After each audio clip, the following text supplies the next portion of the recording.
Chapter 1 September 14th, 2015 USS Florida, SSGN 728 East China Sea. Cade Wyatt Grayson was under no illusion that what he was about to experience would be anything but a shock to all his senses. Already, apprehension was creeping in, which wasn't a bad thing. Anyone who tells you nothing scares them is a liar.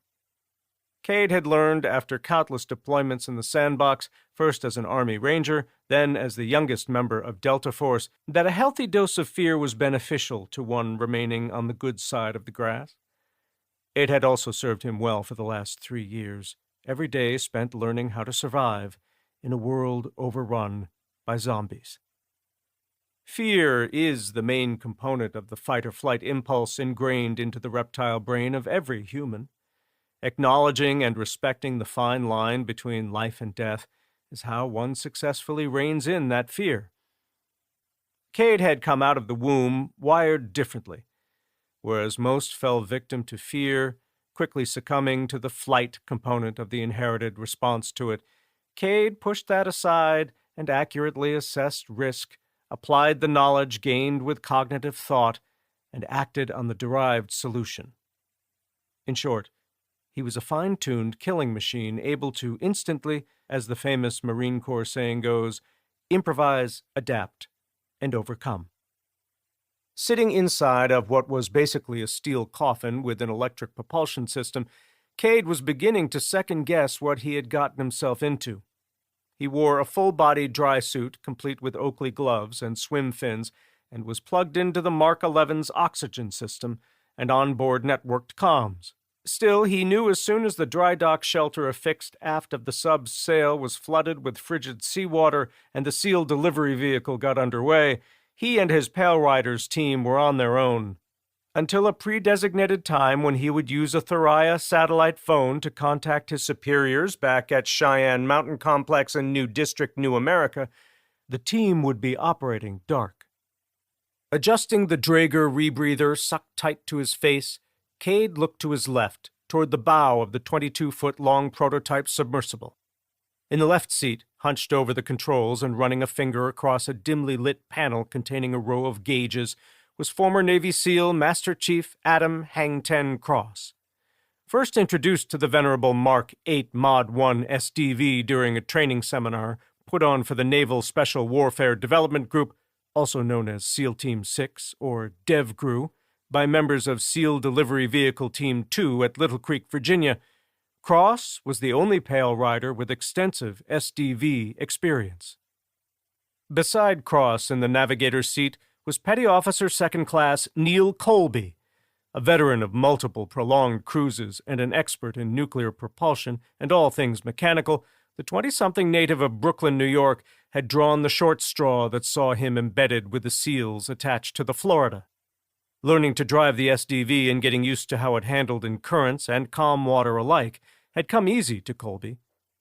When the entire SEAL team had gone missing during a foraging mission on a small island south of Jakarta, Indonesia, Colby had stayed with the SDV offshore until all hope was lost of recovering the missing men.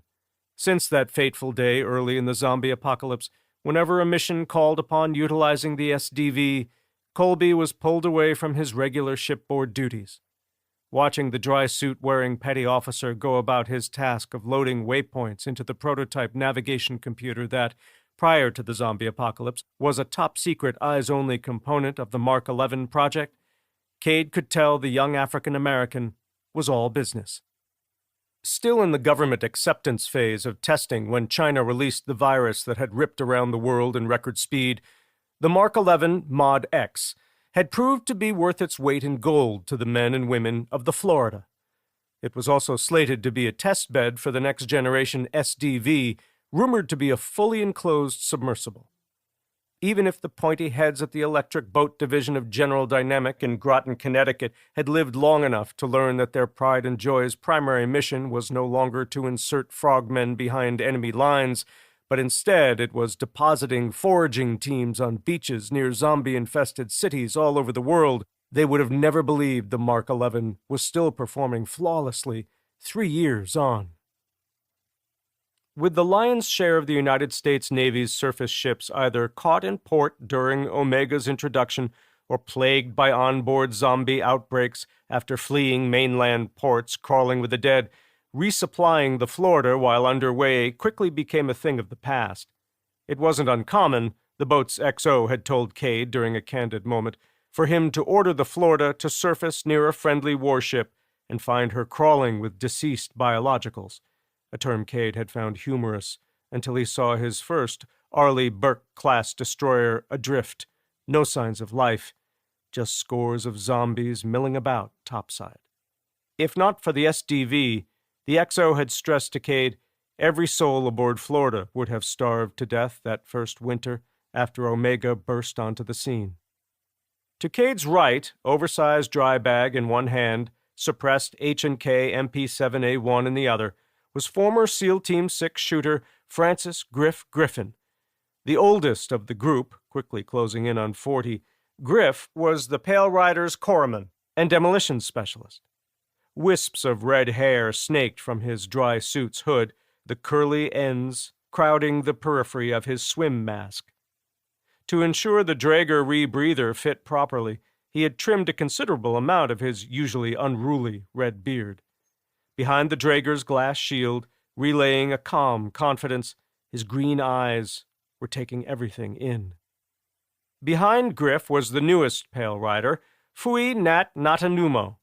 Poached from the 10th Special Forces Group, the big Pacific Islander and his equally large dry bag took up the space at the rear of the SDV, usually occupied by two fully kitted combat swimmers.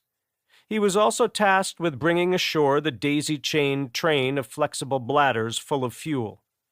Thanks to the buoyancy compensator Nat wore, the extra weight wouldn't be too much for him to handle underwater. Once they reached the beach, the burden was to be distributed equally amongst the team. Directly across the narrow confines from Cade, back pressed to the bulkhead, was former CIA ground branch shooter Greg Harley. Once a member of 5th Group Special Forces, Harley had the least amount of real-world, let alone combat dive training of the 5-man team going ashore. In his mid-30s, the interrogation specialist was one of the newest members of the storied Pale Riders. Cade only hoped the minimal time he, Harley, and Nat had spent training in the pool with the two former SEALs would be sufficient to get them all to shore without drowning. The first inkling Cade had that Operation Whitehorse was about to reach the point of no return was the thumbs up from Colby. As the overhead light winked out, leaving only the red glow of the instrument cluster to see by, the DDS began to quickly fill with cold seawater. By the time Griff cracked 4 chem lights and secured one to each swimmer's dry suit, the brackish water was up to Cade's chest. Before Cade had a chance to acknowledge the effect the chill had on every past injury, from the recently healed gunshot wound to sprained joints and broken bones, Cross was flashing a thumbs up of his own, confirming that the SDV was green for go. "For God and country," Cade pronounced over the shared comms. "Let's bring back the key to the cure." "Shrinkage incoming, gentlemen," quipped Griff. "Don't let it affect your judgment. And remember, keep your heads and arms inside the bus. Never know what's lurking out there." Only when the water had completely enveloped the SDV and the ambient red light of the instruments and the yellow-green glow from the light sticks revealed that the DDS's lockout doors were locked in their fully open position did Cross coax the submersible from the flooded compartment. Cade peered out the 2-foot square opening in the hull directly above Harley. He knew the choppy surface was 15 or 20 meters above them. It may as well have been 100 fathoms. With no moon and a purported overcast sky threatening rain, it was as if he were staring into a black hole. 5 minutes after leaving the Florida behind, Colby began calling out the depth between the SDV and the seabed. Beginning at 20 meters, the count quickly arrived at 5. As the craft bled speed, the current causing her to nose counterclockwise, Cade heard the unmistakable keen of fingernails raking metal. only this time the sound wasn't signaling an attack on the outside of his Ford F-650 pickup. It was a submerged zombie accosting the submersible. He doubted the thing could see or hear the passing craft. He guessed the Z was drawn to the SDV solely by the vibration caused by the cavitation of its prop. Cade was about to warn the others over the comms when he saw a flash of white behind Harley's head. In the next beat, a pale arm thrust through the opening, the skin sloughing off in places.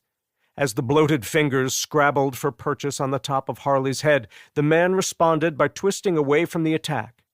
Now facing the threat, Harley batted the arm away.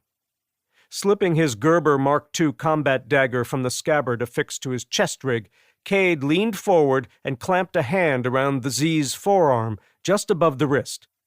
Scraps of dermis and flesh peeled away from the appendage, sullying the water inside the submersible. Appearing out of nowhere, tiny fish darted through the flotsam and jetsam, mouths in a constant motion as the opportunists gobbled up the putrid morsels, only to spit them out again. Then a face filled up the window, the features all scrunched in the middle due to the bloat. Debris was trapped in the long jet-black hair. Cade couldn't tell if the Z was a man or woman in its prior life. A mouthful of yellowed teeth was in constant motion, the jaw hinging open and closed with metronomic precision. Like a pair of white marbles, the clouded-over eyes rolled around loosely in their sockets. With zero hesitation, Cade punched out of his lap belt, thrust his left arm past Harley's face, and grabbed a fistful of the thing's hair. Locking his elbow to keep the monster at bay, he firmed his grip on the all-black Gerber and thrust it deep into the zombie's milky right eye. A quick twist of the wrist scrambled the brain, rendering the once animated creature as limp as the leafy kelp flowing by hypnotically just outside the SDV. Withdrawing the blade, he gave the zombie a firm shove, sending it tumbling away, weightless, into the black abyss. While all this was happening, Harley remained calm, his side-eye gaze locked on the action taking place to his right. If Cross or Colby had been aware of the attack happening a few feet behind them, they didn't let on. Cross just continued driving the SDV along a semi-flat shelf, giving the thick beds of kelp a wide berth. Not only were the long, flowing strands of seaweed home to all manner of sea life, but they also hid animated corpses. Cade spotted a contorted face framed by vertical strands of kelp, illuminated by the faint glow emanating from the chem lights. As the SDV slowed and turned to port, Cross no doubt searching for a flat spot on the sandy shelf to land the submersible, a tiny arm emerged from the dark. The amplified screech of the nails dragging along the SDV's metal skin sent a shiver down Cade's spine. The fleeting glimpse of the sneering, childlike face that followed the arm out of the inky black, the lips and ears and eyelids lost to decay, reminded him of a seminal scene from Jaws, a few seconds of cinematic horror that had caused 12-year-old Cade to have vivid nightmares and had ruined the ocean for him until his late teens. He was sure the undead kid's visage was going to feature in future nightmares. Colby's depth updates continued unabated until he had the SDV at the agreed-upon coordinates where the covert insertion was to take place. The surface was 10 meters above them. Here, they would temporarily anchor the underwater craft, gather the dry bags stuffed with the weapons and gear they would take ashore, and then pause only long enough to get their bearings and establish swimming order prior to moving out. The spot was chosen ahead of time because of its proximity to a once bustling industrial district. There, they hoped to procure transportation necessary to deliver them inland to the doorstep of the Wuhan Institute of Virology, the BSL-4 lab that every shred of intelligence gathered by alphabet agencies the world over indicated was the birthplace of the deadly Omega virus. Cade felt the subtle vibration of the SDV's prop cease. Seeing Cross relinquish control of the submersible to Colby, Cade tightened his grip on his dry bag, trapped the slung MP7A1 tight to his chest, and prepared to exit the submersible. Cross hauled the sliding door aft and exited the craft ahead of the others. Responding to Colby's hand signals, Harley and Cade followed the former SEAL through the opening. Next came Griff and Nat. They swam single file from the SDV, the latter pausing only long enough to manipulate the dry bag and fuel bladders so it would all fit through the long, narrow opening. In the dry bag, along with his boots and ammo canisters, was his Mark 46 Mod O lightweight machine gun. Basically a lightened version of the venerable SAW, squad automatic weapon, the Mark 46 made by Fabrique Nationale fired 5.56mm by 45mm linked rounds and was equipped with a foregrip, bipod, and holographic sight on the top rail. With a 200-round ammo belt in the box, the weapon weighed less than 20 pounds. Child's play for the huge Pacific Islander on land. A bit cumbersome while still inside the bag with the other gear and the waterproof Pelican hard case containing the team's full-color 4-tube nods and spare batteries for them. Unfortunately, since Florida's XO could not risk the SDV becoming grounded in the shallows, the underwater journey was far from over. The team still had a 2-mile swim against a vicious cross-current to get to the place on shore where they were to stash their dry suits and scuba gear. Having conditioned themselves for the coming journey on the stationary bikes in Florida's gym, getting from the SDV to shore wasn't nearly the chore Cade had envisioned. The only challenge to the team after leaving the SDV was the submerged zombies they came upon in the shallows. Swimming Point, Griff's cold steel Tanto was out of its sheath often. 90 minutes after disembarking the Florida, Griff made an abrupt left-hand turn, his muscled legs propelling him swiftly toward the final waypoint. Seeing the pair of chem lights affixed to the bodies of the swimmers ahead of him following suit, Cade changed course too. One hand outstretched, fingers probing ahead to detect any sudden rise in the seabed, Cade saw the chem lights ahead of him wink out. It wasn't long before his head was breaking the surface and his knees were scraping bottom. Both SEALs were ashore when Cade rose from the frigid water. He immediately yanked the dry bag from the water, tucked away the chem light, and then tore off his swim fins. As Harley and Nat emerged from the water and padded silently to their pre-designated spots on the sandy shore, the moonless night left to the mercy of each man's imagination everything that lay beyond their current position. Determining they were alone on the beach, Cade set his weapon aside and shed his dry suit, replacing it with black fatigues taken from his dry bag. He laced up his Danner boots, zipped his coat to his neck, then donned his chest rig, heavy with full magazines for the MP7. His gloves were still wet. With the temperature just south of 70 degrees, they wouldn't be for long. While the rest of the team transitioned from the swimming gear that got them to shore to the gear they would be taking as they made their way inland, Cade stood guard. Staring across the flat landscape, he listened hard for any indication that the team was detected coming ashore. Nothing. Just intermittent wind gusts, accompanied by the steady clanging of metal striking metal. He imagined a flagpole missing a flag. The clanging was the gear used to affix the flag prior to hoisting it. From studying the recent satellite imagery, he knew that the business district and the residential area bordering it were somewhere out there. He also knew their first stop had a trio of flagpoles out front. Down on one knee, MP7 trained on unseen threats, he was eager to know if his assumption was correct. It would also be nice to know what they would be facing to get there. Making gimme hands at Nat, he ordered the big man to put opening the Pelican case and passing out the 4-banger nods ahead of prepping his light machine gun for travel. A moment later, nods affixed to his helmet and powered on, Cade saw in full color their first objective and the flagpoles rising above it. Standing between the team and reaching their destination was a wide-open swath of ground patrolled by scores of flesh-eating ghouls. Chapter 2. 17 days prior. New District, New America. Fresh off a morning filled with punishments being meted out at the gallows erected on the lawn fronting City Hall, the city formerly known as Colorado Springs was back to its normal rhythm. Vendors lining the main drag were selling tamales, mystery meat kebabs, homegrown fruits and vegetables, and home-brewed mead and beer.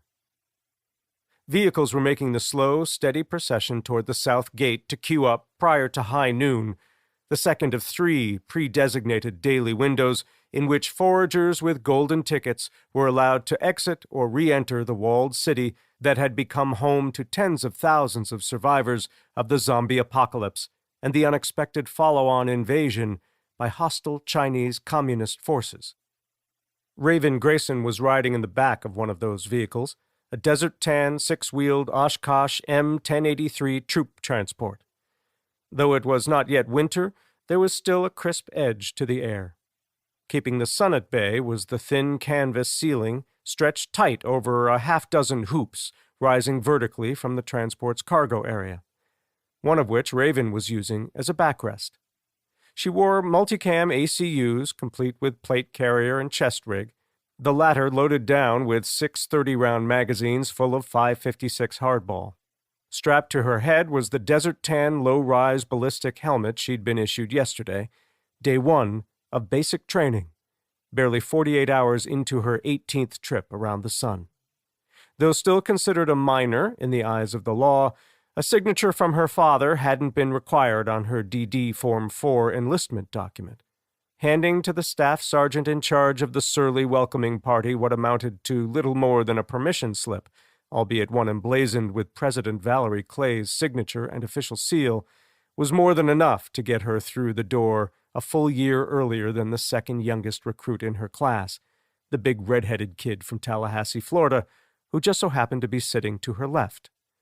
Each time the line of vehicles inched forward and the transport followed suit, all 200 pounds of the 18-year-old whose name tape read "Burn" would inadvertently be sent sliding in Raven's direction, trapping her briefly against the transport's tailgate.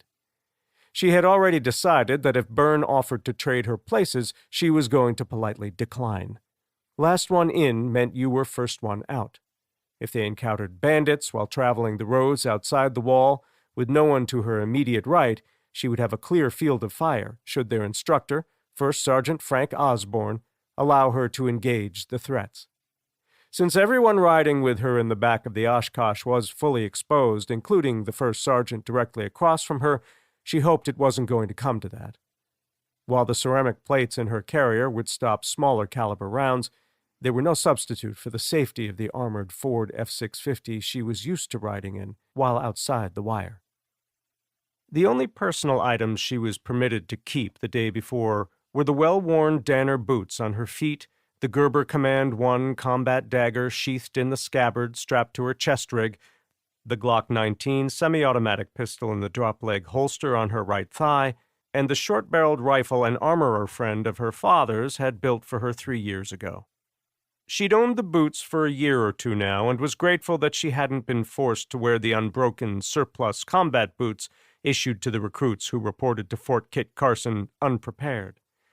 The Gerber was a welcome-aboard gift from General Frida Nash, a longtime friend of her father. Her mother had carried the Glock every day up until her death early in the zombie apocalypse. To this day, the compact 9mm pistol was one of Raven's most cherished items. The armorer who built her primary weapon had incorporated parts from her late mother's Colt Commando carbine into the build. Its importance to her was right up there with the Glock. A suppressor was affixed to the SBR's 7-inch barrel. On the weapon's Picatinny upper rail was an EOTech holographic sight and fold-away 3x magnifier. On the rail up front was an ANPEC 15 infrared target pointer, aiming light, ITPIAL, laser designator. Opposite the PEC 15 was a powerful tactical light. To make the weapon trapped muzzle down between her knees easier to maneuver in the cramped confines of the transport, she had collapsed the stock fully and had flipped the magnifier in line with the main optic. In addition to Edgar Byrne, who had been orphaned a week after Z-Day, 7 other new recruits occupied the transport's inward-facing bench seats.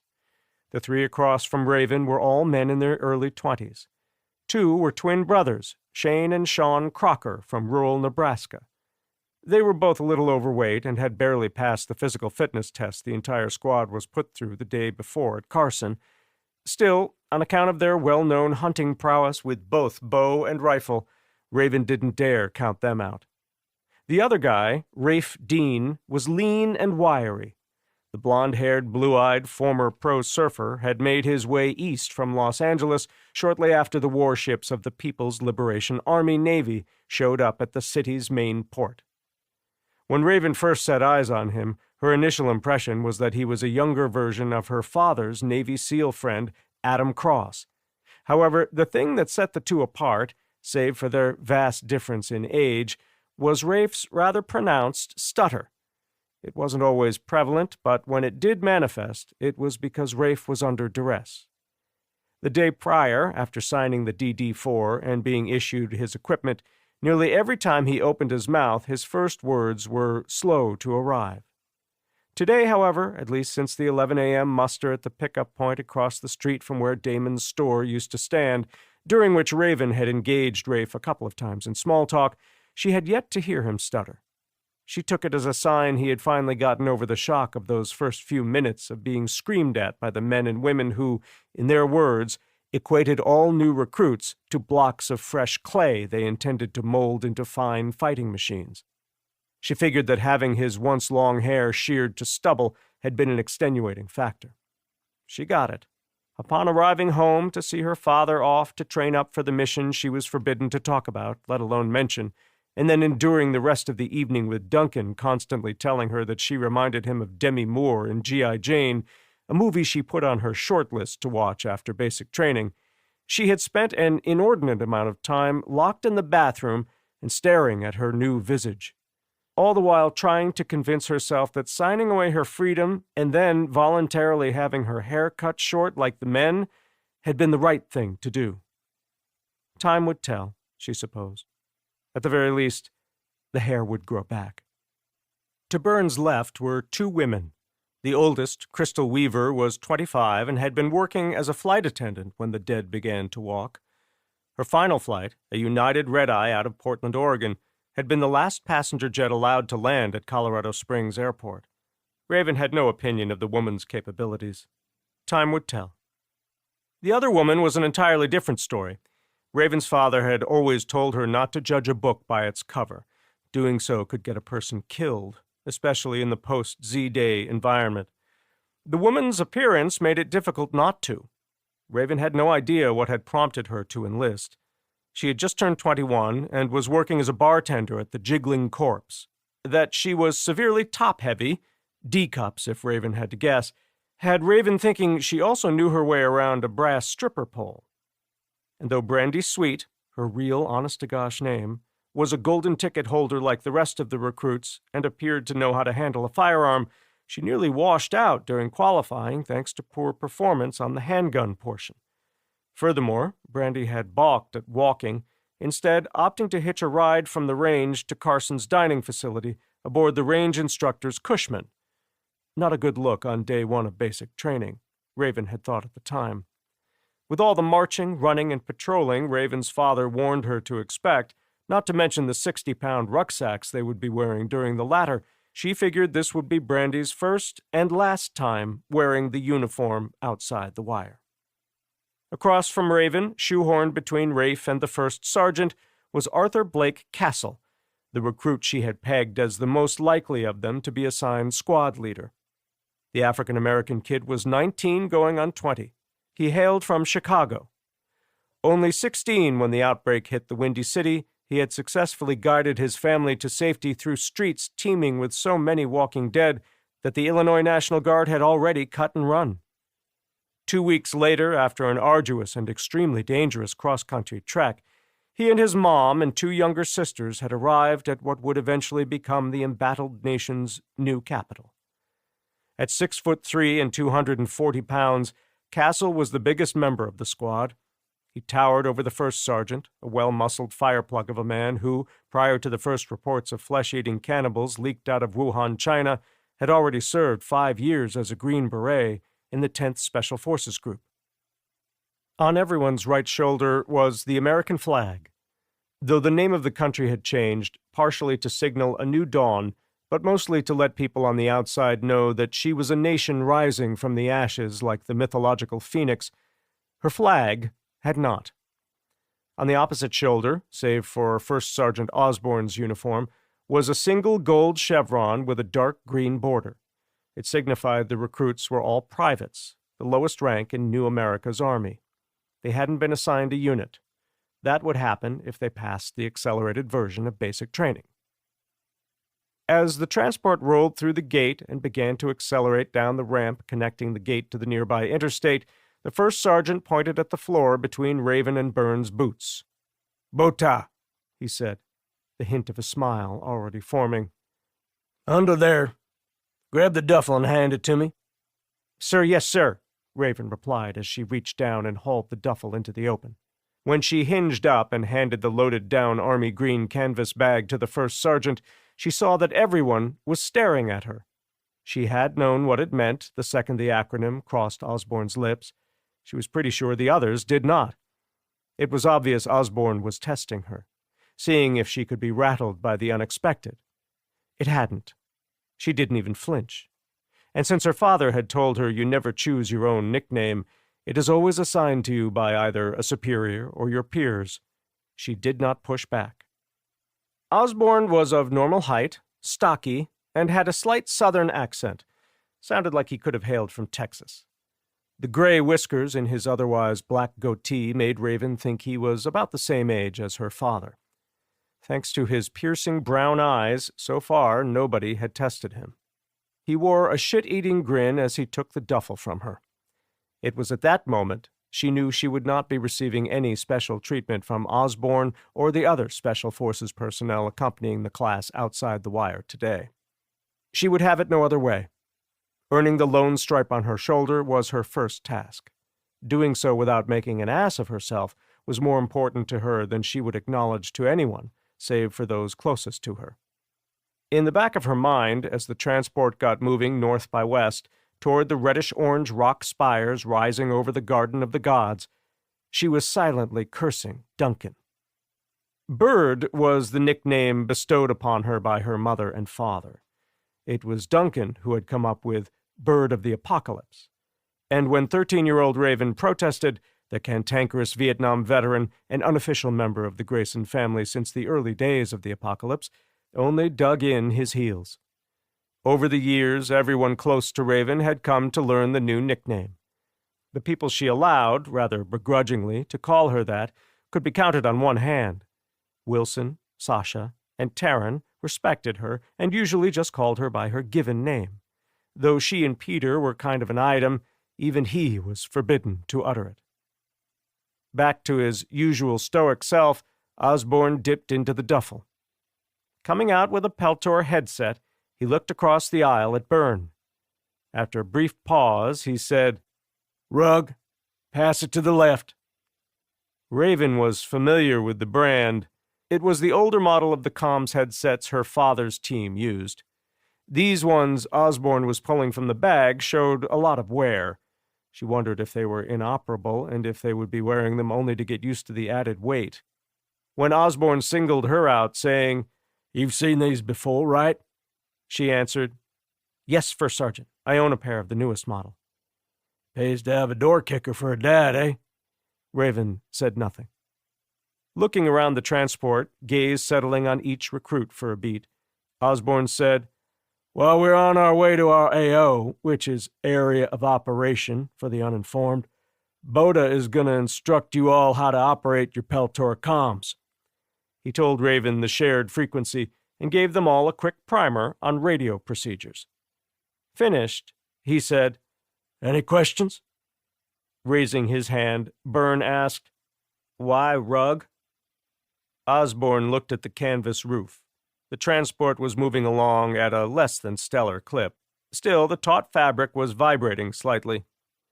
Dropping his gaze to Castle, he said, "Keep, can you tell Private Byrne why he will be known as Rug going forward?"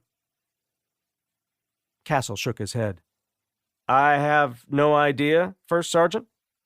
Singling out the female recruits, Osborne said, "Barbie, Dream, Care to give any input?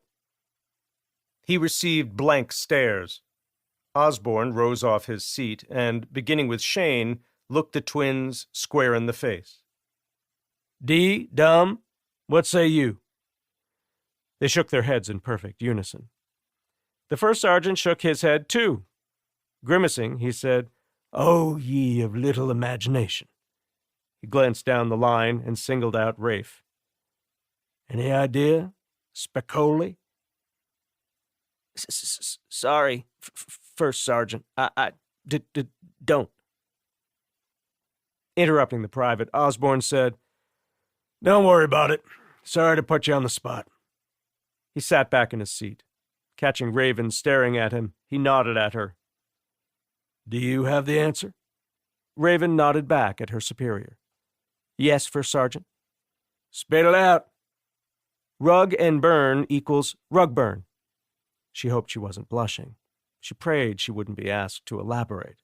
To ensure that wouldn't happen, at least not right away, she looked past Private Byrne and made eye contact with the former bartender. Barbie is self-explanatory. She stared at the name tape on the other recruit's less than voluptuous chest. Weaver. Finally, after a few seconds of silence, she thought she had the answer. I'm thinking Dream goes along with Weaver. I remember my Uncle Duncan playing some shitty 70s song of the same name. The first sergeant simply nodded. Hooking a thumb at the front of the transport, he said, "If you get the rest correct, you can skip PT tomorrow." Raven shook her head. "No thanks, First Sergeant. I need to stay hard to kill." "Okay," replied Osborne. "Carry on." The transport had been passed 3 times and was slowing to make a left turn onto a highway Raven recognized. Having a sense of where they were going, she looked at the twins. D and Dumb. Clearly that's a reference to Tweedledee and Tweedledum, characters from Alice in Wonderland. I'm guessing it was the first set of twins you could come up with on the fly, First Sergeant? "Correct," Osborne confirmed. "If you get the last 2, I'll give you a new nickname." She shook her head. Not necessary, First Sergeant. I earned Bird of the Apocalypse.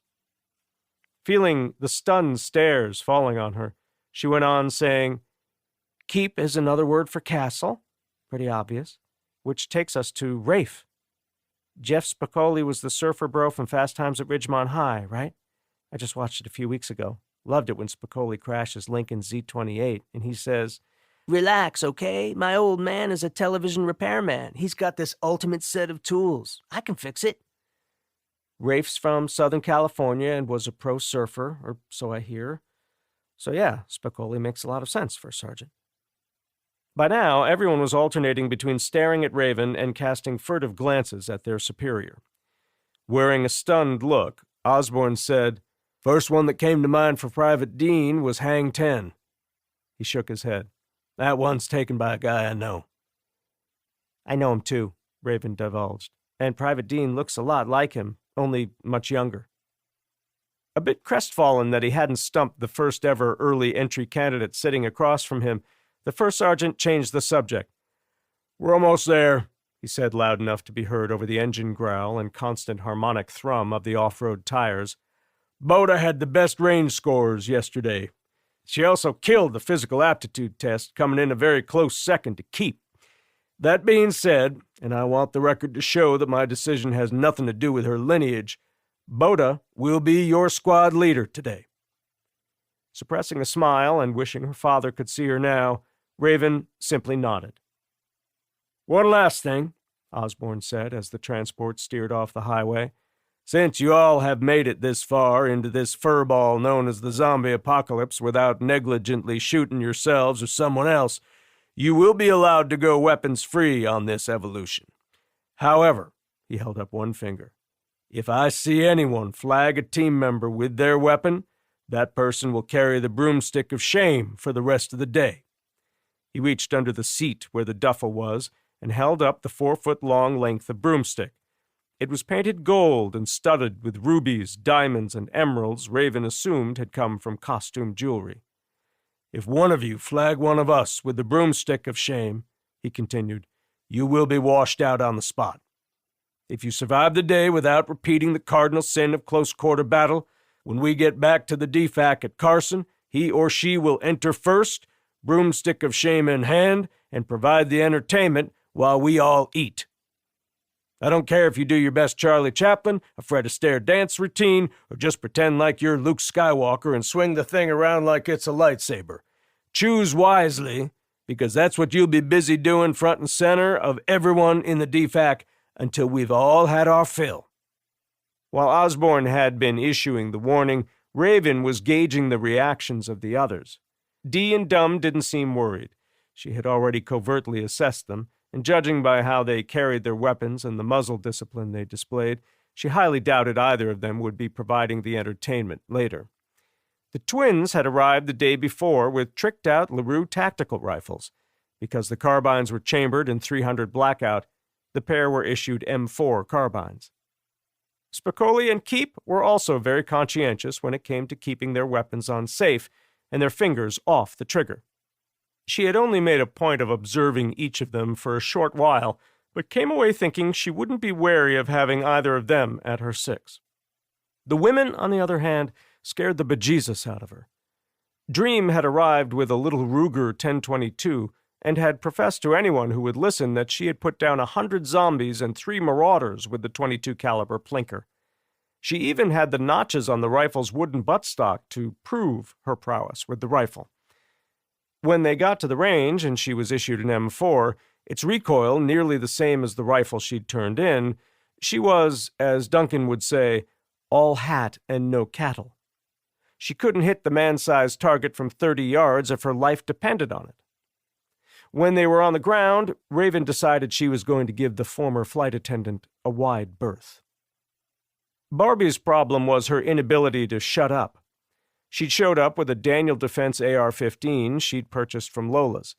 While she practiced the 4 tenets of firearms safety with religious fervor, she was either chewing gum and popping bubbles or running her mouth. Both were acceptable behind a bar, where the worst thing that might be affected was the tip. Outside of the wire, those who didn't practice solid noise discipline usually ended up running from the dead, or worse.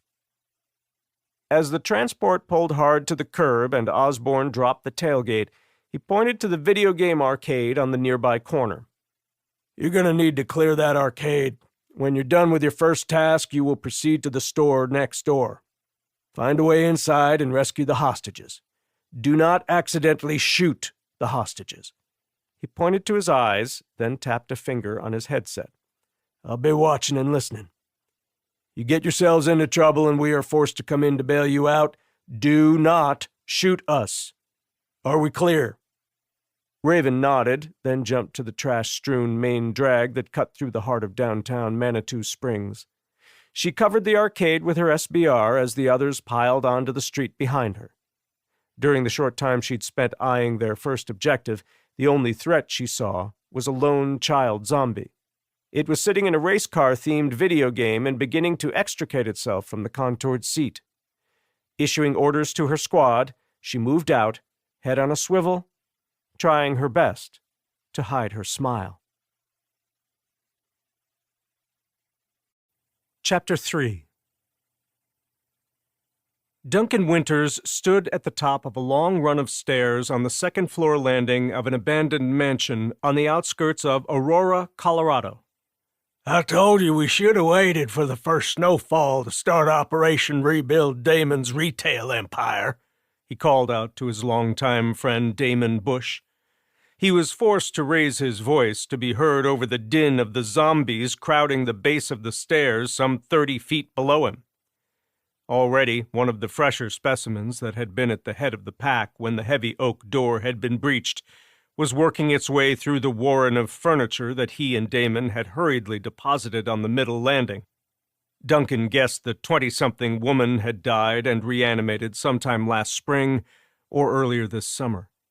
Jaundiced eyes locked with his, and the thing hissed through snapping teeth as it pulled itself, hand over hand, along the top of a twin-sized mattress still fitted with a sheet featuring Marvel superheroes. Only a week had passed since thieves wearing masks of dead presidents had robbed Damon's store and killed his entire staff. In a failed attempt to hide their crimes, The culprits had burned Damon's steals and deals to the ground. Calling across the distance, the lanky African-American replied, "No telling when it's going to snow. Newsflash, old man. The weather guesses are all dead, and I'll be damned if I let Lola siphon off all my loyal customers. Until I find the right location, the goods on the shelves of my satellite stores must outclass Lola's broke-ass flea market crap. I'm also going to need to have stock ready to put on the shelves when I do open my new place. If I don't hit the ground running, I'm liable to lose the customer base I worked so hard to cultivate." A hint of sorrow creeping into his southern drawl, Duncan said, "None of that matters if we end up dead like John and Lucky and so many others we've lost over the years." "Then don't come next time," Damon shot back. "Nobody twisted your fucking arm." Tight set to his jaw, Duncan tucked his Saiga shotgun to his shoulder and pointed it at the female zombie. The thing showed signs of a vicious attack. The oval bite marks on both arms, puckered and weeping pus, suggested she had put up quite the fight prior to her trachea being partially torn from her neck. She had successfully navigated the mattress and was bellying her way across the upturned legs of the leather pub chair Damon had lugged from the office down the hall. Reserving comment on his friend's nasty comeback because, after all, the man had lost his entire crew and a couple of 100,000 credits worth of merchandise in the arson fire that took his flagship store, Duncan said, "Earmuffs, amigo," and gave the Saga's trigger a press. The boom echoed off the sloped ceiling above the foyer, rattling the chandelier's dusty crystals. Duncan had a habit of alternating between shot and slug when loading shells into the different-sized magazines available for the semi-automatic 12-gauge. It was uncommon for him to be unaware of what was in the chamber at any given time. However, after being surprised by the surge of dead that had broken down the front door, an event that was but a blur to him now, he was grateful he still had a few rounds in the 20-round magazine in the weapon now. During those first few seconds between the startling sound of glass breaking and the prolonged cracking of wood losing out to the dead weight pressing on the front door, keeping track of how many rounds he had discharged while Damon was away searching for things to toss down the stairs had been the last thing on his mind. Ears ringing from the shotgun reports, Duncan said, "They're still coming up the front walk. How many did you see in the backyard?" "Too many to count," Damon said, shaking his head. "Dropping out of one of the bedroom windows is not an option." He still hadn't taken his eyes off the bloody skull looking up at him. The lead shot had peeled away most of the skin and underlying muscle and flesh, leaving the remnants of a nose barely concealing the triangular nasal cavity. Though the lead pellets had also blinded the thing, its brain had escaped destruction. It continued to drag itself over the pub chair, leaving in its wake a trail of congealed blood. Gnarled fingers grasped a finely carved chair leg. A wet rasp emanated from its chest as it extended both legs and swung its free arm forward. The effort propelled it off the chair and onto the hardwood stairs, where it landed with a meaty thud. Relegated to hunting by sound alone, the zombie rose unsteadily from the stairs and took a couple of blind swipes at the air to its fore. Again, Duncan said, "Earmuffs," and triggered the saga. The slug smacked the creature square in the face, where its nose used to be. Head snapping back as if it had received a Mike Tyson uppercut, the zombie went airborne. Clearing the pub chair and soiled mattress, it tumbled the rest of the way down the staircase, heels over destroyed head, until it came to rest atop the zombie horde below.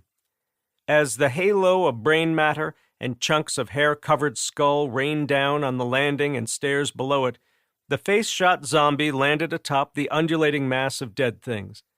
As the zombies continued moving lockstep up the stairs, for a few brief seconds, it appeared to Duncan as if the twice-dead female he'd just put down was crowd-surfing the horde. He'd done it once in the late 80s at a Murphy's Law show. He'd been blurry-eyed from too much Jack Daniels and barely remembered getting on stage, let alone diving from it and ending up atop the crowd. The stage dive part was all after-the-fact conjecture on his part. Most likely scenario was that security had forcefully ejected him from the stage. Trouble didn't always find Duncan when he was in his cups, but every time it did, alcohol was the common denominator. Duncan and Damon had been in the office down the hall and had just cracked into a safe when they heard glass breaking downstairs. It was immediately followed by the sharp crack of wood splintering. Then came a thunderous crash, and more glass was shattering. A half-beat after all that, they were hearing the noises that everyone who had survived this long into the zombie apocalypse knew all too well. The guttural moaning and raspy, dry hisses of the undead horde that had just breached the solid oak front door that Duncan had sworn he had closed and locked after entering the foyer. Commingling with the hair-raising sounds of zombies in hunt mode were the wet slaps of bare, road-worn feet striking the travertine entry tiles. Damon and Duncan had immediately dropped their tools and exited the office, the former dragging the pub chair, the latter carrying a bookshelf he had just emptied of all its self-help books. After tossing those items down at the zombies surging up the first run of stairs, they had manhandled a teak bureau from a nearby bedroom and sent it tumbling after. While Damon struck off for the master suite to see if he could dislodge the clawfoot tub he'd spotted earlier, Duncan made a couple trips to one of the smaller bedrooms and added a twin box spring and mattress to the growing pile. Now, with the Horde's advance temporarily stalled, Damon and Duncan were peering down on the crush of zombies crowding the foyer below. In Damon's hand was an H&K MP5 submachine gun. It was equipped with a suppressor and a holographic sight. He had started carrying it as his primary weapon when the government began asking civilians to refrain from using weapons chambered in .223 or .556. After a long, hot summer during which zombie eradication efforts had ramped up significantly over years prior, the lone ammunition manufacturer in New District was having a hard time producing enough of those calibers to keep the military supplied. With 9mm ammunition manufactured prior to Z-Day still plentiful and relatively easy to come by, and Damon's preferred sidearm a Glock 19 like the one his operator friend swore by, he didn't lament the mandate. It also didn't hurt that the suppressor was compatible with both weapons. Still, he kept his trusty M4 and a dozen full magazines for it, tucked away in a hidden compartment in his AM General BRV-0.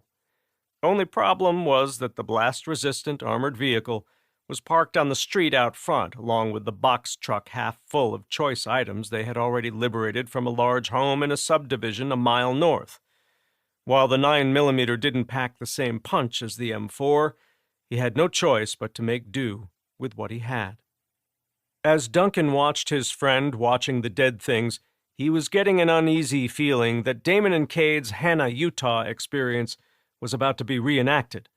Only this time, instead of the Vietnam-era Army aviator being the one at the controls of the Black Hawk and coming to Cade and Damon's rescue, he would be the one in Cade's shoes.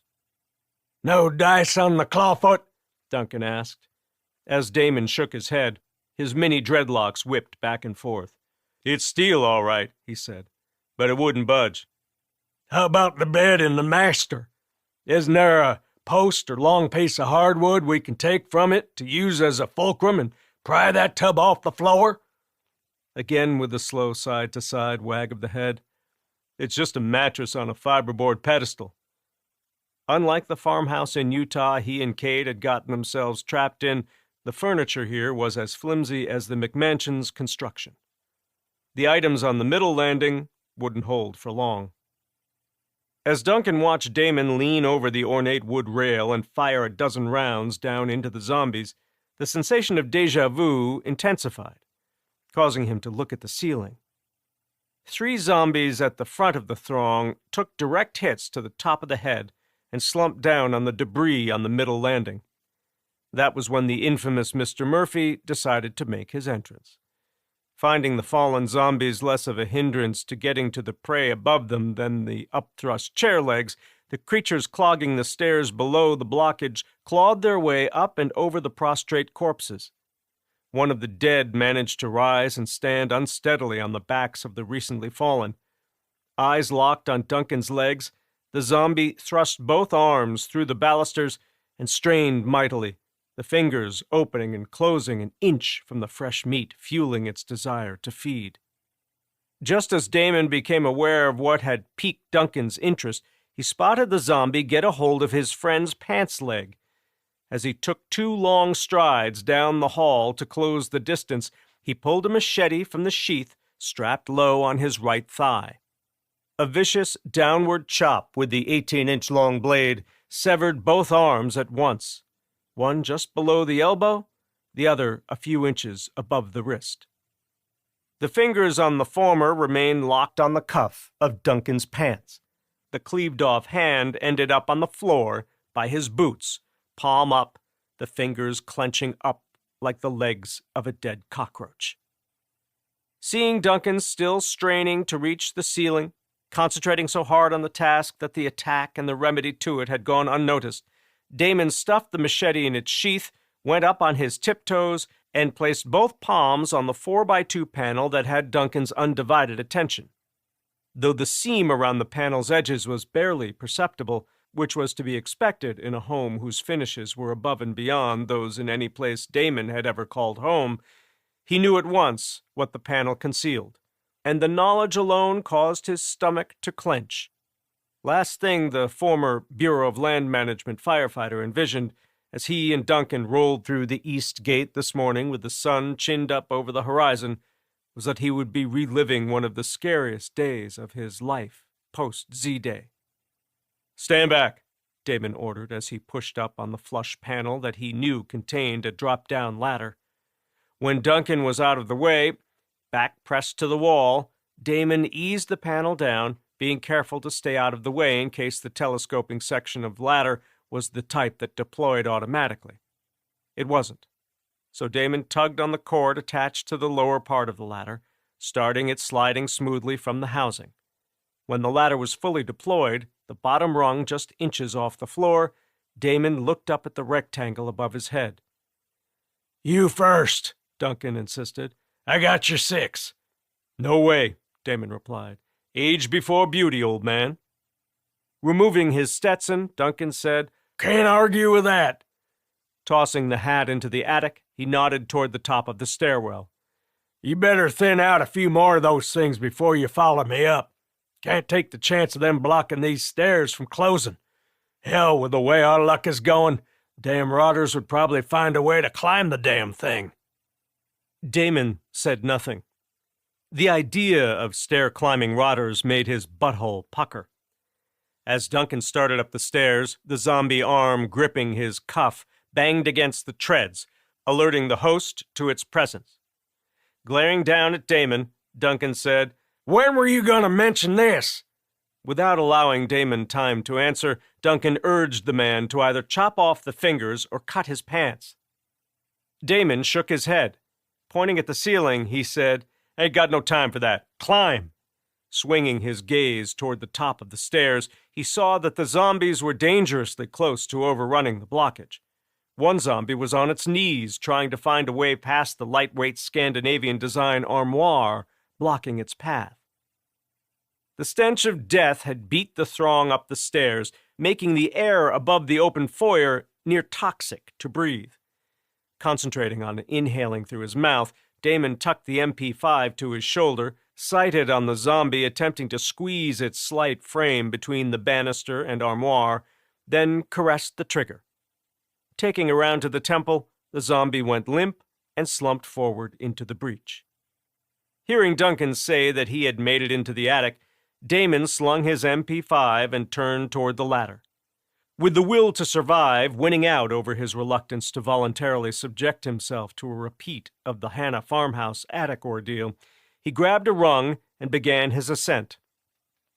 When he reached the top, he didn't pause to see if his worst fear was realized. Instead, he stuck one arm down through the opening, grabbed a rung in the middle of the run of stairs, and pulled with all his might. He saw at once that his quick reaction had paid off, because the second the lower section was snug in its housing and he had the attached length of nylon rope in hand, he witnessed the hallway directly below the opening fill up with reanimated corpses. Faces upturned, teeth gnashing, the monsters took swipes at the ladder as it tucked neatly into place. Chapter 4. Manitou Springs, Colorado. By the time Raven had reached the sidewalk fronting the arcade, the kid zombie had risen from the sit-down racing game's contoured plastic seat. Bite marks peppered its bare abdomen. Somehow, the attackers had failed to get at the good stuff contained within.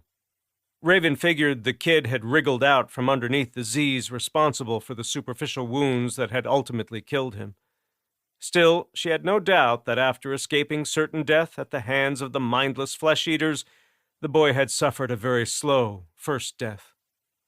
He'd likely found a safe place to hide from his pursuers, and that's where he had died and reanimated.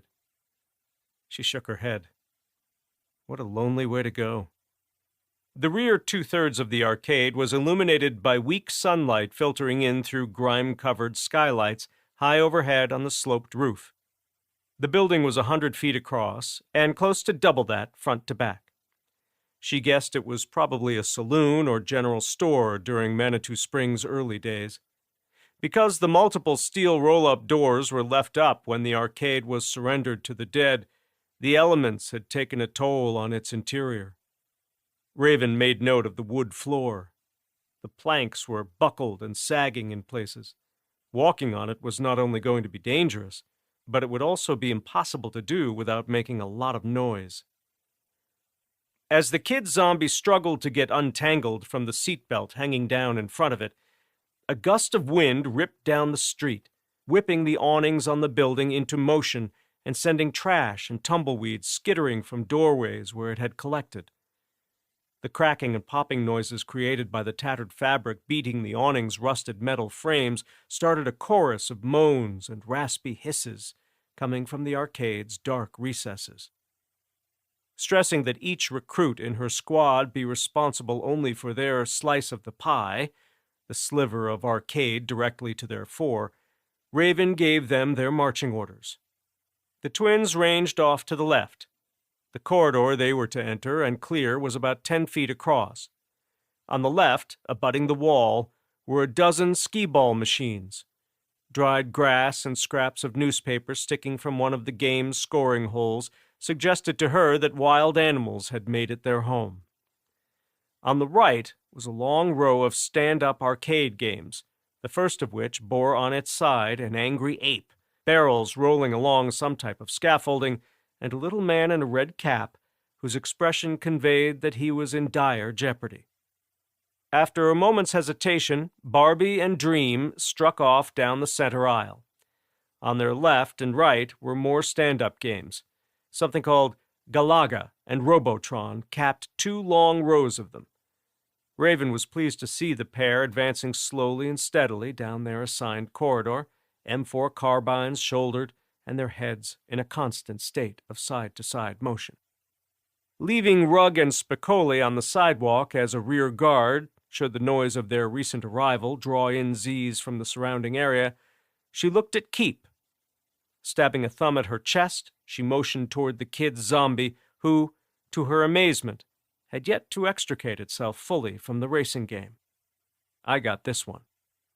Nodding that he understood, Keep shouldered his rifle and pushed into the arcade, staying to the far left of the 10-foot-wide corridor. The reasoning behind putting Keep on her left flank was simple. He was a head taller and could easily see over the long row of stand-up game cabinets opposite the row of sit-down games nosed up to the wall to their right. Raven triggered the surefire tactical light on her SBR's rail and stepped from the sidewalk. As she made her way across the dozen feet between the entry and the first of the sit-down games, one with Monaco Grand Prix emblazoned on it in multiple places, she divided her attention between the Kid Z and the rippled flooring underfoot. Last thing she wanted was to put her boot through a rotted plank and end up having to ask for help, a difficult thing to do for an only child whose formative years had occurred well after Z-Day. Raven was half the distance to the Kid Z when she became aware of 3 things. First, to her chagrin, she saw that the zombie was tethered to the game's steering wheel. The thin, short length of cable shackled to its bony wrist had been invisible until the bright cone of light swept over it. Restraining the threats in this evolution was no different than putting training wheels on a bike. She remembered her first bike. It was princess-themed. Removing the pink streamer grips and training wheels had been the first thing she did when her mom and dad weren't paying attention. Seeing as how she didn't really know the true skill sets of the rest of her squad, she supposed leashing the Z's was for the best. But if it continued, because of the training wheels put in place, the edge they were all supposed to be honing during basic training would be severely dulled once they were on their own in the wild. Immediately after spotting the cable, Raven's eye was drawn to the ceiling by a red pinpoint of light. It was high up in a dark crevice where a pair of joists came together, the only noticeable area of the ceiling without spiderwebs. The light was unblinking, a camera, which meant their every move was being recorded. The third thing that struck her was that the zombies' hissing and moaning were now accompanied by a shuffling sound that meant they were on the move. A third sound was also present. It was a bleating that was at first foreign to her. By the time she had drawn the Gerber from its scabbard and was behind the kid Z and grabbing a fistful of its stringy hair, she began hearing in her headset what the two other teams were seeing. Wasting no time, she placed the tip of her dagger against the pallid skin where the skull and spinal column converged, then gave it a firm thrust. She slid the honed steel in and out a couple of times to ensure that not only was the brainstem severed, but that the gray matter beyond had received a good scrambling. Letting go of the limp form, she cleaned the blade on the zombie's pants and returned the dagger to its sheath. "Bravo, Alpha," came the first call. It was Barbie. She went on to report that she was seeing a kid in a cage.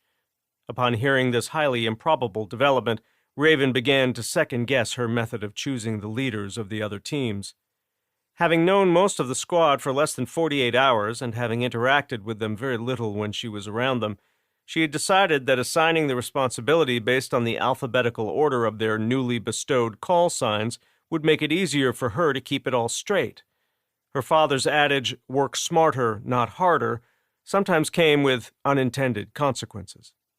Placing Barbie in charge of Bravo happened to be one of them. "Alpha, good copy," Raven responded as she pushed deeper into the gloom. "Did you say a kid?" D responded before Barbie had a chance to.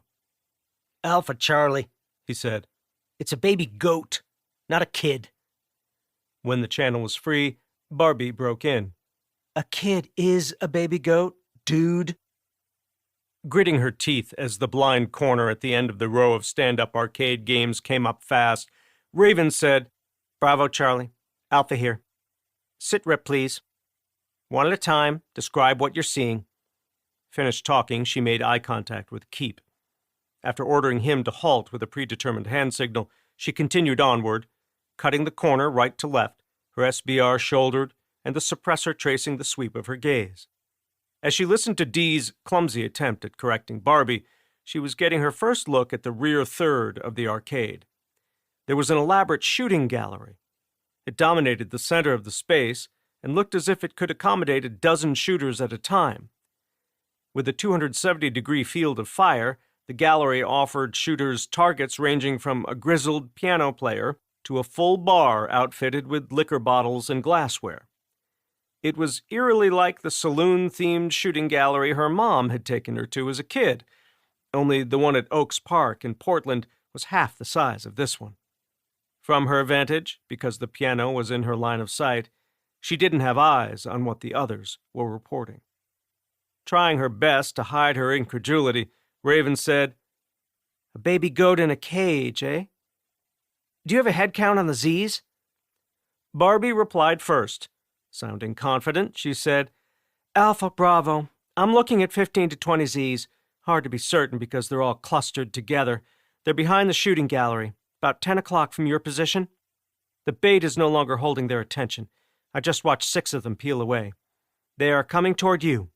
And Now the others are acting like they've seen us. She's probably right, thought Raven. With the light infiltrating through the open roll-up doors at their backs, it was highly likely the Z's could see their silhouettes.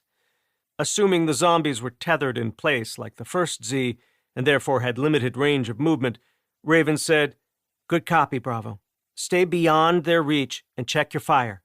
Same for you, Charlie. Alpha is coming to you." D radioed back right away. "Alpha, Charlie," he said, voice wavering. "We have Z's coming in our direction. Barring a full-on retreat to the street, there is no way we can keep out of their reach. Requesting permission to engage. Charlie out." Realizing she had broken one of Duncan's cardinal rules by assuming the zombies she didn't have eyes on were on the same kind of leash as the Kid Z, and recalling that Duncan's definition of assume was make an ass out of you and me, she greenlit D's request. A fusillade of gunfire broke the still. It had come from the far left side of the arcade. On the heels of that, without begging permission, the other team opened fire on targets Raven had yet to get eyes on. As she rounded the shooting gallery, the licks of fire from Barbie and Dream's M4s prominent in her left side vision, the scene was revealed to her in tiny slices. Dead ahead of Raven were the zombies she was expecting to encounter. 3 of the 6 pinballed off one another as they navigated the open space between an air hockey game and a pair of foosball tables crowding an open area between the rear of the shooting gallery and a long glass display case filled with plastic toys and moldering stuffed animals. The remaining Z's, all first turns, decayed to the point that determining age or gender was impossible, had gone around the table games and were ambling in from Raven's 12 o'clock. As she finished the quick right-to-left pan, she glimpsed the cage. Rising to the sternum of the adult Z nearest to it, the cage was a lot larger than she had envisioned. Barely visible in the gloom beyond the cage, gunsmoke twining from their weapons, were the twins. They were still to the left of the cage and picking their way slowly left to right. Motioning for Keep to target the Z's emerging from the warren of table games, Raven advanced on the trio on her side of the slice of the pie. As tenets 3 and 4 of firearm safety cycled through her head, finger off the trigger until you are ready to shoot, be sure of your target and what is beyond it, she shouldered the SBR, took it off safe, superimposed the EOTech's red dot on the nearest creature's breastbone, then pressed the trigger 2 times in quick succession. Spent brass was arcing away from the ejection port as she lifted the muzzle by a couple of degrees, targeted the thing's nose, and gave the trigger a final press. The first 2 rounds did nothing to slow the Z's advance. The final round did its deadly job, cratering the Z's face in and rendering it a boneless shell of its former self. As if the Z's on switch had been flicked to off, it crashed hard to the floor, unmoving. With the second and third immediate threats to Raven still plodding in her direction, she closed the distance, her SBR tucked tight to her shoulder, spitting lead and ejecting hot brass. When all was said and done, keeping the SBR's smoking suppressor aimed at the twice-dead creatures, Raven took the time to survey her partner's handiwork. Keep's 3 targets were down, each with a neat little hole in the forehead, maybe a yard of open floor separating them. When Raven reached the side of the arcade where Bravo and Charlie had congregated after eliminating the remaining Z's, she studied the dozen or so corpses. Most had multiple entry wounds in the upper chest, neck, and facial area. The ones nearest to the left that D and Dumb had engaged were felled with clean double taps to the head. It was clear the women had resorted to spraying and praying. It was effective, but at the expense of wasting precious ammunition. "Bravo was kicking ass and taking names," said Dream as she offered Barbie a high five. Raven noted the pause in reciprocation on the blonde's part. She noticed the pink tone to her cheeks was gone. The recruit was also clenching her jaw. Raven was poised to engage in small talk to try and assess her mental fitness, but her attention was drawn to another red light up in the rafters. Walking her gaze in a slow, clockwise circle revealed 3 more cameras. The instructors were keeping closer tabs on them than she initially thought.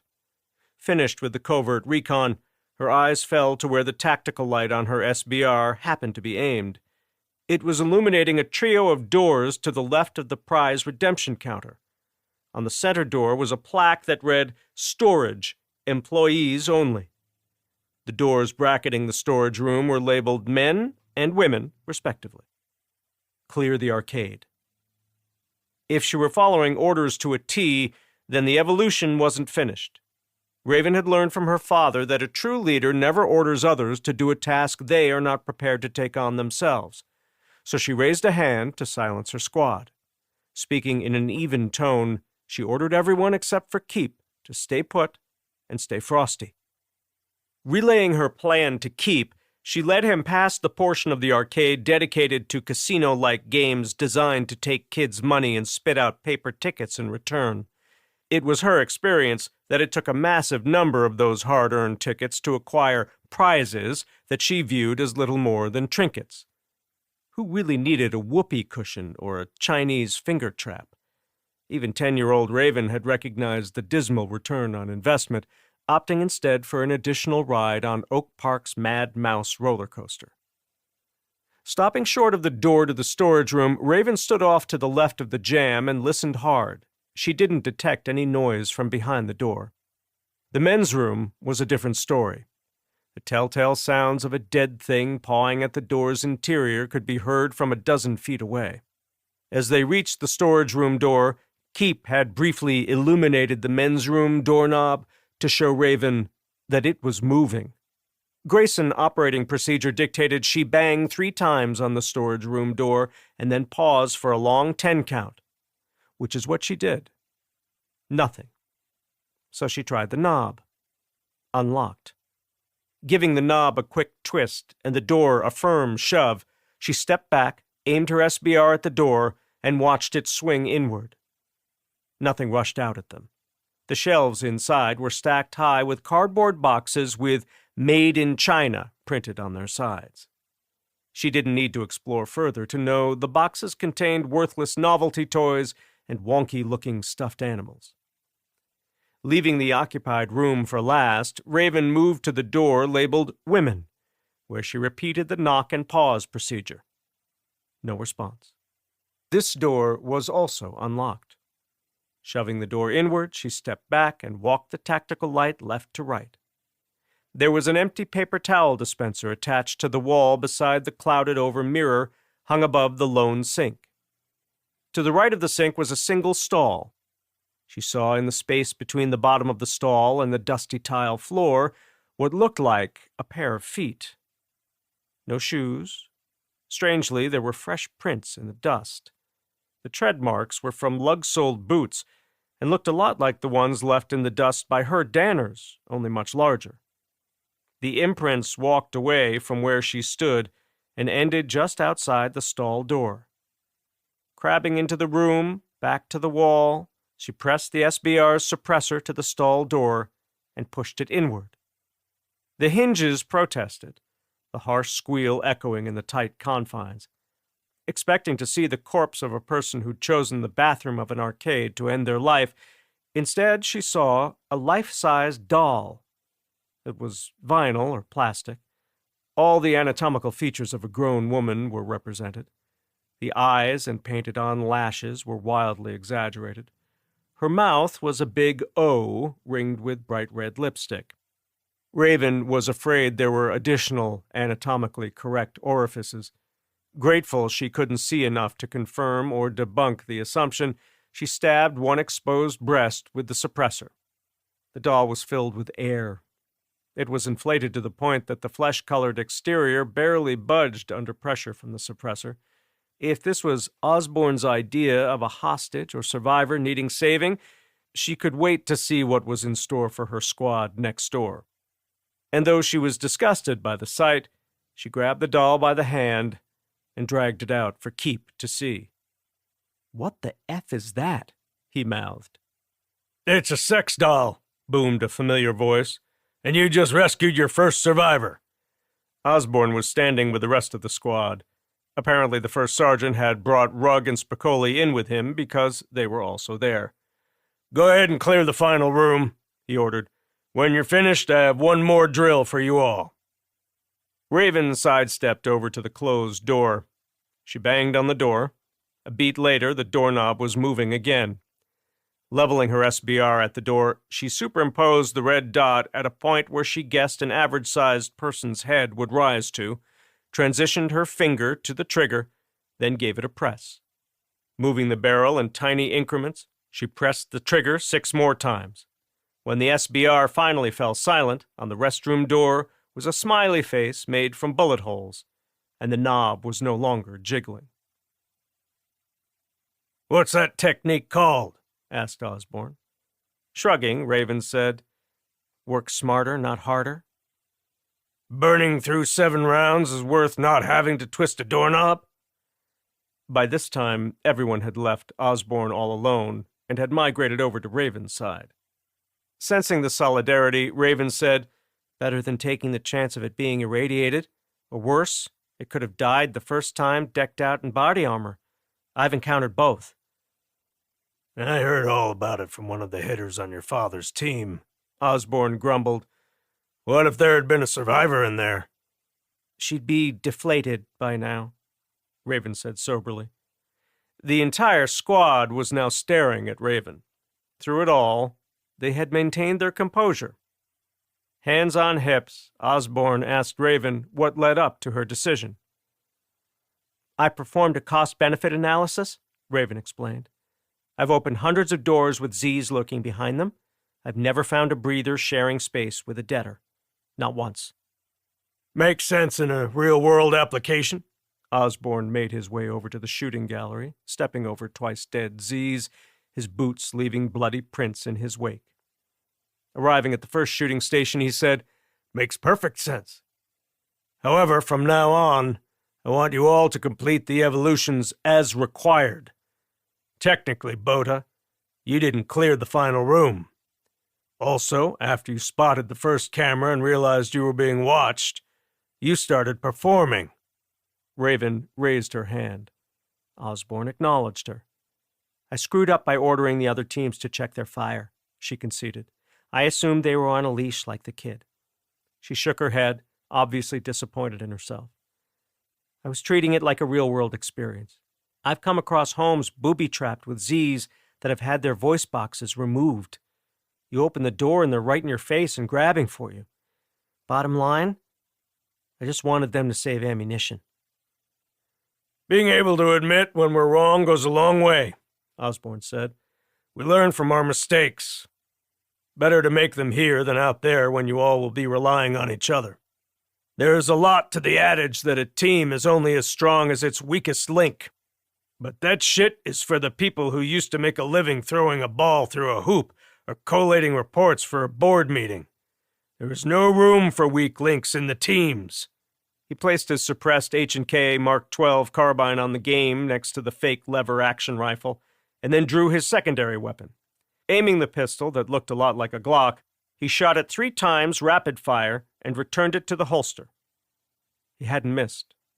All 3 bottles he had targeted were reduced to plastic shards. "Same teams," he said. "Each of you choose a station and place your primary weapons on the counter." He gestured at his station. "Then I want you to get ready to draw your secondary. Choose a target and eliminate it." He put a finger in the air. "There's a catch. You cannot rack your slide or thumb back your hammer." Raven knew where Osborne was going with this one. She walked her gaze down her squad, noting who was catching on and who wasn't. Only the twins seemed aware. Dee wore a knowing smile. Seeing Raven looking his way, Dumb nodded and winked. Osborne stood back and waited until everyone was in place and their primary weapons were out of the way. Singling out Alpha, he ordered Keep to draw and fire 1 round at a target of his choice. Raven had already noted the .45 on the man's hip. Though she wasn't 100% sure the hammer was cocked, she was about to find out along with everyone else. Keep drew the Colt Model 1911, took dead aim at a vase bristling with faux flowers, then squeezed off 1 shot. The report was deafening. The vase disappeared in a cloud of red dust. Wearing a satisfied look, Keep holstered the pistol and looked at Raven. Next, Osborne barked. what you got, Bota? One in the chamber always had been drilled into her since she got her first gun. With the Glock safety on the trigger, if one followed the 4 tenets of safe firearm handling, there was no risk to carrying with a round in the chamber. Getting into the Weaver stance, Raven drew her Glock, thrust both arms out in front of her body, then drew a calming breath. Exhaling slowly, she lined up the tritium sights, slipped her finger onto the trigger, then gave the trigger a soft caress. The report was nothing like the sonorous boom of the big 45, just a sharp pop, and then silence. The piano player jerked once, and the bowler hat went airborne, revealing the single bullet hole dead center on the rear of his head. Dee and Dumb were next door to Raven. Charlie team, said Osborne. do it to it. Dee unholstered a Sig Sauer P226 chambered in 9mm, threw off the safety, then drilled a shot glass high up on the top shelf behind the bar. It, too, was plastic, the tiny shards peppering the other glassware sitting nearby. The report fell somewhere between the Colt 1911 and Raven's Glock. Dumb wasted no time. His secondary weapon was a Glock 17 chambered in 9mm. His brother was a quick draw. Dumb was much quicker. Showing off, he acquired the bird perched in the cuckoo clock and pressed the Glock's trigger. The single parabellum round obliterated the bird and started the clock's hands spinning. Bravo team, your turn. Nothing. Barbie and Dream didn't make eye contact. Both of their Army-issue 9mm Beretta semi-automatic pistols remained holstered. Osborne shook his head. You're both dead. He looked at the big kid from Tallahassee. Delta, you're up. Rugg, you good to go? Nodding, Rugg drew the Beretta issued to him the day before, threw off the safety, and lined up his shot. There was a sharp crack, and the piano player's tip jar was destroyed by the 9mm bullet. Shredded funny money filled the air and then drifted to the floor, finally settling around the piano player's bench seat. Spicoli, said Osborne, fixing his gaze on the younger man. Your turn. No pressure whatsoever. Just let that beautiful SIG P228 do the talking for you. Yes, First Sergeant, replied Spicoli. No stutter detected. He drew the semi-auto pistol, put the selector to fire, and squeezed off a shot. At first, it wasn't evident what the 9mm round had struck. There was a lot of craning and shrugging going on. Finally, Osborne said, I see it. Good shot, sir. Raven had noticed the splintered hole punched through the wooden Dexter's Saloon sign at about the same time Osborne did. The sign was on the wall above the pair of inoperable swinging saloon doors. The hole was right where the bars of the X crossed. Osborne said, That's about a 10-yard shot, max. I'm not sold. Let's see you put one through one of those O's. No problemo. Spicoli thrust the SIG out, the two-handed grip solid, and let loose 2 closely spaced rounds. Seeing 2 new holes appear in the sign, one centered in each of the O's, Osborne said, Show off, and turned his attention to the entire squad. A special forces mate of mine, who shall remain unnamed, is going over the footage from the cameras in the rafters overhead. If anyone is seen flagging a teammate, you won't be washed from today's evolutions. He smiled. You will be given the broomstick of shame. It will be the only weapon you will be allowed to take with you into the next evolution. He put his hands on his hips. Any questions? Crickets.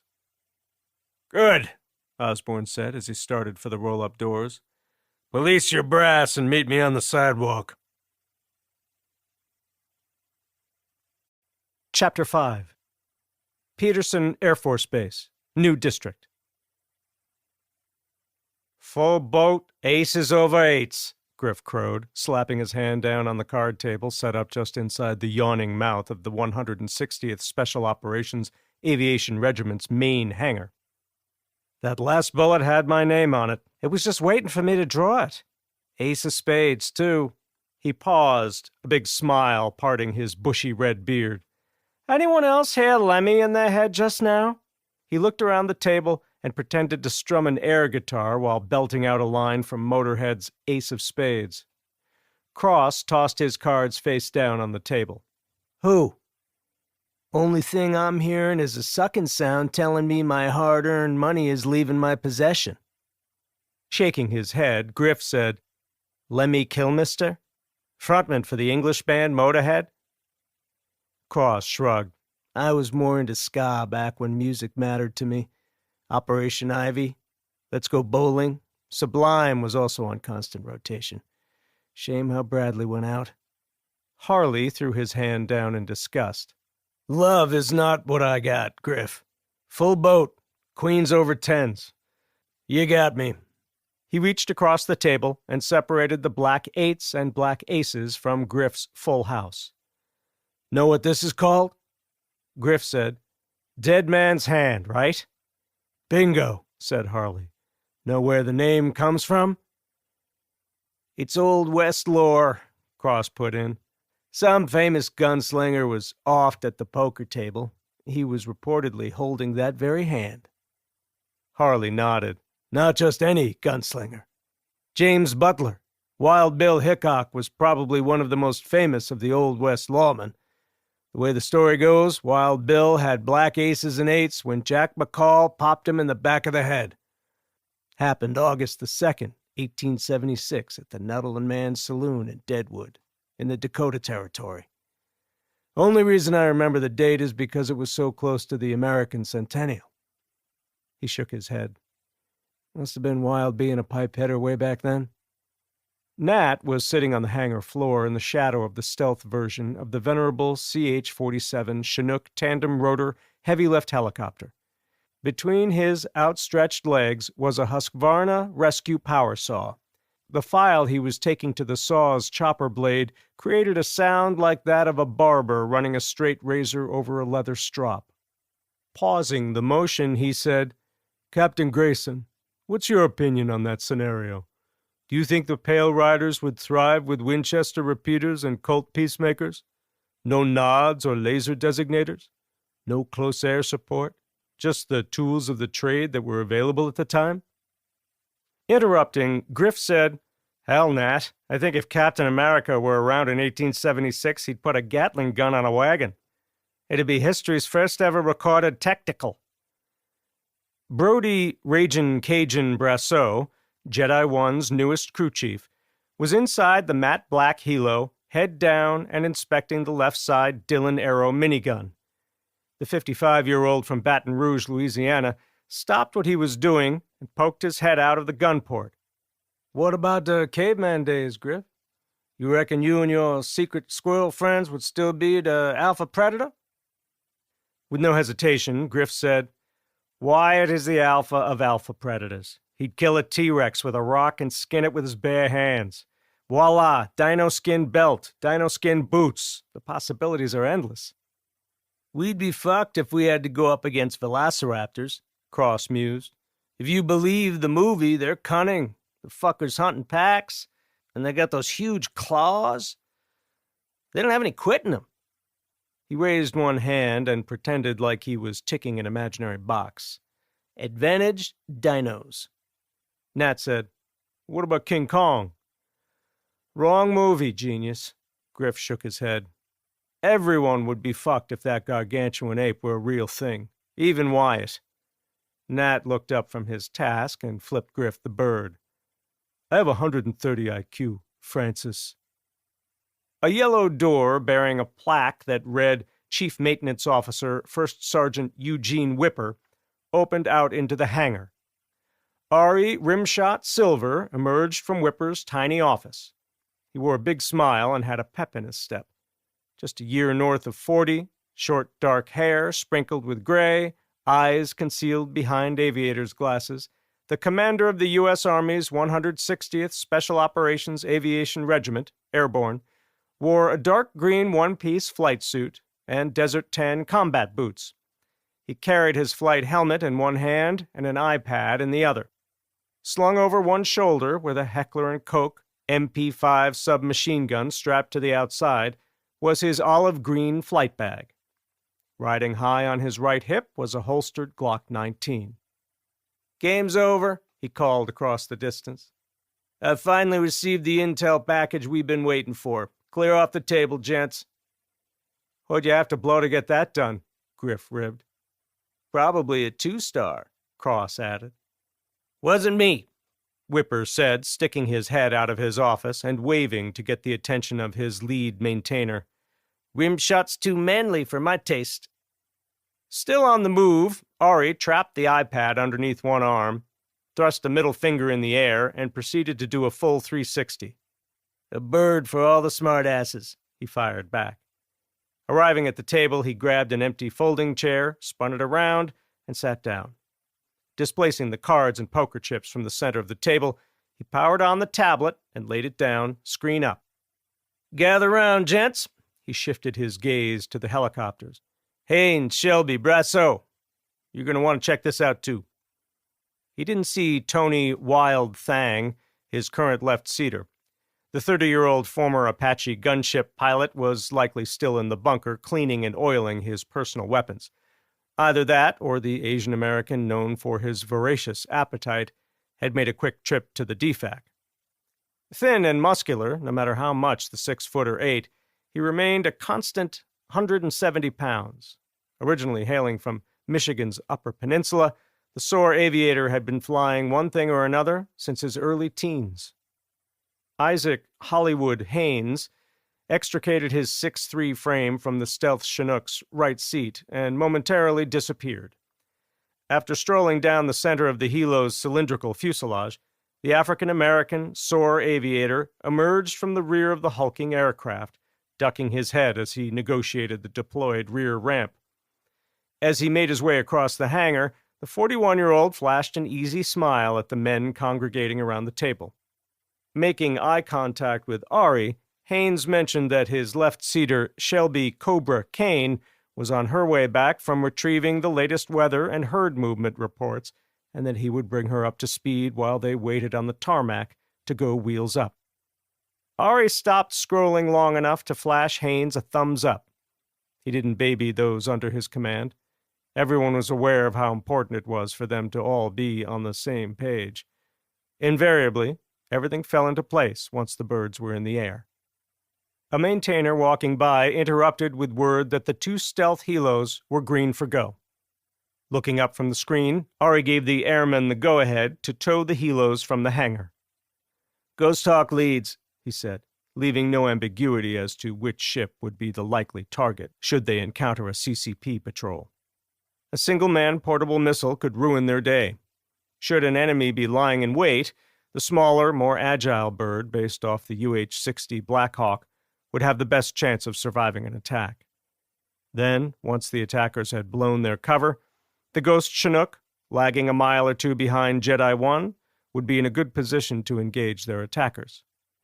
Haynes' crew chief and loadmaster, newer members of SOAR who had cut their teeth during the height of operations in Afghanistan, were both more than capable behind the Ghost Chinook's hip-mounted miniguns.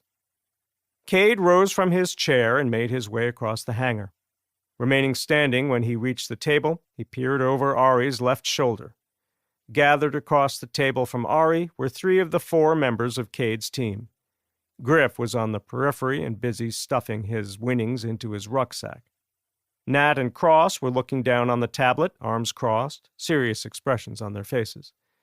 Behind the Pale Rider, standing nearly as tall as Nat, was Haynes. He'd picked out his afro to the point that it made him appear to be a half a head taller than the big Pacific Islander beside him. "Is that the footage captured by the H-60 that went out this morning?" Haynes asked. "It is," Ari confirmed. "Only it was captured by a handheld device, not the bird's optics suite. And it was like pulling teeth to find someone with the proper clearance who wasn't too busy or too cautious to transfer the imagery to a civilian device." Sidling up next to Haynes, Griff looked up at the man. "How do you fit a helmet over that thing?" Haynes pretended to knock on his afro, all the while clucking his tongue to produce a convincing sound effect. "This is my helmet," he quipped. You're just jealous you can't make that nappy red hair of yours stand at attention." Okay, Ari said. "I am the resident comic around here. Now pay attention. This brief will be brief." He looked around to make sure everyone was present who needed to see the imagery and hear what he had to say. Seeing that both co-pilots and the crew chiefs for each bird were now present, he pinched and scrolled the image on the screen. It was an overhead of a mixed-use neighborhood. There were older homes and squat warehouses. Intermixed, mainly on the wider thoroughfares, was a smattering of strip malls housing pawn shops, check-cashing places, convenience marts, and liquor stores. It was clear their target's location was in a less than desirable suburb of Denver. Ari tapped a finger on the rectangular building in the center of the screen. Target Alpha is not in the best of neighborhoods. It's a one-level building. The front door is fortified and the windows are barred. Based on the number of Z's in the fenced-in area behind the structure, confidence is high that the fence has been breached. Since the video doesn't give us eyes on the rear door, assume it's compromised, which is the reason for the rooftop insertion. He tapped the gray L-shaped area curling around the back and side of the building. The shadow of a tall fence topped with curled razor wire was evident. Though it was difficult to see clearly each individual zombie on the still, their shadows were a dead giveaway. Cade leaned closer and was able to make out a dozen or so different shadows. He also noted the stacked, rigid inflatable boats, their distinct shapes unmistakable to the trained eye. They were pushed up against the long run of fencing. Two small structures abutted the row of boats. They were positioned side by side against the fence at the foot of the L. While Cade wasn't in the business of assuming, he agreed with Ari's assessment about the fence and building having already been breached. Cade figured it was the work of CCP troops or looters. Since the CCP were thorough and usually left nothing of use behind, he hoped for the latter. Ari put a finger on the screen and dragged the image until the outside storage area dominated the center of the screen. Indicating the small structures near where the building bumped out, he said, "If you don't find everything on your list inside the shop, these sheds may bear fruit. Lastly," he added, singling out his aviators and aircrew, "to avoid established fallout zones, we will be taking the long route. From Peterson, we'll fly east to Yoder, make the turn north, then approach Target Alpha from the east. If the surveillance bird was tracked in and out, to keep the enemy guessing, lead ship will deviate a few times. So, to steal a phrase from today's customers, stay frosty, lady and gents." Finished, he stepped back from the table and pointed Cade to the spot he had just vacated. "What's your plan, Wyatt?" Cade skipped the pleasantries. First off, I want to address the elephant in the room. The reason we aren't doing this in the talk is because this mission needs to stay in-house. You all have been briefed on Whitehorse. Smokey isn't here for a reason. This is the president's baby. "It's an election year," Griff noted. Not my circus, Cade replied. He tapped the tablet. Cage will kick out the cargo net and then deploy the fast rope. Nat inserts first with the saw. I'll go behind him. The frogmen will follow and set up security on the roof. Griff covers the streets fronting the store to the west. Cross will watch the cross street on the store's south side. Our goal is to be on the roof and watching our ride leaving in under 1 minute. 30 seconds or less would be optimal. "Why is that?" Cross asked. "Sightings of hostiles in and around Denver were almost nil over the summer." Cade manipulated the image, pointing to intersections a couple of blocks away from the target. It's obvious a large group of survivors once staked claim to the neighborhood surrounding Target Alpha. These inroads are blocked with Jersey barriers, vehicles, and earth-moving equipment. Nobody gets in or out unless they're climbing those barriers or being choppered in. Griff pointed to the street north of the target. "This downed tree tells me those survivors likely didn't make it into summer. If they had, this tree would be firewood seasoning in someone's shed." He looked at Cade. "Think the survivors abandoned the place? Or did the worst happen and they're still hanging around?" The latter, Cade replied. And if I'm right, the last thing we need is for hungry rotters to be drawn in by rotor noise and get eyes on us. Because if they do pinpoint our location, time on target will be cut drastically. Any questions? Griff said, "So if these survivors who fortified their hood and then failed to live up to their name are still inside the wire, how many Z's do you think we're talking about?" Cade said, 1, 50, 1,000? What difference does it make? We have a job to do. If we strike out here, the rest of the mission will be compromised. That seemed to satisfy Griff.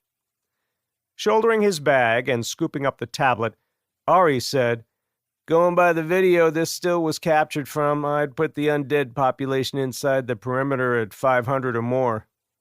Nat shook his head. "That's a lot of dead meat to pack into, what, 16 square blocks?" Hence the rooftop insertion, Cade responded. It's straightforward. We find what we need, dump it in the cargo net, then call Jedi 2 to sling load it all out of there for us. Jedi 1 will provide cover. Once 2 is away, we'll exfil aboard Jedi 1. "We're Oscar Mike," Ari said over the engine noise of the tractors towing the helos to the tarmac fronting the hangar. "Once we're underway, Wyatt will brief you all on what to expect at Target Bravo." He looked across. "You up to backing Cage on the Mini while he's doing his thing over target?" "I'm your Huckleberry," Cross said with a grin. Through gritted teeth, Ari said, "Hucklebearer." For the 100th time, the handle on a casket is commonly called a huckle. Doc Holliday was letting Johnny Ringo know that he was going to be putting him in the ground, figuratively and literally. The dispute between the men, hinging on what Val Kilmer's character Doc Holliday meant in Tombstone, was long-running. Camps were divided, with the Pale Riders on one side and Ari and his aircrew on the other. Loaded down with gear and cradling his suppressed MP7, Griff said, "For the 100th time, Huckleberry is from a poem called Sweetheart of the Period." Cross shouldered his ruck. Nodding, he said, "I whispered, bending down my head, 'Your lips are like a cherry.'" Griff picked it up from there, saying, "She took my meaning, laughed and said, 'Well, I'm ya Huckleberry.'" He looked at Ari. "Case closed, flyboy." Cade struck off toward the tarmac, SBR in one hand, tablet in the other. Over his shoulder, he said, "The jury has spoken." In passing, Nat leaned down and whispered something in Ari's ear. Standing out from the rest of the team, his bright red and green Hawaiian shirt peeking out from underneath his plate carrier, Harley said, "I'll second whatever Nat just said." Outnumbered and flummoxed, Ari spun a finger in the air. He said, "Wheels up in 5, let's move it," and stalked off toward the helicopters lined up on the tarmac. Chapter 6. Aurora, Colorado. Duncan had been standing over the opening in the attic floor with his shotgun held at a low ready and watching Damon scramble up the telescoping ladder. When the younger man had the panel in place, he let go of the rope, flopped down hard on the attic floor, then released the air trapped in his chest. Duncan couldn't help but notice Damon's back heaving up and down as he refilled his lungs with fresh air. Realizing that his friend was no longer wearing his backpack, Duncan asked him where he had left it. "It's in the office, where I took it off to get my tools," he answered. "So we don't have any screamers?" Damon shook his head. "Afraid not, but that's not the worst of our problems." He grimaced. "The motherfucking satellite phone is in there too." Helping his friend up off the floor, Duncan said, "You know rule number 1 of being a golden ticket holder, right?" "Expect to self-rescue," Damon replied. "I didn't bring the phone to call the bureau and beg them for help. It's more of an insurance policy. Kind of like the unwritten rule of always taking 2 vehicles when going outside the wire." Duncan nodded. "1 is none, 2 is 1. I should kick myself for not bringing my sat phone." Shaking his head, he looked at the floor. I bet you were thinking that if something like this were to happen, we would use it to call Captain America?" "X gets a square," Damon said. "He owes you one, right?" While Duncan was chewing on the question, Damon strode to the rear of the attic. The space was total opposite of what he was expecting. Compared to the attic in the farmhouse in Hannah, dark as a tomb, the standing air hot and rife with the stench of carrion, cobwebs everywhere, this attic was like a penthouse suite at the Bellagio. Save for the exposed beams running left to right overhead, the space was finished. The walls were painted light tan. Every 10 feet or so was a power receptacle, and though there wasn't power to the industrial-looking light fixtures hanging from the joists, the windows in the dormers, 6 in the front of the attic, 4 in the rear, let in plenty of light. "Cade owes me one, all right," Duncan finally confirmed. "Problem is that he's out of pocket beginning today." Damon returned from his recon and sat cross-legged on the floor. "What's that supposed to mean?" "It's secret squirrel shit," Duncan divulged. "He said he'd be gone for a week or so. Told me he'll be staying at one of the Air Force bases with his Pale Riders team. Didn't specify whether it was Peterson or Shriver. My money's on the former. That's where the bunker is. Plus, Ari and his Sora boys all stay there." "So what's going down?" "If I told you..." "You don't even know." Now, Duncan was the one wearing the sheepish expression. "You're right, I don't know anything else. It's so sensitive, you're the only person I've told." "If we had the Thuriah, we could call Raven," Damon proffered. "Ask that little ass-kicker to round up Harley and a couple of his friends from the 19th hole and have them come and rescue us." He bowed his head and pinched the bridge of his nose. "But she's out of pocket as well." "Yep," Duncan said. "She's in basic training starting today.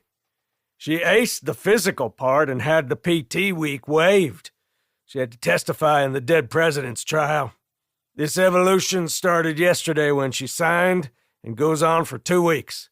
He snickered. "She let them shave her head.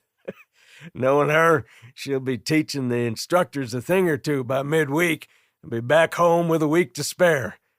He punctuated the statement with one of his trademark cackles. "What about the other kids? Did you tell any of them where we were going to be today?" Duncan went quiet for a beat, thinking. Finally, staring Damon square in the face, he said, "I did. I mentioned it to Taryn and Wilson." He exhaled and swore under his breath. "What?" Damon asked. "Left my gosh darn pickup parked in the driveway at my place. If they do come calling for something and I don't answer, they might catch on that something's gone sideways. If so, they're smart enough to put 2 and 2 together and come looking for me. Then again, I'd hate myself if those 2 went outside the wire on my account and something happened to either one of them." He grimaced. "Ain't someone gonna miss you? Did you tell anyone where you were going?" Damon shook his head. "I ain't got nobody. The dead presidents killed the only friends I had." "How about the folks you got minding the smaller stores for you?" "I'm not in the habit of telling anyone where I'm going. I'm a grown-ass man, Duncan. Plus, I have a reputation to uphold." "You're damn capable, son. But you ain't Mad Max." Damon said nothing. Instead, he looked around the attic. Unlike the farmhouse, the floor here was covered with a substrate and low-pile gray carpet, which meant he didn't have to step from joist to joist to move around. Another big difference was the ceiling height. There was a good 1.5 foot clearance between his head and the exposed joists. Another big difference between the farmhouse attic and this one, his claustrophobia wasn't ramping up. But with the screamers unavailable, they needed something to distract the zombies long enough so they could get down from here and make a mad dash for their vehicles. Spotting a dozen or so plastic bins tucked away in a far corner, some labeled Xmas stuff, he strode across the room. Peeling the lid from one, he peered inside. Christmas lights. There were enough in the one box to do up a small home twice over. One of the other boxes also contained strands of lights. The rest held tree ornaments and other assorted holiday decorations. One box tucked behind the others had "Toys, keep," scrawled on one side in black ink pen. He opened the lid and dug through the contents. Duncan was sitting with his back to one of the walls and watching his friend search the bins. He could feel through the seat of his pants the vibrations of the dead things banging around downstairs. He thanked God it wasn't hot up here. He was also grateful that with the stairs tucked away, the stench of death was minimized. Seeing Damon approaching him with a furry red doll clutched in one hand and a strand of Christmas lights in the other, he said, "What's with the doll?" "You don't know who this is?" Duncan shook his head. "You didn't have any grandkids?" Again, Duncan shook his head, but vehemently this time. "No," he said with a sly grin. "I don't even have kids of my own. At least none that I'm aware of." "This is Tickle Me Elmo." Back when things were normal, Elmo was the newest Muppet on Sesame Street, Damon explained. "What's it supposed to do?" "It's a he, and if I remember right, he's supposed to make a lot of noise and wiggle around." Damon turned the Elmo doll upside down and gave it a thorough looking over, running his hands through the fur and poking and prodding it here and there. "You looking for its butthole or something?" "Just looking for a switch to turn him on." "So you're looking for his pecker?" Damon shook his head. "You're always on." Righting the doll, he said, "Found the switch. Hope the batteries aren't dead." When he tried the switch, Elmo started gyrating in his hand immediately. Then, as the hip thrusts reached Elvis Presley tempo, a high-pitched and rather annoying recorded plea for anyone within earshot to be Elmo's friend emanated loudly from the doll. It wasn't one and done, though. The doll kept repeating the same phrase over and over ad nauseum. 10 long seconds of oral punishment. "Switch that little red fucker off," Duncan ordered. "The only thing more annoying sounding than your pal Elmo is Charlie Brown's teacher." Damon silenced Elmo. "Let me guess," Duncan said. "You're going to toss Bugger Me Elmo out back and wait for the biters to take notice. Then," he paused for effect, "me and you are going to climb out the front window and shimmy down the light strings like a couple of second-story men fleeing the scene of the crime. Am I right?" Damon nodded. "Unless you have a better idea." "I'd say we blast our way out, but since we don't have enough ammo between us to kill all the biters, let's try your idea first," Duncan said, adding a tip of the Stetson. "How long will the thing bray on before it shuts down?" Damon flicked Elmo's switch and set the doll on the floor, watching it wriggle atop the carpet. Turned out Elmo did shut up on his own after 30 seconds or so. A follow-on squeeze by Damon resurrected the doll, the flurry of sound and movement lasting another 30 seconds. "How do you propose we keep him activated?" Putting a finger in the air, universal semaphore for wait one, Damon pulled some zip ties from a pocket. He looped a pair of the longer nylon ties around Elmo's belly and chest and cinched them tight.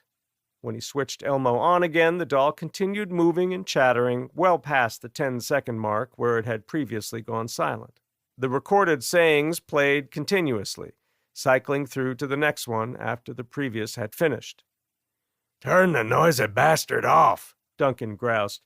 "That voice is more annoying than anything coming out of the pie holes of those dead things keeping us trapped up here." Damon silenced Elmo and set him aside. Next, they unloaded the boxes of lights, unscrewed the glass bulbs, then wove them into a 40-foot-long makeshift rope, using the zip ties they had brought with them to keep the individual strands from unraveling.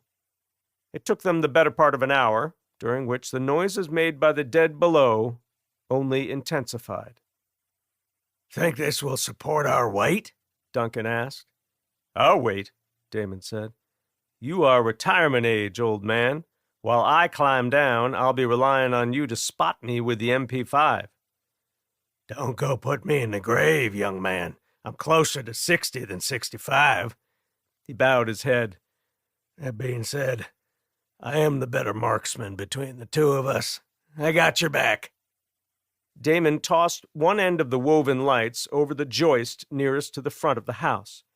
Knotting and zip-tying the makeshift rope around the joist, he tested it by grabbing hold and lifting his feet off the floor.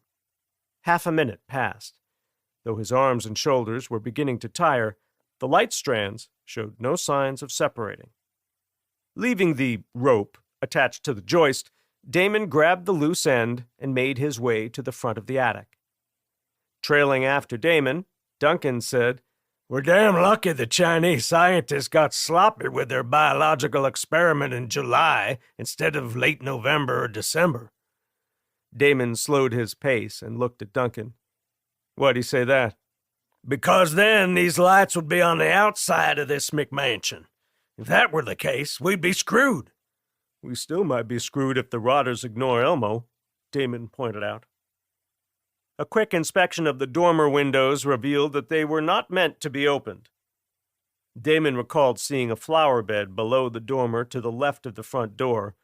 Figuring the mounded topsoil would provide for a softer landing than the dead lawn bordering it, it was the dormer he chose. Turning sideways to the dormer, he delivered a couple of swift karate kicks to the center of the window, right where the faux panes intersected. The first strike buckled the window in the center. The second finished what the first had started, sending the spider-webbed sheet of glass from the frame and skittering off the roof and onto the brown grass below. Damon coiled the rope of lights loosely and tossed it out the window. Seeing the intertwined strands go taut and refrain from swaying freely back and forth, he was confident the free end had made it onto the lawn below. Duncan said, "That'll do." He started back toward the rear dormers. "Which of these windows is Elmo going out?" Indicating the dormer diagonally opposite the one he would be descending from, Damon scooped up Elmo and crossed the attic. "You don't have to Jackie Chan the window," Duncan said, hefting the saga. "Spare your leg. I got this." Dumping the magazine and clearing the chamber, he spun the shotgun around and used the buttstock to bash the window from the frame. Turning to face Damon, a shit-eating grin on his face, he tapped a finger on his Stetson. "Work smarter." "Not harder," Damon finished as he switched Elmo on. Sticking his arm out the window, Elmo wailing away, he threw the doll as hard as he could. It struck the railing encircling the back deck, caromed toward the sloping backyard, and landed in the deep grass bordering a weed-choked flower bed. The glass breaking got the full attention of the zombies crowding the backyard. When the Elmo doll sailed over their heads, the incessant pleading loud enough to be heard 2 stories up, every zombie went hunting for it. Damon counted 20 of them converging on the doll. After waiting a handful of beats, when the zombies that were expected to stream in from the front of the mansion didn't materialize, he began to worry that the deep grass was keeping the sound from traveling sufficiently. Cocking a hand behind one ear, Duncan said, "I can barely hear the little bugger. Makes me think the biters out front can't either." "I'll go check," Damon replied. He sprinted across the attic and came to a stop at the dormer with the broken window. Looking down at the front yard, he saw that little had changed since he deployed the rope. Most of the zombies congregating near the vehicles had moved across the sidewalk and now occupied the no-man's land between the curb and the mansion's destroyed front door. A dozen creatures remained on the lawn directly below the dormer, faces upturned, their dead-eyed stares locked on the broken window. Their raspy hissing intensified the second they saw him. Returning to the rear of the attic, Damon said, "They didn't budge, which means we are fucked." He stared at the ceiling, thinking. Roughly 90 seconds after coming to rest in the grass, Elmo began to slur his words. "I gather those weren't energizers powering our little red buddy," Duncan quipped. "Any other noisy toys in that box?" Damon shook his head. "Just basic stuffed animals. The rest is wood blocks and Legos and such." "Back to square one, amigo. Any other ideas?" "We wait 'em out," Damon said. "If nobody comes looking, I'll try to climb out the window under cover of darkness." "That's all you got?" Damon didn't answer. He went to another bin, took a book from inside, then sat down and cracked it open. Chapter 7. Raven stood on the sidewalk in front of a 2-story building that looked as if it had been dropped into downtown Manitou Springs by a tornado. Mother Nature and Father Time had been hard at work degrading the 40-foot-tall structure. Its steeply pitched roof sagged, the gray shingles clearly a few years past their prime. The canvas awning over the front door was in the same condition as the awnings on the arcade next door. The sign high up on the clapboard facade was faded and weathered, the words, "Richie Rich's Toys, Games, and Books," barely legible. The once white paint was now gray, and in places it curled up from the wood siding. On the ground level, the store's windows and door were boarded over with sheets of plywood. Frilly drapes, yellowed by the sun, hung limply behind the second-story windows some 20 feet above Raven's head. Raven's squad stood with her on the sidewalk, awaiting instructions from First Sergeant Osborne, who was down the block helping 2 of the nameless Special Forces guys to put down the small herd of Z's that had arrived while the previous evolution was still underway. She felt naked without her weapons. Before Osborne had left them alone in front of Richie Rich's, he had relieved them of their primary and secondary weapons and their spare magazines. She hadn't a clue as to why. As far as she knew, based on her takeaway from the debrief inside the arcade, being disarmed wasn't a form of punishment. Osborne had been happy none of them had earned the broomstick of shame. As a result, he had won the wager he had made with one of the SF guys who was in desperate need of a shave.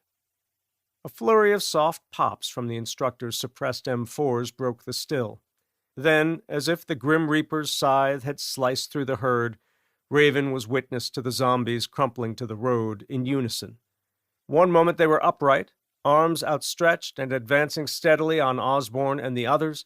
The next, their heads were snapping back from bullet strikes and bodies were falling to the blacktop. Unlike the aftermath of a living human taking a round to the head, during which the final electrical impulses discharged by the brain finished their journey, causing limbs to twitch, eyes to roll back, bowels to void, and a host of other unexpected actions to come to fruition, second death for the undead was instantaneous. It was a phenomenon Raven supposed she would never get used to. Osborne returned shortly after the zombies were felled. Up the street, the soldiers were in their Humvee and back to keeping watch.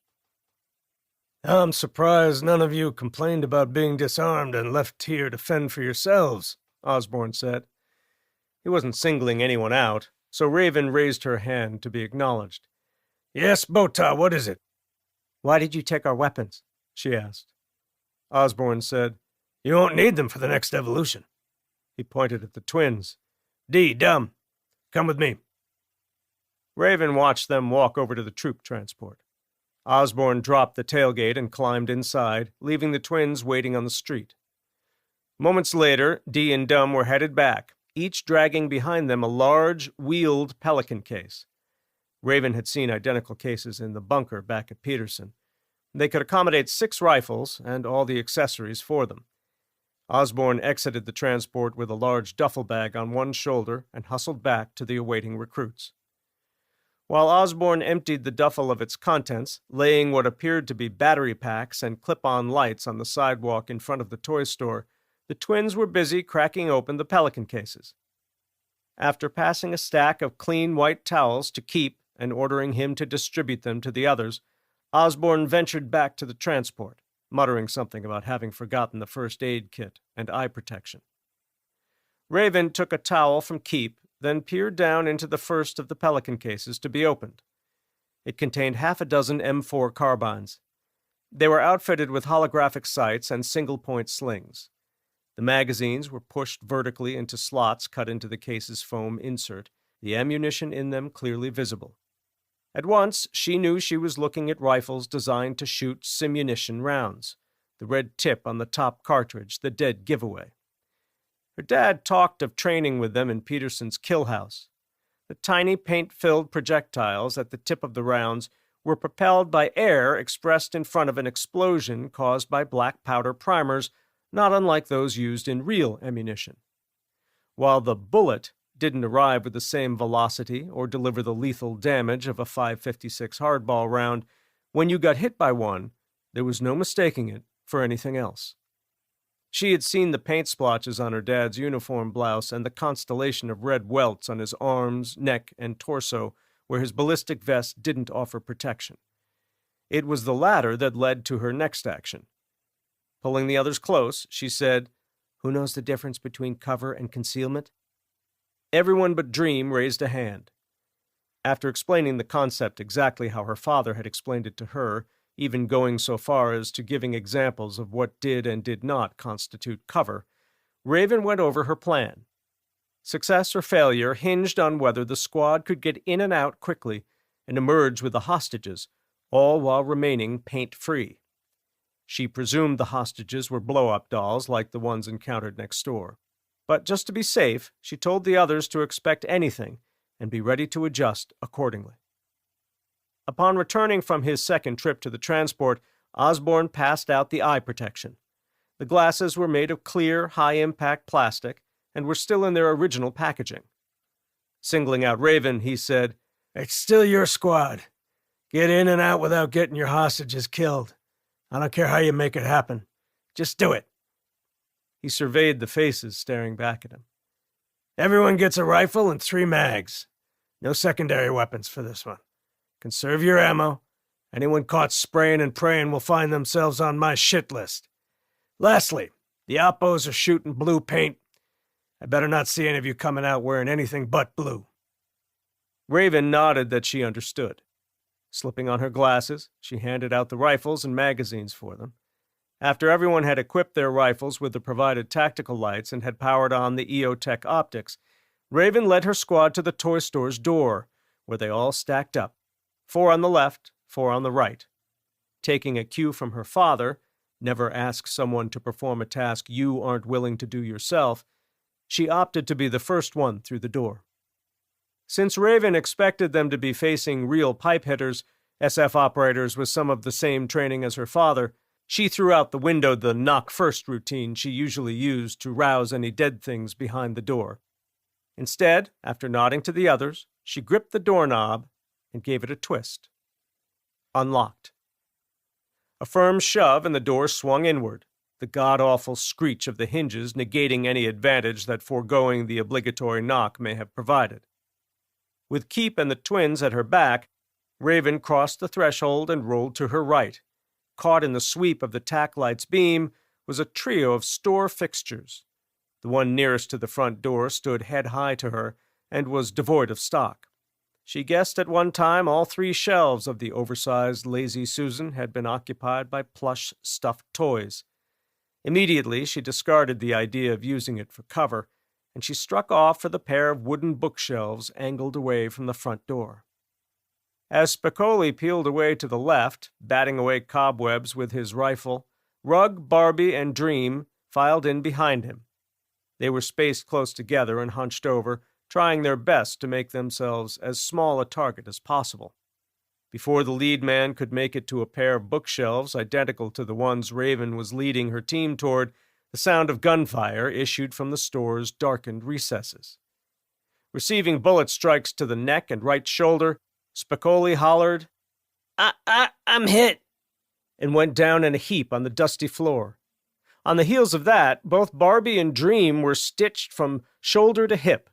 The blue paint that wasn't immediately soaked up by the multicam patterned fabric ended up as a constellation of tiny dots on the white ash bookshelves. While all this was taking place, one of the twins negligently discharged his weapon, the rounds finding not only the floor and bookshelf, but also the other sibling's heel. Reacting, the other twin spun around, triggering several rounds of his own into the floor by his brother's feet. Simultaneously, both men called themselves out of the exercise. Taking a knee, Raven instructed Keep to lay down suppressing fire so she could tend to the wounded. I think the incoming fire originated somewhere in the right corner, likely an elevated position. When the taller man began directing fire to the darkened area of the long, narrow building where Raven had spotted muzzle flashes, return fire answered from the distant corner and rounds began impacting the bookshelves in front of them.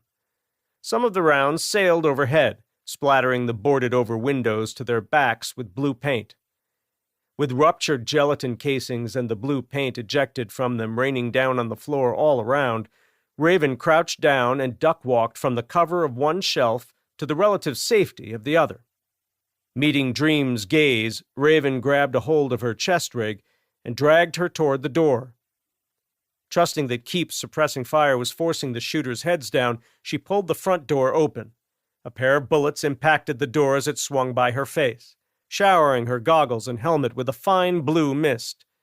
By the time she had dragged the woman out of harm's way and deposited her on the sidewalk at Osborne's feet, Raven detected a definite pause in Keep's outgoing fire.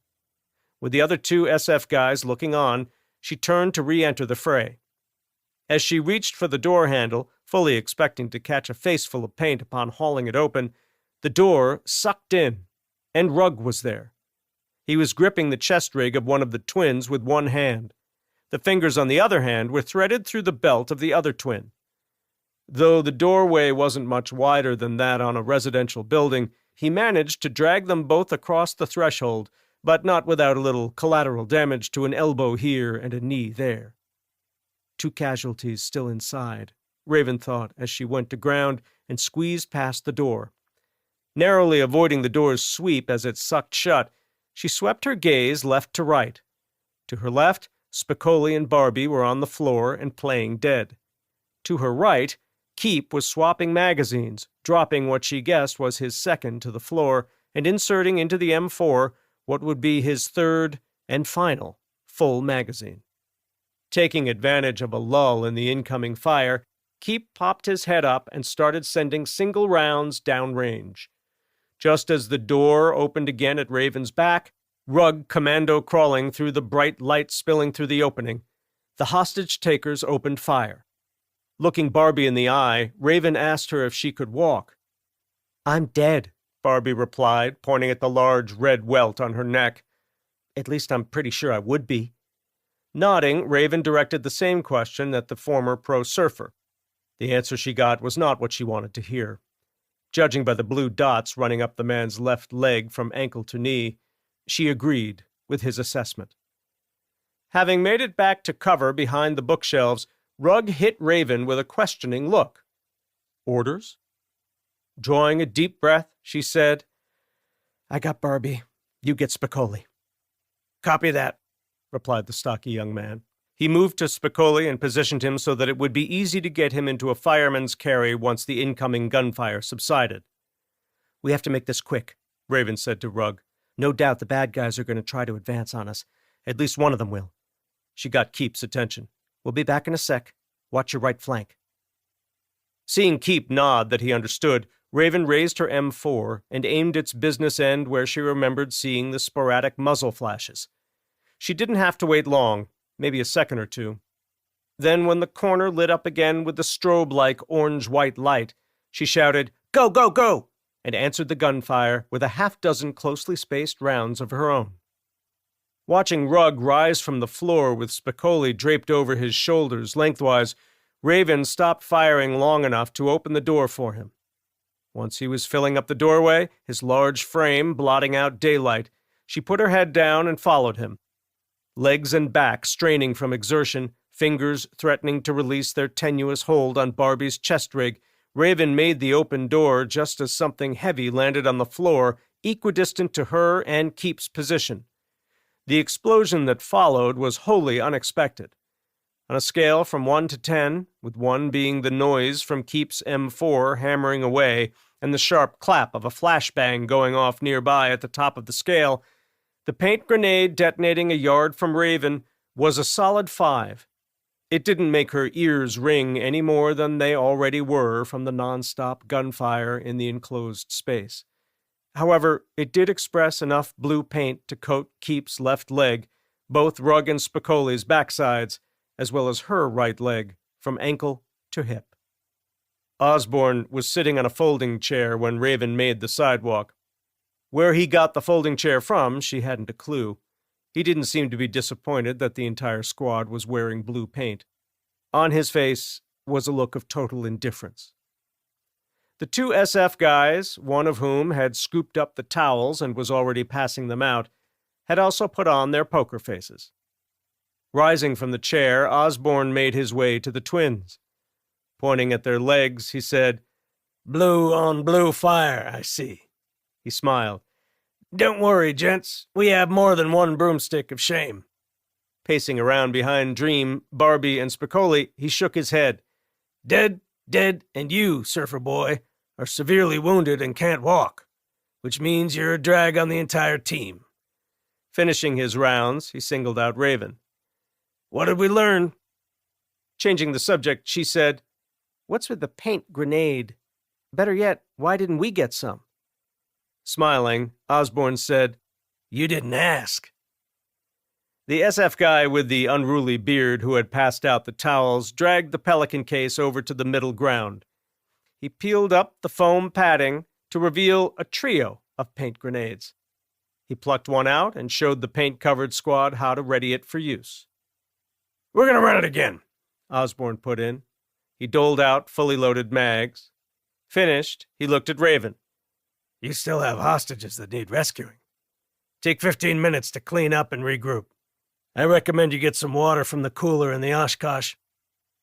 Raven swapped mags in her rifle, then stuffed the spares in her chest rig. Snatching a grenade from the box, she looked at Osborne. "I don't need 15 minutes."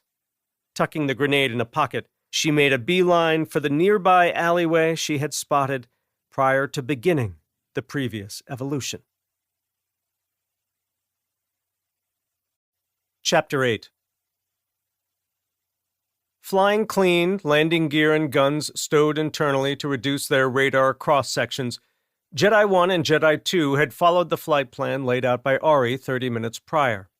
Staying close to the deck and with their throttles nearly pegged, the stealth Chinook trailing the Ghost Hawk by a mile or so, the two birds had sprinted straight to Yoder, where they both corrected course from a due east heading to one that had them tracking north by west toward the suburbs bordering Denver's east side.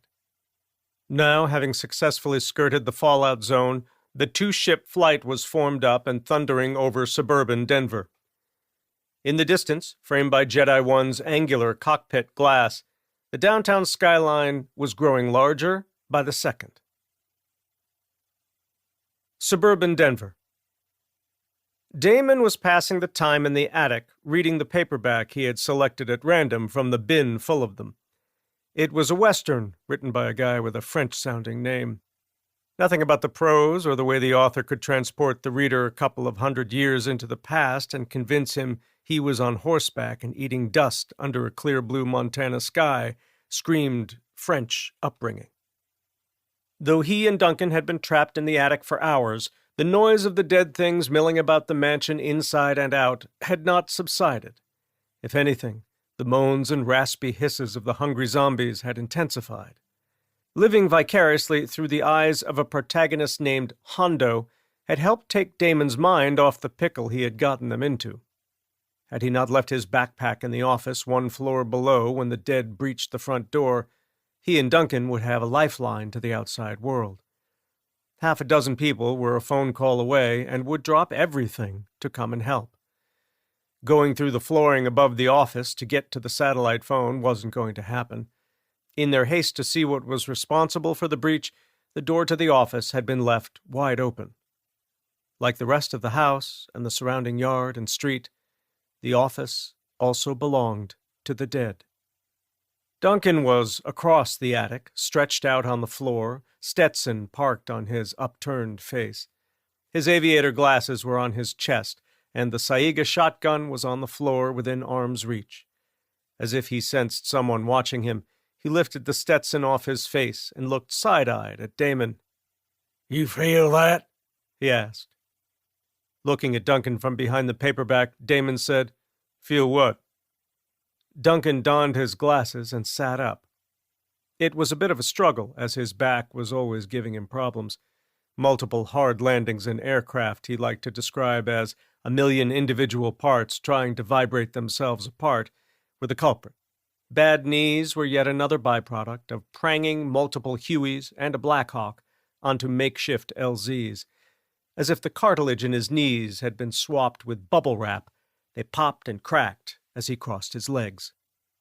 "Thought I felt something familiar rattle my chest," Duncan replied, snugging the hat on his head. "And no, it wasn't a heart attack. Reminded me of that feeling I get whenever that beautiful black halo of Ares is nearby. Probably just wishful thinking on my part." Damon lowered the novel. "You damn near pop a boner every time you see that thing." He shook his head. "You need to nut up and have Wyatt get you into Peterson on a pass. Then you can stalk that little dude and straight up corner him at the DFAC. Harangue him until he says yes. You're taxpayer again, Duncan. It's your right to go on a ride-along on the bird your tax dollars are fueling and arming. At least that's how it used to be with the police. Ask and ye might receive. Don't ask and ye will never receive." Changing the subject, mainly because he was afraid he might just heed Damon's advice if he didn't, Duncan said, "Read my fair share of Louis over the years.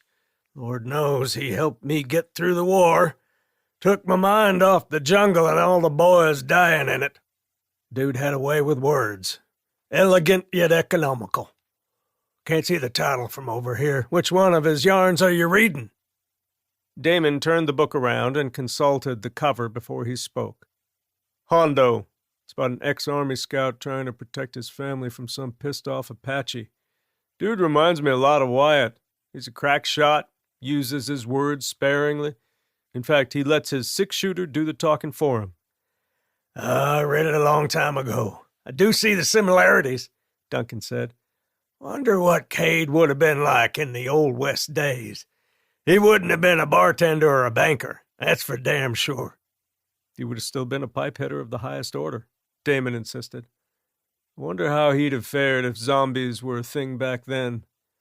"I can see him running a stagecoach through a herd of biters," Duncan said with a grin, "blasting away at 'em with a pair of Colt peacemakers. And Cade Grayson is as solid a cowboy name as they come. He'd fit right in." "That'd make for one hell of a read," Damon said agreeably. "I'd buy a copy." Grin giving way to a look of concern, Duncan said, "There it is again." He tapped his chest. "You feel it this time?" Damon said, "I did, and I still feel it." And then he rose and made his way to the front dormer with the broken window. Duncan shook his head. "Not that side. It's coming in from the east." He put a hand on the wall to brace himself and got to his feet. Boot heels pounding a cadence on the floor, he hustled over to the window overlooking the backyard. Cupping his hands over his ears, he looked to the east. "I can hear it now, too. That's a stealth whirlybird, no doubt about it." "Why would they be coming in from the east? Why not just go west and then fly north? They stay close to the foothills, they avoid the radiation put off by the crater." "Too many eyeballs in the district," Duncan explained. "The sore boys like to keep their cards close to the vest. If it were me on the stick and I didn't want anybody to know my ultimate destination, my mission plan would have us going east too. Call it a feint. We miss the fallout zone and we prevent anyone who might be watching from knowing where we're really going. Two birds, one stone." Damon remained at the front dormer. Leaning out the window and craning to see the southern sky, he said, "I see them now. The heading they're on makes me think they'll be way south of here when they pass us by. If they don't deviate, eventually they'll overfly downtown Denver." As Duncan crossed the attic to get to the front dormer, he said, "You're talking like you're seeing more than one bird." Nodding, Damon said, "There's two of them. A big one and a little one. Big one is one of those banana copters. Both are as black as my skin gets first week of summer." When Duncan reached the dormer occupied by his friend, he squeezed in next to him. "Where are they? Show me."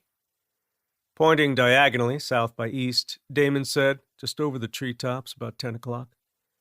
Tilting his head while adjusting his aviators, Duncan said, "I see 'em now." "Too bad we don't have a flare gun or a mirror," Damon put in. He looked around the attic. Nothing. You have anything on you that we can signal them with? Just my headlamp, but they're too far out for them to see it. Duncan said soberly, his gaze sweeping the room. Give me your rifle. That tactical light on her puts out 10 times the beam than my Petzl. You still don't have one on your shoddy? Didn't Wyatt recommend you put one on her? Duncan nodded. Not only did he suggest I do so, but he also offered to have his armorer friend set me up with one. Damon returned with his MP5. Handing it over, he said, Why didn't you take him up on it? Duncan leaned out the window, aimed the rifle at the distant helicopters, and triggered the flashlight. After tracking the two-bird flight across the southern sky with the rifle, he said, I don't like a bunch of doodads on my girls. I like 'em streamlined. Same with my old 1911. Iron sights is the way I roll. They're not picking up the light, Damon said regretfully. Probably too low on the horizon. Either that or they did see it, but can't deviate from wherever they're headed. Pretty sure they were facing away from us the entire time, Duncan said, sounding defeated. Looks like it's back to the waiting game for us. Without another word, he handed Damon back his weapon, then returned to his side of the attic, where he sat back down on the floor, a dejected look on his face. Damon kicked the wall. Ain't this a bunch of shit? He leaned out the window and tracked the helos until they were out of sight. When he could no longer feel the vibration in his chest, he stalked back to his patch of floor. So close yet so fucking far. Damon? Yes, old man, what is it? Will you read to me? You're a grown-ass man, D. Get your own book and read to your own damn self. Come on, I'm an elder. An elder who needs readers to read. Fine, said Damon. Couple of chapters. But that's it. Manitou Springs. The alley beside Richie Rich's toys was too narrow for a car to go down, but just wide enough for two people to transit if they were walking shoulder to shoulder. Raven had taken 2 strides down the dimly lit corridor when a voice in her head inquired as to who would be getting her 6. It was her father's gruff semi-growl, and he was right. Reluctantly reversing course, she stepped onto the sidewalk and motioned for Rugg to come along. The alley ran the length of the building. It was so narrow the sun failed to reach the cobblestones underfoot. After about 100 feet or so, the alley came to a T with a single-lane, one-way road that ran the entire length of the run of 2- and 3-level business concerns that faced the street the next block over. Raven and Rugg had to navigate drifts of tumbleweed and trash that had blown into the alley over the years since the dead rose. At the rear of the toy store was a chain-link fence. It ran down the rear of the building and was a corral for the store's garbage cans and recycling bins. The lone gate faced the single lane. It was closed. A ramp parallel to the building's rear wall ended at the landing atop a stack of cement stairs leading up to the store's rear door. A trio of twice-dead Z's lay in a tangle on the blacktop a dozen feet from the chain-link enclosure. Raven looked left and right and saw that the single lane was free of Z's. Rugg bent down, scooped up the pieces of a snip padlock, and showed them to Raven. Nodding, Raven inspected the gate and saw that it was secured by a single black zip tie identical to the ones used by her father and the guys on his team. Guys, she thought to herself. Maybe in the coming years that will change. If so, the woman to break the barrier needs to be every bit as qualified as the rest of the pipeheaders. Osborne had already said it aloud moments ago. A chain is only as strong as its weakest link. Raven agreed wholeheartedly. She wanted to be judged on her merits alone. The first person to patronize her was going to get both barrels. Directing Rugg's attention to the zip tie, Raven got on the radio. "Keep, Boda. How copy?" "Good copy, Boda," was Keep's immediate reply. "What's up?" Raven detailed what they saw and then relayed to Keep what she was planning to do. Signing off, she glanced at her Sunto. Hand going for the hilt of his knife, Rugg said, "Want me to cut the tie?" Raven shook her head. "I got it." She extracted the Leatherman multi-tool from her left cargo pocket. I didn't know that was allowed, Rugg said. Raven said nothing, just went ahead and cut the zip tie. Dropping the tool back into her pocket, she went to a knee and inspected the gate's hinges. Finding them to be a bit rusty, she pulled a small can of WD-40 from a different pocket and gave the hinges a thorough soaking. Stowing the lubricant away, she again consulted her watch. Plenty of time. Eyeing the alley and single lane, Rugg asked, "What else did you bring that wasn't on the approved loadout list?" Since the hinges needed to marinate for a few more seconds for the lubricant to work its magic, Raven humored Rugg. She tugged on the chain around her neck, exposing the dog tag issued to her at Carson. Sharing space on the chain with the flat piece of stamped metal was a simple gold ring. "My late mother's wedding band," she explained. "I never leave home without it." "I bet that's not all you have up your sleeve," said Rugg. "Am I right?" Raven gave Rugg a subtle nod as she threaded her fingers through the chain link and pushed on the gate. It swung inward, smooth and silent. "Secure it behind us," she instructed. "With what?" She took a zip tie from another pocket and passed it back to the young man. Yet another item not on the approved list.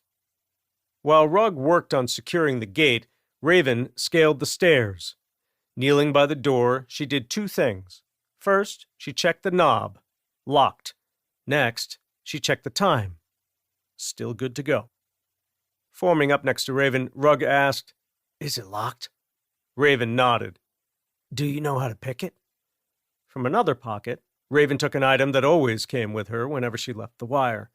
While it was frowned upon to carry a lockpick gun in New District, especially with property crime having made a comeback, it was something every forager coveted.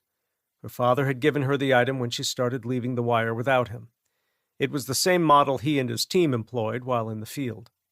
In less time than it took Rugg to secure the gate, she had defeated the lock and had given the back door's hinges a shot of WD-40. "I've heard about those," Rugg said. "Never seen one in action, though. Pretty hard to come by. I suck at picking locks the old-fashioned way. Takes way too long. I used to carry a small sledge." Raven raised a gloved hand, interrupting Rugg's story. She said, "Quiet," and tried the door. Hinges were on the right. She gave it a gentle push, stopping the swing when the seam between the door and jamb was little more than a hand's width. Toggling the light on her carbine, she illuminated the floor inside the door. No wires, nothing set up on the floor inside for the door to topple over as it swung inward. With the possibility of a booby trap awaiting them just inside the door ruled out, she increased the opening and slipped inside. When Rugg was inside with her and the door was closed and locked, Raven raised her M4 and walked the cone of light across the room from left to right. They were standing in a storeroom. She guessed it took up a quarter of the toy store, maybe 25 or 30 feet front to back. There were shelves on 3 walls and an additional single row of them running down the center of the rectangular room. The shelves contained nothing. Whoever had cleaned the place out was very thorough. At the end of the sweep, Raven's light illuminated a doorway in the corner opposite from where they had come in. She looked at her watch. 15 seconds. Just enough time to get to the stairs and check them for booby traps. As she made her way across the room, treading lightly to keep from telegraphing their presence, the floorboards overhead creaked. In her mind's eye, she constructed what she expected they would find at the top of the stairs: 2 or more shooters occupying a loft office that afforded them a superior field of fire over the entire store below. It was how the shooters had been able to cut her squad down so quickly. That and the fucking paint grenade. By the time Raven poked her head into the stairwell, 5 seconds had slipped into the past. Seeing that the initial run of 7 stairs ended at a landing, where the next run of stairs took a 90-degree right-hand turn and continued upward, she leaned close to Rugg and told him to match her foot placement as he followed her up the stairwell. The redhead nodded that he understood and added a thumbs up. 5 more seconds passed before Raven made the landing and was peering around the corner. It was so dark that she could only see the lower half of the second run of stairs. Whatever lay beyond the top of the stairs was a mystery to her. Turning to Rugg, she showed him her open hand and started counting down from 5. At 2, Raven detected the noise of the front door opening. Right on time. At 1, all hell broke loose. The incoming fire was fast and furious. A tick later, as expected, the shooters, still out of sight beyond the top of the stairs, opened fire. The strobe effect created by the muzzle flashes illuminated the upper half of the stairwell, which was a good thing, because it revealed a thin wire stretched across a tread nearly eye level to her. Following the filament with her eye, she saw that it was attached to a blaze-orange screamer. It was duct-taped to the right side wall. She was familiar with the noise-making zombie lures. Trying to disable one after it was prepped was not an option. The odds she would inadvertently set it off in the process were too high.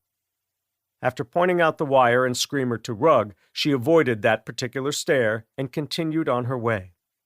When her head was level with the upstairs floor, she saw several things at once. First, she learned she was correct in her assumption that the stairs fed to a loft. It was 20 feet or so left to right. If she had to guess, it was probably 30 feet to the far wall.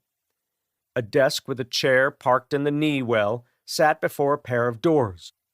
Going by the pipes she had spotted running up the wall downstairs, she figured the door on the left was to a bathroom. The other door likely accessed a closet, or second storeroom. A dozen feet from Raven, prone on the floor, their rifles protruding through holes cut in a waist-high wall that doubled as a railing, were 2 men. They wore street clothes, weathered ball caps, and go-fast trail runners.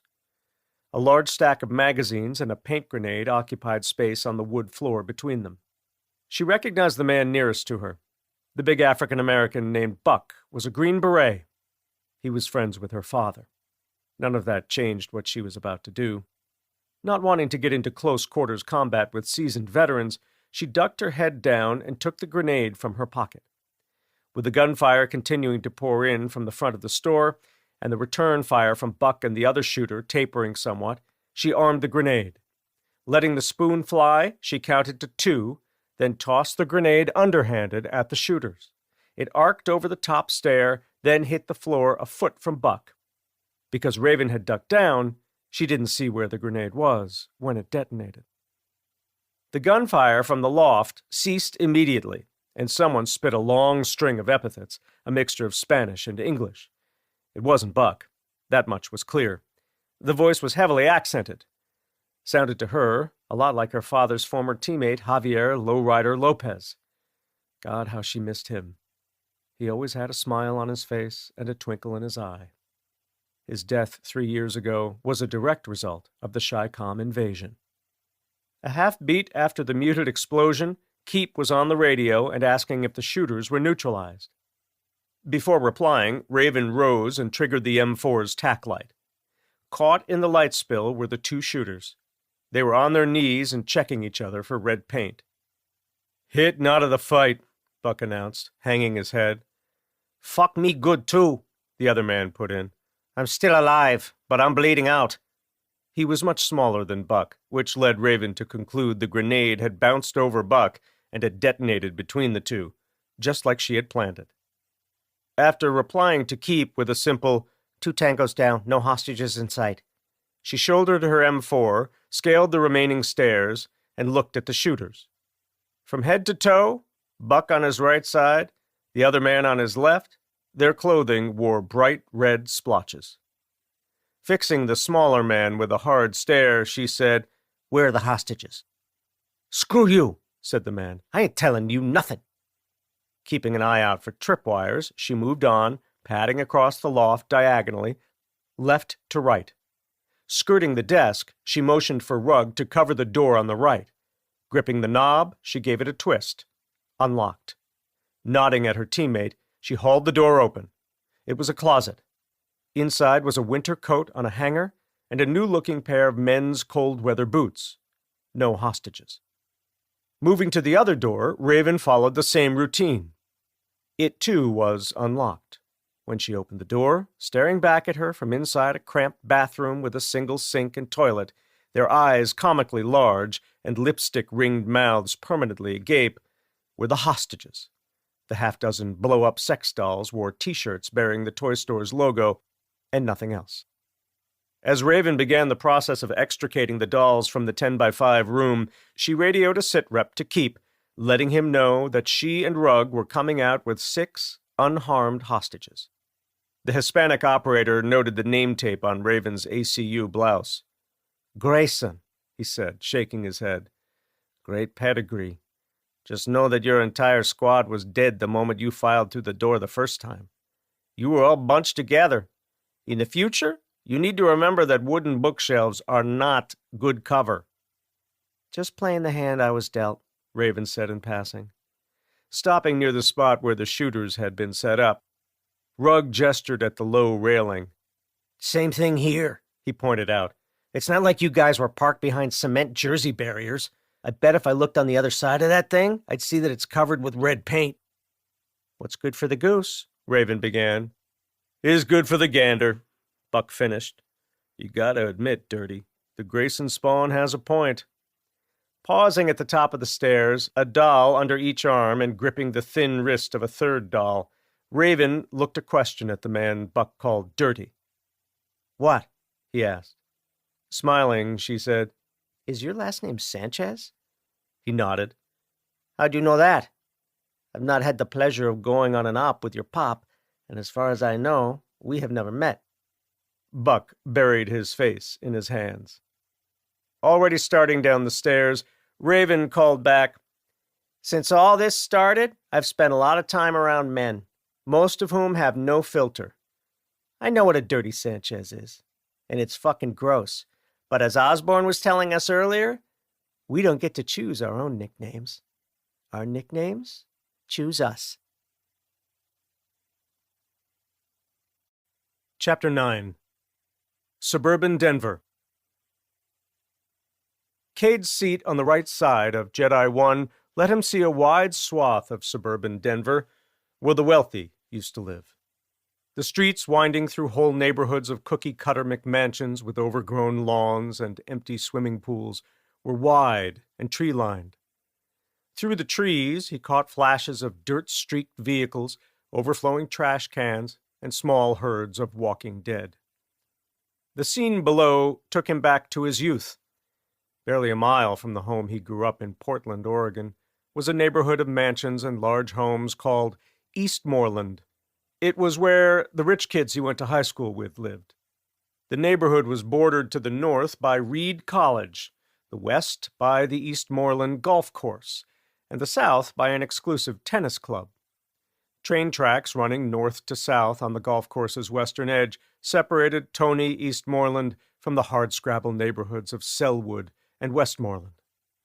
A girl in his class at Cleveland High drove a new Porsche to school. She was the epitome of an Eastmoreland kid. The only fond memory Cade had of Eastmoreland was trick-or-treating there when he was a student at Brooklyn Elementary on the other side of the tracks. Climbing the long flights of stairs and knocking on wide hardwood doors almost always resulted in a full-size Snickers or Three Musketeers bar making its way into his pillowcase. Ari's voice coming over the shipwide comms to announce that they were 1 minute out snapped Cade from his trip down memory lane. By the time he had snugged on his gloves and double-checked to ensure that his gear and carbine were secured, the crew chief everybody called Cage, short for Ragin' Cajun, was already giving the 30 seconds to target hand signal. All around Cade, pale riders were doing the same. "I got you, Wyatt," said Nat. He tugged on Cade's rucksack, then double-checked that the short-barreled M4 and chest rig underneath were snugged down tight. "Good to go?" Cade said nothing, just turned around and extended the courtesy to the much larger shooter. After ensuring that the breaching saw and light machine guns strapped to Nat's muscular back were not going anywhere, Cade declared him good to go. Turning back to the door, which was now sliding open and close to hitting the stops, Cade was handed the thick fast rope.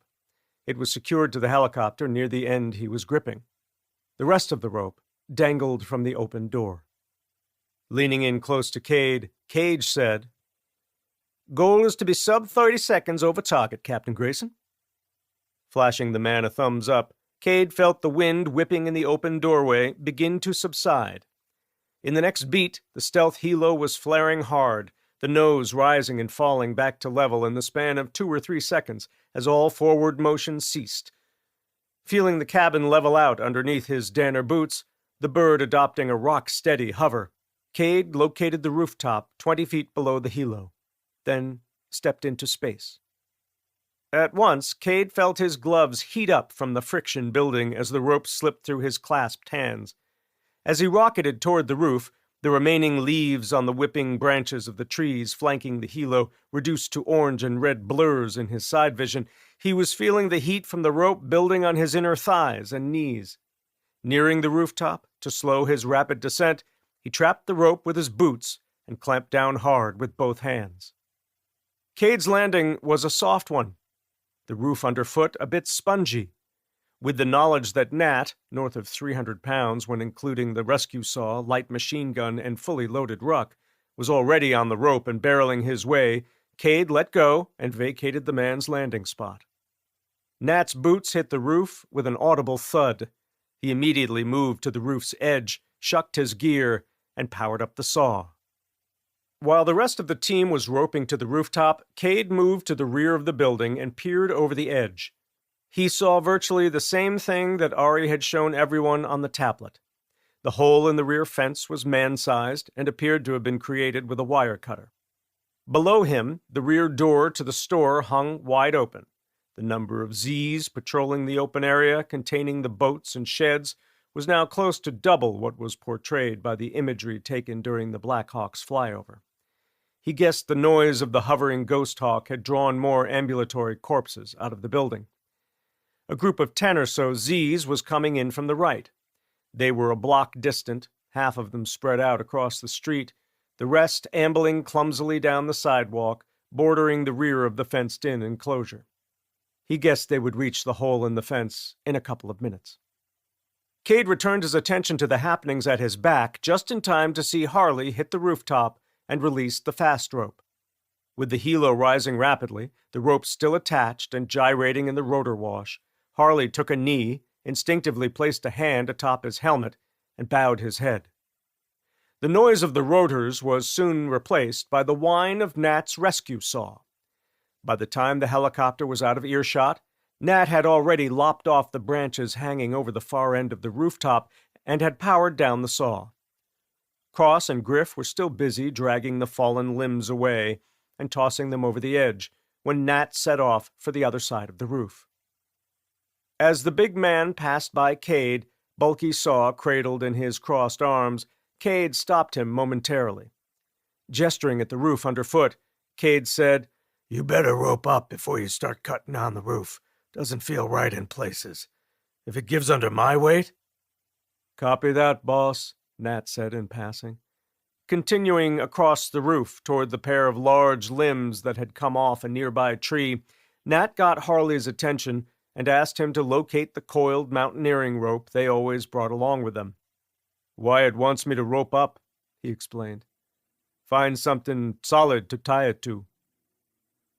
After manhandling the cargo net to the rear of the roof, leaving it where he had stood to survey the ground below, Cade snatched up the ladder and began to unfold it. Nat had made quick work of the thicker of the fallen branches covering the patch of roof Ari intended on hovering over when he returned to exfil the team. He was just getting to the tangle of smaller wrist-sized branches when Harley returned, rope in hand.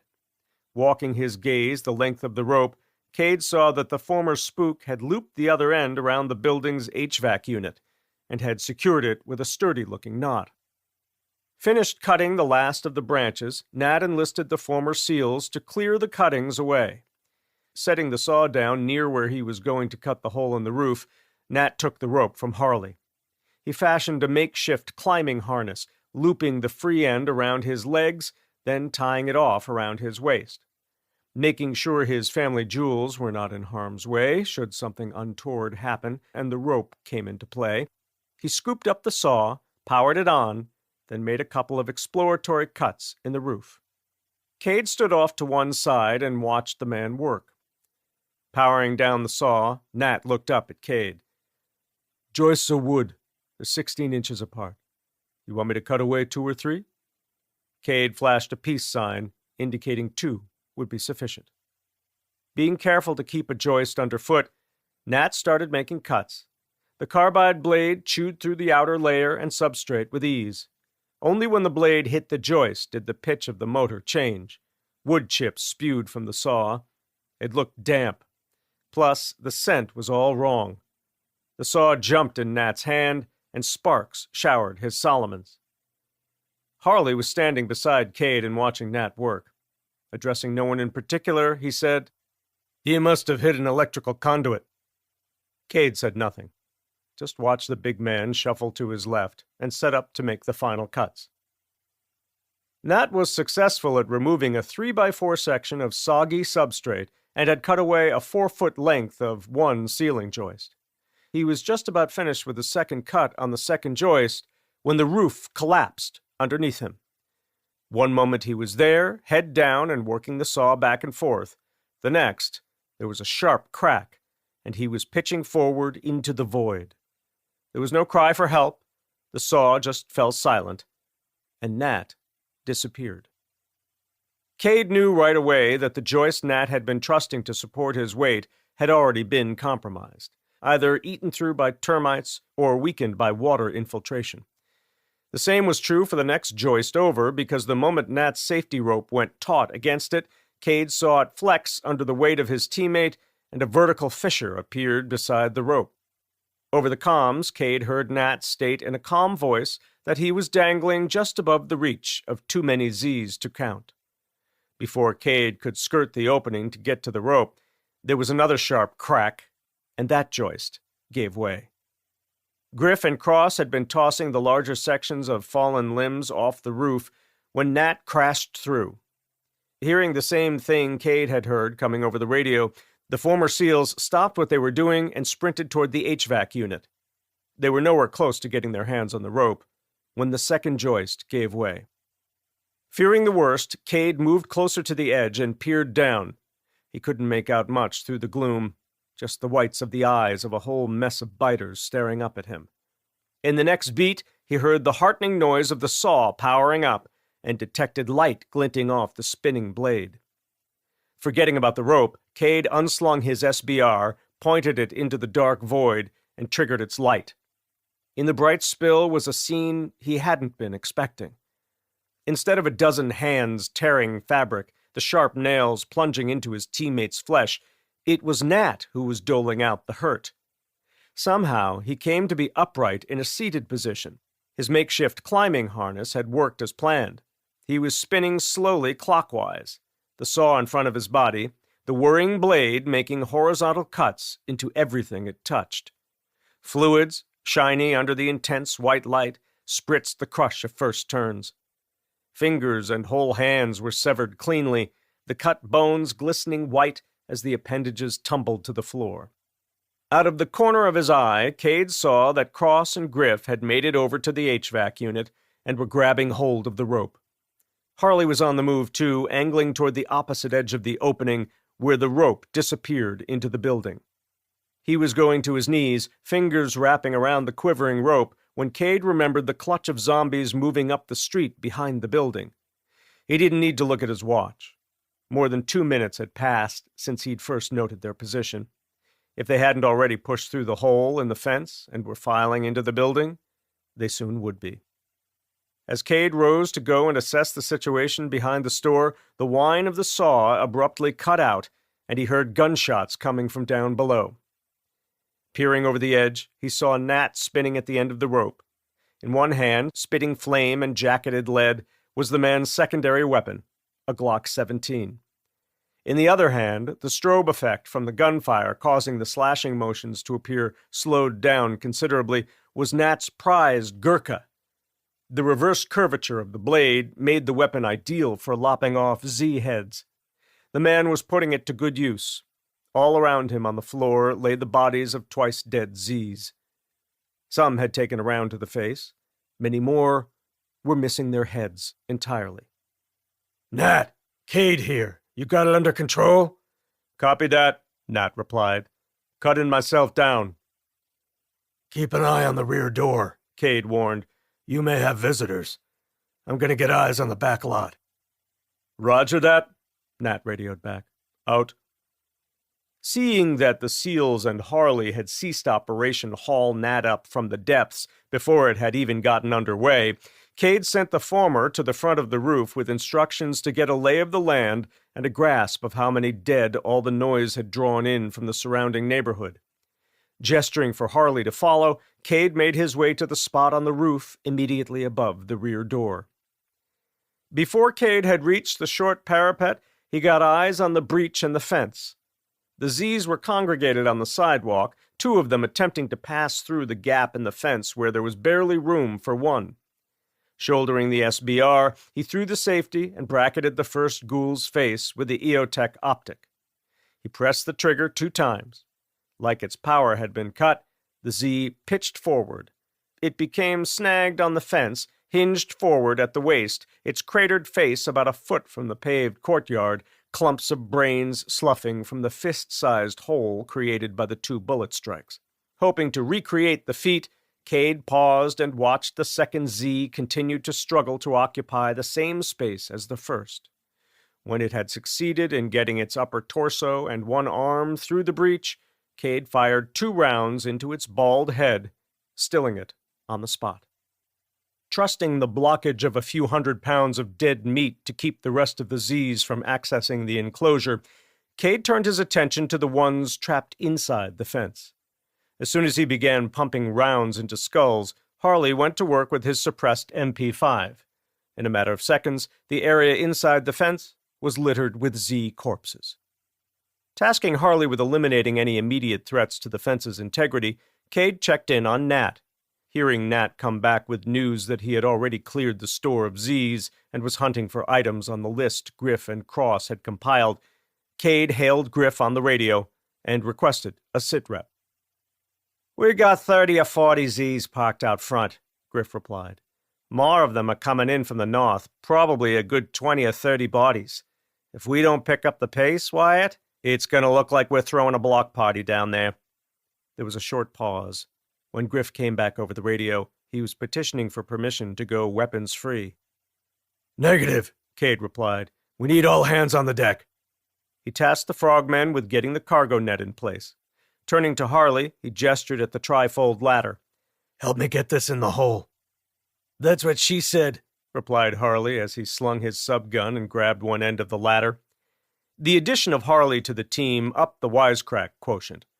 Put Ari, Griff, and Harley in a room together, a comedy show would break out. Thankfully, when the 3 of them were in the helo, Ari was usually too busy flying the thing to go all in with the quips. Ignoring the comment, something he couldn't see himself doing if his daughter was on the comms or within earshot, he helped Harley guide the ladder into place. Finding a spot to land the ladder's rubberized footpads on the floor below that wasn't occupied by a body or parts thereof wasn't easy. With Nat's help, they got the ladder set up. Cade went down first, then braced the ladder for the rest of the team. The store was one big rectangle. A glass display case with a lone cash register atop it was on the right side of the building. Smaller display cases on pedestals flanked the main counter. One held sunglasses. The other had 3 shelves, each filled with open boxes displaying diving watches. Behind the counter was a reader board displaying the price it would cost to fill different types of diving tanks. The store also rented out diving gear. The prices were not listed, didn't matter. The gear they would be liberating was no longer in high demand. While Griff and Cross went about collecting gear that caught their eye, depositing it all at the base of the ladder, Cade put Harley on watch. His specific duty to man the front door and keep tabs on the numbers of dead out front and what they were doing. Satisfied they would be done here in 5 minutes or less, Cade picked his way across the sea of twice-dead corpses, shouldered open the rear door, and stepped over yet more fallen Z's to access the compromised enclosure. Turning around, he got a good look at the door. It was destroyed. The vertical gashes near the handle and hinges told him someone had taken an axe to it. No way he was going to get it to close fully, let alone lock it. First order of business before he reconned the lot was to secure the fence. Last thing he needed while he was nosing around would be for another group of walking dead to come along and push their way inside. Moving the bodies from the breach was the easy part. Getting the two halves of the fence close enough together to secure them with zip ties while the rest of the Z's were pressing against it was quite an undertaking. When he was finished, his face and neck wet with sweat from the exertion of keeping the fence under tension, he examined his handiwork. Satisfied it would hold, he entered the warren of inflatable boats. SBR tucked to his shoulder, he made a beeline for the sheds he had spotted from the rooftop. The sheds were in the far corner of the enclosure, the roofs and sides green with moss. A pair of snipped Schlage padlocks sat on the ground in front of the partially open doors. Letting the SBR hang on the single-point sling, he pried open the door to the first shed. Inside, he saw dry bags of all sizes. Along the floor of the shed was a pile of mesh dive bags atop a stack of 5-gallon flexible bladders used to transport fuel. The second shed held a dozen or so wetsuits. They were all kid-sized, so he left them. Filling one of the larger mesh dive bags with as many of the dry bags as it would accommodate, he stuffed 5 of the flexible bladders in a second bag. Finished here, he threw the bags over his shoulder and re-entered the dive shop. The pile of gear near the base of the ladder was nearly as tall as the zombie corpses stacked nearby. Addressing Cross, Cade said, "Did you find everything on your wish list?" Cross nodded. "Once again, Buck's intel was solid." "Got the rebreathers and cartridges we'll need," Griff added. "Those are top of the list. The star room was full of dry suits in all sizes up to 7 mil. Got the booties, even some size Godzilla for Nat. Believe it or not, Prima Donna here," he hooked a thumb at Cross, "found himself a pair of aqualung rocket fins. They're Series 2, no less." He shook his head. "Short of going to Coronado or Little Creek, I don't think we could top this haul." "They're the fins I'm used to," Cross said. "Can't blame a guy for wanting to be comfortable underwater 1,000,000 miles from home, can you?" "He has a point," Cade said. "My stint at the Special Forces Underwater Operations School was so long ago that I'd be hard-pressed to tell you what kind of diving gear we used." "Ditto for me," Harley put in. "That week of evolutions at Fleming Key was just checking a box. We didn't do the normal 30 days. "The 30 isn't buds," Cade added. "But it's still grueling in its own way." Nat said to Griff, "You sure a day or two training in a swimming pool is going to get us Army guys up to speed?" Griff smiled. "We'll have you landlubbers swimming like dolphins before the weekend. Isn't that right, Cross?" Cross feigned like he was sizing up the non-SEALs. "Wyatt and Nat, for sure." Wyatt's a quick study, youngest ranger to ever be promoted to CAG shooter. Nat's got heritage on his side. He comes from a long line of watermen. It's the spook I'm worried about. "What do you mean by that?" Harley asked. "I pick things up as fast as the next guy." "A Hawaiian shirt does not make you a frogman," Griff told him. "You have any Islander blood in you?" Changing the topic, Harley asked Griff how they were going to get all the gear onto the roof and in the cargo net in 5 minutes. "Same way we got the priceless artifacts from the National Records building and onto the waiting Chinook," Cade interrupted. "We're going to bucket brigade the gear up the ladder." He looked at Nat. "You're going to stay down here until Haynes sling loads the stuff off the roof. Wouldn't want a repeat of what happened before. Are you okay? No lingering injuries from that e-ticket ride into the depths of zombie hell?" "My balls hurt like hell," Nat replied. "Arms are a little sore from holding the saw out in front of me. Better than getting bit, though."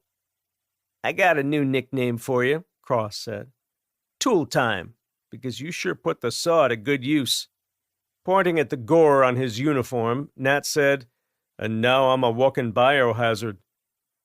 Hearing a series of hollow thuds coming from the far end of the store, Cade shot a questioning look at Nat. "It's a rotter. Found it in the bathroom. Couldn't see wasting the bullet to put it down." "Did you check the shitter for TP first?" Harley asked. Nat shook his head. "Oh, no, you didn't," Griff rumbled. "I'm tired of wiping my ass with pages of the new District Gazette." You need to have Whipper get you a bidet, Cross said. I love mine. You would, surfer boy, Griff shot back. No respectable son of a lobsterman would allow one of those to darken his porch, let alone have the thing hose off his chocolate starfish. It's not like that, Cross insisted. It's more like a— Never mind all that, Cade interrupted. Our ride is here in 5 mics. Start getting the gear up top. I'm going to check on something. Griff said, Copy that, Wyatt, and started up the ladder. Cade made his way to the counter, where he had spotted the display case full of watches. Using his Gerber, he jimmied it open. After filling his pockets with 6 of the same model watch, 1 for each Pale Rider and 1 for Raven, he looped around the end of the counter. As he approached the door labeled Head, the banging coming from within intensified. Gerber in a reverse grip, he reached out with his free hand and tried the knob. Unlocked. Cade chose a spot near the wall, on the side where the door was hinged, and hauled it open. The stench coming from the bathroom hit him in the face, causing him to gag. It had been some time since he'd smelled a real ripe Z. All the twice-dead ones in the store and out back on the lot had turned long ago and had been exposed to the elements. Because they were partially mummified, they didn't give off the same kind of eye-watering odor this one was. Holding his breath, he waited for it to clear the edge of the door. Once he had eyes on the 20-something woman, the bite marks on her neck and face the obvious cause of infection, he grabbed a hold of her medium-length hair and pulled her backward. Benefiting from a few extra inches in height and easily outweighing the ghoul by 100 pounds or more, Cade was in control of the situation. Avoiding the snapping teeth, he spun the creature around to his left and pinned it up against the wall. A single swift strike with a combat dagger, the serrated black blade grating against bone as it passed between the base of the skull and the first vertebra, granted the Z a quick and painless second death. Removing his forearm from the small of the waifish Z's back, he stepped away and watched it crash to the floor behind the counter, arms and legs a twisted mess. Before heading back to the ladder, pockets bulging with the liberated watches, Cade poked his head into the restroom. Behind the door, in a shallow closet, he found 2 things worth more than their weight in gold back in New District. One was a 24-pack of Charmin. The other item he couldn't leave behind was a bottle of liquid plumber. The former he would give to his commander, only thing Smokey was on the lookout for these days, save for the brand of Cuban cigars he favored, was TP from the before time. The stuff being manufactured by an outfit in New District and sold on contract to the government was single ply and nothing like the real deal. Nobody liked to wipe with it because 9 times out of 10 you came away with a brown finger or 2. The other item was going to go into the bunker bathroom. Someone had been clogging up the toilet. Nobody fessed up to it, which ruled out the SEALs and Harley. Short of hooking the other shooters sharing the bunker with the Pale Riders up to a polygraph, this was the only remedy Cade could think of. Cade stopped long enough behind the counter to select an XXXL shirt from a stack of them he found on a shelf underneath the counter. Stuffing it into a pocket, he made his way back around to the front of the counter, sidestepping the zombie corpse along the way. When Cade returned to the bucket brigade operation, all that remained on the floor were the dry bags and a pile of dry suits. As he scooped up an armful of the rubberized suits, slinging them over his shoulders, he felt the harmonic thrum in his chest. That meant the stealth helos were already on station. "I'll be right up," Nat told Cade. "Leave the ladder," Cade replied, tossing him the red T-shirt emblazoned on one side with the words Squidward's Tactical Dive Shop. "Where we're going next, we won't be needing it." Chapter 10. Suburban Denver. 30 minutes after the helicopters had slipped from view, Damon was still sitting on the floor in the attic, the Louis L'Amour Western parked in front of his face. He was already 10 chapters deep into the novel, the first 4 of which he had reluctantly read aloud to Duncan. Pulled back to the window by the noise of rotor blades bashing the heavy, late-summer air, Duncan had spent 20 of those 30 minutes with Damon's rifle in hand, flashing the tack light at the dual-rotor stealth Chinook, carving a racetrack pattern in the sky a couple of 100 feet over the suburbs, a mile or two north by west of the McMansion he and Damon were trapped in.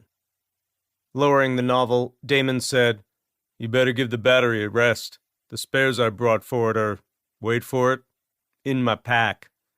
Pretty sure that if the pilots didn't see you signaling them when they were coming straight at you in that orbit, they're not going to spot the light on their 20th go-around?" Doesn't matter now, Duncan said, crestfallen. They're out of the pattern and heading off to the west. "I'd stay where you are," Damon advised. "They've got to go back to Peterson sooner or later. I highly doubt they'll chance going anywhere near the fallout zone.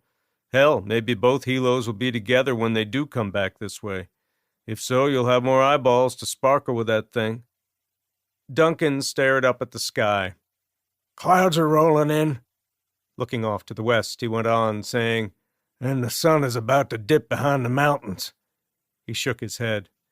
Should have brought my backpack in with me. There's a flare gun and a signaling mirror inside it. "Coulda, shoulda, woulda," Damon said. "But you didn't. How about, while you keep an eye out for helicopters, I'll read Chapter 5 to you? That'll take your mind off your failures." Fuck you, Damon, Duncan replied. You left your backpack downstairs. If we had the phone...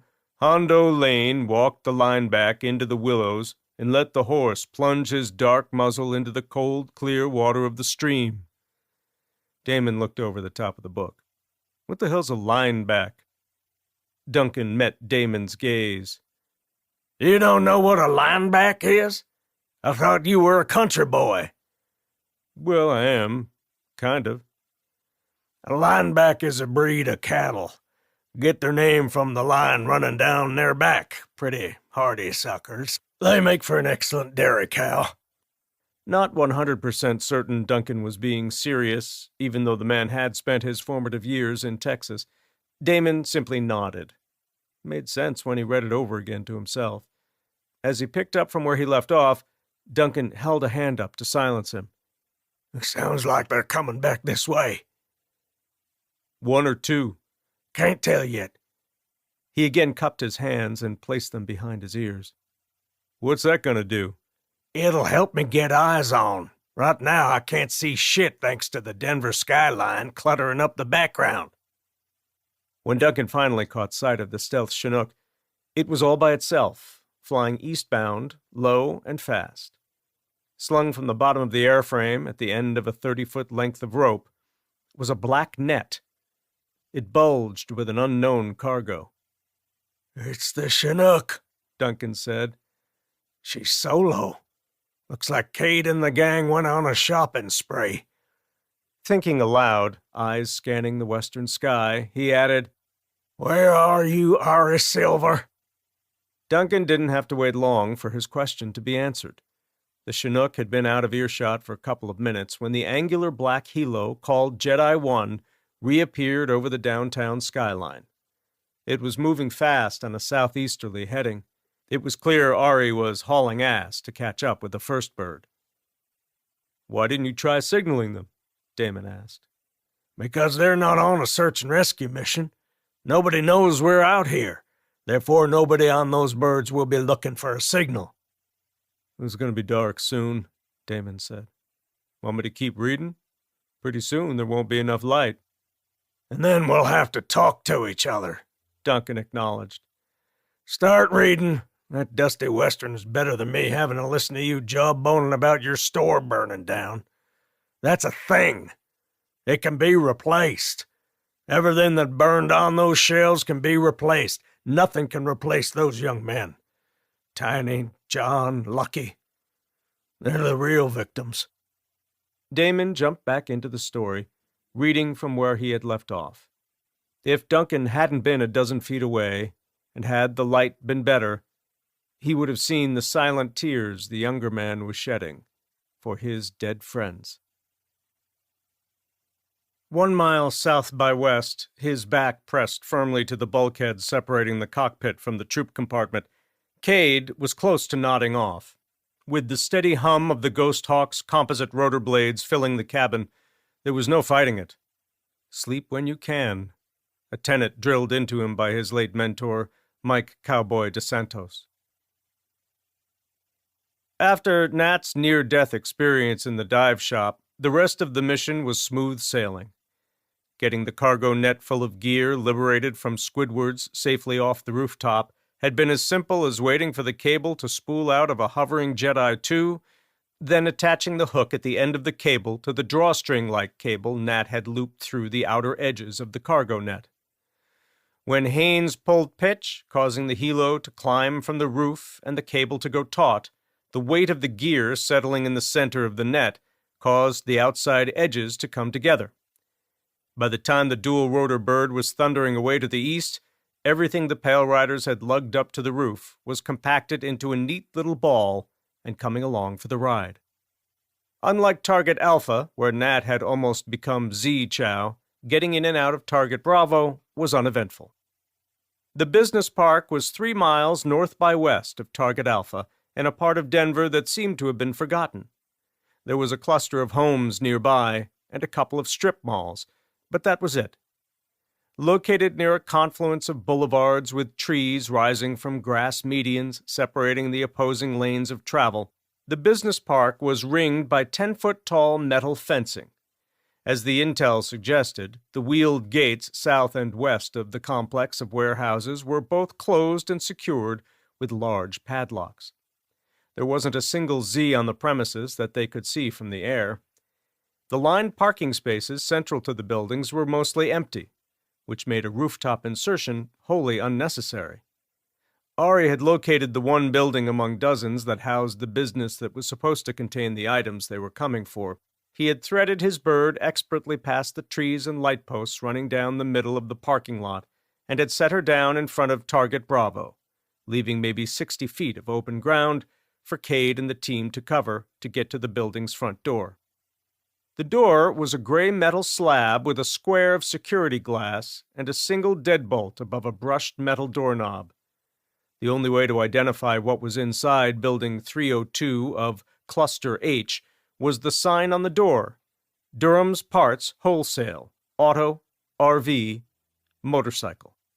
The fact that there was no phone number or other contact information suggested the business catered to a specific clientele, which was why Smokey had insisted it was the place most likely to still have the specialized equipment they needed for Whitehorse to succeed.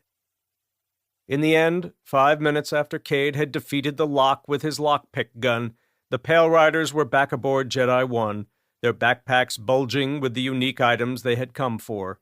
The mission a resounding success. New District.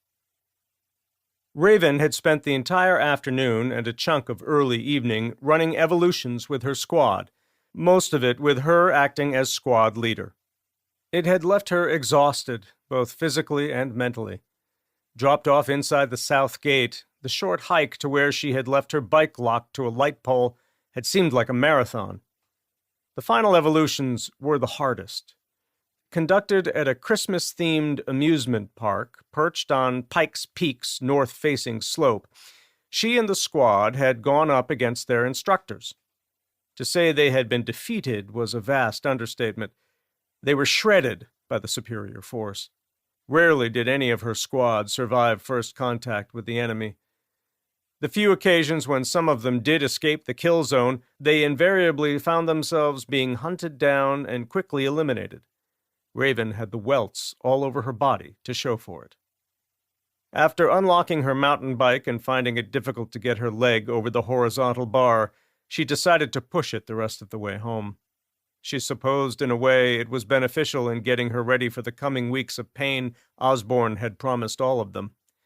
It was that promise that had caused Dream to ring the bell, so to speak, since there was no specified place in Carson's DFAC for a recruit who was giving up on their dream to deposit their gear prior to quitting, nor was there anything comparable to the polished chrome bell at Coronado that SEAL hopefuls who had been defeated mentally and physically were required to ring prior to leaving Bud's for good. The air horn Osborne had placed at the center of the squad's table was how a recruit signaled he or she was tapping out. The young woman's silent march from the end of the table where she had been sitting to retrieve the air horn, an action Raven supposed was precipitated by the news that the day's activities would pale in comparison to the crucible the squad was going to be put through in the coming weeks, was one of the saddest things Raven had ever witnessed. Though the woman wore a defiant expression as she rose from her seat, her body language as she plodded past her squad broadcast to everyone in the DFAC watching that she had been whipped. It was clear as she snatched up the horn and pressed down on the red actuator that she had bitten off more than she could chew. The spectacle Dee and Dumb were put through quickly pushed losing Dream into the back of Raven's mind. Forced to wield the broomsticks of shame for shooting each other in the legs with simunition rounds during the toy store evolution, the pair had begun their penance by walking to the front of the DFAC and announcing in loud voices their transgressions. After that humiliating ritual, the pair faced each other and pretended they were pirates, the bedazzled lengths of wood standing in for swords. Osborne was having none of it. Before the second clack of wood on wood rang, he had leaped from his chair and berated the men, reminding them they were not Errol Flynn, whoever that was, and that what they were doing was not a dance routine. The pair were visibly stunned. Seeing this, Osborne looked around the dining facility and asked if anyone there had music. Finally, one of the soldiers eating at a nearby table took a battered smartphone from a pocket. After unraveling the white wire from the phone and disconnecting the earbuds, which he quickly stowed in a pocket, he asked the twins what they wanted to dance to. Proving non-committal, hemming and hawing over what the soldier had to offer, the soldier shut them down and went ahead and chose the track for them. He selected an old country and western number by Billy Ray Cyrus.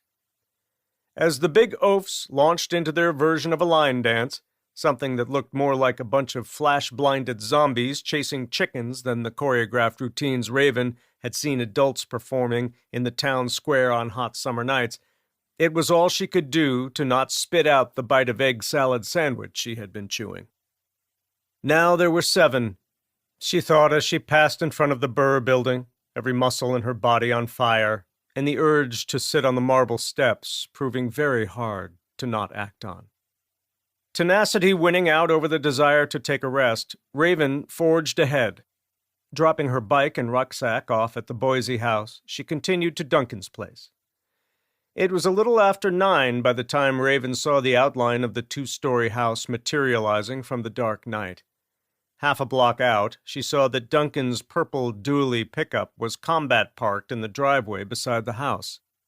Duncan was prone to sitting on the front porch, his favorite spot to enjoy his daily cigar before bed. Expecting to spot the bright red cherry before she saw the man, all she saw was the pair of empty rocking chairs. One had been Glenda's, and though Duncan said seeing it sitting vacant there across the porch from him helped to keep the sting of losing her fresh, he couldn't be persuaded to let the ratty, weathered chair go. Raven didn't see any lights on inside. Even with the blackout rules in effect for the entire city, it was common to see slivers of light at the edge of Duncan's downstairs windows. Scaling the short run of steps, she put her ear to the door and listened hard. Nothing. A light rap on the door started something stirring just inside the door.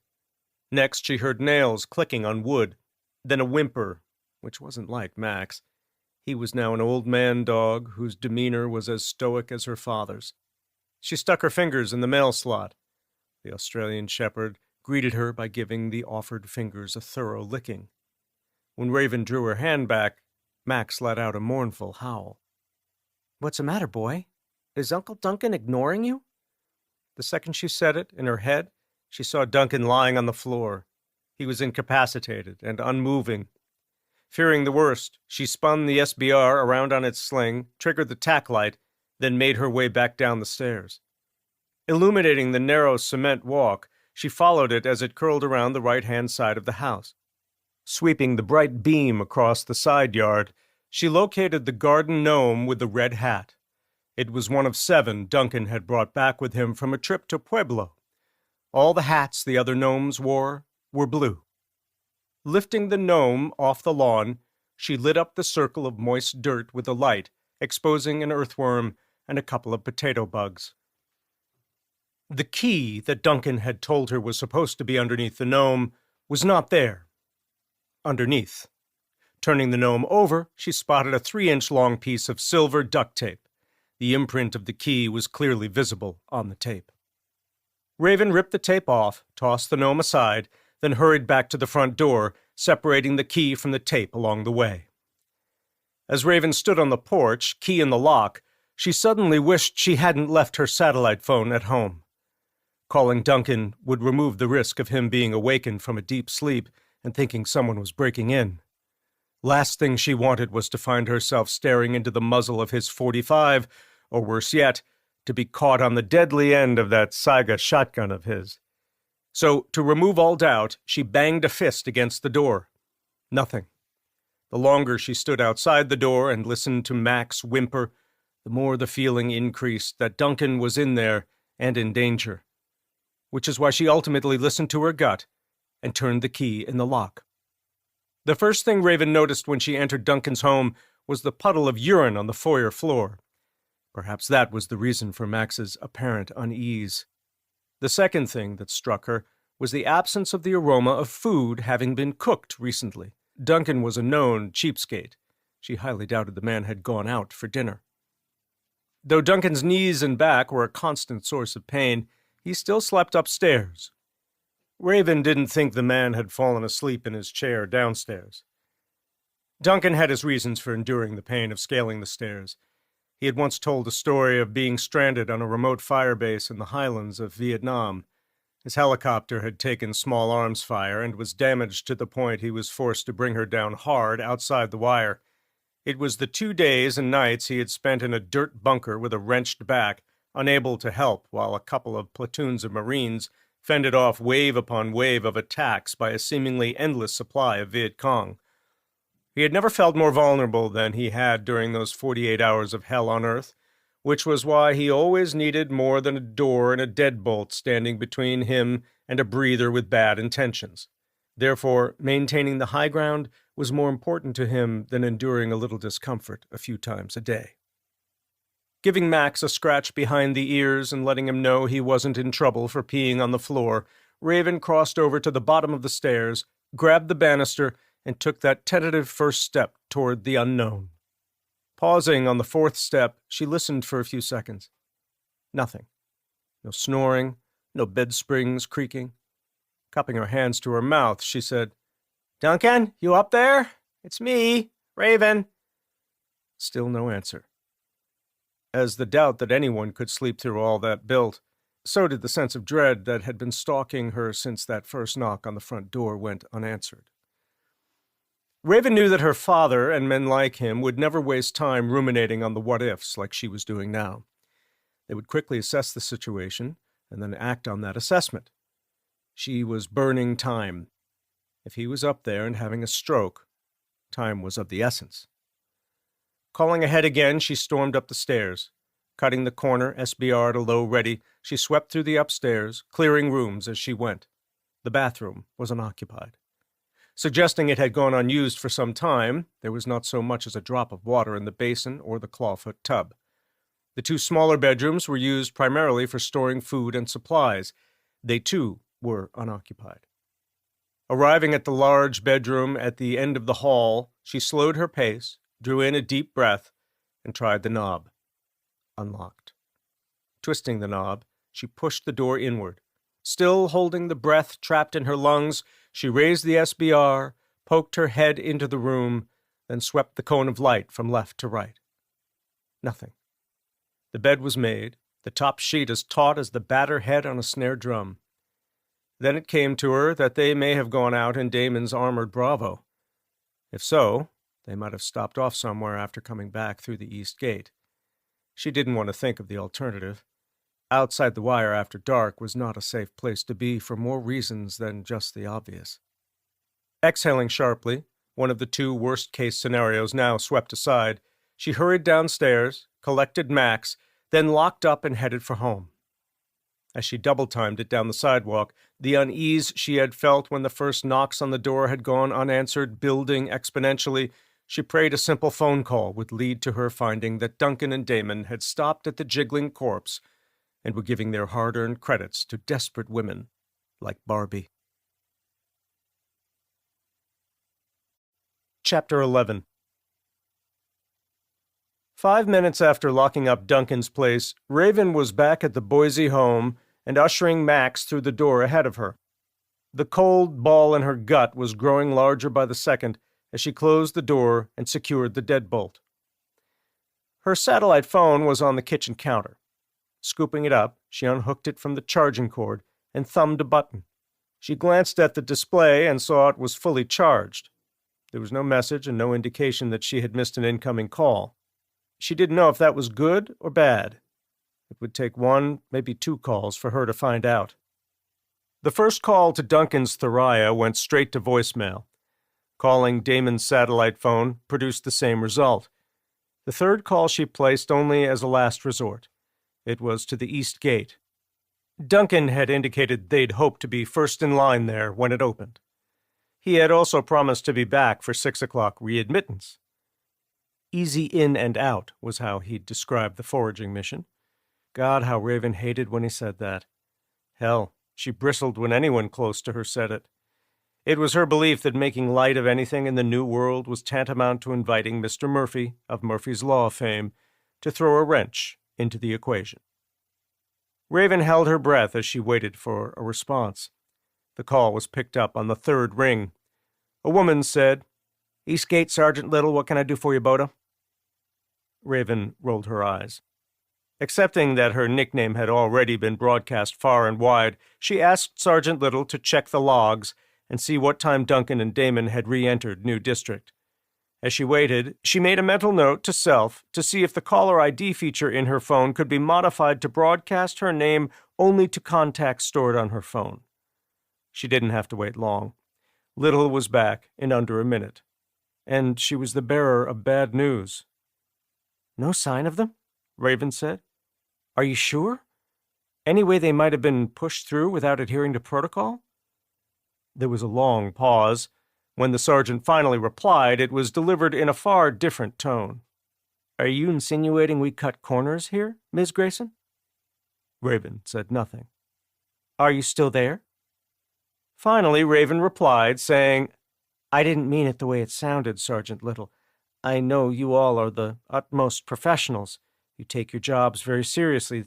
That's why we're 17 days with no Z outbreaks inside the walls." The last part Duncan called blowing smoke. She hoped it would cover for the perceived slight. 18 days without an outbreak, the sergeant said. And the last one was Southgate's fault. Some things never change, Raven thought. In the next beat, one of Duncan's sayings popped into her head. When you're pointing a finger at someone, you need to remember there's 3 more pointing back at you. Changing tack, she said, "Any way you can call north and south and see if my godfather and his friend came through there?" "I don't need to call anyone," replied Little. "We got our databases linked up a long time ago. They were buggy at first. Now, seamless transfer of information. The pointy head said they used 80 miles of cable to connect the computers. Can't beat hardwired these days." Raven couldn't believe how much Little liked to talk. At least she heard in the background the sound of what could only be a keyboard getting a workout. Finally, Sergeant Little went quiet. She stayed that way for a few seconds. Though Raven already knew the answer to the question she was about to pose, she asked it anyway. "They didn't come home?" "That's correct," said Little. "I'm sure it's nothing, probably just a flat tire or engine trouble." Knowing the sergeant was about to recite the stock spiel, declaring that after last admittance, especially after nightfall, anyone outside the walls was on their own, Raven preempted her. "Thanks for all you do, Sergeant Little. I'm sure they'll turn up sooner than later. They're both survivors. I'm not worried." The first part was sincere. Manning the gate was not an easy job. The second part was a lie. Raven knew something had gone wrong and that Duncan and Damon would never remain outside the walls after dark, at least not without looping in the people they trusted. The last part was a bald-faced lie. Raven was worried, all right. So much so that she was already planning her next move even as she was listening to Little saying how much her feedback would be appreciated, and to contact the Department of Infection and Outbreak at Burr and to let them know if Eastgate had handled her query to her satisfaction. Disgusted by how deeply the tentacles of bureaucracy had infiltrated the military, Raven hung up and made a fourth phone call. It was to Wilson's satellite phone. Taryn was the one who answered. She would do. After a few seconds of small talk, Raven cut to the chase. Duncan and Damon went out this morning, but haven't returned. Taryn said, "Fuck! How can we help?" Raven gave her a quick rundown of what she knew. She left nothing out. While she was speaking, she could hear Wilson in the background asking Taryn what was up and who she was talking to. Shushing Wilson, Taryn said, "Give us 10 minutes." There was a pause. "Do you want me to call Peter and fill him in?" "No," replied Raven. "He's still at Penrose. He got shot last week, Taryn. He's in no kind of shape to go outside the wire. If he gets wind of this, knowing his allegiance to the group, he'd rip the drainage tubes from his neck, steal some scrubs, and show up at my place with Mjolnir in hand." "Okay," Taryn replied. "We'll be there in a bit." Raven ended the call and stuck the Thuriah in a pocket. She led Max to the back door and encouraged him to go outside to finish his business.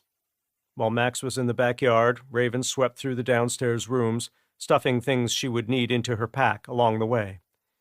Opening the door to the secret compartment underneath the stairs, she pulled out a pair of medium-sized Pelican cases. Finished, her pack bulging, the Pelican cases sitting by the front door, she grabbed a pen and pad and wrote a note to leave for her father in case he came home unexpectedly. She left the note on the kitchen counter next to the plain white envelope containing the death letter he always left for her to open in the event he didn't make it home from his current mission. With that out of the way, she let Max inside and locked the back door. A quick peek out the front window revealed that the cavalry hadn't yet arrived. Pausing to catch her breath, Raven thought about changing out of her paint-soiled fatigues. Quickly brushing the notion aside as a waste of precious time, she instead spent a couple of minutes giving Max some much-needed attention. "Mama will be back in a few hours," she said in the high falsetto she reserved solely for talking to animals and babies. Giving Max one final pat on the head, she scooped up her SBR and helmet and headed for the door. She was already on the porch and locking the deadbolt when she detected the throaty growl of the tuned exhaust on Taryn's Ford F-150 Raptor. By the time she was on the sidewalk, the white pickup, with only the amber running lights ablaze, was gliding to a smooth stop next to the curb. Taryn was at the wheel and looking straight at her. Leaning forward in the passenger seat, the shoulder belt tight against his chest, was Wilson. He was motioning for her to come around to his side. Looping around the front of the idling pickup, Raven found both doors open and saw that Wilson had switched seats.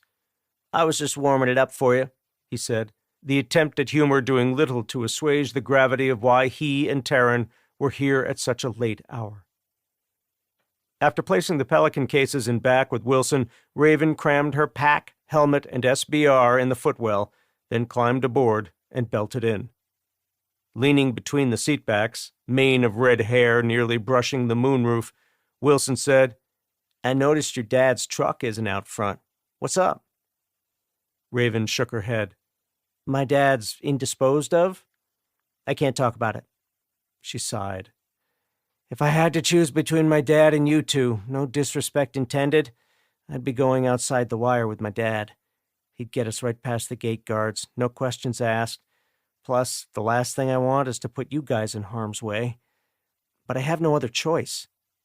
Taryn accelerated and turned left at the next street. "I get it," she said. "We'll find the uncles, Dee. I'm sure it's just a battery issue." "Both phones died at the same time?" Wilson scoffed, instantly regretting it. Trying to recover, he added, "Could be that they accidentally locked their stuff in Damon's Bravo. No way to break into that tank and get to it if that's what happened." Raven said, "Damon's Bravo is a prototype. The doors don't lock. No ignition keys either. To start it, you just push a button on the dash." Undeterred, Wilson said, "Maybe they're underground and can't use their phone." "I hope not," Raven said. "If they are, There's no way we'll be able to raise them on the two-way radio. With 2 blocks still to go until they reached the east gate, Taryn said to Wilson, Quit digging, honey. You're taking us all down glass-half-empty boulevard. We need to remain positive. There's got to be a reasonable explanation for them not picking up. She ran a hand through her dark hair. Once so long it reached the small of her back, she had been keeping it cut short for going on 3 years now. The less for a biter to get a hold of, the better, she had said when she cut it all off the first time. Complimenting Raven on her tight-to-the-skull do, Taryn tried to picture herself with hair that short. It wasn't coming to her. Sticking her hand out, Raven said, Golden tickets, please? She twisted around in her seat and purposefully made eye contact with Wilson. Let me do the talking. Nearly 25 now, the man still acted like the 20-year-old who escaped Denver ahead of a mega-herd. Part of it, Raven thought, was that he and Sasha hadn't heard from their mom since the early days of the outbreak. A flight attendant for a major carrier, she'd been on a layover somewhere back east when she went incommunicado. The not knowing what had happened after that last call had been gnawing at the siblings all this time. Though Sasha was 18 now, she seemed to be stuck at 14. She was still a bit surly at times, and hard to get along with if one didn't know her. From a block out, the east gate appeared abandoned. Only if one looked long and hard could one make out the dark outlines of the soldiers up in the towers manning the heavy machine guns. The single-wide trailer with a pair of military vehicles out front was completely dark. No light bulb burning beside the front door. No slivers of light escaping around the blackout curtains behind the pair of windows. The first impression was shattered when the door swung open and a female soldier exited the trailer's dimly lit interior. Tucking locks of blonde hair under a ball cap, she straightened out her multicam ACUs and then approached the Raptor. Running her window down as the Raptor came to a full stop beside one of the desert tan gun trucks, Raven beckoned the soldier to come around to her side of the pickup. When the soldier was a foot from the passenger door, Raven saw the word Little on the name tape and noted the chevrons on the uniform blouse. The woman's height was contrary to her surname. She had to be at least as tall as Damon, who was the only other person Raven could remember who looked down into the pickup when standing beside it. Before Little could speak, Raven was offering the golden tickets to her. Taking the passes, which were basically an ID card granting the bearer the privilege to go outside the walls, Sergeant Little said, "What's your business?" Raven gave the sergeant her newly minted military ID card. "Come on, ma'am," she replied. "I just talked to you 10 minutes ago. You know why I'm here." Shaking her head, Little said, "I can let your friends go out. You, though, no can do. First off, you're a minor. Then I need to take into consideration who your father is, which leads me to address the elephant in the room. Why isn't Captain Grayson here with you?" Wilson said, "If she told you, she'd have to—" Silencing Wilson with a cold stare, Little said, "Understood. If he's away, considering you're enlisted now, I can have you sign a waiver that absolves me of any culpability in case anything happens to you while you're outside the wire." Raven made gimme hands at the sergeant. "Wait one," said Little. "I have to get the clipboard." As the sergeant strode off, Wilson said, 2 questions, Raven. Why are you still wearing your uniform? It looks super cool on you. And what's that upside-down V on your top?" "This," Raven said, touching the single embroidered chevron on her shoulder. "It means I'm a private," she explained. "That's the lowest rank, right?" Taryn said. "Gotta start someplace," Raven said, no emotion whatsoever. "The lady soldier has 3 stripes," Wilson noted. "Means she's a sergeant, right?" Raven nodded. Taryn said, "What's your next rank?" 2 stripes, corporal," Raven answered. Tapping the dash, Taryn said, "Here she comes." Raven took the clipboard from the sergeant. While she was reading the form, which she found was filled with standard boilerplate language meant to indemnify the government and any agents thereof in case something untoward happened to the signee, Sergeant Little was looking past her. Addressing Taryn, Little said, I recommend you run dark until you get outside the yellow zone. It would be better if you waited until you were outside of the red zone. Taking back the clipboard, Little looked at Raven. Do you need some nods? I have a couple of pairs I could loan you. Thanks for the offer, but we're good, Raven answered, stabbing a thumb at the back seat. Got a pair for each of us back there. Just then, it dawned on her that she was the only one with a helmet. Without helmets, the nods were worthless to Taryn and Wilson. Do you have a couple of helmets you could spare? I'm sure I can rustle up something. Sizing up Taryn and Wilson, she went on, saying, Small for her. Hairdo is going to need an XL. Before leaving to fetch the helmets, she pulled a couple of rolls of duct tape from a fatigue pocket. Passing them to Raven, she urged them to black out the running lights and to cover any interior lights. If you don't, she explained, this thing will draw in Z's like bugs to a zapper. You're also going to be passing through bandit territory. They're mostly active at night. Stealth is your friend. Wilson said, The bandits operate mainly near the crossroads area, right? There, and when you get close to Denver, Little divulged. They like to hang out around and underneath overpasses. Occasionally, a patrol will run into them just outside of the fallout zone. They'll be on dirt bikes, mainly. It isn't unusual to find quads in the mix. She paused. Better think twice before getting into a gunfight with them. They're armed to the teeth. Understood, Raven said, elbowing open her door, duct tape in hand. I owe you one, Sergeant. Feel like I should salute you. No need, Little said. It's frowned upon. You went through the crucible today, didn't you? She touched one of the paint splotches on Raven's uniform. It's still wet. Manitou Springs? Raven nodded. I get 2 days off. After that, it'll be several weeks of hell. Or so I hear. If you're half as capable as the reputation that precedes you leads me to believe, you'll be fine. Once Raven finished the tape job outside, going so far as to tape over the reflectors, too, she passed the tape to Wilson. Cover the dome light. To be safe, better put 2 strips over it. While the sergeant was away getting the helmets, Raven broke out the nods and powered them on. Finished taping over the interior lights, Wilson leaned over the seat back to watch what Raven was doing. Are these the goggles that make everything show up in monochrome shades of green? Yours is, Raven said, handing the 2-tube nods to him. The 4-bangers are the phosphor white models. My dad and his team now use the full-color nods. We inherited these. Everything is presented in shades of gray. It's like daytime, only with an old-time movie feel to it. Sorry, Wilson. Since Taryn will be driving, she gets the phosphor white nods. And in case you're wondering, all of our nods can pick up a laser. Little returned with a pair of low-rise ballistic helmets. They were identical to Raven's. Taryn's fit her perfectly. Wilson's, on the other hand, was a tight fit on account of his mop top. You ever consider getting that hair chopped off? Little asked Wilson. He's forbidden to, Taryn said. I like it. End of conversation. Suit yourself. Little slapped a palm on the Raptor's roof. Give us a second to clear a few Zulus from the gate, and you can get to saving those friends of yours. When the gate opens, you all need to get moving right away. Keep those headlights off. Raven flashed Little a thumbs up. Once the sergeant was gone, Raven went about mounting the nods to Taryn and Wilson's loaner helmets.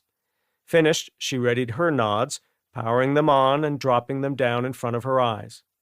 While she was grateful for the depth perception and wide range of view the 4-bangers provided, she was spoiled and would rather be wearing a pair of the newest generation full-color nods. Alas, as Duncan would likely say, beggars can't be choosers. Chapter 12. There was no warning before the east gate began to slide open. Raven, Taryn, and Wilson had spent the short wait getting caught up on what they had been doing over the summer. He had been weatherproofing the place they shared with his sister Sasha, who was now an adult and reluctant to move out on her own. Taryn was volunteering at one of the many orphanages scattered about New District.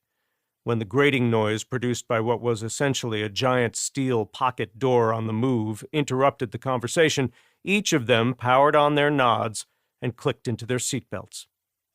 As Taryn started the Raptor's 6.2-liter engine, she said, "I'm not so sure about this.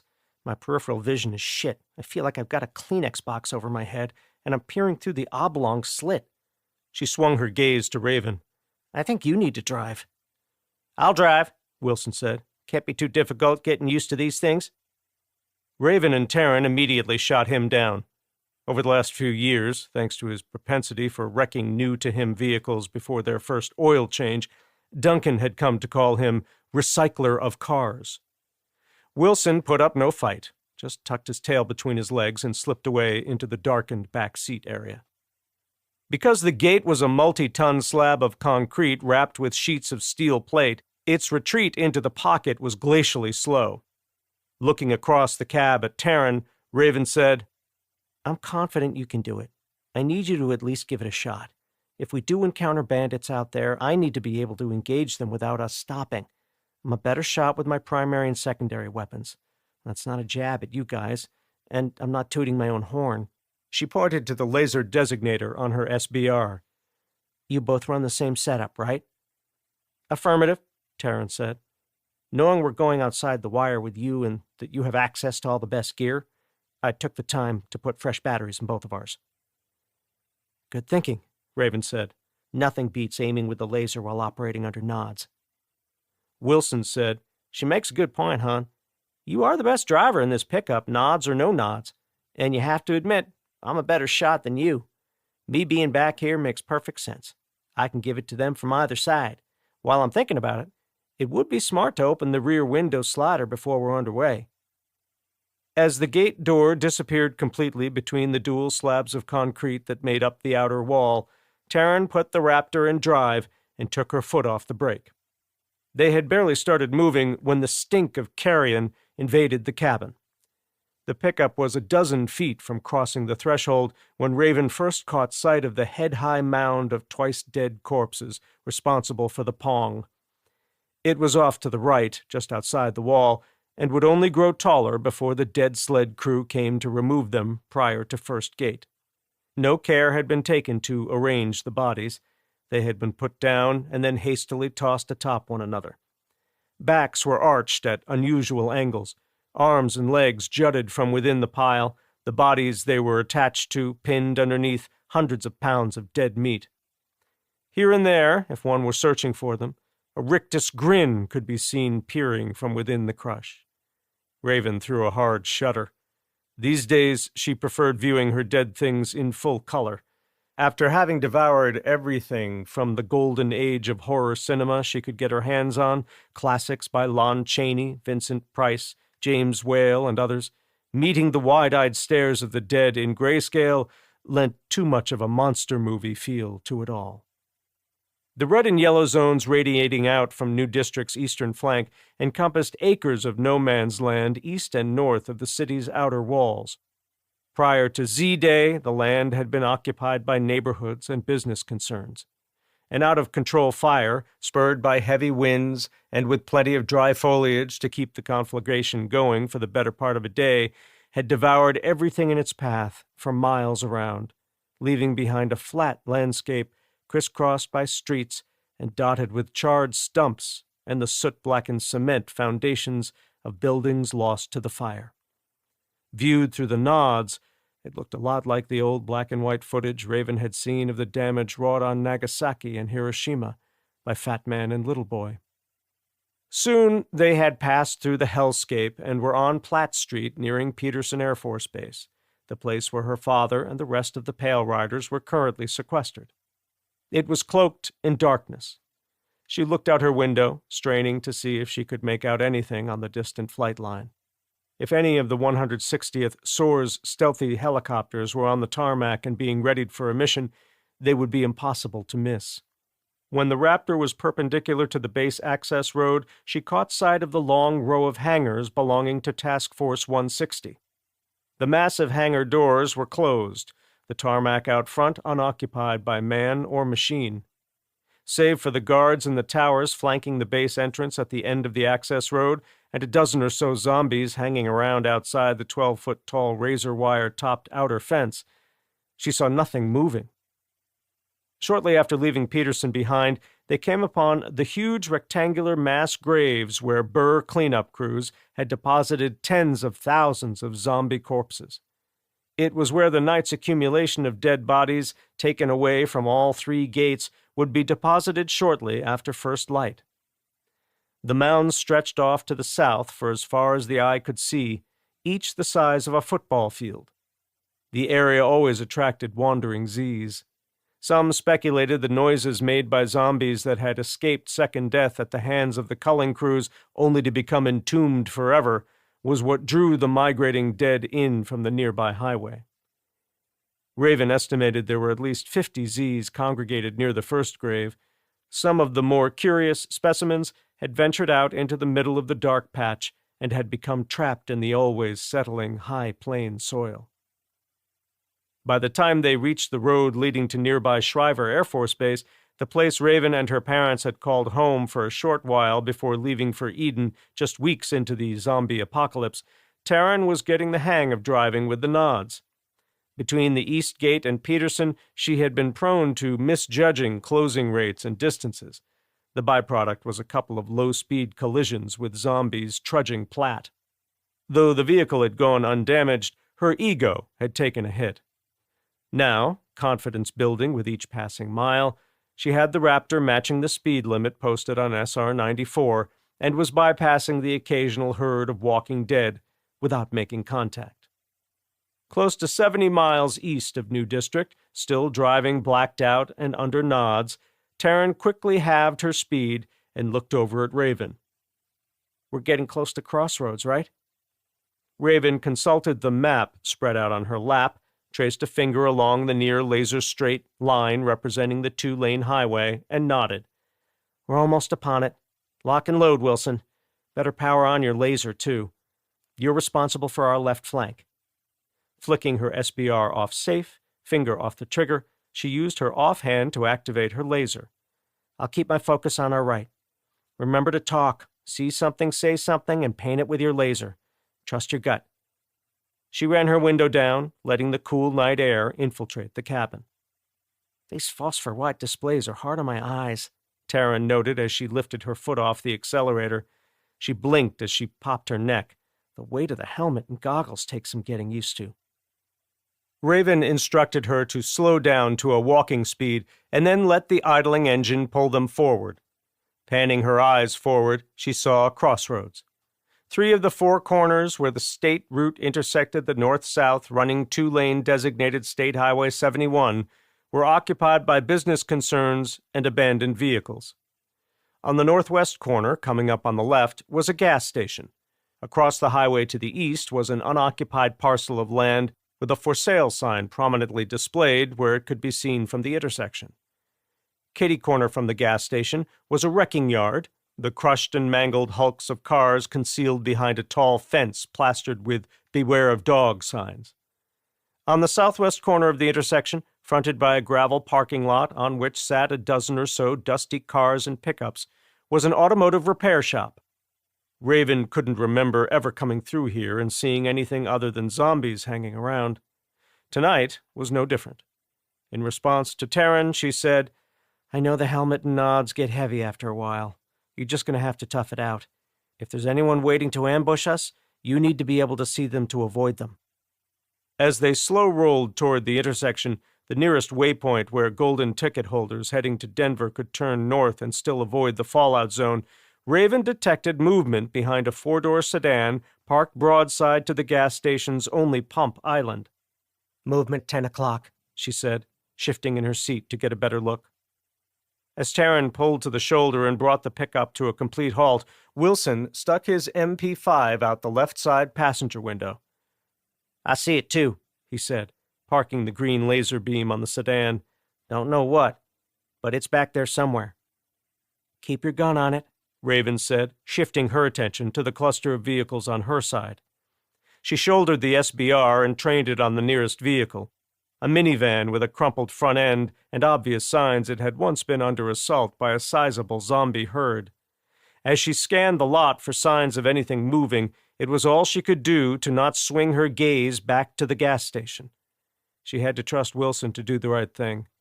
Keeping her attention locked on her side of the road, she spent a couple of seconds scrutinizing the garage and outbuildings behind the phalanx of vehicles. "I got nothing over here," she called out. "I need a better angle," Wilson called back.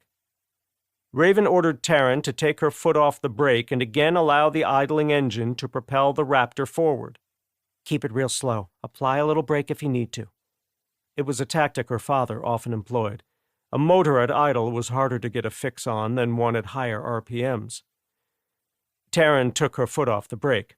After the pickup had inched forward several yards, she said, "I think what we're seeing is a cluster of tumbleweed trapped between the car and gas pumps. When the breeze picks up, they move a little bit." "I think she's onto something," Wilson put in. "I don't see any muzzles sticking up. Should be seeing feet underneath the car if someone's using it for cover. I got nothing." Keeping her SBR aimed at the repair shop, the laser beam wavering subtly, Raven instructed Wilson to remain vigilant. Looking sidelong at Taryn, she said, "Take the corner as fast as you're comfortable with. Once we're moving north on 71, tromp the pedal and don't let up until we're through the kill zone and you're positive we're in the clear." "Copy that," Taryn said, feeding the engine fuel. In a quarter mile or so, she had the sport-tuned off-road pickup pushing 40 miles per hour. As she braked and committed to the left-hand turn, Raven saw movement amongst the vehicles whipping by on her right. Before she could transition her finger to the trigger, a doe and fawn had bounded from cover and had made it to the shoulder a couple of yards from Raven's open window. If Raven had been able to gauge all the forces working against her as the pickup got a little squirrely, she might have been able to swing her head around to the left and see the spooked mama deer barely miss smacking into the Raptor's right rear corner. She did, however, get her eyes on the fawn in time to see it catching up with the doe on the opposite shoulder. Just as the pair were slipping from view behind the gas station, Wilson called out, "Clear on my side. It's just a drift of tumbleweed." The cursing started right away. "What's wrong, Wilson?" Raven hollered over the roar of the engine. "I had my laser on that deer. Should have shot it." He pounded a fist on his seat. "We just missed out on a shit ton of trans venison jerky." As all this was taking place, Taryn was in the process of spinning the steering wheel counter to the slide to keep the Raptor's rear end from breaking loose. No stranger to taking a high-horsepower vehicle to the limit, Raven recognized what was about to happen. Bracing for the whipsaw motion to come, she pulled the SBR back into the cab and trapped it muzzle down between her knees. Though the tires were squealing and threatening to break free from the blacktop, it was clear to Raven halfway through the forced power slide that Taryn knew how to drive her vehicle. Still, she overcorrected a bit, sending the pickup's rear tires slewing back and forth across the center line before she finally got it back under control. "Been a while since I got to do that," Taryn said sheepishly. "Used to be able to throw a race car all around a dirt oval." Raven didn't reply. She got it. Spending a lot of time inside the walls tended to diminish skill sets that were once second nature. When the intersection was almost out of sight and she still hadn't seen muzzle flashes or the headlights of pursuing vehicles snapping on, she released the breath trapped in her lungs. Letting go of the grab handle by her head, she looked back at Wilson. Clicking into her belt by feel, she said, "You did see the fawn, right?" "No," he said. "I was focused on the space between the car and pumps. How big was it?" "Probably knee-high to you," Raven said. He rubbed his hands together. "That's another 10 pounds of jerky." Putting a hand on Taryn's shoulder, he asked her to turn around and go back. "We have friends who may be in trouble," Raven reminded him. "Jerky can wait." Without another word on the subject, Wilson again retreated to the back seat and buckled up. From the crossroads to Lyman, close to 30 miles due north, there wasn't much in the way of conversation between the three. They mostly concentrated on keeping watch ahead for anything out of the ordinary, a vehicle blocking the road, or one left on the shoulder that looked too clean to have been there for any length of time. Groups of zombies traveling too close together were also to be given extra scrutiny. On the way to Eden, as the convoy was climbing a canyon outside Helper, Utah, a dozen or so zombies chained together had been used as a ruse to get the convoy to slow down. At the last moment, Raven had noticed something was off. Even so, there was no way for the convoy to avoid the ambush set up around the next bend in the road. After a high-speed car chase and ensuing gun battle, the bandits were eliminated. The tactic wasn't really viable here, as the road was straight, and places to hide were few and far between. Still, in the dark and outside the wire, it was smart to remain wary. Nobody was coming to save them if they got into trouble. Competing with the road noise was the CD Taryn had recently picked up at Lola's. It was chock full of songs from one-hit wonders that had been popular in the 70s and 80s. Though the volume was turned down low, the trio was still being subjected to earworms. A girl named Jenny's 7-digit phone number, chief among them. With 2 miles to go to Lyman, where they would jump onto Interstate 70 West and begin the final 70-mile leg to the general area of suburban Denver where Duncan said his honey hole was located, Raven said, "Either of you tried 7-Up?" "I was always a Sprite guy," Wilson announced. 7-Up was too harsh for my taste. "Nope," Taryn said. "My dad didn't let me drink pop. It was juice and milk. His dream was for me to advance from sprint cars to Indy Lights. One time he tried to set me up with a nutritionist. I told him to forget about it. A teenager needs to have a hot pocket now and again. Pop, though," she went on, "I could take it or leave it." She looked at Raven for a brief second. "Why do you ask?" "Sign back there said Lyman, population 1880. Made me think of lemon-lime flavored drinks." She giggled. "I'll never forget the time Duncan was on a squirt kick. He would have to stop at every grocery store or little mom-and-pop market we passed on our way to Forage Pueblo. Didn't matter if it had been thoroughly cleaned out, showed signs of fire, or was wall-to-wall zombies. He just had to find some squirt." Keeping her gaze forward, Taryn said, "Weird name for pop. Now and again I say I need to take a squirt. Does it look like Mountain Dew? Because that looks a lot like piss." "The bottle is green. That's all I know," Raven conceded. Wilson said, "Never heard of it." He had taken his Todd Helton Louisville Slugger off the floorboard and was tapping it gently on the seatbacks. "What does it taste like?" "Tastes like fizzy grapefruit juice, believe it or not," Raven said. "If Duncan ever has a craving for Jack Daniels again like he was craving a squirt, God help us all." 1 mile south of Lyman, as SH-71 entered 3 long blocks occupied by small houses and single-wide mobile homes, all spaced far apart and set back from the 2-lane, the posted speed limit dropped from 55 to 30, and the state highway became Indiana Avenue. Raven saw nothing that would lead her to believe any of the structures were occupied. Only movement she detected was a lone zombie that had gotten itself caught in a thicket of thorn bushes growing behind a mobile home with a collapsed roof. No sooner had the creature heard the pickup approaching than its futile struggle to walk resumed. The zombie's hairless head panned back and forth, the dead eyes in hollow sockets probing the impenetrable darkness for the fresh meat it knew was somewhere out there. Coming out of the quasi-residential area, Indiana crossed over Big Sandy Creek, bisected train tracks running parallel to a distant 4-lane that, if Raven remembered correctly, was called Main Street. There was a good chance it was, because nearly every little town she had ever visited had a street called Main. She wouldn't get to find out. 100 feet north of the crossing, Taryn steered left onto a frontage road she said would let them get to Interstate 70 without having to deal with cutting through Lyman. "Lyman was a busy place before Z-Day," Wilson explained.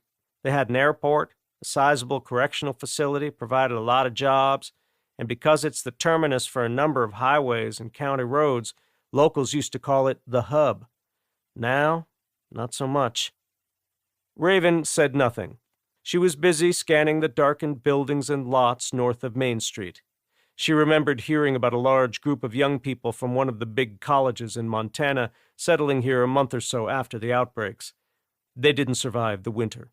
Someone's fire had gotten away from them. The monument to that failure was the burned-out hulk of the multi-story chain motel near where the frontage road merged with I-70 West. 2 miles west of Lyman, Wilson scooted to the edge of his seat and hooked his arms over the seat back. "So you're in the Army now," he said to Raven. "What's the hardest part about the training so far?" "Why? You thinking of joining?" "And cut this hair?" Wilson joked. "No, he is not joining," Terran said forcefully. "I'm just curious to know what all grown-up Raven is doing these days, that's all." Parking her gaze at about 1 o'clock, so she would see anything moving up ahead on her side, she said, "Being a squad leader is like herding cats. A few of them are okay. I wouldn't be afraid of going outside the wire with Keep and Rug. The twins have good heads on their shoulders, but they need a bit of work when it comes to keeping their wits about them under fire. Still," she added, looking at Wilson through her nods, "I'd always make sure they're ahead of me. Close second is not knowing if or when I can call an audible. I know where I stand with my father. Pod, not so much." Wilson said, "Pod?" "It's short for Prince of Darkness. Our main instructor is a Special Forces guy. Last name is Osborne." "Ozzy makes more sense." "Right," Raven agreed. "It was the only one that stumped me today." She went on and recounted the day's events, finishing with how Shane and Sean Crocker from Nebraska were disciplined for shooting each other. "The broomstick of shame?" Wilson said. "I would pay to watch that." Having remained quiet since she had forbidden Wilson from entertaining a stint in the military, Terran snorted, "Achy breaky heart. As you were painting the picture, I was imagining the big oaf from Footloose. Line dancing in those size 12 boots, no kind of rhythm." "Nail on the head," Raven said. "That was Willard, I believe. The Crocker twins are Willard times 2. "So that would be 4 left feet," Wilson added. "I have a feeling that's the last time those two lose track of where they're aiming their rifles. Only took one smack upside the head from Duncan for me to get it. Never flagged anyone again. Right, honey?" Because Terran was laughing so hard by this time that her eyes were tearing up and drawing a normal breath was becoming an issue, she couldn't answer Wilson's question. Her laughter was infectious. Soon, Wilson and Raven were also gasping for breath and dabbing tears from their eyes. A bad thing when trying to watch the road ahead under nods, which was why Terran was forced to jink the rig hard left to keep from running over a legless zombie crawling along the center line.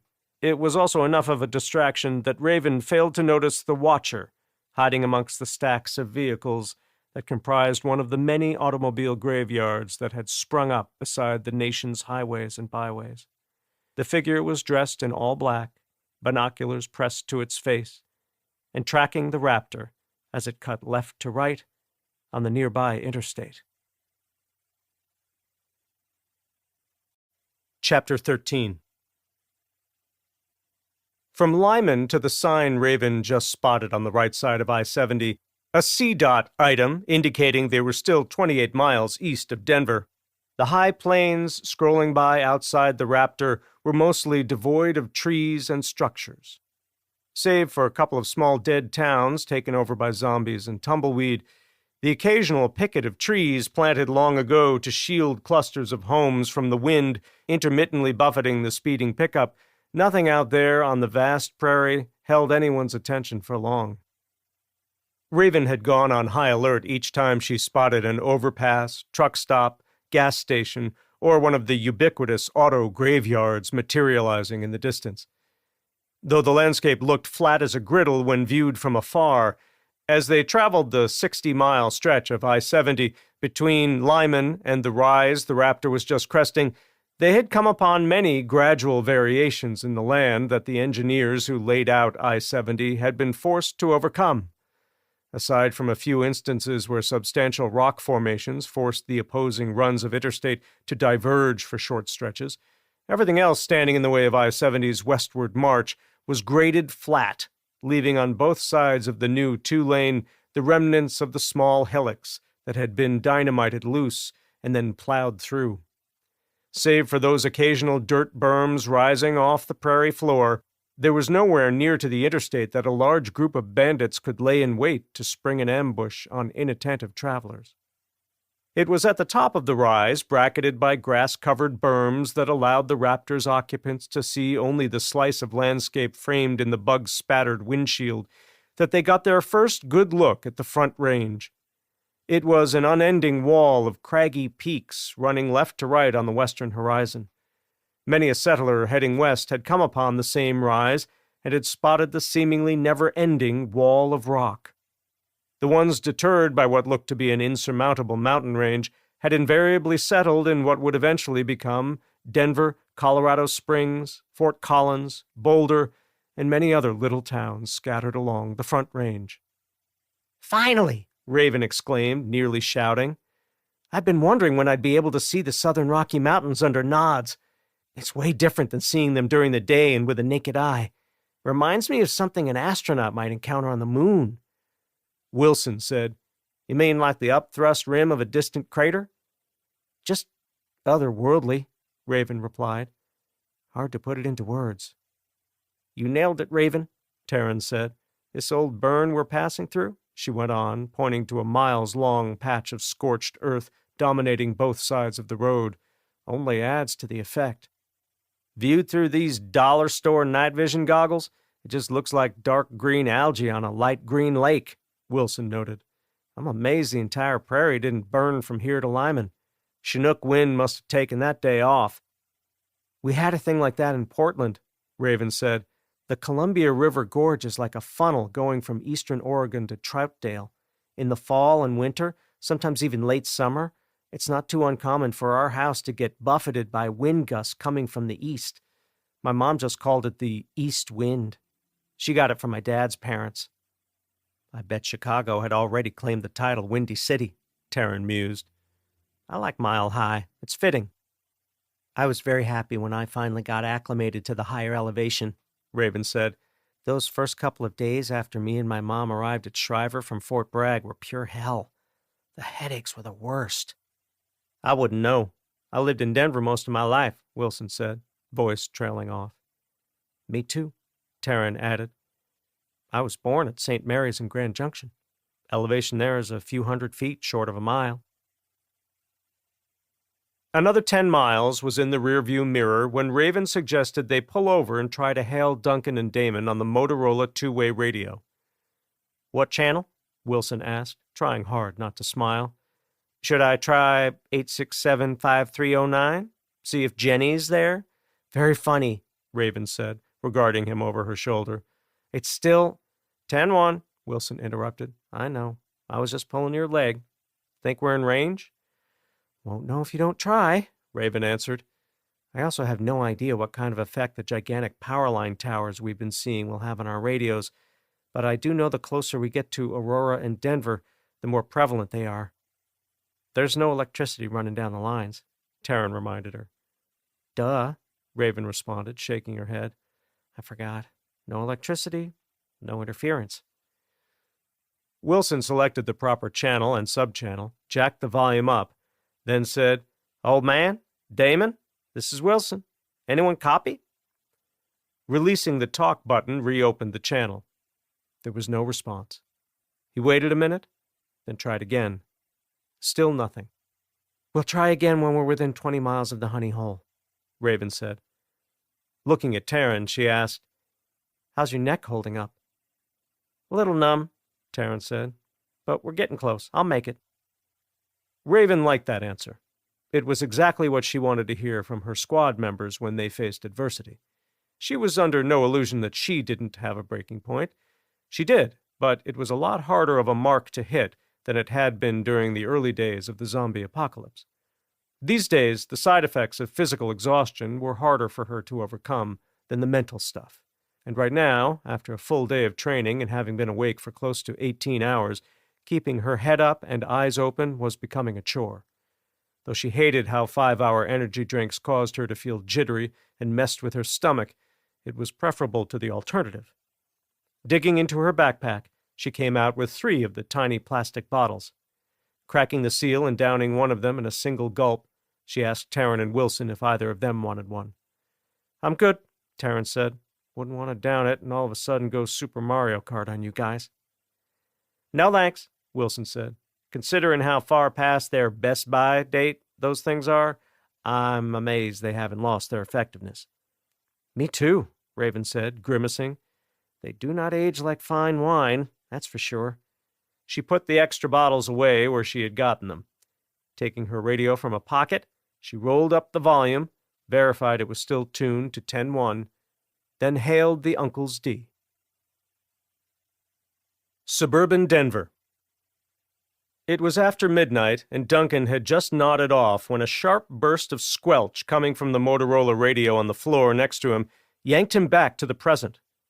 Gone in a millisecond was the tropical island and raven-haired beauty who had known his name and had welcomed him to paradise with a necklace of tropical flowers and a smile that had seemed so real to him. He fumbled around in the dark and was just getting his hand on the now silent radio when he heard emanate from its speaker a voice much sweeter than the one conjured up by his subconscious mind. Thumbing the talk key, he said, "Hey, Bird, this is Old Man. I'm reading you loud and clear. I must say, I've never heard a voice so easy on the ears than what's coming out of this radio speaker. Where are you?" As Damon sat up across the attic and triggered his tack light, Duncan was struck by the realization that for his radio to be picking up Raven's call, she had to be within 30 miles of his current position. It was probably less, considering that the radios rarely worked out to their advertised range. Was she east or west of his location? He supposed he was about to find out as soon as he reopened the channel. Damon mouthed, "Bird?" Duncan nodded and reopened the channel. As soon as the channel was clear, Raven said, "We're coming in from the east. Last sign said Denver 28. That was about 5 or so miles back." "Who's we?" asked Duncan. "Wilson and Taryn are with me. We're in her pickup," Raven answered. "Where are you and what happened? Is Damon okay?" "Damon is just fine," Duncan said. He then went on and gave her a bare-bones synopsis of how they had become trapped. "Damon's Bravo and the box truck I drove here are both parked out front," he added. "The mansion is across from the golf course. Couldn't tell you what hole. You should be able to see the vehicles in the mansion from the main drag that runs through the subdivision. Both will be on the east side of the street. It's like all the others you see when you come in off the interstate. It's got dormers on the roof. I believe it's gray and brown." Damon put the light on himself and nodded. "It'll be the one with a front porch full of biters," he put in. "I think we're about 30 minutes out," Raven said. "How many Z's are we talking about?" "More than Damon is letting on," Duncan answered. "Probably 70 or more inside with us. There's double that on the front and backyards. The street and sidewalk are full of them, too. If I had to guess, we got jumped by 300 or 400 of the things." Taryn mouthed, "What the fuck?" and glanced at Raven. "How'd you let that happen?" Raven asked Duncan. "I think the herd was somewhere downslope from the golf course. Since it was light outside, we took every precaution once we left the interstate. Doubled back a couple of times, even came in through the subdivision's back entrance. We made sure to not hot-rod it at all once we were close to the honey hole. Coasted the last couple of blocks just to be safe." "Day or night, sound travels," Raven said matter-of-factly. "All it takes is for one of those bastards to see you, and they all see you. Why aren't you guys answering your satellite phones? You brought at least one, right?" "Sore subject," Duncan radioed back. Across the way from him, Damon was shaking his head. "But I'm not about to point any fingers," he continued, "because when you point a finger at someone else, there's 3 more pointing back at you." He paused for a beat. "It was all Damon's fault." He cackled. "That's not true. Strike that last one, Bird. Truth is, we were cracking a safe, doing it the old-fashioned way. It's impossible to be quiet when you're breaking bits and prying metal. We had just popped it open. Lots of goodies inside. You know, if we had one of those high-tech cutting torches like you and your pops use, we probably would have been done and gone before the biters crashed the party. Bottom line, we dropped the ball. Plural. Can't change the past." Those last 4 words instantly had Raven thinking about her mom. Gone way too soon. only 35 years young. In the next beat, before she could float her idea of how she wanted to get the zombies out of the mansion and then go about getting the men down from the attic, she detected muzzle flashes coming from inside a burned-out store set way back from the interstate. It was one of a cluster of storefronts in a small strip mall occupying high ground on their right. Viewed through the phosphor-white nods, the flames erupting star-shaped from at least half a dozen weapons looked a lot like fireworks. Very deadly fireworks. The muzzle flashes reflecting off paint and chrome drew Raven's attention to the dozen or so motorcycles lined up in front of the storefront next door to the one occupied by the shooters. Raven dropped the radio without answering back and snatched up her rifle. Knowing they were vastly outnumbered and outgunned, she crouched low in her seat and ordered Taryn and Wilson to do the same.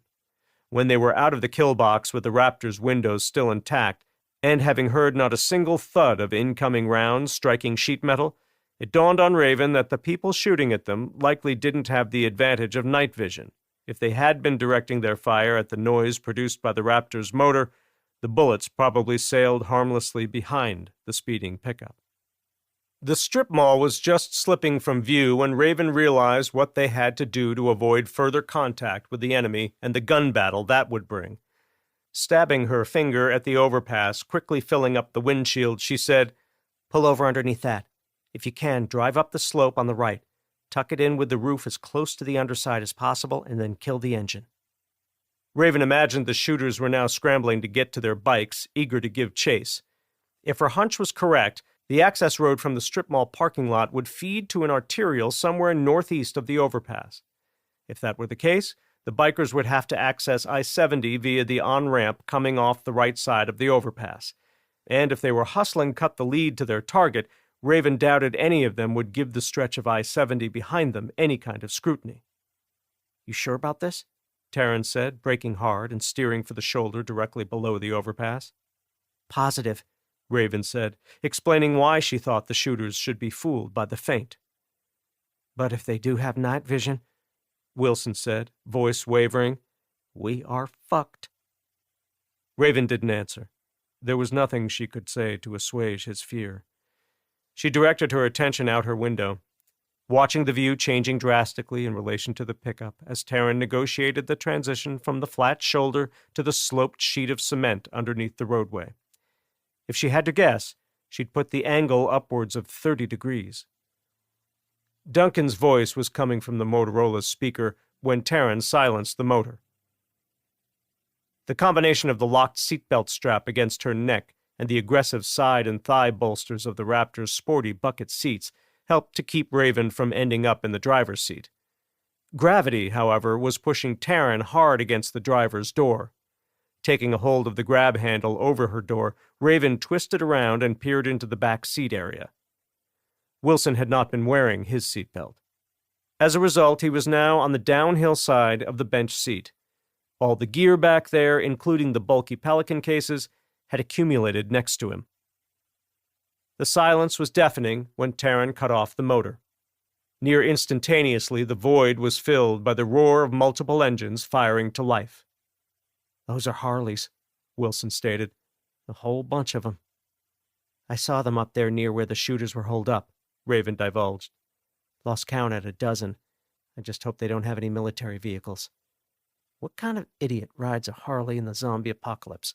Taryn said. "Way too exposed." "Bandits aren't known for their high IQs," Wilson said, shoving the Pelican cases onto the floor behind Raven's seat. "That said, I have a feeling they were waiting for us. Probably have a compound nearby. We're lucky it's cloudy and there's not much of a moon tonight." He shook his head. "We'd surely be better off if this pickup wasn't white." "Nothing we can do about that right now," Taryn said, the stress of the moment evident in her tone. "Maybe you can see if Whipper can paint the fucker when we get back to the district." Wisely, Wilson said nothing. The raucous sound of revving engines dissipated for a short while, but soon it was back, louder than ever, growing to a crescendo and echoing off the underside of the overpass as the pack of noisy bikes ripped down the nearby ramp and sped off to the west. Watching them go, fingers slowly kneading the SBR's foregrip, Raven released the breath trapped in her lungs. Once the last of the bikes was around the distant bend, she said, "Our exit is still a few miles west of here. Give it a couple more minutes before you get us going again." Even with the green nods, I could tell they either disabled or completely covered up their brake lights. "How about their headlights?" Wilson asked. "I couldn't see them from back here." "I saw them," Terrence said. "Further proof they don't have any of these," Raven said, tapping a finger on the four-bangers. "Just to be safe, while we're letting them get out ahead of us, best we change the batteries on these things. We'll do them one at a time, though. Taryn first so she can get us back on the road." Raven had Wilson dig the batteries from a pelican case. Having Taryn remove her helmet for expediency, Raven changed out the batteries for her. It didn't take long. Raven had had a lot of practice. Taryn had just donned her helmet and buckled the chin straps when they all heard an out-of-place sound. It was high-pitched and mechanical in nature, like a leaf blower, only 100 times louder. "That's a motorcycle," Wilson said, peering out the rear window. "Crotch rock, it sounds like." He plucked his MP5 off the seat and thumbed on the laser designator. "We better wait to change our batteries," Raven said to Wilson. Running open the powered rear slider, she instructed Taryn to keep watch in her side mirror and comment on what she was seeing. "Will do," Taryn responded. Powering down her window, she snatched up her MP5, powered on the laser, and then threw off the safety. "How do you open the moonroof?" Raven asked.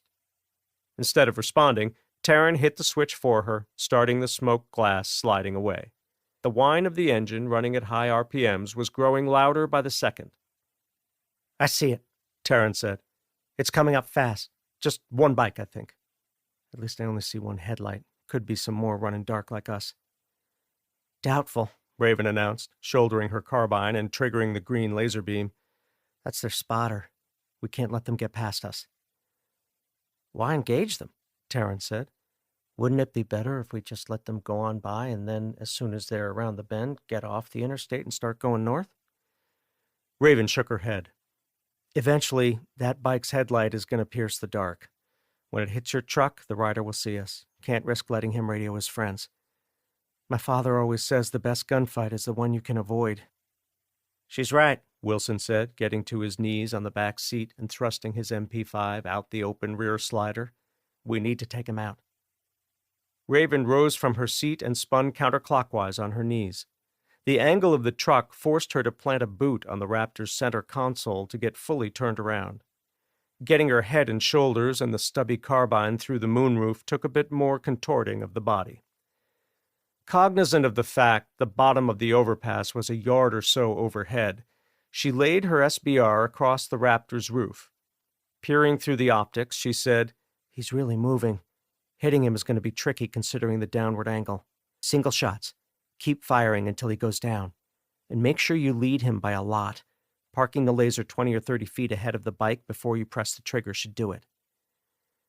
The rider must have spotted the Raptor when he exited the distant curve, because as soon as the bike transitioned from the hard lean to the left and was going upright in relation to the blacktop beneath its tires, the engine whine lessened, and the brilliant white headlight dipped a couple of degrees. "He's lifting off the throttle, and now he's braking," Raven hollered, her finger going to the trigger. As she started sending rounds downrange, the laser beam painting the spot in the road she hoped the bike and rider would soon occupy, she heard the near whisper-quiet reports that let her know Wilson was engaging with his suppressed submachine gun. On the heels of that, Raven saw something falling through her field of view. Whatever it was, it made a meaty thud as it landed on the center line, separating the two westbound lanes. A second form immediately followed the path of the first. It was followed in quick succession by 3 more. As it dawned on Raven that zombies were tumbling off the overpass, the rider let go of the handlebars, and his gloved hands went to his throat. The bike, a slippery, low-slung thing with wide tires and wild graphics, began to wobble. In the next instant, the rider and bike went their separate ways. The former going hard to the road, face first, tumbling head over heels, a grayscale blur of flailing arms and legs. The latter miraculously remained upright, the forward momentum quickly bleeding. Before gravity had enough of a grip on the bike to bring it down onto its side, its front wheel struck one of the fallen zombies. The bike went airborne, tumbling and twisting off axis, completing 2 full revolutions as it sailed past the raptor's position. Impacting the road on its side, the bike shed parts and trailed sparks as it slid another 50 feet or so. The bike ended up coming to rest on the right lane directly beneath the far edge of the overpass, steam and liquid coming from its ruptured radiator. Swinging her gaze back to the rider, Raven saw that he was not moving. Wilson's laser had been nearly intertwined with hers while he was popping off rounds. She doubted anyone could survive that many bullet strikes, let alone the impact with the road and the subsequent ragdoll-like tumble to where he now lay. With no time to conduct a proper interrogation, Raven put the beam center mass on the fallen rider and put 2 insurance rounds into his chest. Taryn didn't need prompting. Knowing time was of the essence, she started the motor and slowly wheeled the pickup back down to level ground. Raven was worried the bike had spilled gas and would catch fire. If it did, she might as well just get the rider's radio and tell his friends exactly where they could find their quarry. As soon as the pickup reached the shoulder, she alerted Taryn, opened her door, and jumped from the still-moving vehicle. Ordering Wilson to dispose of the bike, she looped around the tailgate, SBR shouldered, the laser beam sweeping left to right as she searched for active threats. Concluding that the fall from the overpass had left 3 of the 5 zombies paralyzed to one degree or another, and the other 2 injured to the point they were struggling mightily to rise from the road, she double-tapped those 2. Leaving the corpses where they fell, she skirted the others and made her way to the downed rider. Trapping one of the rider's gloved hands to the road under her boot, Raven leaned over, reached a hand underneath the collar of his colorful riding leathers, and pressed a finger to his neck. She didn't detect a pulse, which came as no surprise. The leathers were punctured by 6 bullets. Then there was the gaping neck wound that left Raven's hand slick with blood. To be certain, she tugged one glove halfway off and turned the hand over. Lily was tattooed across the wrist. The intricate lettering was intertwined with a flower of the same name. The guy's girlfriend? His mom? She pressed a finger to the tattooed area, held it there for a long 3 count.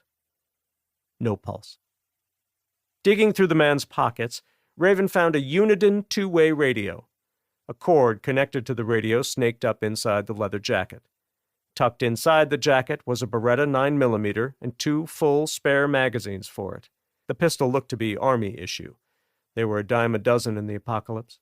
Following a black nylon strap running diagonally across the partially zipped jacket, she learned the body was lying atop a compact Uzi machine pistol. It was scraped on one side from prolonged contact with the road, but otherwise looked undamaged. She cut the sling with her Gerber and set the small black weapon aside. Raven stole a quick glance down the road and saw Wilson struggling to get the bike across the shoulder. Shifting her attention back to the rider, she studied the full-face helmet.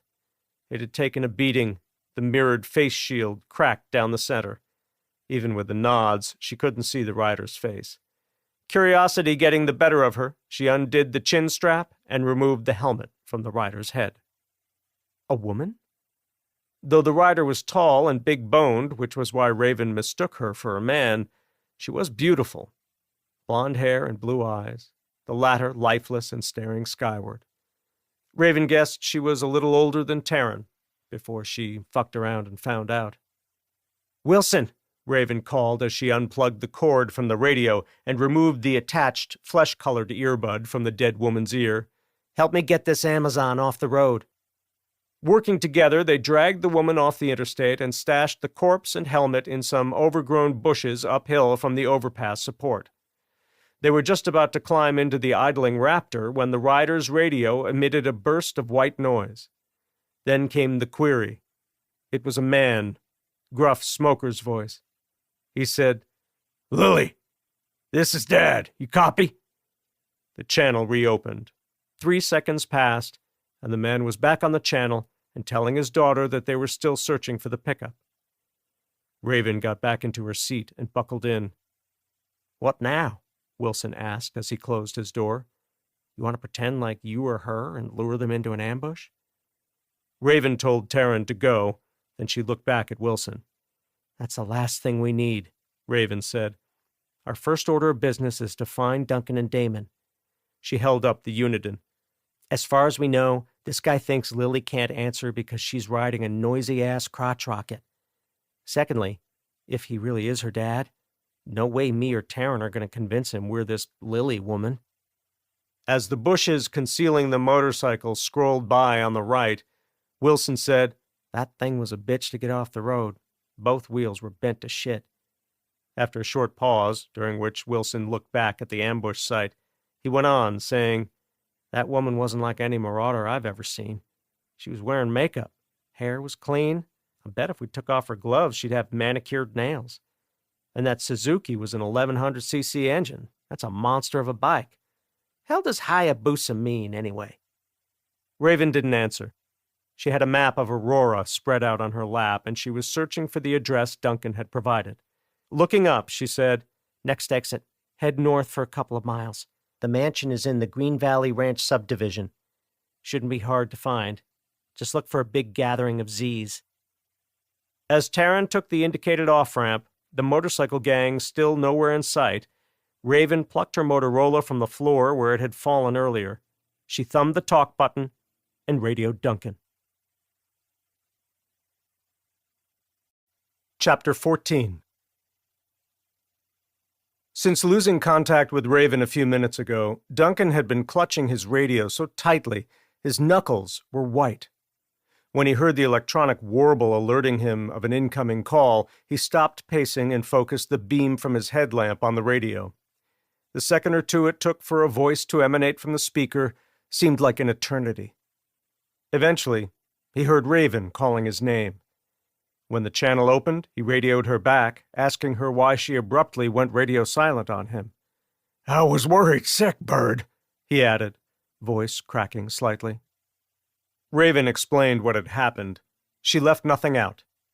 When the channel reopened, Duncan had a ton of questions. Any idea where the bikers are now? He asked. Waiting for Raven to respond, he strode over to the dormer window, where Damon had been posted up since the radio transmission cut off 5 minutes prior. No idea, Raven responded. We're going to stop soon, kill the engine, and see if we can hear them. Last thing we want to do is lead them to your location. No sooner had Raven told Duncan her plan than Damon was tugging on his shirt sleeve. Over there, Damon said, pointing at something off in the distance. About 10 o'clock, I see headlights. Duncan adjusted his glasses. Shaking his head, he said, I don't see them. Damon went around behind the older man, extended one arm over his shoulder, and directed him to look to where he was pointing. They're slowing down, Damon said. I think they're still on the interstate. Probably why they disappear for short spells. Lots of clutter beside I-70, especially on that stretch. It's getting close to the exit for DIA. What's DIA? Denver International Airport. Duh, Duncan exclaimed. I should have known that. Saw a documentary about that one. Supposedly there's a secret base under there. They're turning around, Damon said, ignoring Duncan's commentary. Better give Bird a sit-rep. Shit, Duncan said, releasing his thumb from the talk button. I was still broadcasting. She probably heard it all. Raven was back on the radio the moment the channel reopened. I heard what you guys were talking about. How far away do you think they are from where you are? 3 or 4 miles as the crow flies, Duncan radioed back. They're coming back toward you, he warned. I'd hightail it to us if I were you. Don't worry about giving us away. He went on, explaining what he wanted Raven to do. As he spoke, Damon was nodding in agreement. Does that sound doable? Roger that. I'll do my best, Raven said. We're about 2 miles southeast of you. I can hear the bikes now. Interstate must be funneling the sound our way. Be there in 5. Wishing he hadn't left his nods and binoculars in the box truck, Duncan squinted and tracked the blob of light with the naked eye. It was moving left to right along what had to be I-70. While he had no way of gauging their speed, He had a sinking feeling that it was only a matter of time before Dad began to really worry about Lily and go looking for her. Taryn parked the Raptor at the curb across the street from a Walmart supercenter, a stone's throw from I-70. After silencing the motor and listening for a few seconds, they determined that the pack of noisy motorcycles was somewhere west of the off-ramp they had just taken to get off the interstate. Having heard enough, Raven ran her window up. Looking over at Taryn, she said, "I don't think they're too worried about Lily, at least not yet. If they were, they would have turned around already and gone looking for her." "Good. Fucker shot at us. They can just keep on going all the way to downtown Denver," Taryn said, her gaze locked on a knot of zombies coming up the sidewalk on the Raptor's right side. "Can we get out of here now?" Raven said, "Give me a sec. I'm trying to get my bearings." Tracing their route on the map with a finger, she went on, saying, "We need to stay on this road for a couple of miles. Keep a lookout for Mountain View Drive. That's where you're going to want to take a right. We should see the golf course on the left before we get to the street where the Bravo and whatever Duncan is driving is parked. Duncan said the mansion is 100 feet up the street from their rigs, but we better take his less-than-stellar vision into consideration." Taryn started the motor and pulled from the curb. The small group of zombies attracted by the Raptor's initial appearance, less than a dozen first turns, had just reached the pickup as it was getting back underway. A middle-aged male zombie with a hammer buried in its collarbone stumbled from the curb and made a clumsy grab for the pickup as it passed it by. Raven didn't so much as flinch as the dead thing's putrid fingers drummed against her window, leaving shiny, slug-track-looking smudges on the glass mere inches from her face.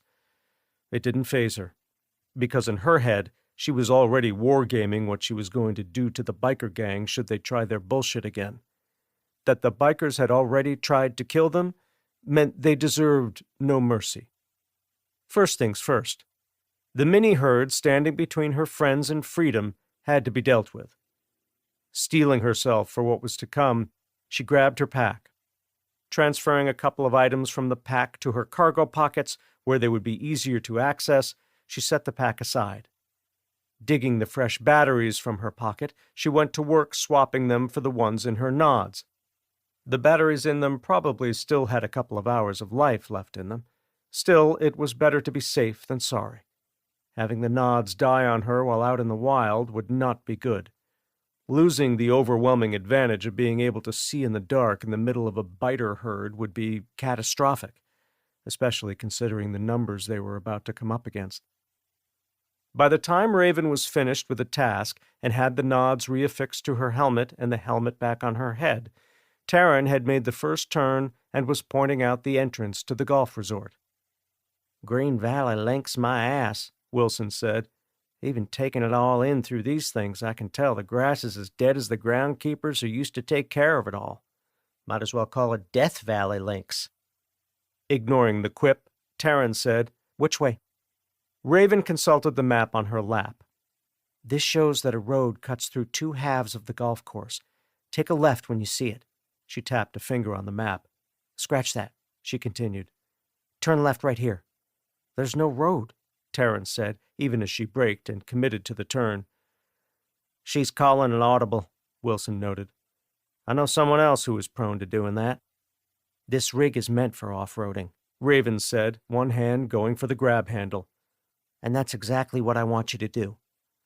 "If you insist," Taryn said, tightening her grip on the steering wheel as the big front tires ran up and over the curb, the long travel shocks absorbing most of the impact.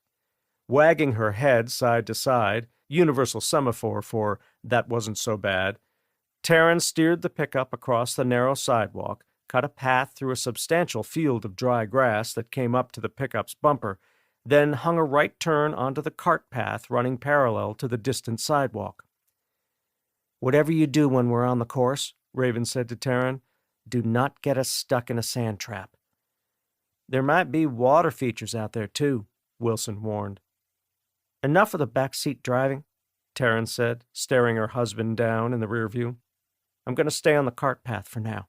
It's bound to turn back into the course somewhere up ahead." She looked at Raven. "Just let me know when we reach the spot you want to be let out."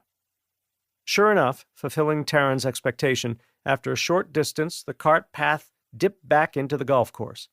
Once the cart path got away from the turnarounds near tee boxes and greens, which were barely large enough to fit more than one golf cart at a time, it was far too narrow to accommodate the Raptor's wide stance. Designed to handle harsh terrain at speed, the Raptor's suspension aptly handled any uneven ground the tires encountered as Taryn wheeled them down the left side of an incredibly long fairway. Everywhere Raven looked, she saw zombies.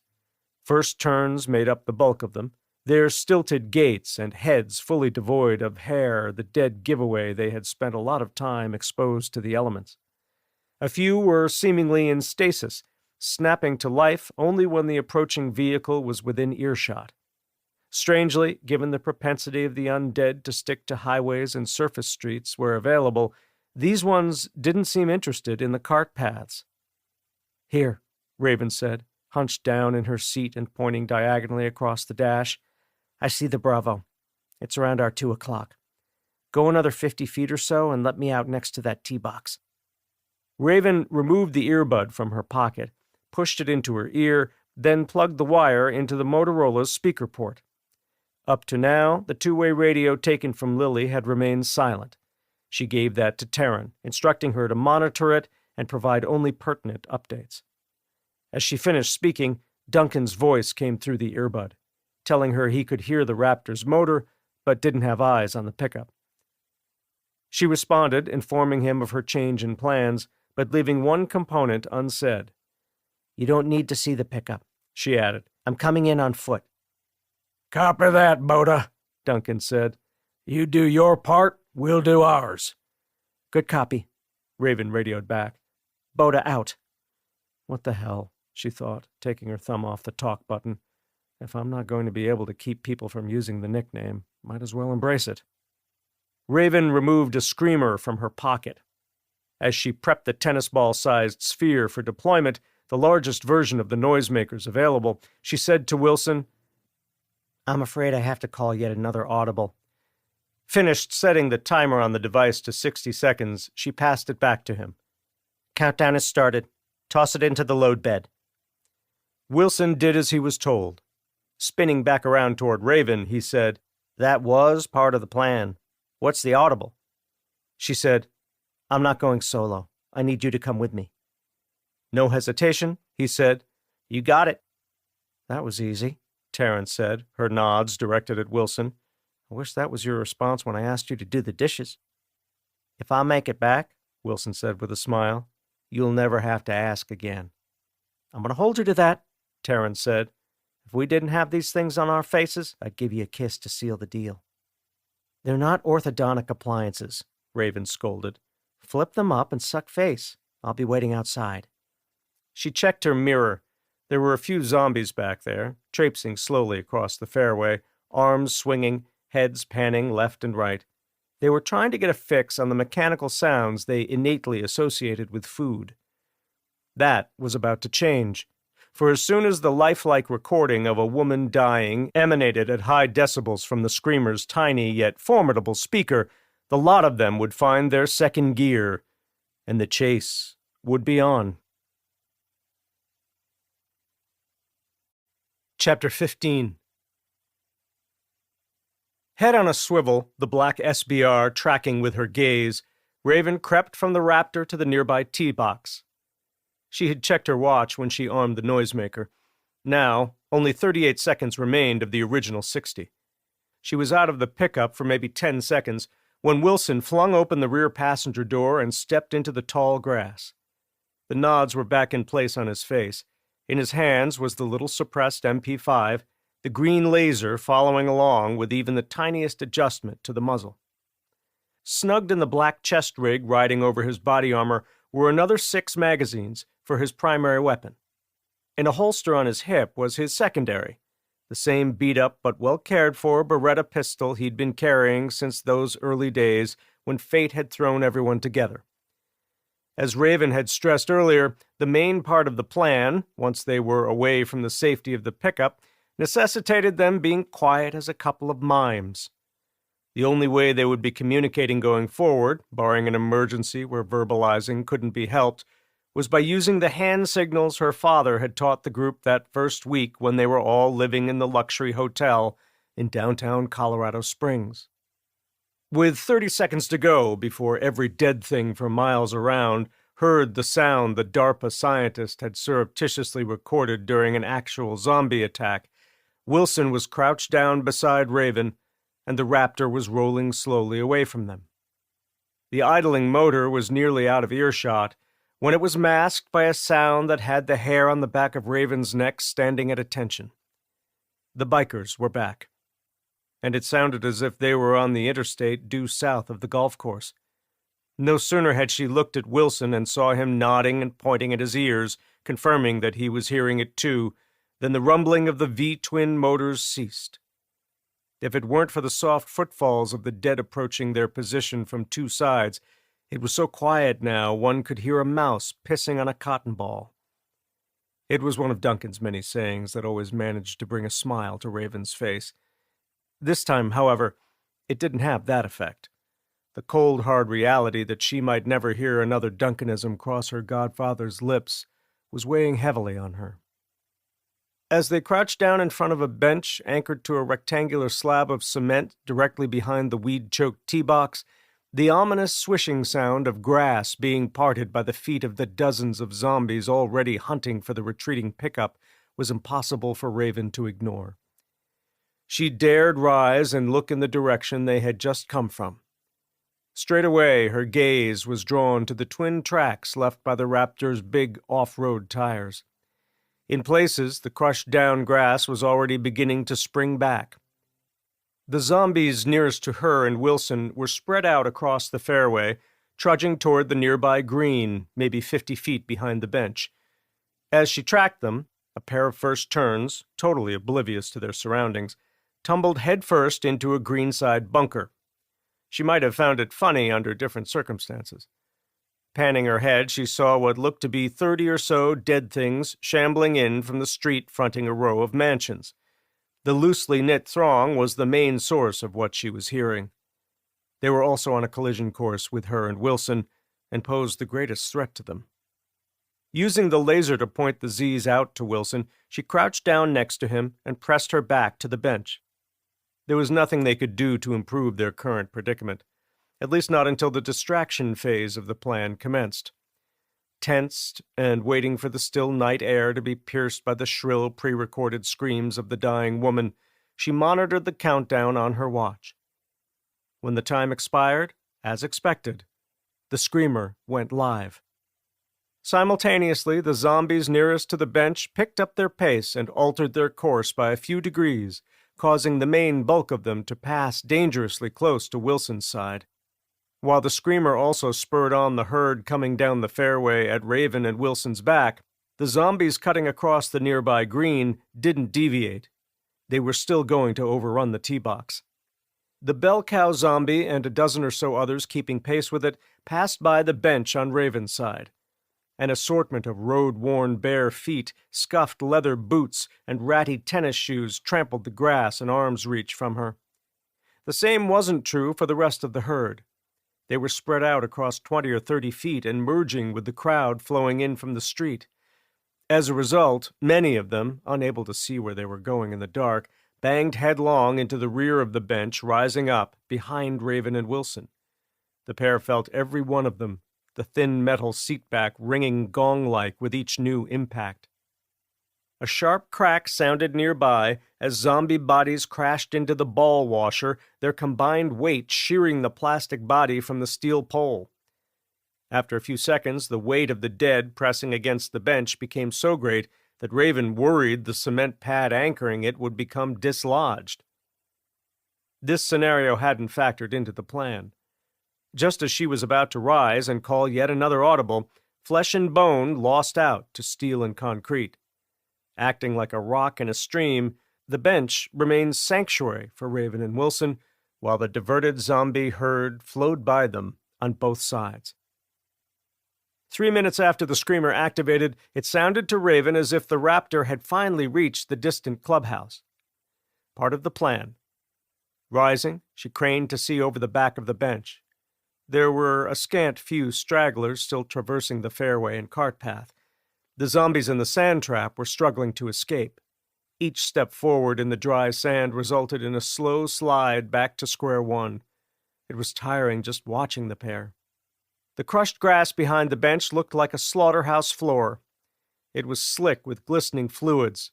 Body parts sheared off under great pressure and then trampled flat under the continuous flow of the dead lay scattered amongst the bent stalks of grass. Wedged up against the bench support was a pale limb complete with a mangled hand missing the thumb and 2 fingers. A severed head, the roving eyes still probing the dark for prey, lay next to the bent and broken corpse it was once attached to. Throwing a hard shiver, Raven took her eyes off the morbid sight.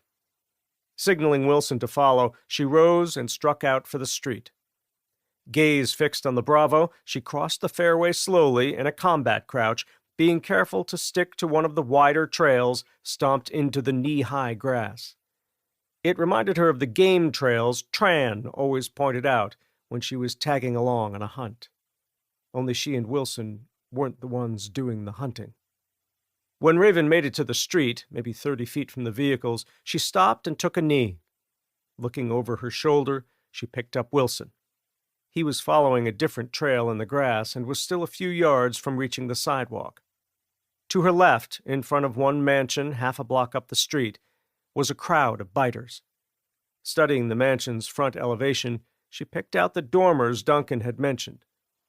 In the dormer furthest from her was the man himself. He was staring out at the golf course. It was clear he was also hearing the noisemaker. The satisfaction of finally getting eyes on her second-favorite person in the world was instantly quashed by Taryn in her ear telling her that before the noisemaker had activated, she thought she had heard the motorcycles moving somewhere south of them, likely down by the interstate. Before Raven could report back that they had also heard the bikes and had also heard the motors go quiet just prior to the screamer activating, Taryn was voicing the same concern. The bikers would have had to be deaf to not have heard the screams with their motors shut down, Taryn added. She was right in her assessment, Raven thought. The pit in her stomach only grew when Taryn went on to inform her that the dad who had been incessantly hailing Lily over the radio was now enraged. They found the bike, but not the body, Taryn continued. Dude thinks we took her and are holding her hostage. He dropped off the radio the second the screaming began. It wasn't long before I heard the motorcycles firing up down by the interstate. Right now, I can hear them crisscrossing the neighborhood southeast of me. It's only a matter of time before they find me. Do I have to stick to the plan? The enormity of what the last part meant hit Raven like a mule kick, stopping her in her tracks in the middle of the street, still a dozen feet from the Bravo. She had not factored the action taken by the bikers into her plan. If they heard the screamer, then they would be here soon. Nothing she could do about it right now. Her main priority was rescuing her friends, and she still had an ace up her sleeve. The mansion is still thick with rotters, she told Taryn. Stick to the plan. Raven out. The brief conversation had alerted every zombie within earshot of Raven and Wilson that fresh meat was in the vicinity. Catching up to Raven and speaking through clenched teeth, Wilson said, Did you hear the Harleys just now? Sounds to me like they're down there where we turned onto the golf course. Raven nodded. Tapping the earbud, she said, I was just talking to Taryn. She told me the bikers found the chick's bike but not her body. They think we have her, and they're fucking pissed. Wilson shook his head. They heard the screaming coming from the noisemaker, and now they're coming to investigate. Grimacing, he leveled his MP5 at a pair of zombies coming around from behind the box truck. Am I right? Raven nodded. Turning away from him, she shouldered her SBR and engaged a trio of Zs that had gotten dangerously close to them. After doling out double taps, she urged Wilson to get in the Bravo and get the M240B medium machine gun mounted in the turret. Damon told me it's in the back seat.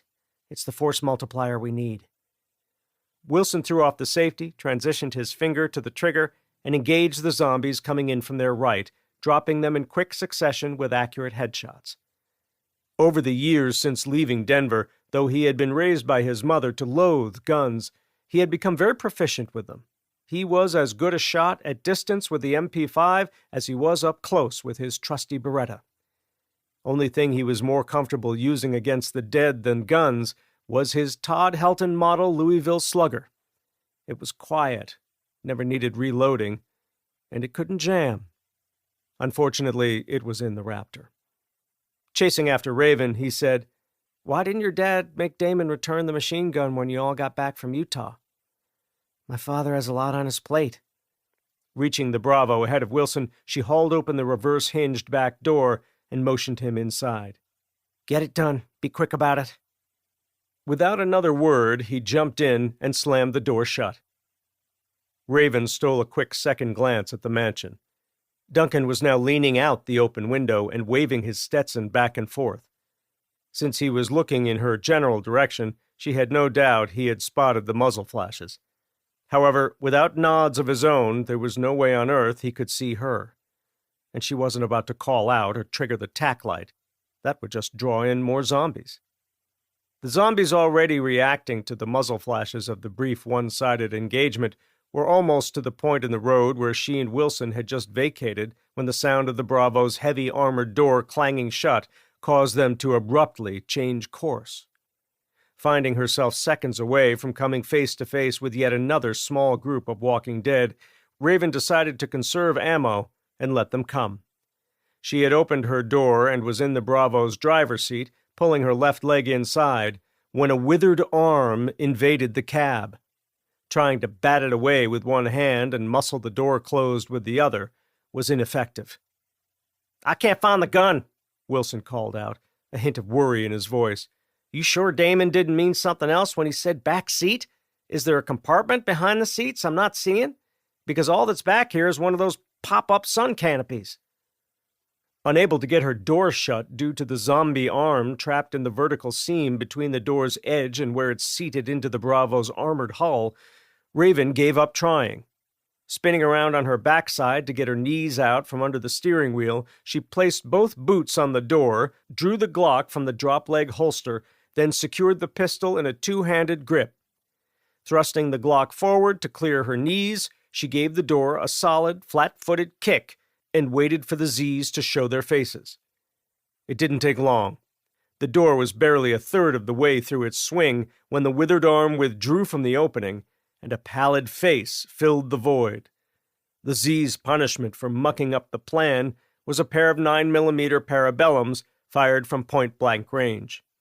Taking a round to each eye, its wildly misshapen head snapping back viciously from the closely spaced bullet strikes, the creature was fully in the grip of second death before the rear of its skull smacked the road. Placing the pistol atop her chest rig, Raven reached between her upthrust knees, grabbed the door with both hands, and pulled it shut. Righting herself in the driver's seat, she peered into the back seat area. "Did you verify if there is a canopy in the case?" she asked Wilson. "Well, there's something heavy in it." "Did you look inside, or are you assuming it's the canopy?" "Assume makes an ass out of you and me," Wilson muttered as he reached down and took hold of the zipper and unzipped one end of the case. Looking inside, he said, "Good call, Boda. Found the gun." Dragging the 27-pound weapon out of the rigid nylon case that was seemingly designed for it, he went on, saying, "Why in the hell would Damon keep it in here instead of up on the mount where it belongs?" "Can't leave anything lying around in the district," Raven said as she searched for the button to start the motor. "It'll get nicked in no time up there. Got to admit, the sun canopy thing is a great theft deterrent, and I bet the gate guards wouldn't even give it a second thought if they picked the Bravo for one of their bullshit random searches." Locating the ignition button, Raven pressed on the brake pedal and gave the button a firm press. The motor fired on the first try, eventually settling into an even idle. "That's a beautiful sound," Wilson said from his perch in the turret. "Almost as sweet a sound as this girl is going to make." Raven went quiet, put a finger on the earbud, and held a hand up to silence him. Wearing a look of concern, she listened to the incoming call. At the northwest end of the golf course, with the Alpine-styled clubhouse and its mostly empty parking lot filling up the Raptor's windshield, Taryn steered the slow-moving pickup back and forth across the 18th fairway. She had gathered quite the following in a short time. To ensure the flesh-eaters remained on the hook, she was doing her best to keep the speedometer needle pegged a couple of ticks below the 5 miles per hour hash. Stealing a quick glance at the rear view, she concluded that the pack of walking dead closest to her bumper numbered somewhere close to 100. Behind the main herd were a few smaller clusters. She guessed they accounted for another 50, give or take. Beyond the last of the extended conga line of death, way off in the distance, she spotted intermittent flashes of light. Headlights. Had to be. A whole bunch of them, too. And though she couldn't be sure, as this place was foreign to her, she was confident they were all traveling together on the boulevard that shot north from the I-70. She couldn't hear the motors over the high-decibel wail coming from the screamer rolling around in the empty load bed, but she was certain it wouldn't be long before the bikers would be close enough that they would hear it over the sound of their own engines. She was also convinced that if she didn't do something fast, she would totally lose the advantage of running dark while under nods. So to rectify the situation, level the playing field, so to speak, she tromped the pedal and steered for a cart path she presumed curled around behind the clubhouse. As the pickup accelerated, the gap widening between it and the zombies out ahead of the main herd, she looked for a place safe enough for her to park and get out. Seeing an open shed full of garden hoses and greenkeeping tools, she pulled around behind it. Braking hard, she put the transmission into park and left the engine idling. Engaging the parking brake, she grabbed up her suppressed MP5, then checked the mirrors for threats. Nothing. Her pursuers had yet to make it around the side of the clubhouse. Elbowing her door open, she exited the pickup. Outside the cab, with the Raptor's engine at idle, she was finally able to hear the motorcycles. The sound of the high-revving V-twins carrying across the wide-open expanse suggested they were coming in from the south. Leaving her door cracked open, she climbed up onto the rear tire and looked around the load bed, searching for the screamer. It had come to rest against the rear of the cab, equidistant from the bed rails, but still a couple of inches outside of her reach. With the sound of the Harleys growing louder by the second, she legged over the bed rail and fell onto her back. Hands trembling from the adrenaline dumping into her system, she snatched up the device. Ears beginning to ring from being so close to the screaming and pleading blaring from the device's speaker, she rose up onto her knees, cocked her arm back, and put everything she had into the throw. The screamer sailed through the air a good 100 feet before coming down dead center on the cart path she had been aiming for. As the sphere bounced away from the pickup, the added distance making the noise emanating from it almost bearable, she saw the lights on the motorcycles converging from the opposite direction. Just as the rumble of the motors rose to the level of the screamer, she heard a diesel engine firing to life. A fusillade of automatic rifle fire followed shortly after. Falling somewhere between the sharp crackle of an M4 and the heavy booming of a Ma Deuce, the reports were coming from a weapon she wasn't familiar with. As she rose to her feet, about to jump down from the bed and get back behind the wheel, she heard Duncan's voice coming from her radio. He was warning everyone on the channel that the bikers were on the golf course, and he thought they were staying on the cart paths. On the heels of that, just as she leaped to the ground, the lead element of the zombie herd came tripping and stumbling through the tall grass bordering the cart path. Leveling her MP5 at the zombie nearest to her, she threw off the safety, activated the laser, then pumped 2 rounds into its face from near point-blank range. Witnessed through the phosphor-white nods, the resulting bloom of brain matter didn't have the same effect on her as if she was seeing it in full color. For that, she was grateful. Less fuel for the nightmares that visited her nightly. She was transitioning to the second zombie in line and about to press the trigger when a flurry of gunfire, comprised of several different calibers, answered the unidentifiable machine gun, already hammering away. Chapter 16. The noise from the recently deployed screamer had drawn Duncan to the dormer window.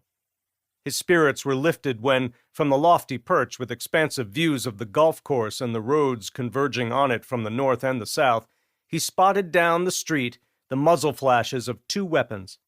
From the sound of it, they were both suppressed. The one-sided engagement was taking place near where the vehicles were parked. It was short-lived, maybe 3 seconds total. The bubble of optimism brought on by the sight that signaled the kids were making headway was instantly burst by the rumble of V-twin motors and the appearance of headlights. The biker gang was coming, and if the man searching for his daughter was 1/10 as motivated as Cade had been in the early days of the apocalypse when Brooke and Raven had gone radio silent while visiting family in Myrtle Beach, South Carolina, Duncan knew there would be no negotiating with him. When Duncan realized the motorcycles were coming in diagonally from the southwest, the long string of headlights seemingly connected as they moved, serpentine across the golf course, he scooped up his Motorola and pressed the talk button. He was lifting the radio to his mouth when the Bravo's headlights unexpectedly snapped on, and the heavy rumble of its diesel motor starting up reached his position. As he radioed what he was seeing to whoever was listening on the other end, warning them that he thought the bikes were sticking to the cart paths, he saw the Bravo pull away from the curb. Then, ruining what little night vision he had regained since it was compromised by the muzzle flashes, a weapon atop the Bravo opened fire on the converging headlights. As the red tracer rounds streamed across the street, the strobe light effect produced by the near-continuous muzzle flashes illuminated the person in the turret operating the medium machine gun. "Is that Wilson?" Damon asked. "That's him," Duncan confirmed as he watched the string of outgoing tracer fire pass harmlessly over the long line of headlights. "I have a feeling he's out of his league with that thing." "Gotta lead them a little," Damon remarked soberly as the headlights started winking out. Before Duncan could reply, star-shaped muzzle flashes of the bikers' return fire lit up the golf course at his 10 o'clock. The fusillade was brief, lasting only a couple of seconds. "They're about 100 yards out, give or take," Damon put in as he triggered the tactical light on his MP5 and swept the front yard with it. "Yard's clear," Duncan remarked. "The riders are all hunting a noisemaker." Worry building that Taryn might be in danger, Damon slung his MP5 and backed away from the window. "Let's go, old man. We got a long way to go and a short time to get there." "Jerry Reed?" Duncan said, lifting his saga off the floor. Damon didn't reply until he was standing over the attic trap door. "Smokey and the Bandit theme song is all I know. Raven screened it for us back when we were all staying at the hotel downtown." He took the rope attached to the trap door in one hand, gave it a tug to disengage the latch, then let the trap door down slowly. When the gap was about a foot or so wide, just enough to get a good look at the hall below, he swung the little sub-gun around on its sling, triggered the tack light, and aimed the bright beam through the oblong opening. Expecting to see only the wood floor, instead, a half-dozen zombies stared back at him. "You boys should have followed your friends outside," Duncan chided the zombies. "You're gonna wish you had." Training his shotgun on the middle-aged male directly below the opening, he looked at Damon. "Drop the ladder." Knowing full well that it was about to get noisy in the attic, Damon let go of the rope and covered his ears. When the ladder was at full extension, Duncan opened fire, pumping round after round into the heads of the Z's a couple of yards below the rectangular opening. As the zombies fell, their heads split open like overripe watermelons. More took their place. Because Damon had to let go of the MP5 to cover his ears, the sub-gun on the center point sling was left to dangle freely between his legs. And though the tack light on the weapon provided enough ambient light for Duncan to target the zombies below, the beam dancing back and forth, pendulum-like, combined with the gunsmoke haze, lent a carnival funhouse air to the attic. Spent shells with smoke twining off the ruptured plastic littered the attic floor all around the trapdoor. Dumping the empty 20-round magazine and inserting a 10-rounder, his next to last, Duncan said, "My hearing is shot. Any idea what's happening outside?" Taking his hands off his ears, Damon cocked his head toward the open window. "The guns have gone silent!" He was shouting and didn't realize it. Duncan didn't notice Damon was shouting either. Chambering around, he said, "How much ammo do you have for that M240? 3 200-round belts. I linked 2 and put them in the box up top before I got to your place. The extra belt is in the sun canopy box." Didn't sound like Wilson burned through all 400 rounds, did it? "Maybe 50 or 100, Damon guessed. "We're not going to find out until you finish what you started." "Kids," Duncan said, shaking his head. He changed his position relative to the opening and resumed firing slugs into the creatures below. 5 seconds later, he dumped the empty magazine and replaced it with his last. Again, taking his hands from his ears, Damon said, "Are you done yet?" He was still shouting. Leaning over the opening so he could see more of the hall below, Duncan nodded. "Looks clear so far." He grabbed hold of the Saga's sling and shifted the shotgun around to his back, drew the Colt Model 1911 pistol from the holster on his hip, and then squared up to the top of the ladder. "Cover me," he said, placing one foot on the top rung.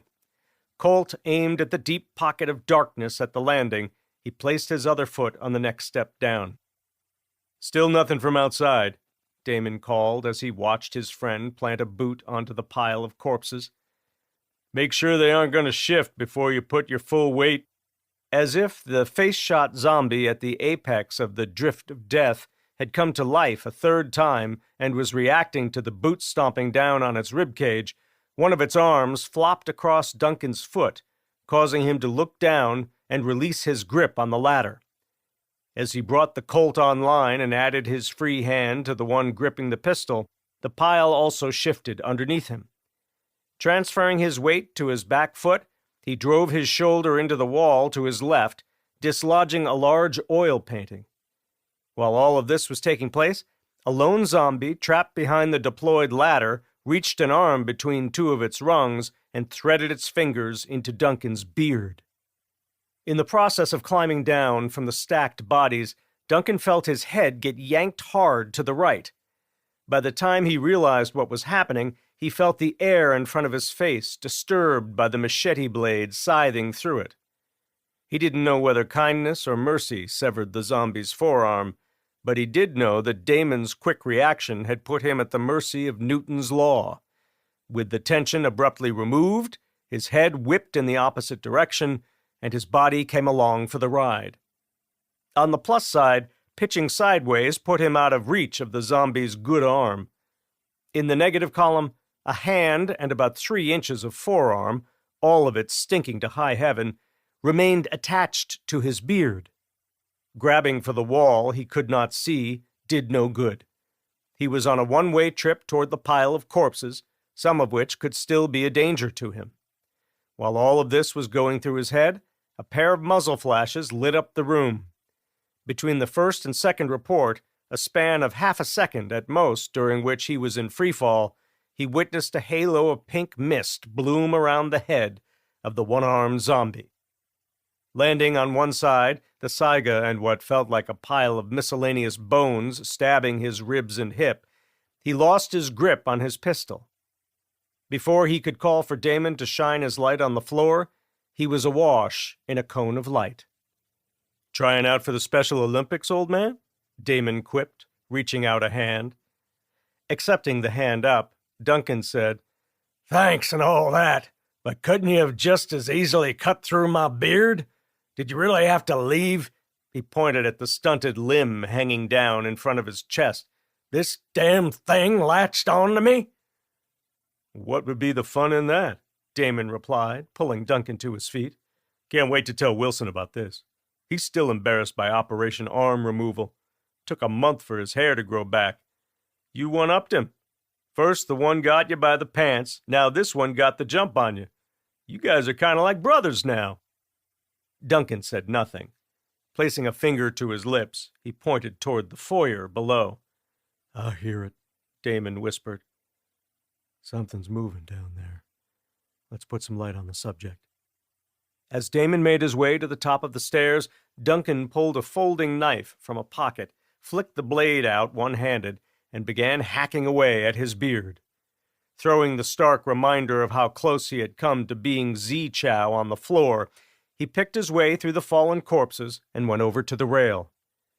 What he saw down there sent a shiver down his spine. Standing stock still like a bunch of deer caught in headlights, hungry stares cast upward, were way too many zombies to count.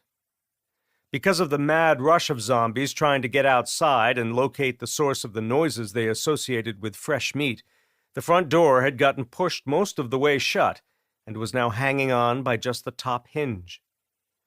The ringing in Damon's ears was beginning to subside somewhat. "Get the loot. Leave my tools," he said, nodding toward the office. "I'll go down and clear a path to the door." Hesitating, Duncan said, "Still nothing from outside. No gunfire?" Training his MP5 on the crowd below, Damon said, "Nope, nothing. The radio's been quiet, too." And then he started firing rounds into the faces of the creatures bracketed by the tack light's oval beam. Powerless over what was happening on the street outside the mansion, Duncan swung the saga around front of his body, aimed the weapon down the hall, then struck off for the office. The combination of the intermittent muzzle flashes and light from Damon's MP5 was just enough for Duncan to navigate by. If anything was lurking inside the office, it was about to catch a dose of lead poisoning. Sidestepping the bodies sprawled at the top of the landing, Duncan pressed his back to the wall and crept slowly toward the open office door. A quick peek revealed that the only thing between him and the cracked safe was a lone crawler. The 20-something woman was a sad sight, her short blue hair bug-infested and matted to her skull. One eyeball dangled from its optic nerve. It was dried and shriveled, looking a lot like a marshmallow well past its use-by date. "I'm sorry, sweetie," Duncan said, a hint of remorse in his voice. "I bet you didn't have being face-shot by a boomer on your bingo card." The saga roared, the slug erasing the top half of her head and splattering the nearby wall with brains, dyed hair, and splinters of skull. The detritus, with its blue hue, resembled something Jackson Pollock might have appreciated. To the muffled sound of non-stop suppressed gunfire, Duncan emptied the safe of its bounty. Leaving the safe-cracking tools behind, he shouldered both backpacks they had brought with them.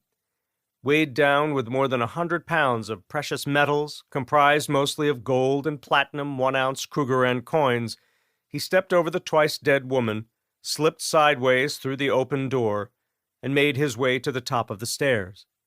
By now, the shooting had ceased, and Damon was on the stairs and almost done clearing a path through the bodies and broken furniture. Sensing that he would just be getting in the way if he were to help with what little still needed to be removed from the landing, Duncan bypassed the top of the stairs and went to retrieve his pistol.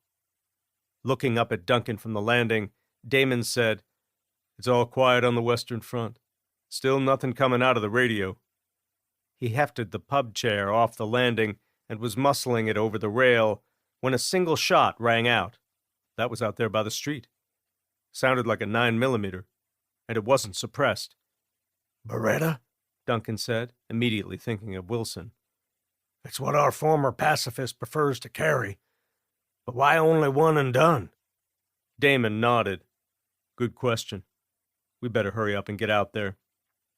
After casting aside the last piece of furniture and then muscling a headshot male zombie atop the mattress already heaped with leaking corpses, he relieved Duncan of one of the heavily laden backpacks. Shouldering the pack, he trained the beam from his weapon on the cleared pathway zagging its way down the stairs, then got to stepping toward freedom. Duncan followed after, miraculously picking his way all the way down to the blood-slicked foyer without falling. Moving to the front door, he peered through one of the unbroken windows. The Bravo was at the curb, maybe 100 feet away. It was full dark outside. He couldn't see any movement, nor could he tell if the diesel motor was running. The ringing in his ears was still too great. Since Damon had been subjected to the same loud reports in the same enclosed space, Duncan didn't bother to ask him if the Bravo's engine was running. For a moment, he thought about getting Raven on the radio to tell her they were coming out. Before he had a chance to act on that thought, Damon was manhandling the front door open.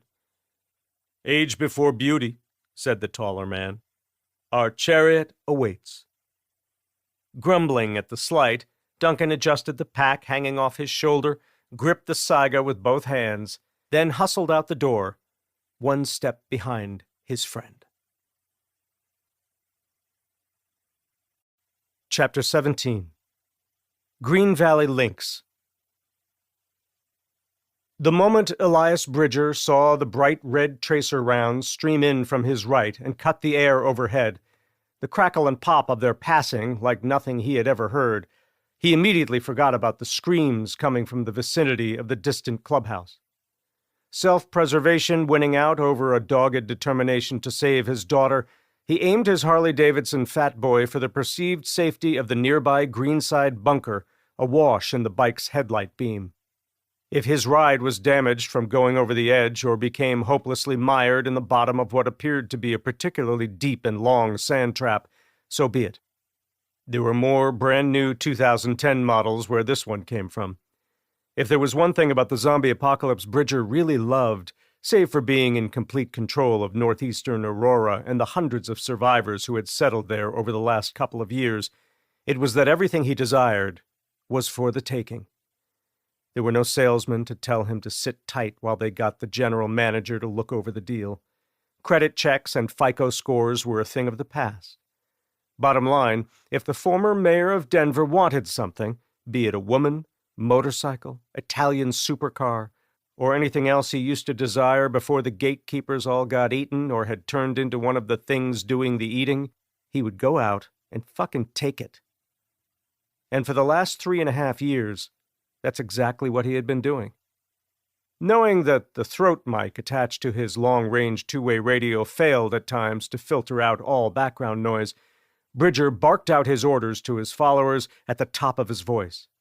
While he didn't want to go to ground, especially considering that the action would be seen as weakness by the more hardened members of his cadre, he did just that, instructing the riders already returning fire to break contact and to immediately seek cover. The cover Bridger and the man on the Harley-Davidson electric glide directly behind him sought was bordered on one side by the overgrown tee box belonging to the next fairway over, and on the other by a kidney-shaped green, the flagless pin still in the cup. The bunker was deep and wide and easily accommodated both motorcycles. Instantly, Bridger learned he and his right-hand man didn't have the bunker to themselves. At the far end of the bunker, caught in the Fat Boy's headlight beam, was a pair of zombies. They were plodding directly for him. As he hit the brakes, applying the bulk of force to the front brake, the one possessing the most stopping power, he felt the front tire wobble and begin to submarine into the soft sand. Sensing he was about to lose control of the bike and possibly be bucked into the arms of the advancing rotters, Bridger threw himself off the bike. Martin Mad Dog Lewis was not as quick on the uptake. After successfully dropping into the bunker, he had managed to keep his bike tracking in a straight line. Avoiding running into the wobbling, riderless Fat Boy by a whisker, his headlight illuminated Bridger at the very moment the man was going shoulder first into the steep bunker wall on the left. When the Electroglide's headlight picked up the zombies vectoring for Bridger, the man everyone still called Mayor, Lewis took one for the team, jinking his big bike left and putting it on a collision course with the zombie nearest to his fallen leader. The impact with the zombie bent the Harley's forks. As the zombie was crushed between the big touring bike and the near vertical wall of packed soil, Lewis was sent flying from the plush leather saddle. Coming to ground, legs and arms akimbo, Lewis was immediately piled on by the second zombie. He grabbed one of the creature's spindle-thin wrists and proceeded to draw the K-bar from the leather scabbard on his hip. The combat knife was out and tracking for the zombie's temple when the thing's wrist snapped and left Lewis holding a withered hand. Equal and opposite component of Newton's law in full effect, the zombie pitched toward the bunker wall, planted the jagged, jutting bones of the broken limb into the sand, then lunged for Lewis's shoulder, the jaw clamping down hard, cracked and yellowed teeth breaching the all-weather Gore-Tex jacket, and finding flesh underneath. Having drawn blood, the creature went back for seconds, but this time the bite was followed by a vicious thrashing of the head. Bridger rose from the bunker floor with a sore shoulder, a racked left knee, and 2 bruised shins. It could have been worse. Thanks to the Apocalypse diet, a combination of minimal caloric intake paired with being always on the move while in a constant state of vigilance, he was stronger, leaner, and more agile than most 47-year-olds. He had come into this madness north of 300 pounds. At the time, he was on meds for high blood pressure, took a statin for his bad cholesterol, and couldn't see his manhood without a handheld mirror. He even had to pop one of those blue boner pills to stay aroused during the rare occasion a young intern would let his or her guard down long enough for him to drop a roofie in their unattended drink and shanghai them to a seedy motel. Now, down to 170 pounds, his fighting weight when he wrestled in college, he could never see himself again wearing pants with a 46-inch waist or knotting a tie around a neck with more rolls than a Cinnabon store. A place he was no stranger to prior to them ceasing to be. Rolling his left shoulder to alleviate the numbness of the stinger, he drew his prized Jimmy Lyle fixed-blade knife from the scabbard on his right hip. It was one of 6 14-inch single-tang knives that had been made by Lyle and used by Sylvester Stallone in the movie First Blood, its provenance confirmed by the certificate of authentication carried by the first man Bridger had killed in the apocalypse. He limped over to the struggle taking place, grabbed a big handful of the zombie's wispy hair, then buried 2/3 of the serrated 9-inch blade into the monster's right temple. A quick twist of the wrist scrambled the brain. Feeling his attacker go completely boneless atop him, Lewis wriggled out from under the twice-dead corpse. Hand going for the wound and coming away bloody, he exhaled sharply. Rising off the ground, blinking sand from his eyes, Lewis searched the dark for Bridger. "You there, boss?" he asked, voice wavering. "Right here," answered a voice from the dark a few feet to Lewis's left. "What are you doing over there?" asked Lewis. "Thinking," replied Bridger. "What are we going to do about this?" Lewis paused for a moment. When Bridger didn't answer, Lewis admitted the zombie had bitten him. "I'm infected, Bridge." He regarded his left hand. It was missing 3 fingers, an old wound. Lewis had survived that encounter thanks to a swift amputation by the very blade that had just freed the zombie's soul. "It bit me on the shoulder," he went on. "Really damn close to the collarbone. No cutting this one off. I'm a fucking goner, man."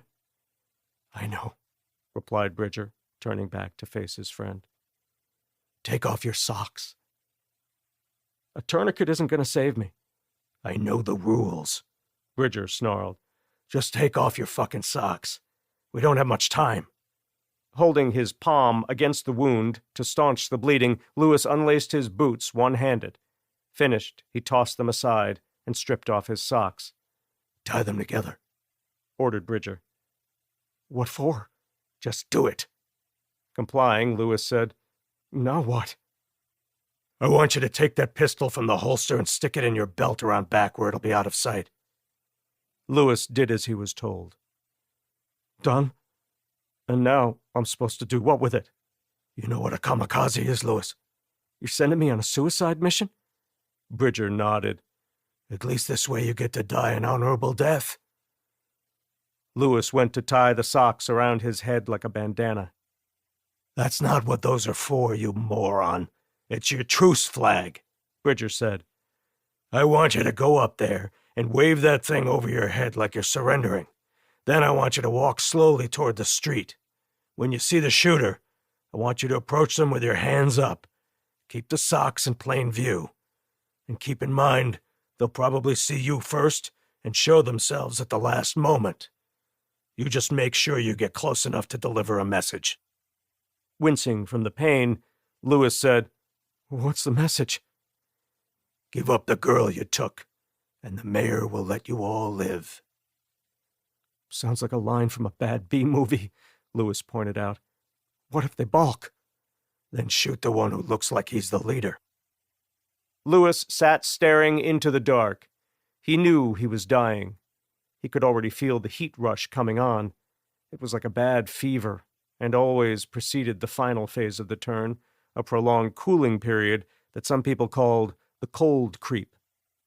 If the roles were reversed, Martin, Lily would do the same for you. Bridger lied. He would never put her in harm's way. He had only allowed her to act as lookout because she had been badgering him for something worthwhile to do. She had threatened to move to what the feds were calling New District. That he couldn't allow. A 25-year-old woman, a looker like Lily, would be instantly set upon by men like him. She could hold her own against the undead. It was the living Bridger was intent on protecting her from. Lily was never supposed to have encountered the civilians caught trespassing on land claimed by her family. She had completed her task and was supposed to have gone straight home. If it took until his last dying breath, Bridger would bring her home, dead or alive. I know she would, Lewis answered, rising off the packed sand. Just tell the others to hold their fire. Last thing I need is to get shot in the back. With that, he was up and out of the bunker, one arm extended over his head, the socks hanging limply in front of his face. When Raven pulled the ungainly rig to the curb directly in front of the mansion Duncan and Damon were holed up in, there was a ringing in her ears from being exposed to the hammering of the M240 in the turret just a few feet above her. During the short drive to the mansion, the gunfire from the golf course ceased and didn't pick back up. The respite allowed her to concentrate on the mansion sliding by on the Bravo's right side. The windows were dark, no sign of life whatsoever. The front yards were overgrown and choked with weeds. The lawn in front of the mansion with the dormers was the exception. It had been trampled flat by the comings and goings of the dead. Behind the windows on the first and second levels, intermittent muzzle flashes lit up the mansion's interior. Calling back to Wilson, she asked him if he was seeing any movement on the golf course. The lack of incoming fire should have been comforting. The opposite was true. She was waiting for the proverbial other shoe to drop. Nothing was moving across the way until you parked, Wilson answered. Now there's one person walking toward us. It's an old white guy. Looks to be my height. He's wearing motorcycle gear, no helmet on his head, though. The strobe effect behind the mansion's windows continued unabated while Wilson spoke. Raven picked up the man right away. He was almost at the road, maybe 60 feet away. Is that a truce flag he's holding up? She asked. Looks to me like a pair of green socks knotted together. They're green because of your nods, Raven pointed out. I'm seeing white. Waving a white flag means you're surrendering, right? Sure does, Wilson confirmed. But I don't trust it for 1 second. Agreed, Raven said. Better keep him in your sights. Are you going to talk to him? You have the gun and the high ground, Raven pointed out. You should do the talking. What do you want me to say? Start by listening to what he has to say, Raven instructed. As she spoke, she was alternating between watching the guys approach and checking on Duncan and Damon's progress. The entire time, the light show inside the mansion remained in full swing. Only thing that troubled her about what she was seeing was the condition of the front door. If it had been broken in by the zombie horde, why was it closed now? He's almost here, Wilson whispered from his perch in the cupola. Why are you whispering? I don't know. What do you want me to do? Order him to stop where he is. That's far enough, Wilson bellowed. Hands in the air. The man stopped a couple of yards from Raven's door. She scrutinized him through her bulletproof window. The hand in which he held the socks was missing a couple of fingers. The scar tissue at the tip of the nubs indicated the loss happened some time ago. The man's other hand, his right, was planted on his hip. There was blood on his jacket. His blood. Had to be, because it was seeping through a gash in the fabric. He raised his left hand and rotated it to show her it was empty. Raven was about to tell Wilson to order the man to explain why in the hell his people had fired on them when the man lowered his free hand and made the universal roll-down-your-window motion. Keeping his head and upper body low in the turret, the M240 tucked firmly to his shoulder, Wilson said, "Both hands where I can see them, dumbass." When the man complied, Wilson said, "Spit it out. What do you want?" As the guy raised his other hand over his head, he threw a hard shiver that visibly racked his entire body. Composing himself somewhat, he said, "You took Lily." He looked over his shoulder and pointed. "I can hear her screaming down that way. Tell us where you're keeping her and we'll let you go, no questions asked." Taking her eyes off the mansion, Raven looked up at Wilson. "Tell him we don't know what the fuck he's talking about.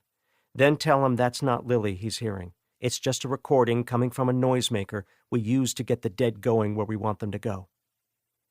As Wilson relayed the message, the man kept casting furtive glances at the mansion.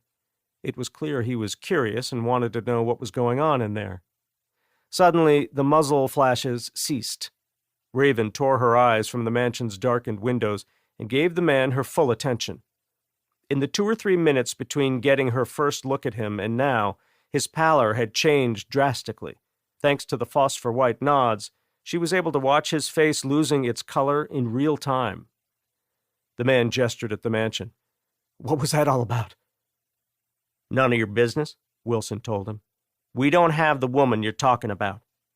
Head swinging side to side, the man said, "Bridge isn't going to like this."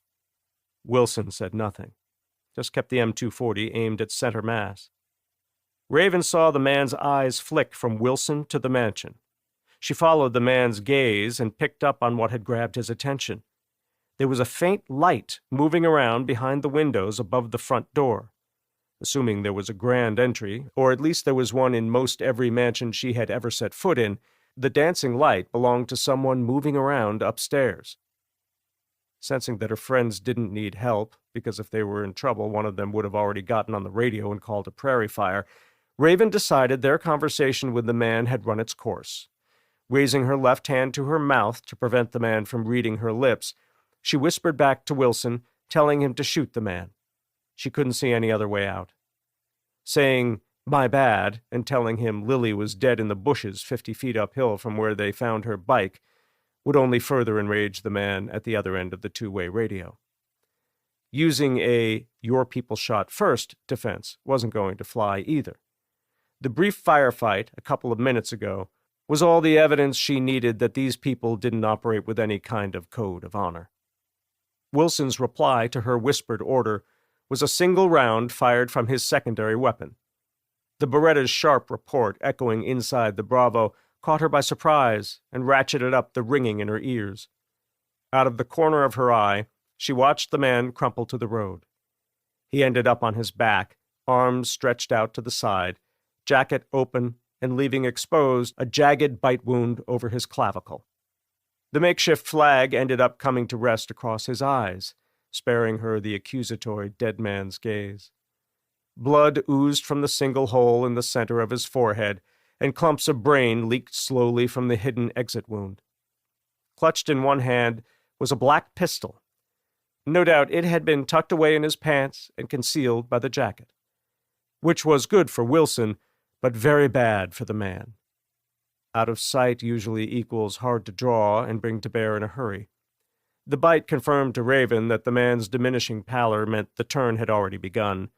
She wondered if Wilson was drawing the same conclusion. She was about to ask him, but the movement of the mansion doors sucking in and the subsequent appearance of Duncan and Damon, both seemingly unscathed, put radioing a sitrep to Taryn at the top of the list. Getting into Wilson's head could wait. Chapter 18. After hurling the screamer down the cart path, Taryn had exited the Raptor with her suppressed MP5, crept forward in the dark, and put down the dozen or so zombies that didn't immediately take chase. Once she was finished, gunsmoke twining off the hot suppressor, spent brass littering the cart path, she made her way back to the Raptor, climbed inside, and then reversed it down the cart path the way she had come. Now, having backed the Raptor into the greenskeeper's shed and parked amongst a small fleet of golf carts in various stages of repair, she was in the dark, literally and figuratively. She waited a minute, watching the blind corner near the clubhouse for any stragglers before shutting down the nods to spare the batteries. The decision had left her unable to see her hand in front of her face. She was also in the dark as to what her husband and Raven were up to. She supposed radio silence was better than hearing breathless pleas for help coming out of the two-way speaker. Then there was the dead woman's radio. It was powered on, the volume turned down low. Not a peep from the gang leader on this frequency. No news was good news here as well, she supposed. It was one of Duncan's many sayings that she wholeheartedly agreed with. The 10 minutes Taryn spent sitting in the darkened pickup alone with her thoughts crept by at a glacial pace. When she finally heard her radio come to life, it was Raven calling her name. "This is Taryn," she radioed back. "How copy?" "Good copy," Raven answered. "The boys are safe. We're Oscar Mike. What's your 20? I'm parked in a shed north of the clubhouse. The zombies are still on the screamer. Sounds to me like the volume is waning, though. I'm afraid it's almost out of juice." "It served its purpose," Raven said. "We took some automatic rifle fire from the bikers. Your husband suppressed it. It's quiet for the moment. We're headed to you now. I'm confident the bikers are going to pursue us. Stay frosty. If we're not in a firefight with them when we pass your position, fall in with us and stay close." While Taryn was listening to Raven issue instructions, she had powered on her nods and flipped them down in front of her eyes. When the full picture was presented to her, she saw that the nearest zombies were a good 50 yards south of her position. She stopped counting heads when she got to 10. Starting the motor got their full attention. As they wavered in place, no doubt the reptilian part of their brains triaging whether the diminishing screams or the mechanical noise of a motor starting offered them the best possible chance of a meal of fresh meat, Taryn was snapping her seatbelt home and putting the Raptor in gear. She had just set her MP5 on the seat next to her and was pulling the Raptor into the open and steering into a sweeping left-hand turn when she saw from the corner of one eye a whole bunch of headlights flicking on all at once. They were in the middle distance, not quite to the road they had come in on, but well beyond the noisemaker and the humongous crowd of zombies it had attracted. Again, Taryn's radio crackled to life. This time, it was Duncan warning her that the bikers were following them and quickly gaining ground on the Bravo. Steering one-handed, weaving the Raptor through a phalanx of dirty, moss-streaked golf carts parked on the turnaround behind the clubhouse, Taryn snatched up the radio. Thumbing the talk button, she issued a terse, "Copy, I'm on the way. Coming in from the west, check fire." "Can't guarantee that," Duncan came back. "If the bikers get too close and their fire is accurate, your husband is going to have to hit them back. Ultimately, it'll come down to you using your discernment. If you do see red tracers, don't go anywhere near them." Taryn didn't reply. She was locked onto the headlights. She counted 6 bikes. They were just coming off the golf course, the one in the lead having already made it to the street. Shifting her gaze left, she saw the Bravo barreling northbound behind the picket of trees fronting the street at her 1 o'clock. It was about a block and a half ahead of the rapidly accelerating motorcycles and about to pass by a break in the trees separating the street from the nearby fairway. Raven was finally getting the hang of how best to drive the ungainly Bravo. While it wasn't much different in size from her father's Ford F-650, a rig she was comfortable driving, the Bravo accelerated much slower and was nowhere near as nimble. Another drawback was that there was no rear-view mirror. She wouldn't be able to see pursuers on the rig's immediate 6, especially if they were sticking tight to her bumper.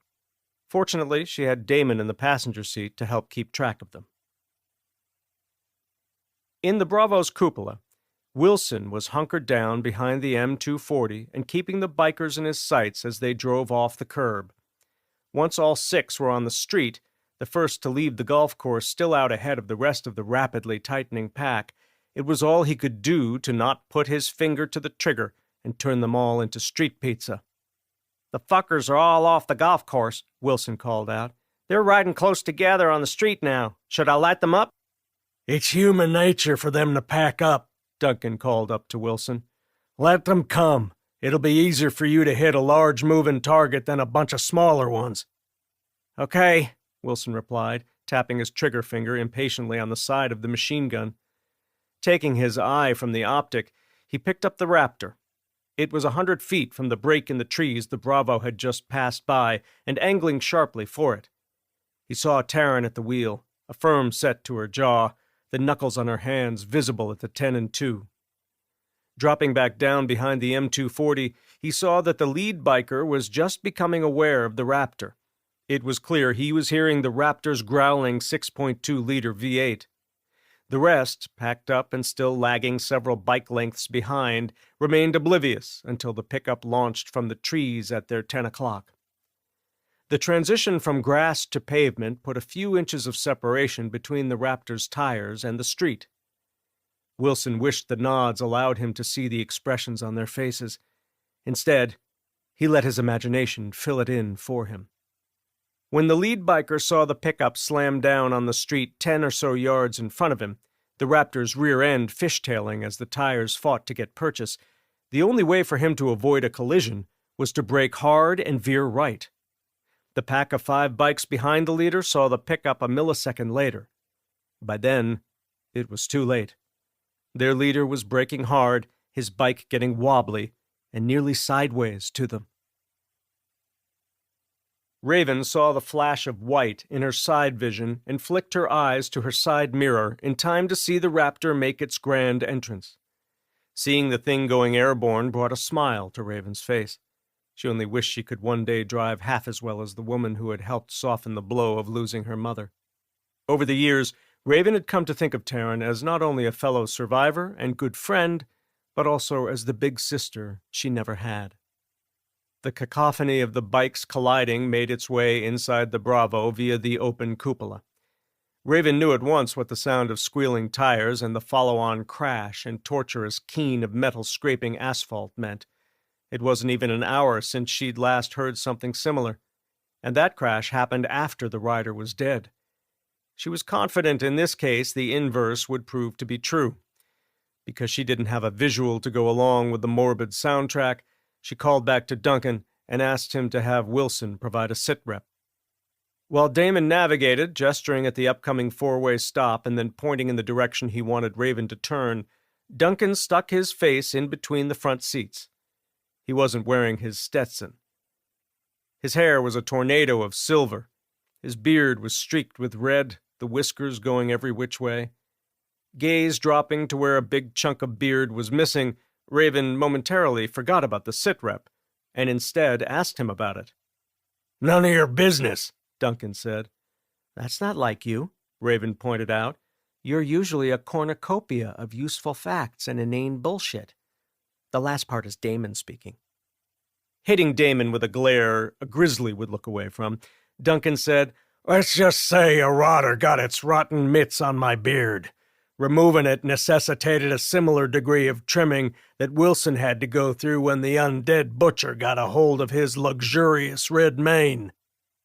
Steering onto the curb and driving with only 2 wheels in the street to get past a knot of zombies 20 or 30 deep, Raven asked for the sitrep. 4 of the 6 bikes went down, Duncan said. "Did any of them get up?" "Wilson didn't elaborate," Duncan replied. "The other 2 riders stopped and then circled back. That's all I know."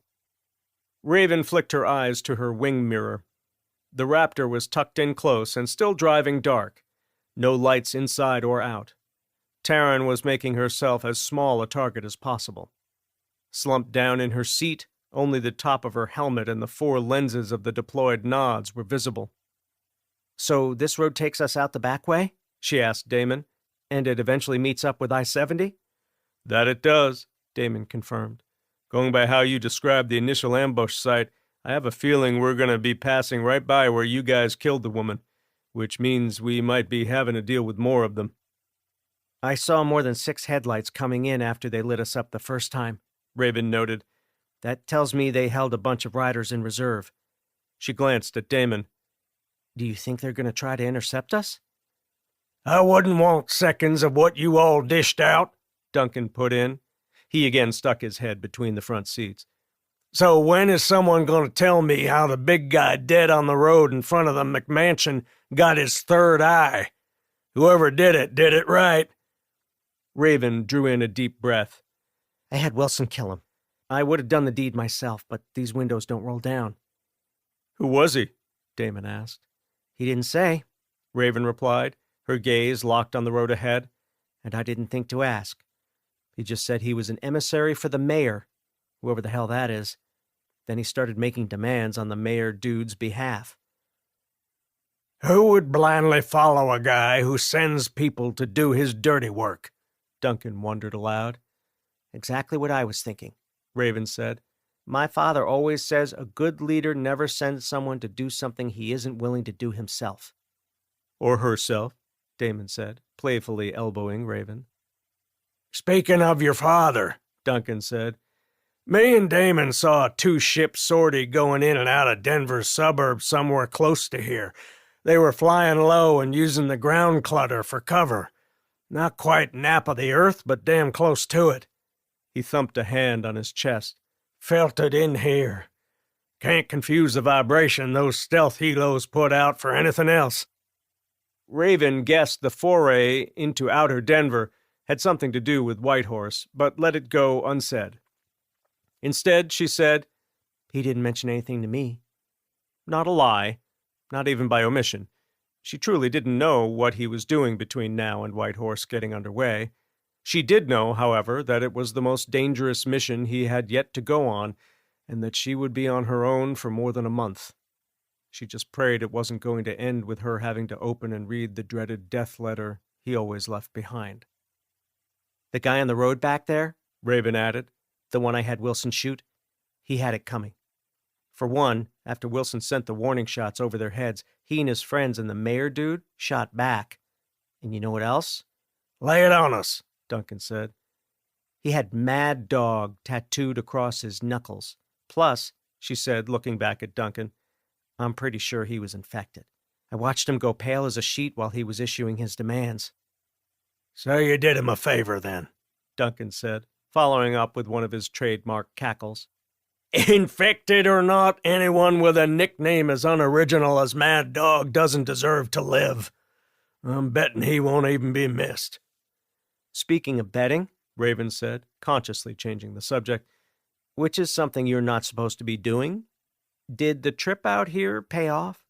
Is that all gold in your backpacks? Oh, did it, Damon answered. Even though we were wagering our lives, it paid off in spades. Duncan said, So much so that the primo merchandise in that half-full box truck back there is not going to be missed. He looked up at Wilson, the slipstream whipping the hair sticking out from under the younger man's helmet. Think it's safe to have Machine Gun Kelly come back inside? Glancing over at Damon, Raven asked him if he wanted her to pull over. We can kill two birds with one stone. Wilson can get down, and you and I can switch seats. Nah, he said with a casual wave of the hand. You're doing fine. Wilson, he's young. He'll survive. Besides, the gun will come in handy if the mayor and his boys reappear. 10 minutes had gone by since last contact with the enemy. The Bravo was on the I-70 and barreling east when Raven saw the overpass where the event had unfolded. If only the woman on the crotch rocket hadn't spotted the Raptor. Maybe all of this could have been avoided. But then again, she told herself, even if that had happened, there was no guarantee the screamer and gunfire from the mansion would have gone unnoticed by the bikers. It had gone down exactly as it was supposed to. If the bikers wanted to dance again, finishing them all off once and for all wouldn't make a blip on her give-a-shit radar. Now, approaching the spot where Wilson had hidden the Hayabusa, she spotted the broken bike. It was on the shoulder, balanced atop its kickstand. A puddle of fluids had collected underneath it. Pointing in the direction of the Hayabusa, Raven said to Damon, Can you see the motorcycle? Damon craned and peered across the Bravo's sloped hood. Nope, he said, but I'll take your word for it. Duncan? I can't see much under the best of conditions, he said. What makes you think I can spot a motorcycle in the dark from inside a speeding tank with bulletproof glass? Hell, this window glass is so thick I gotta keep telling myself I'm not a grouper trapped in an aquarium. That's a lot of words just to say no, Damon needled. Those are a lot of words to ask for a knuckle sandwich, Duncan replied. After going quiet for a beat or two, he made direct amends to his friend. Addressing Raven, he mentioned how stressful it was up in the attic, and that Damon reading Louis L'Amour had helped pass the time. As the Bravo rolled underneath the overpass, Raven slowed down. Hands going for the M4 between his knees, Damon said, "What are you doing, Boda?" "Think we should dispose of the body?" she asked. "I mean, really dispose of it?" No way in hell, Duncan exclaimed. How do you explain what we're doing if the mayor and his two-wheeled minions happen upon us?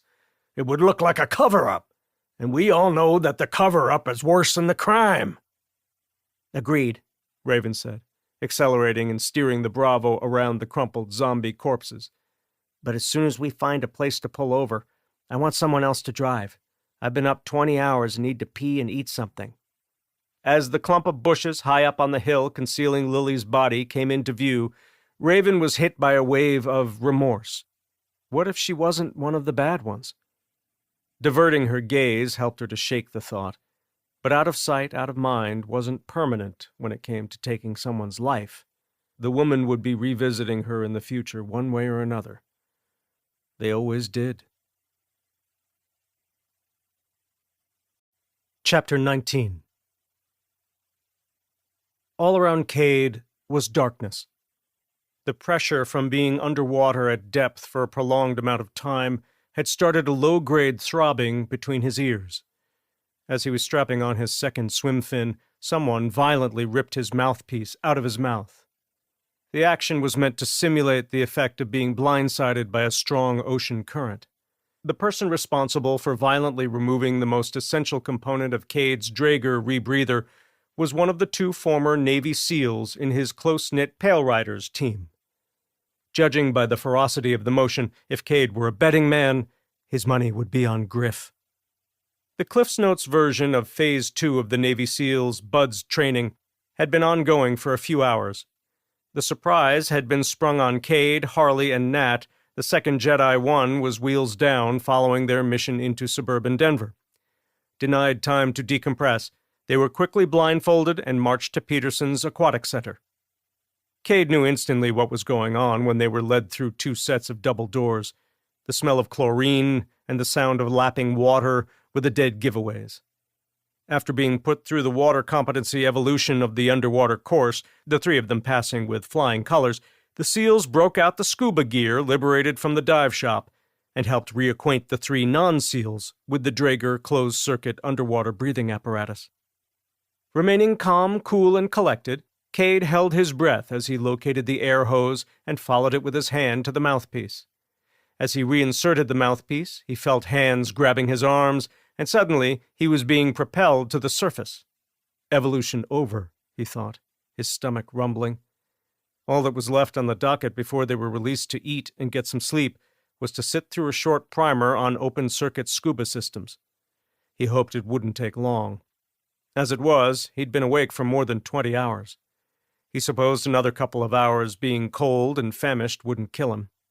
After all, he had instilled in his daughter the hard-to-kill mentality. Prior to their trip back to the Eden compound, she had been exercising every day to the point of exhaustion. Now he knew how she'd been feeling every night, coming in from her daily, self-imposed 6-mile run. Breaking the surface, Cade still couldn't see. Only when he took away the blindfold did he realize that things had changed drastically since he'd entered the 55-degree chlorinated water. Standing a few feet back from the Olympic-sized pool's coping were three people whose mere presence mandated the dozen heavily armed pipe hitters forming a tight cordon around them. After acknowledging the trio with a subtle nod, Cade looked to his immediate right. Smiling wide, his red hair plastered to his head, Griff said, "Shit just got real, Wyatt. We're wheels up at 0:30. Shooting the man a questioning look, Cade said, "Can you be more specific?" Gesturing at President Valerie Clay, dressed in her usual safari attire, Griff said, "If she can't drill it down for you, surely Nash and Smokey will fill in the blanks." Cade kicked his legs and hauled himself to a sitting position on the pool's edge. Removing the fins, he rose and acknowledged the trio by order of their rank. President Clay, General Nash, General Blake, do you want me and my men to get squared away and meet you all at the talk? "We are doing things a little differently for this mission," said the President. "In an effort to keep our cards close to the vest, there will be no briefing in the talk. Furthermore, it has been decided that all communications will run through Cheyenne Mountain."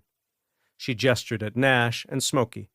"These two and a small team handpicked by them will be monitoring the mission in real time." Both Nash and Smokey gave him a subtle nod. Cade said nothing. Taking President Clay's pause as the cue for her to grab the baton, Nash said, "Smokey left packets for each of you in your team cage in the bunker. Inside, you will find radio frequencies, call signs, and everything we collected about conditions on the ground. Ari and the air crews are already preparing the ships. Aerial refueling timetables and FARP locations have already been established." She looked to Smokey. Stepping forward and looking the team over, he said, "Pushing up the timeline couldn't be helped. Once you're aboard the Florida, you'll have plenty of time to iron out any wrinkles. The gear you requested is already being loaded. I'll see to it that the dive gear makes it onto the bird. Now, go take a shower, get something to eat, and rally at the bunker. Get what you need from there, and make sure your affairs are in order." He reached out and shook Cade's hand, holding it longer than what would be considered normal. When Smokey finally released his iron grip, Cade learned that he had been passed a folded piece of paper.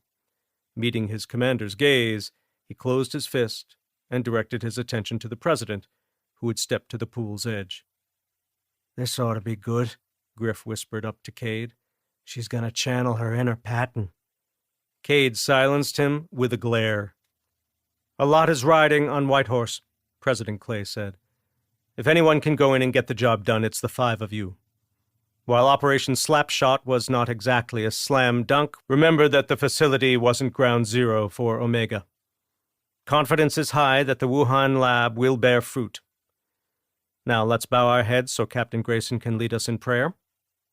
Hard as it was for Cade to temper his burning desire to read the note passed to him by Smokey, he bowed his head and recited from memory the very prayer his friend and mentor, the late Mike Cowboy DeSantos, had said prior to the mission to place nukes in the path of a mega herd heading for Colorado Springs.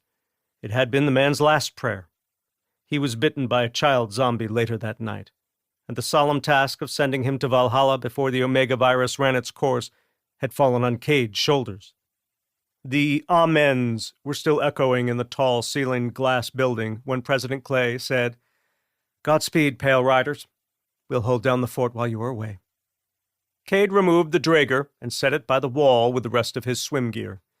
He slipped his wet feet into his boots and strapped his helmet on top of his still wet hair. Shouldering his pack, he snatched up his plate carrier, chest rig, and rifle. With the unknown contents of the note weighing on him heavier than all the gear, he trudged toward the exit, unfolding the paper one-handed as he went.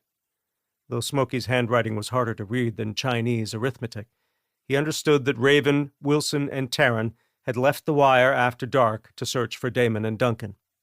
Hearing that the seasoned survivors had been missing and incommunicado for hours was bad enough. Learning that his daughter was in the wild with a couple of young people he hadn't spent much time with outside the wire was a bit concerning. The adage that a team is only as strong as its weakest link instantly came to mind. Wilson was that link. With the mission being pushed up, there was nothing he could do but pray that everything he had taught his daughter would be enough to balance out the deficiencies of the former pacifist. Pushing all the feelings and concerns brought on by the sudden arrival of bad news into the mental lockbox where he stowed all of his outside distractions prior to every mission, he concentrated on compiling the mental list of things to do that he'd erroneously assumed he had 2 days to complete. Green Valley Links. Bridger remained in the bunker until he could no longer hear the armored vehicle's diesel engine.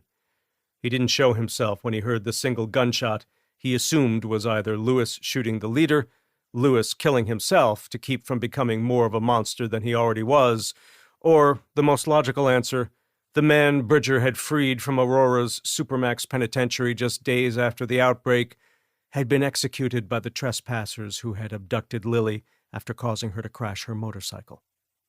When the second vehicle raced across the fairway, and the mayor heard the screech of rubber and the seemingly never-ending crash of metal on metal and breaking of glass, the only explanation he could think of was that the riders he had dispatched were on the losing end of a major collision. With that in mind, he opted to stay out of sight until he knew the full scope of what had happened. Being cautious was how he had survived this long. That and always having others to do his dirty work. It was how he had operated when he was in the political arena. He wasn't about to change his ways now, just because most of his constituents were sans pulse and respiration.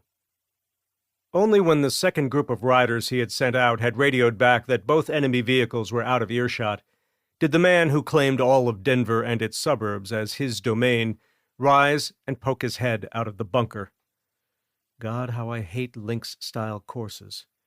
What were the Scottish thinking surrounding nearly every green with bomb crater-like bunkers that are barely playable if a golfer hits into one?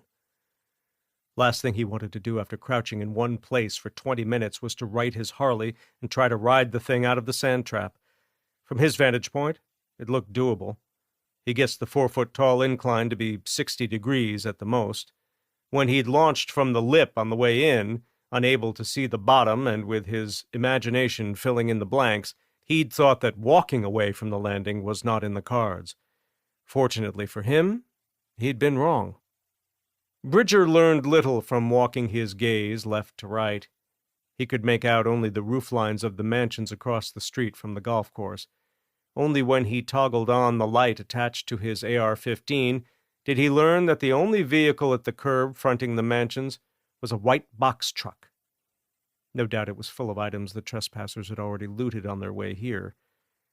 To Bridger's left, a few blocks down the street, the crash scene was illuminated by the dozen or so headlights of the ring of motorcycles left running and propped up on their kickstands. The bubble of light was enough for him to see the mangled bikes and twisted bodies of the first group he had sent off to catch and engage the fleeing looters. On the periphery of the crash scene, the dismounts were engaging zombies that had followed the vehicle from the golf course. One of the riders, who had narrowly avoided catastrophe, got on the radio and told Bridger that the offending vehicle was a white 4x4 Ford pickup with black graphics running down the side. The only other survivor who had gotten a fleeting glimpse said they saw only one person inside, and that person wore a helmet and night observation devices. In those first few months, nods had been abundant. Some gun stores stocked civilian models. Occasionally, one would stumble upon a National Guard checkpoint that had been overrun by zombies and get lucky and find a pair or two in the vehicles abandoned there. Seeing in the dark in those early days had been instrumental in Bridger and his gang being able to pull off raids against anyone who challenged his claim to everything between Denver and Durango to the north and Denver and Lyman to the east. It was an oddly shaped triangle that still contained enough beans, bullets, and bandages to keep him and his band of brigands in the fight for survival for years to come. In the gear room at the eastern compound was an entire shelf full of nods. They were battery hogs. With C-123 batteries nearly non-existent thanks to the military hoarding them in the days after the fall, and AA batteries extremely difficult to come by in the quantity necessary to keep a single pair of nods operational, let alone power a dozen of them, Bridger had deemed nods more trouble to field than they were worth. Now, however, he was kicking himself for not keeping a couple pairs stashed in the fat boy's saddlebags. Before turning his attention to extricating the fat boy, Bridger performed a quick 360 recon of his surroundings. Since there were no zombies close enough to warrant action, he bent down and hauled the bike upright. The Harley's tires were mired in the sand, making it difficult to push. After a lot of rolling the bike back and forth and an equal amount of effort spent turning the handlebars side to side, he managed to get it facing the way he had ridden it in. Prior to sitting on the bike, he hit the electric starter. The 1600cc V-twin motor fired right up. Not wanting to spend any more time than he already had thinking about the difficulty of what he was about to attempt, he pulled in the clutch and selected first gear. Simultaneously popping the clutch and twisting the throttle wide open, started the rear wheels spinning, and peppered the nearby wall with a shotgun-like blast of sand. 700 pounds of American chrome and steel rolled forward a scant few inches before getting bogged down. Thinking the rear tire had to be close to the firm sand under the shifting top layer, Bridger leaned way back in his seat and repeated the process. Twisting and holding the throttle wide open, the noise from the laboring motor punished his ears. After a couple of seconds of spinning futilely, the rear tire made purchase and forward momentum was established. A bike length later, there was no turning back for Bridger. The fat boy was going 10 miles per hour when the front tire met the incline. While the front shocks softened the initial impact, it was the soft-tail suspension and the bike's low center of gravity that saved the day. The Harley was airborne for a second at most. When it came back down on the downslope of the green, the rear tire making first contact, it was the soft tail dampening the hard landing that kept Bridger in his seat and the bike tracking straight and upright in relation to the uneven ground the tire was chewing up and spitting out. As the bike exited the death wobble stage of the landing, spewing a rooster tail of grass and dirt, Bridger found himself headed straight for another greenside bunker. At the last moment, he shifted all his weight left and goosed the throttle. It was just enough to get the bike leaned over and tracking away from the bunker and toward the street. By the time Bridger had the fat boy under control and tracking north on the smooth blacktop, he saw in the headlight spill a prostrate corpse he immediately identified as Mad Dog. When Bridger brought the Harley to a full stop adjacent to the fallen man, he spotted the dime-sized entry wound in the center of Lewis's forehead. It was mostly bloodless. Nothing more to do here. Bridger's followers all knew not to expect a proper burial. A quick coup de grace was the mayor's only promise. The trespassers had spared him the trouble where Lewis was concerned. He regarded the hand missing some fingers. He had survived that brush with Omega. It just wasn't in the cards this time. Lewis was a stark reminder to Bridger that nobody gets out alive. Bridger shook his head. You had one job to do, Martin, and you couldn't even do that right. I should have left you to rot inside the prison. He got on the radio and ordered 2 of his men to meet him in front of the mansion with the broken front door. There were zombies on the lawn that needed to be dealt with. No doubt he would encounter more inside. As he released the talk button, he received word from the second group of riders he had dispatched that they had failed to locate the fleeing trespassers. Bridger stared up at the inky black night sky and let out a primal scream. Motherfuckers! I'm gonna get you if it's the last thing I do! The riders pulled up and dismounted just as Bridger was composing himself. He motioned toward the mansion. Kill those things out front and then clear the place. AR-15 rifles in hand, the men nodded and stalked off toward the mansion. Bridger had sprung the pair from the Arapahoe County Sheriff's Office detention facility 10 days after President Odero had declared martial law. Locked up while awaiting trial for kidnapping and sexual assault, respectively, Sean Huber and Lowell Jenkins were starving and near death when Bridger's search for weapons and ammunition brought him to the abandoned facility. Knowing the world was forever changed and that there was strength in numbers, Bridger took the men to the northern compound and nursed them back to health. That simple, selfish act, masquerading as compassion, which Bridger had undertaken solely to increase his own odds of survival, had earned the former mayor their undying loyalty. Huber and Jenkins both possessed IQs in the low 80s. Following orders and killing were the only things they were good at. Nothing was off limits. Brutality was their specialty. Stocky and with forearms like Popeye's, 30-year-old Huber was the alpha of the pair. Because of a failing liver, he was jaundiced and puffy in the face from retaining water. In his inner jacket pocket was a flask of Woodford Reserve premium small-batched bourbon, the root of all that ailed him. The leather fanny pack, embossed with the Harley-Davidson logo, was full of all the pharmaceuticals necessary to help him stay on top of the pain. He never left the compound without it. A week from turning 23, Jenkins owed his very survival to the man occupying the cell across the hall from him. For 7 straight days, as he rationed the water in his cell's stainless steel toilet, Huber had kept his spirits up by reminding him of all that awaited them once they were finally freed. It was day 8 when they heard their savior jangling keys and whistling the Mission Impossible theme song. On day 9, they picked up right where they'd left off. Only now, they were members of a team that answered solely to the man everyone called Mayor.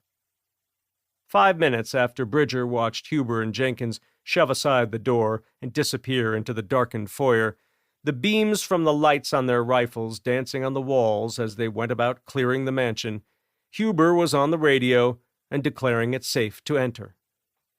Sweeping the piled-up zombie corpses with the light on his weapon, Bridger wended his way up the stairs, careful not to step on the brains leaking from imploded skulls. He met the men outside of a room Jenkins told him he thought was the home office. Huber handed Bridger a leather-bound notepad. It was well-worn and looked as if at one time it had been exposed to the elements. "I found this, sir," he said, with a mostly toothless smile. "They left behind some killer tools, too," Jenkins added. Ignoring Jenkins, Bridger thumbed through the notepad. It was a daily planner some guy named Duncan Winters was using as a makeshift diary. The entries began just after the outbreak started. Apparently, the passing of a woman named Matilda was the impetus for starting to keep track of his thoughts. That and trying to kick a drinking habit. The sobriety count started and stopped and then started again without rhyme or reason. The latest streak of abstinence, beginning days after a woman named Glenda had passed from cancer, was the longest recorded. From the cursory glance at a few pages, Bridger learned a lot. There were names of people and general descriptions of places in Portland, Oregon, and Eden, Utah. Colorado Springs, Colorado featured heavily in Duncan's thoughts. It was where the Glenda woman was buried. Just reading the real name of the city south of Denver caused Bridger's blood to boil. The federal government and the bitch president had no right to relocate there. Changing the name to New District was the last straw. Until now, Bridger had been content to ignore all that was going on in the walled-in city. Now, after some of their citizens came into his city and took his only kin, his beautiful daughter who had her entire life ahead of her, all bets were off. Rubbing his hands together, Huber asked, "Did I do good, Mayor?" Killed it, killer. Bridger closed the diary and slapped it against his palm. There was a lot he could work with between the curled leather covers. Incessantly trying to curry favor, Jenkins showed off a handful of silver dollars. They were pristine, still in the plastic sleeves coin dealers used to keep them in top condition. "I found these in the safe. There's more where they came from." "No gold or platinum?" "Just these shiny silver ones," Jenkins said. "I think they're pretty." "They aren't worth crap," Bridger said, slapping the coins from the man's hand. "Collect all the tools, turn the place over. Keep an eye out for batteries, toilet paper, all the usual stuff." "And booze," Huber put in. "These kinds of places always have the good stuff." "The guy who dropped this is an alcoholic," Bridger noted. "If I'm to believe his last tally, even though he likes to draw Jack Daniels bottles, he hadn't had a drink of the stuff in a long time. I think you're going to come across something or other to wet your whistle." Directing a jaundiced-eyed stare at Bridger, Huber spat on the floor. "Quitting is for quitters," he declared. "I ain't no quitter." Absent-mindedly, he pulled out the flask and took a long pull of bourbon. Screwing on the cap, he called ahead to Jenkins, adding painkillers to his wish list. Bridger tucked the diary in a pocket. Extracting his radio from another pocket, he issued a stand-down to his people, instructing the ones currently hunting the trespassers to stop at once and return to their respective compounds. Suburban Denver. There were no motorcycles in the parking lot when the Bravo and Raptor sped past the looted, windowless storefront in the strip mall east of the overpass, where Lily's body lay. The gunfire they were all anticipating from within the store never materialized. They didn't see another vehicle, let alone hear the rolling thunder-like noise created by a pack of Harley-Davidsons on the warpath. Save for a few pockets of Z's moving on I-70, it was smooth sailing all the way to Lyman. 2 hours after trading drivers at Lyman, they were 5 miles east of Peterson Air Force Base. First light of dawn was hours away, and both vehicles were still driving dark. Damon had confiscated the older gen nods from Wilson and had been behind the wheel of the Bravo since the change back at Lyman. Duncan was in the back seat, Stetson on his lap, snoring like a warthog with asthma. Now occupying the passenger seat, Raven was still awake. She had gotten her second or maybe third wind as they got moving after the driver swap.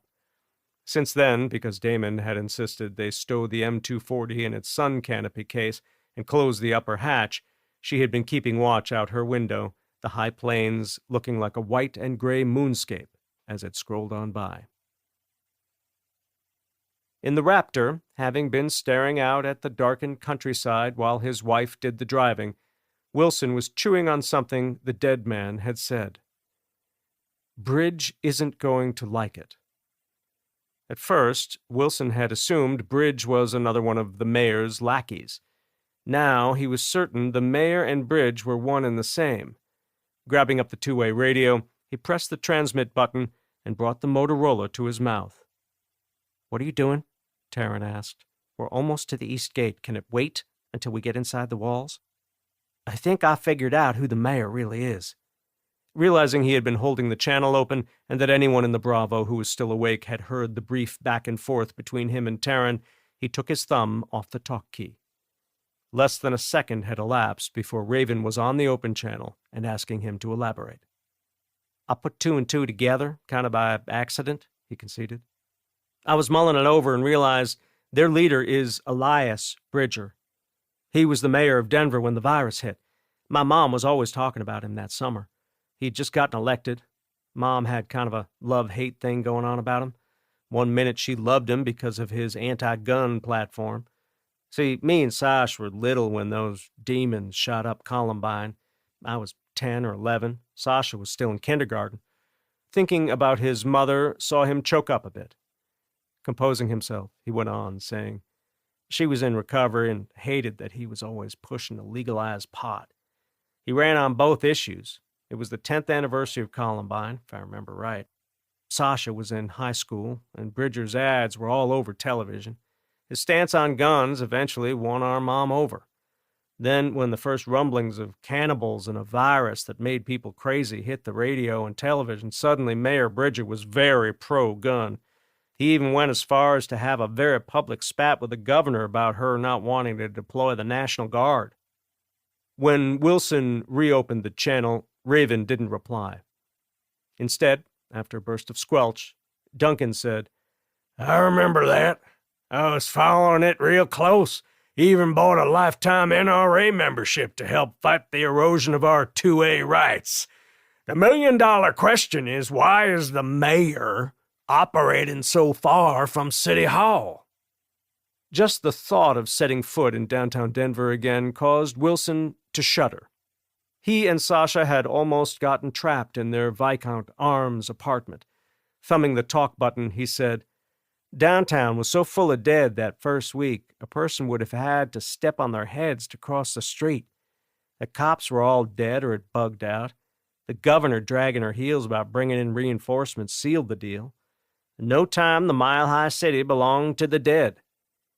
Seeing Peterson fast approaching, he reopened the channel and walked his gaze along the perimeter fence. The dead had accumulated overnight. They were 4 deep by the main gate. Further down the line, on account of the lights and ongoing activity in and around the pair of black helicopters sitting on the tarmac in front of a large, empty hangar, the Diamond Link outer fence sagged under the weight of at least 100 walking corpses. Damon had been content to listen to the entire conversation without interjecting. Now that there was silence in the Bravo's cramped cab, he said, "I have a feeling our boy Bridge is going to be a problem going forward, especially so if Lily's bullet-riddled body is ever discovered. She wasn't infected, right?" Raven said, "Only with lead." "Oh my, that's savage," Duncan said from the back seat. Either a couple of days in the big green machine has jaded our Boda, or she's channeling her godfather. I prefer to take credit when credit is due. Learn from the best, Raven quipped. Finishing his train of thought, Damon continued. Considering the explosion in the buzzard and varmint populations, it's only a matter of time before they bring attention to the body. Raven was just getting eyes on Peterson, specifically the big hangar Task Force 160 operated out of, when she saw what Wilson was seeing. Only now, the lead bird, running clean and dark, was lifting from the tarmac. Jedi 1. There was no mistaking it for any other ship in Soar's inventory. Her father was aboard. She could feel it. A beat later, smooth as silk, the larger tandem rotor stealth helo, callsign Jedi 2, began to lift off. They didn't hover, just spun around to the right, gained enough altitude to clear the perimeter fence, then thundered off to the east, their heading such that they would soon be overflying the two westbound vehicles. Raven knew this day was coming, but thought it was going to coincide with her reporting for the next phase of her training. But if there was anything she knew for certain, especially being an army brat, it was that nothing was set in stone where the military was concerned. Covertly wiping away a stray tear, she turned to face Damon's visage. He was wearing a look of concern.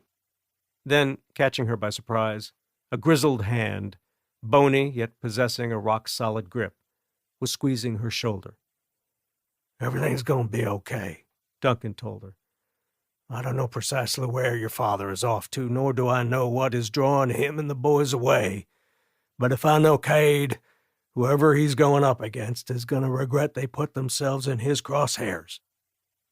Damon slowed and drove on the far shoulder to avoid contact with the cluster of zombies making the turn into Peterson's access road.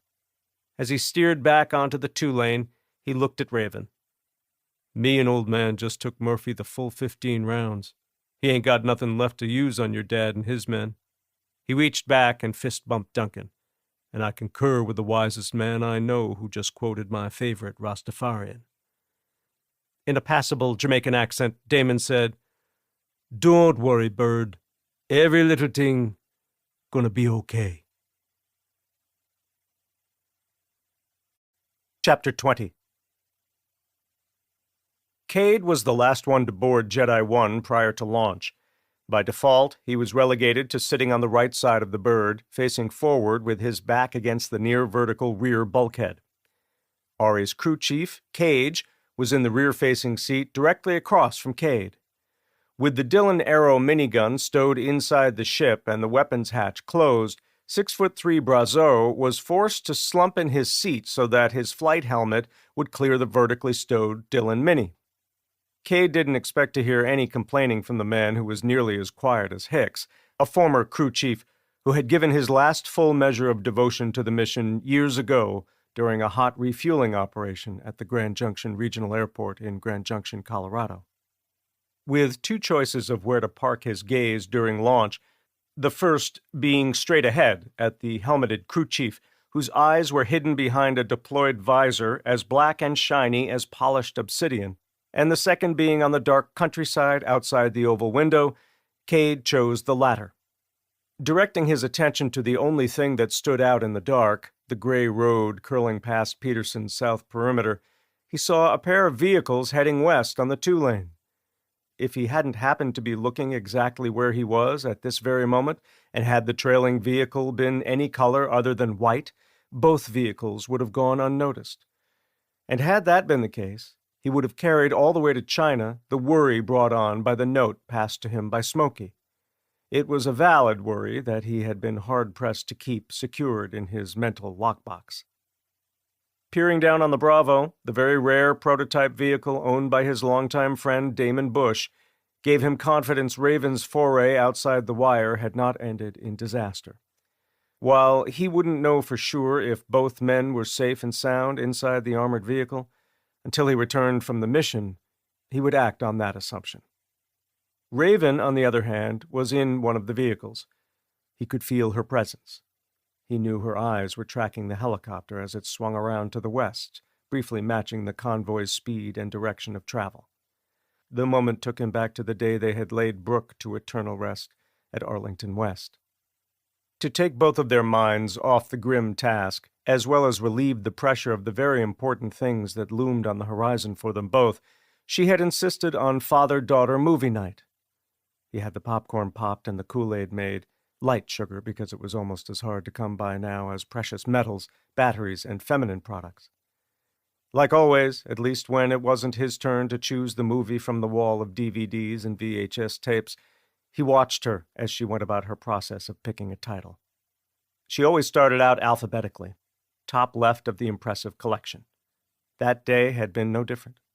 When she'd been on the hunt for all of 15 seconds, hand hovering over the first 30 titles in the A section, he was certain he would be watching An American Werewolf in London for the third time in as many months. Raven was a big fan of horror films, of which they had hundreds.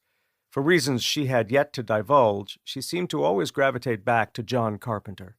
But this time, instead of snatching the well-worn case from its slot in the wall-to-wall blue and yellow shelving Cade had found in the basement of a restaurant in Pueblo, a restaurant that was once a Blockbuster Video, whose owner, for whatever reason, just couldn't let go of the fixtures, Raven came away with American Graffiti, the coming-of-age classic directed by George Lucas.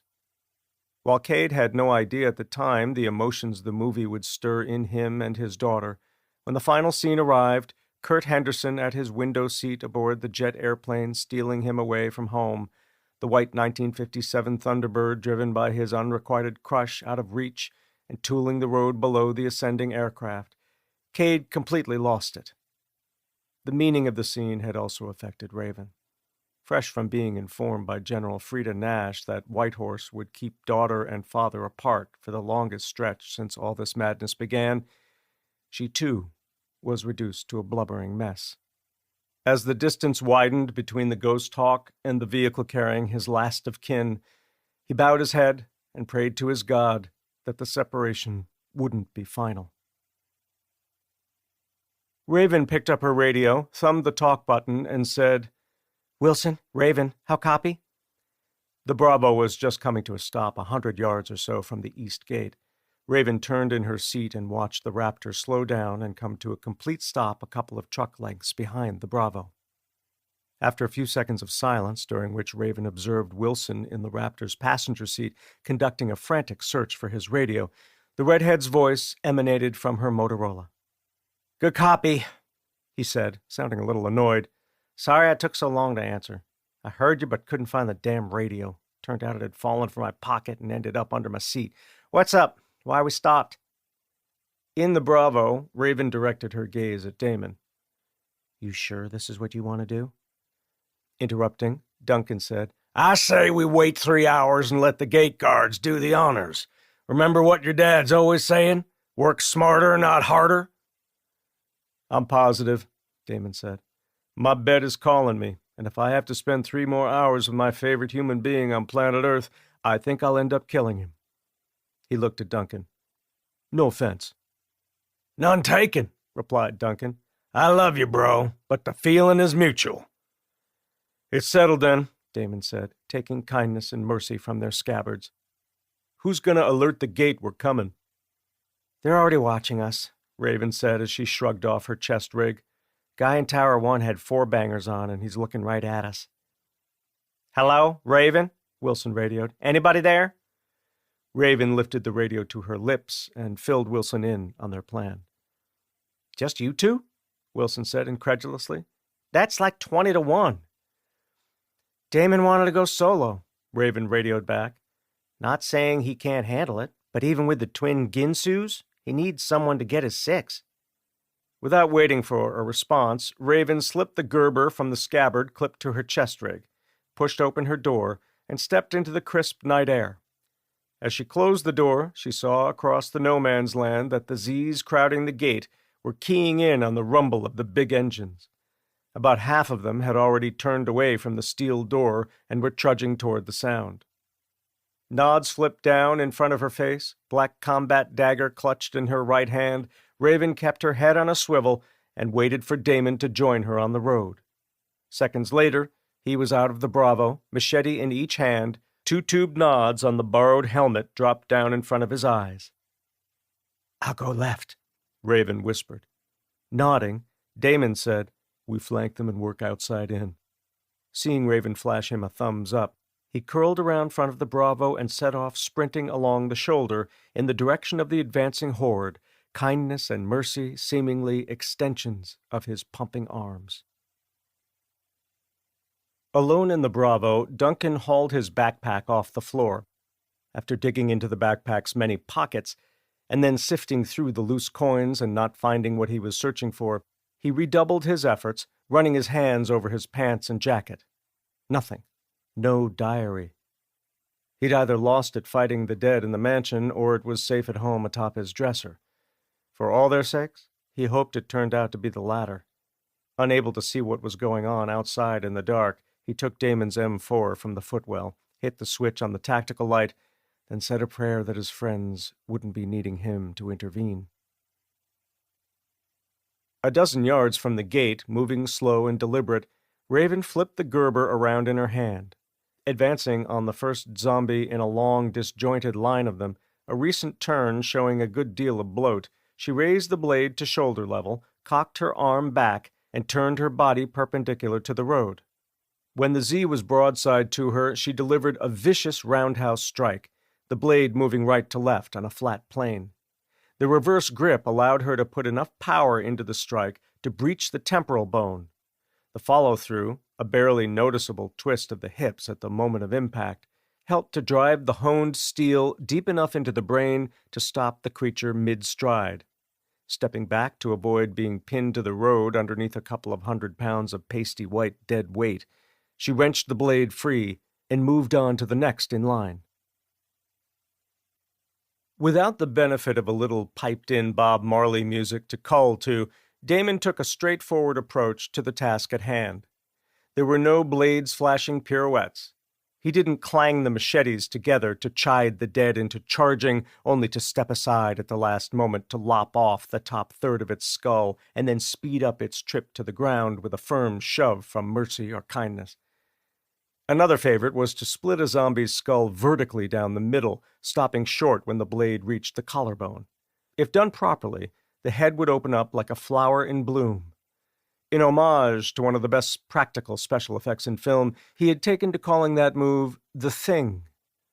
Instead of showboating, he simply walked a serpentine pattern through the steadily advancing ghouls, lopping off a head here and a head there, and letting the corpses fall where they may. When he was finished with his allocation of dead things, 20 decapitated corpses lay in his wake. Leaving the severed heads with their still roving eyes where they had come to rest, he crabbed to his left and came up around behind the dozen or so Z's Raven had yet to get to. Blades scything air and biting flesh and bone, he closed the gap with Raven, adding 8 bodies to his tally before she could get through half that number. Deferring to her, he stepped aside and watched as she grabbed the Z by its hair and stabbed her black dagger hilt deep into its eye socket. Shuffling sideways, she used the still-embedded blade to guide the zombie's limp corpse into falling directly into the path of the last one standing, which just so happened to be Damon's height. The tactic had the desired outcome, tripping the ghoul up and leaving it face down near her feet. A quick strike to the base of the skull with the Gerber's pommel shattered the vertebral foramen, paralyzing the Z from the neck down. She followed that at once by planting a knee between its shoulder blades, then shoving the tip of the blade between the atlas and axis vertebra, and, finally, giving the dagger a firm shove and a quick twist of the wrist. It wasn't the easiest way to finish the job, but if performed properly, it was nearly foolproof. Damon waited for her to rise and establish eye contact with him. Keeping his nods locked with hers, he banged the machetes together. "Ever think about getting yourself a couple of these?" he asked. "I know a guy."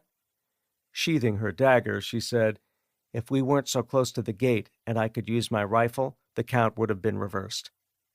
Damon's response was drowned out by the round of applause coming from the guards in the towers. As the claps petered out, in a booming voice, a man said, "Clear the bodies from the road and we'll let you all in early." Damon answered with a pair of middle fingers. "That's no way to win friends," Raven said, bending down and grabbing the 6-footer's wrists. "It won't take long." "Don't do it," Damon insisted. "It's their job. The cut of our haul the city and Fed take pays their salary. A lot of it goes to Burr to fund cleanup. Let go of that thing and follow me." Reluctantly, Raven released the clammy wrists. Without looking back, she followed Damon to the Bravo and retook her seat up front. In the Bravo, Duncan spoke first. "How many did you two cull?" "About 40, Raven said matter-of-factly. Damon put down 2/3 of them. Duncan whistled. "Impressive display, kids. What now?" Damon repeated the gate guard's offer, then brought up Raven's stance on the matter. With no hesitation, Duncan said, "He's right, Boda. It's noble of you wanting to help them out, but you two did the dirty work for them. It would have taken a dozen wall orphans half an hour to put down 40 debtors. Hell, that high level of culling couldn't have been achieved by a full squad of Burr's Piker Corps. It would have taken them twice the time to do it than it took you two." He cackled. "You just set the bar real high. Clearing away the bodies isn't going to make you any friends." A burst of squelch issued from Raven's radio. "What are we waiting for?" It was Wilson. He sounded agitated. "We're kind of at a standoff," Raven explained. "The guards want us to clear away the bodies." "Screw that," Wilson replied. "That'll just set a precedent." Raven didn't have a chance to reply. The gate was beginning to move. When the opening was wide enough for a person to fit through, pikers in full riot gear began to file through. "We won," Duncan put in. He yawned. "Can't wait for my head to hit my pillow." "We gonna deposit first?" Damon asked. "After all we went through to get this?" Duncan said. "No effing way. The cut we're supposed to give the government is going to the kids. They saved our bacon." He looked at Raven. "I already put your cut and their cut in your pack. I recommend you get up early tomorrow and find a ride you like. There's still plenty of them gathering dust inside the walls. First thing you do when you find the one is you take it to Whipper and have him do his magic on it. If we can't get it to run, we can put it on a trailer and haul it over there. Then, when you're back from your next multi-week evolution, refresh my memory, what's up next?" "Equestrian, mountaineering, and drone operation," Raven said.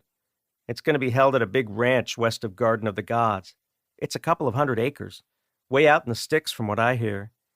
"If we get it to Whipper before you leave," Duncan said, hooking a thumb over his shoulder in Peterson's general direction, "he'll have your new wheels ready for delivery when you get back."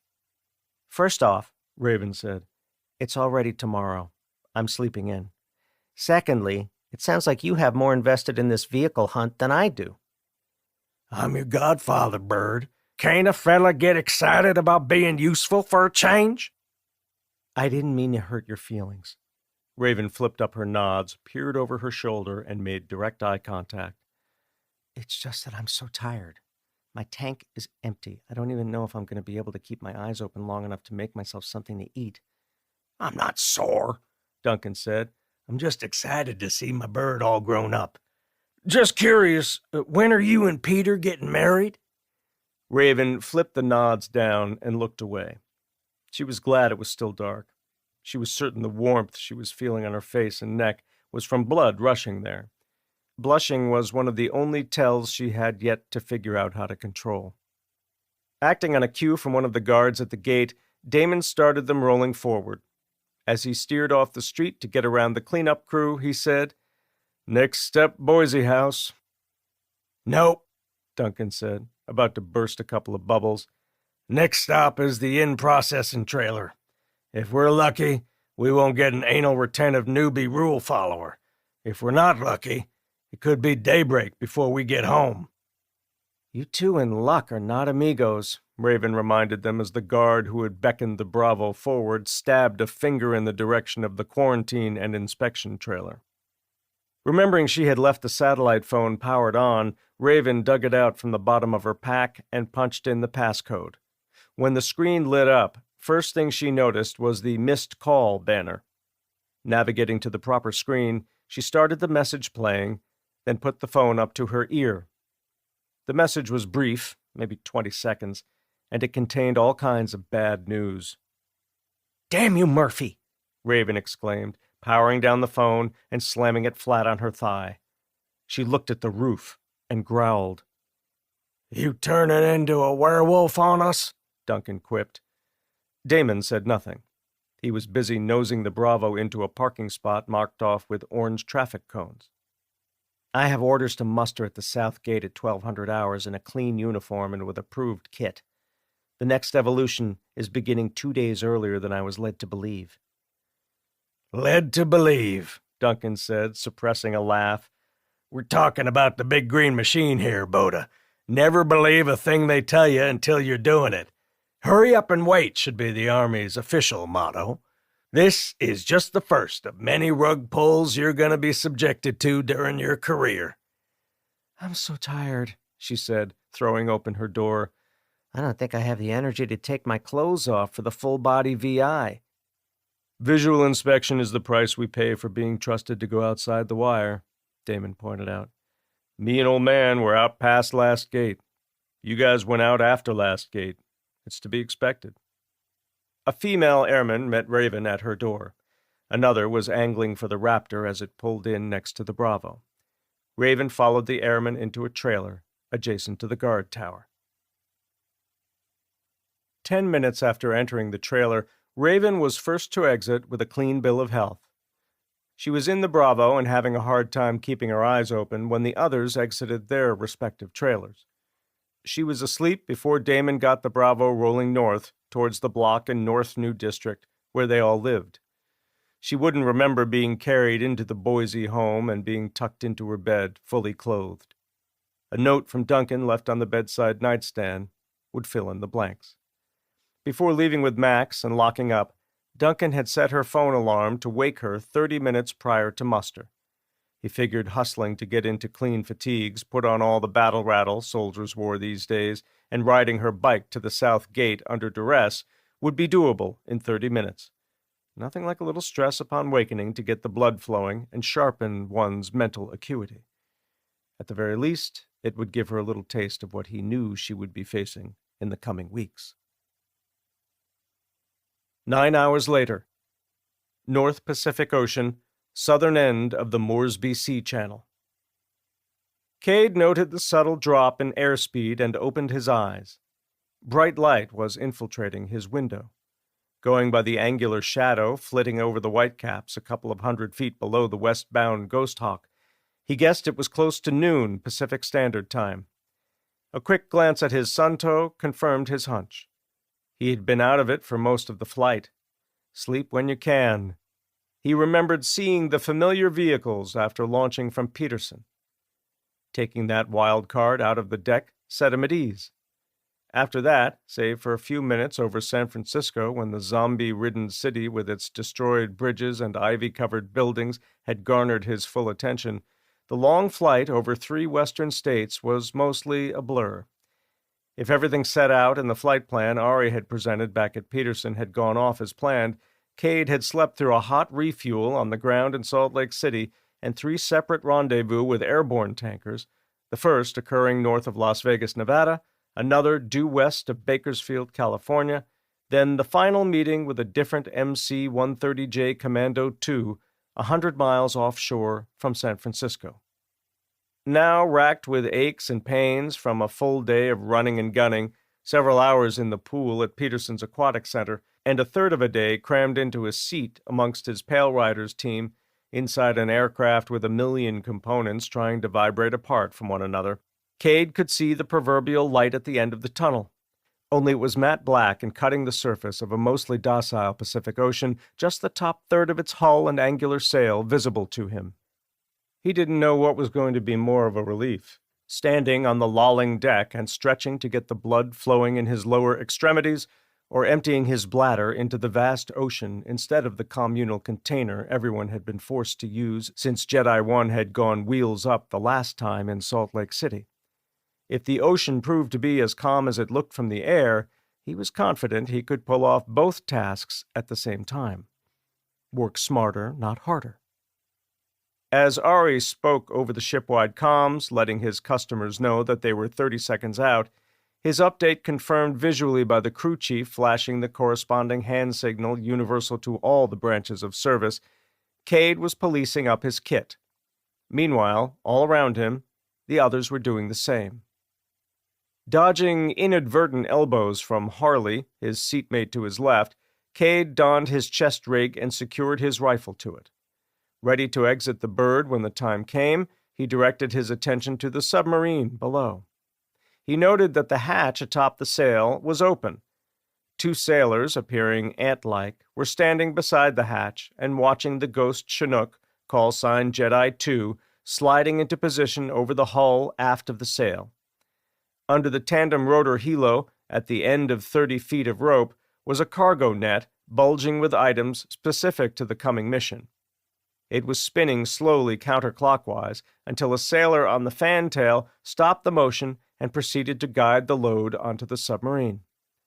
Once the cargo was safely in place, a trio of sailors detached the line connected to the belly of the hovering chopper. Cade reflected on how steady Haynes's hand was on the stick. The helo seemed to be locked in one place. Once the all-clear signal was passed from a sailor on the submarine's deck to the helmeted crew chief filling up Jedi 2's open right side door, the black helo side-slipped smoothly away from the submarine, making way for Ari to swoop in and deliver the Pale Riders. Calling across the troop compartment, Griffin said, "What are you seeing out there, Wyatt?"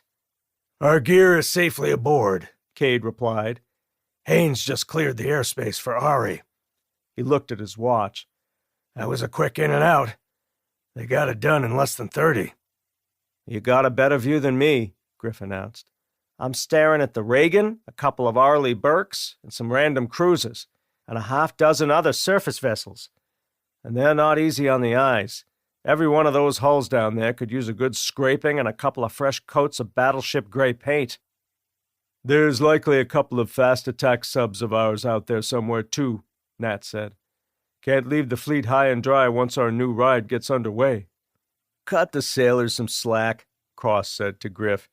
"Nash told me the Reagan alone has lost 2/3 of her air wing and half of her sailors since the outbreak started. Some fell to the biters when they put boots ashore to forage for supplies and look for survivors." He looked out his window. "The rest were lost to suicide. Some hanged themselves. Most didn't show up for duty. They just disappeared." Thinking aloud, Harley said, "Jumped overboard is what they did, no doubt about it." He shook his head. "Damn, I can't imagine serving on such a powerful ship and not being able to go ashore any time and anywhere you pleased. Sitting out here all alone and seeing land you can't set foot on must have been a kick in the balls." He looked at Cade, then walked his gaze across the compartment to Nat. "Gentlemen, if I were you, I'd take some deep breaths of this glorious air while you still can. The recirculated and scrubbed shit down there just isn't the same." Cade tracked the ghost Chinook as it circled around back of Jedi 1. Only when it was out of sight did he address the suggestion. "I've never had the pleasure of being in a submarine, Greg. Can't imagine it's any different than sharing this ride going on 9 hours with all of you mouth breathers." The comment earned Cade a few nasty looks. Cage saved Cade from verbal retribution by announcing they would be wheels down in 10. Any chance of anyone popping off was stifled when the right side door began to slide open. Immediately, a blast of air, rife with the briny smell of the sea, infiltrated the helo's interior. Carried on it was the unmistakable odor of jet exhaust. Cade knew that wheels down didn't mean Jedi 1's landing gear was going to meet the submarine's black exterior. There was no guaranteeing Ari would even deploy the stowed gear. But knowing the brash aviator, no matter his approach to the transfer, it would happen with very little room to spare between Jedi 1 and the Ohio-class submarine. Which was a good thing, because dropping 5 feet to that moving target, weighted down by a 60-pound ruck, plate carrier full of ballistic panels, chest rig bulging with topped-off magazines, and with a 20-pound rifle trapped to his chest, was not the kind of punishment Cade wanted to subject his nearly 40-year-old knees to. With only a yard or so separating the submarine's deck from Jedi One's smooth underbelly, Cade leaped from the hovering helo. The second his boots hit the sub, he turned around and offered a helping hand to the rest of his team. Harley was last one out of the helo. He barely avoided a collision with the submariner rushing to return the neatly folded cargo net. The submariner passed off the net to Cage, then took a knee. Just in time, too, because no sooner had the crew chief given the all-clear signal than Ari was pulling pitch and Jedi One was rising and nosing over toward the Reagan, its home away from home for the unforeseeable future. Cade didn't get to stretch, nor did he have time to take a piss into the ocean. As soon as the helicopter was on its way to join the ghost Chinook on the deck of the looming flat top, the submariner who had returned the cargo net was herding him and the team toward an open hatch.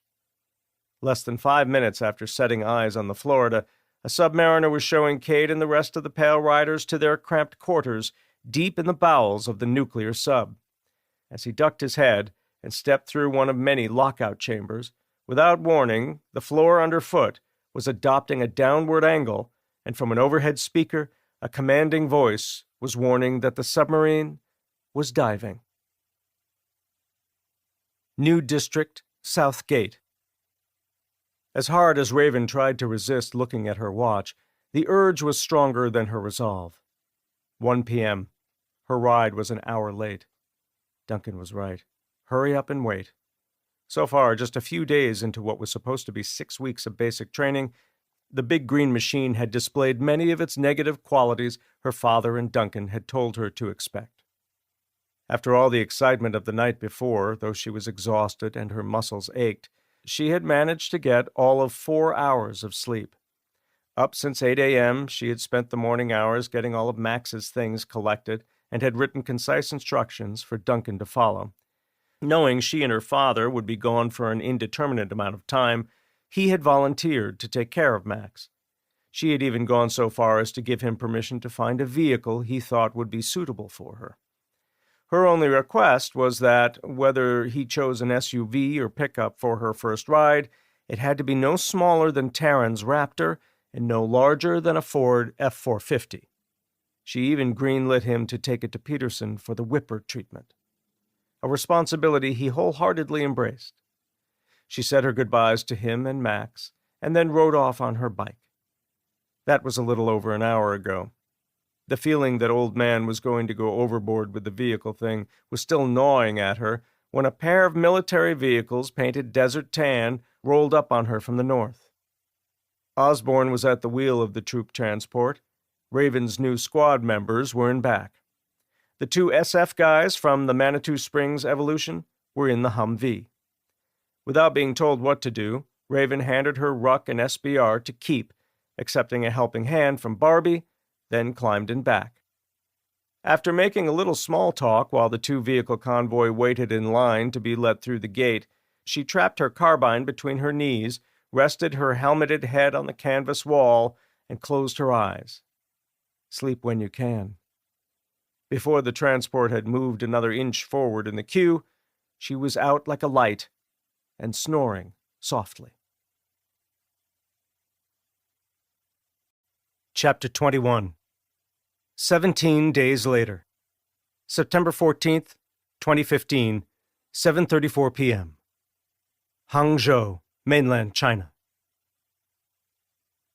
Cade led the 5-man Pale Riders team up the sandy beach where they had hidden their scuba gear, cut across a thin strip of dead grass running between a cement path and the wide open expanse patrolled by several dozen zombies, then took a hard right.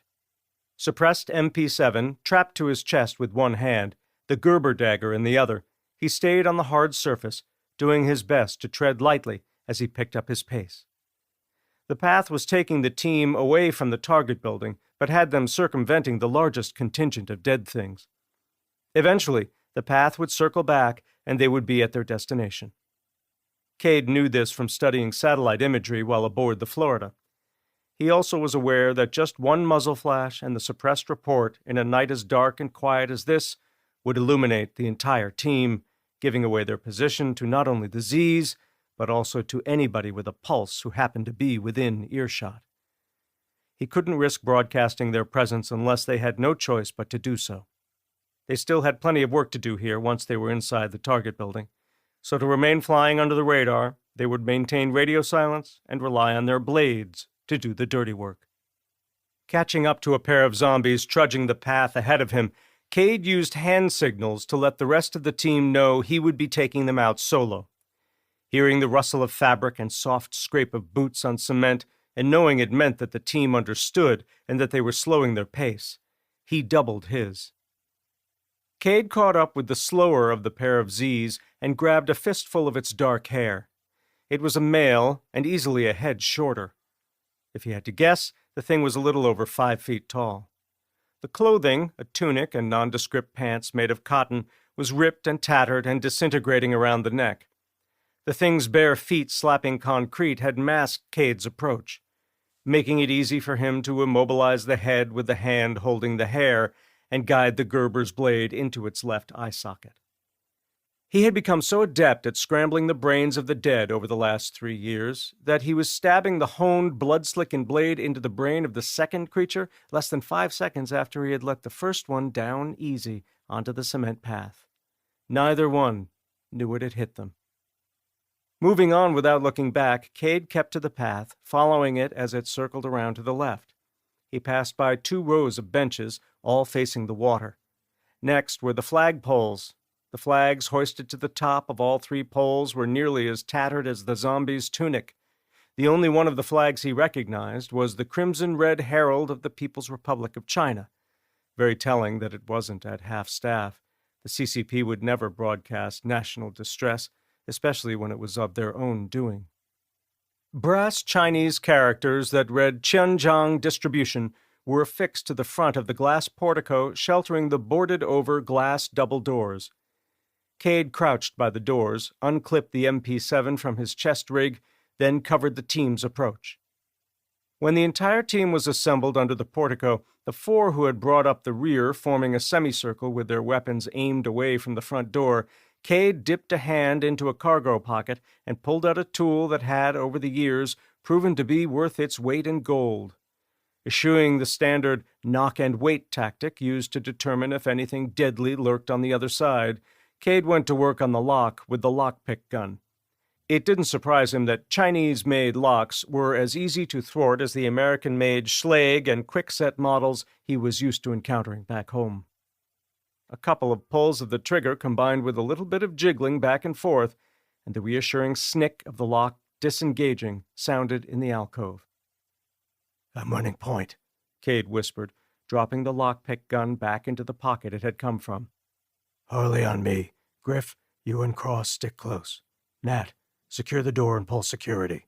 Helmeted heads nodded all around. Cade grabbed the handle and pulled the door toward him.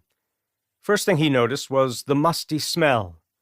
Looking at the floor, he spotted a thin layer of dust. No stench of death. No footprints in the dust. Nobody had come or gone through this door for a long time. As Cade made entry, he was surprised by the size of the glass and steel atrium he found himself standing in. Stalled-out escalators going up to a mezzanine flanked the wide security desk dominating the rear of the wide open space. The first 5 or 6 feet of the floor-to-ceiling glass wall at the rear of the mezzanine was clouded over. Multiple handprints and long smudges in the opaque layer ruled out the glass coming that way from the factory. Cade didn't see the things responsible for sullying the glass, but the evidence suggested they were still in there somewhere. His best guess was that behind the glass lay the company's offices and meeting rooms. Behind the desk on the ground level was a directory, everything on it displayed in Mandarin. When the CCP invaded the United States just weeks after their man-made virus had put her on her knees, the Pale Riders immersed themselves in learning the language. As a result, Cade's conversational Mandarin was stellar. Now, 3 years on, he sometimes spoke the language in his dreams and nightmares. Reading and writing Mandarin was an entirely different story. He struggled mightily writing the language. His reading comprehension was like that of a first-year community college student. At first glance, every character looked like a house constructed with matchsticks. Only if he took an inordinate amount of time studying the characters could he comprehend what they meant. Time was a commodity they didn't have in abundance. Aware of this, Griff approached the waist-high desk and studied the directory. Meanwhile, Cross and Harley climbed the escalator's frozen stairs, the former going up on the left, the latter the right. They moved with caution, keeping their weapons aimed at the point in space where the metal stairs met the mezzanine floor. Reaching the mezzanine level, Cross said, "Clear. Pushing forward." Cade's hunch was confirmed when Harley appeared at the glass rail above the desk and called down, saying that he had found a portal that allowed him to see through the dried-on mess clouding the inside of the glass. "Not what we're looking for," he went on. "There's a whole cube farm in there. Couple of dozen desks with computer monitors on them. Nearly every workstation has a rotter occupying the chair. Looks like they're in some kind of hibernation mode. I've seen this when temps are at or below freezing. It's got to be 70 degrees in there." He shook his head. "Strangest shit I've ever seen." On the heels of Harley's report, Griff said, "I've got it. Donglong Logistics is in Space 5. That will put them at the rear of the building on this level. I imagine a major CCP distribution concern would have easy access to the loading docks we saw on the satellite imagery." I concur, Cade said as he watched Harley and Cross return from their trip upstairs. It would be nice if we could go out and around. Cutting the fence would be easy enough. Thwarting those steel roll-up doors from the outside isn't going to happen without a breaching charge. Can't risk making that kind of noise. Suppressing a smile, Griff said, "Only way out is through. We're coming for you, Donglong." "Why do you always have to antagonize Murphy?" Cross asked. "Filter, Griff, filter." "We have visitors," Nat called across the foyer. He was propping the front doors open with his foot and peering through the 6-inch gap. Cade said, Dead or alive? "Dead," Nat replied. "The ones we avoided on the way in from the beach. Must have heard the SEALs bickering." "Maybe they want some Donglong action," Griff quipped, adding a hip thrust. Cade ignored the banter. It was to be expected. When the shit hit the fan was when he expected the utmost professionalism from his shooters. The former SEALs always delivered. Zip-tie the door and let's move, Cade commanded as he struck off down a corridor to the left of the first escalator. He encountered 5 doors, all on the right side. None of them were numbered. 2 of the doors led to bathrooms. 1 door was to a janitorial closet. The last 2 doors led to a small cafeteria and a break room that smelled of smoke. The steel-gray door at the end of the hallway was locked. A plaque on the door read, "Authorized Personnel," in Mandarin.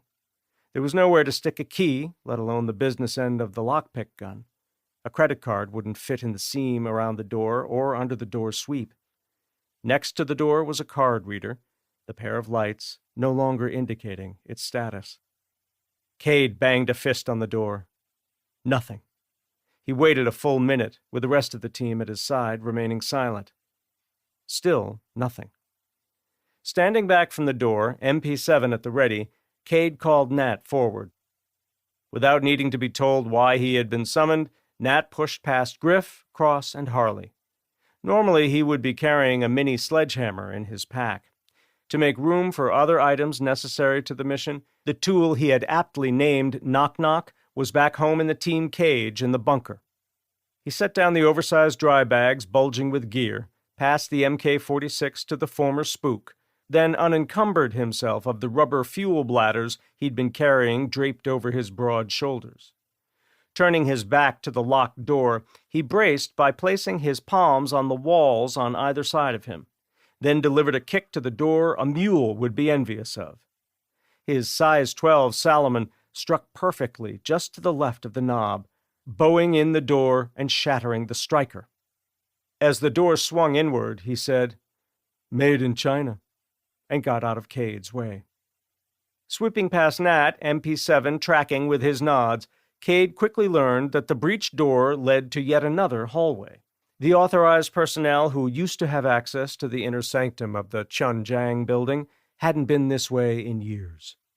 The accumulation of dust made the floor a bit slippery underfoot. This hall had the same number of doors as the first, but was twice the length. On the door to his right were the Mandarin characters for 1. The doors were all on the right, with door 5 being the last in line. Door 5 was locked. Cade, banging on the door, started something stirring inside. After a short wait, something heavy slammed into the door. Cade went to a knee and inspected the bottom of the door. Finding a seam between the door sweep and cement floor, he took from his pack another tool that had proven invaluable over the years. It was basically a portable version of the fiber-optic borescope-type cameras plumbers used to employ to see inside pipes to look for leaks or blockages. This device was built by the former DARPA scientist responsible for the Screamer noisemakers, the Tech Torch portable plasma cutters, zombie tracking collars, and the solar-powered ground sensors used to track movements of herds yet to be tagged. Caitlin Weaver, the 29-year-old graduate of MIT, was to the Pale Riders who Q was to Ian Fleming's James Bond. The gadgets she invented that helped to make the dangerous missions undertaken by the special operations teams and the military in general as survivable as possible never ceased to amaze Cade. Flipping up a clear shield on the side of the rectangular device, he thumbed the recessed power button. The touchscreen lit up at once. The device was about the size of an iPad mini, which was likely what Kay used for the main body. He deployed the 2-foot-long fiber-optic stalk. At the end of the bendable stalk was a tiny camera lens. The ring around the lens contained a powerful LED light. Shoving the lens under the door and manipulating it allowed him to see what lay inside the room. The area revealed to him on the color screen was limited by the light's 30-foot reach. The main thing he wanted to know was how many Zs they would have to deal with when they breached the door. Eyes glued to the screen, on which he saw a couple of pairs of what appeared to be scuffed combat boots shuffling back and forth, he said, "Someone hit the wall at the end of the hall. Let's see if we can get them moving in that direction." Harley made his way down the hall and banged a fist on the wall. As the boots filling up the display moved off to the left, Cade manipulated the stalk so that the lens was pointed in the direction they had gone. He waited until they were beyond the reach of the light, then he pounded on the door. Hearing the clump of boots drawing near, he rotated the lens upward by a degree or two. "I'm only seeing 2 of them," he said to no one. "Both were military-aged males, advanced decomposition. I guess at least a year has gone by since they turned." "Easy takedown," Griff said. "Just have Harley pound on the wall down there again to get them moving back that way. Wyatt handles the lock. I'll go in first and pop those grapes." "Copy that," Cade said, withdrawing the mast and powering off the device. Trading the device for the lockpick gun, Cade defeated the lock. Looking at Griff while keeping a firm grip on the handle, he said, "Ready?" Griff took one hand away from his suppressed MP7 long enough to flash a thumbs up. "Go ahead," Cade called over to Harley, who again made a fist and pounded on the wall. The tactic worked as advertised. When Cade heard the shuffling sounds diminish to almost nothing, he threw the door open. He picked up Griff moving past him in his peripheral vision. Once everyone but Harley was through the door and covering their respective slices of the pie, Cade rose and curled left around the door jamb. 15 feet away, Griff was crabbing to his right, weapon trained on something out of sight to Cade. In the next instant, licks of flame leapt from Griff's MP7. Spent brass tumbled through the air and clattered on the floor. Hollering, "Clear!" Griff backed away from the blind corner. "Just the 2. Used to be commie soldiers. Deserters from the looks of their uniforms. No name tapes or rank patches. Wonder which one went out and got infected and brought the Big O back to their lair. At least that's how I imagine it went down." He triggered the ANPEC 15 infrared illuminator attached to his weapon. It could only be seen by those wearing nods. He used the green laser beam to point out areas of interest. That's where they slept. It was just a couple of mattresses on the floor by the far wall, and that bucket dumped on its side over by the door was their latrine, Griff continued. The hot plate and propane stove on the counter over there is their kitchen. He turned to 180 and lazed a bunch of crates near the far wall. And what's in those boxes, my friends, is what we're here for. Harley had come through the door but had caught only the tail end of Griff's oration. Seeing the crates, he said, I was hoping some of them would already be built. "Over here," Cross said. Upon entering the room, he had gone the opposite direction as Griff. He had also triggered his PEC-15 designator and was using it to point out a long line of scooters backed against the right side wall. A row of shelves running down the center of the space in front of the scooters shielded them from the rest of the team. "They're already built and ready to roll." Cade walked to where Cross was.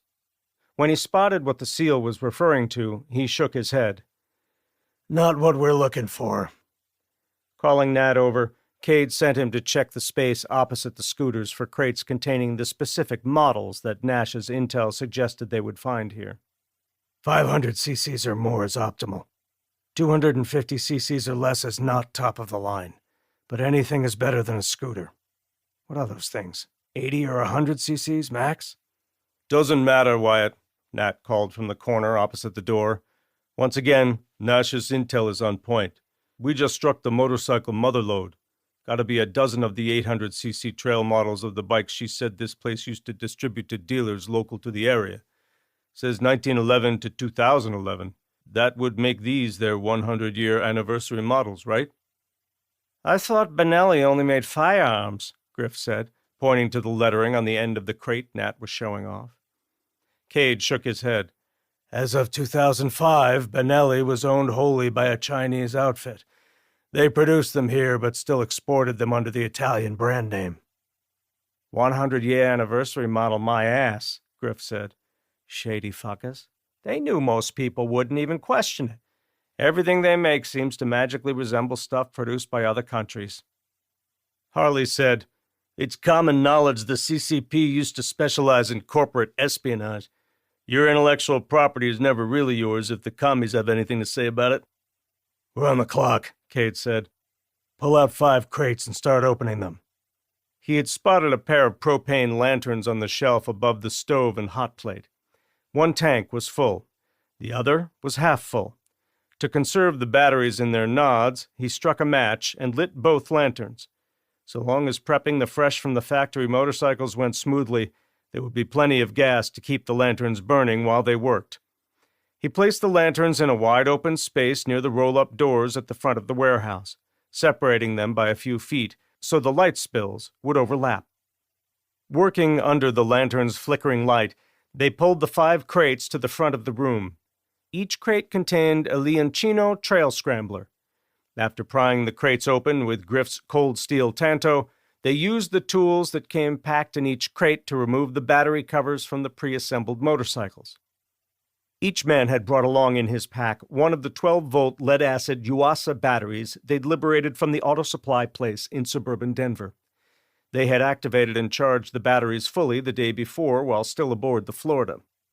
The bladders Nat had towed from the SDV and had lugged all the way here, without breaking a sweat, contained enough fresh fuel to top off all 5 tanks. If the Chinese-manufactured bikes achieved mileage comparable to Japanese models, the team would be more than halfway to their objective before they would need to find additional fuel. Though any fuel they came across would be degraded, the team had 2 things going for them. The fact that Chinese gas wasn't blended with ethanol, and the fuel additives they had taken from the place where they'd acquired the batteries. As Cross and Griff went to work installing the batteries, they discovered they weren't an exact fit. 3 years removed from the instant availability of anything the heart desired from online retailers had everyone relying on the fine art of foraging to locate those items Amazon used to deliver overnight. As a result, the lost art of the bush fix had made a resurgence.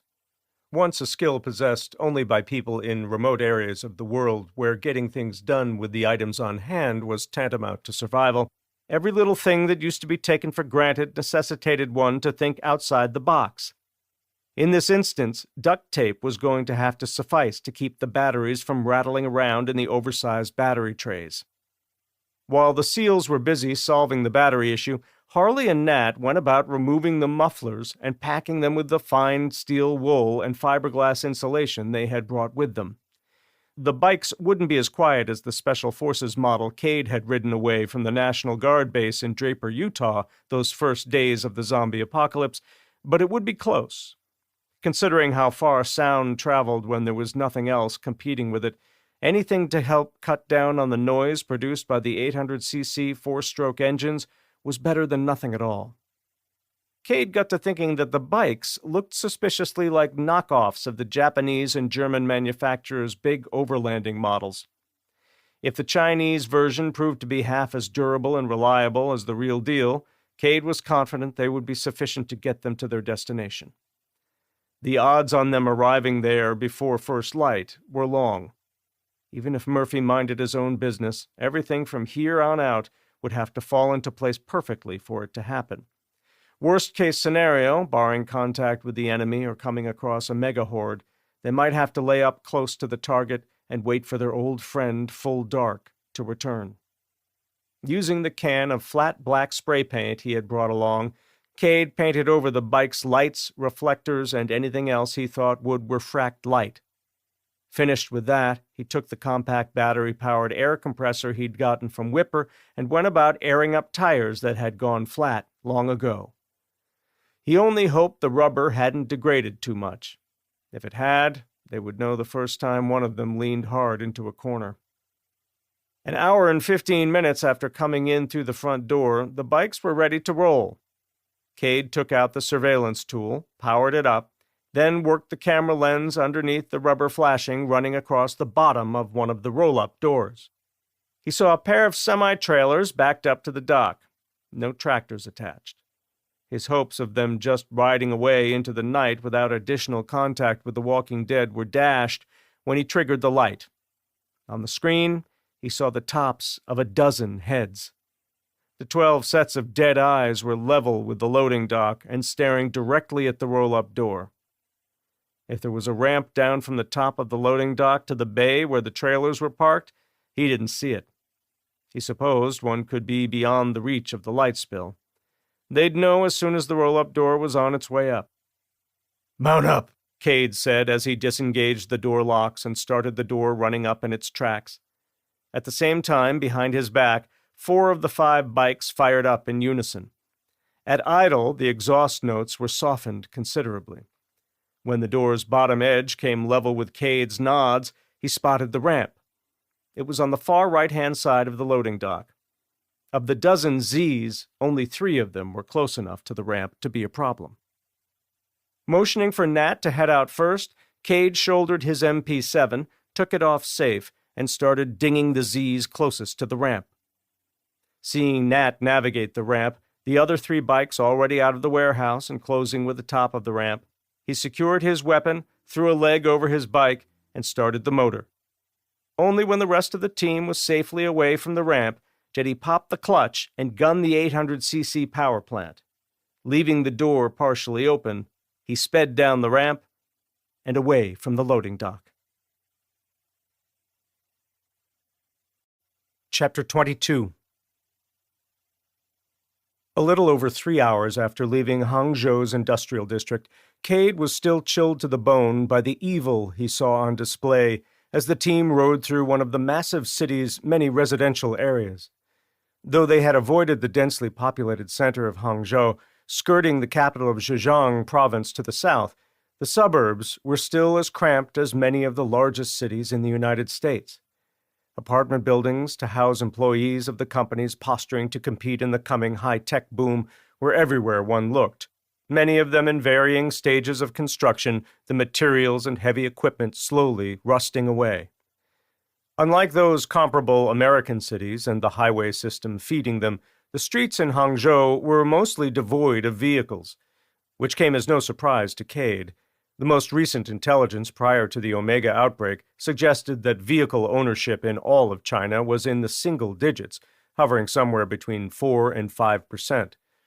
Considering that the 80 million well-heeled members of the Chinese Communist Party, roughly 17% of China's 1.4 billion citizens as per the 2010 census, owned most of the 90 million vehicles registered in the country, Cade didn't wheel the Benelli out of the warehouse expecting to encounter the same snarled intersections and multi-vehicle pileups so prevalent in the cities and on the highways and byways in post-Omega America.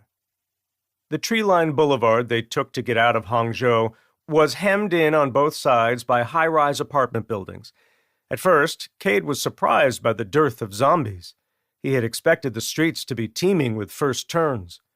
It wasn't until a jumble of bicycles caught his attention that he began to understand why the team wasn't encountering hordes of Zs. There were hundreds of bikes. Many of the frames looked to have been purposefully cut. They took up a full city block of sidewalk in front of one of the larger apartment buildings. It suggested to him that at the height of the outbreak, the citizenry here were forbidden to leave the city. The hunch was confirmed when he got a good look at the building's front facade. The doors had been welded shut and boarded over.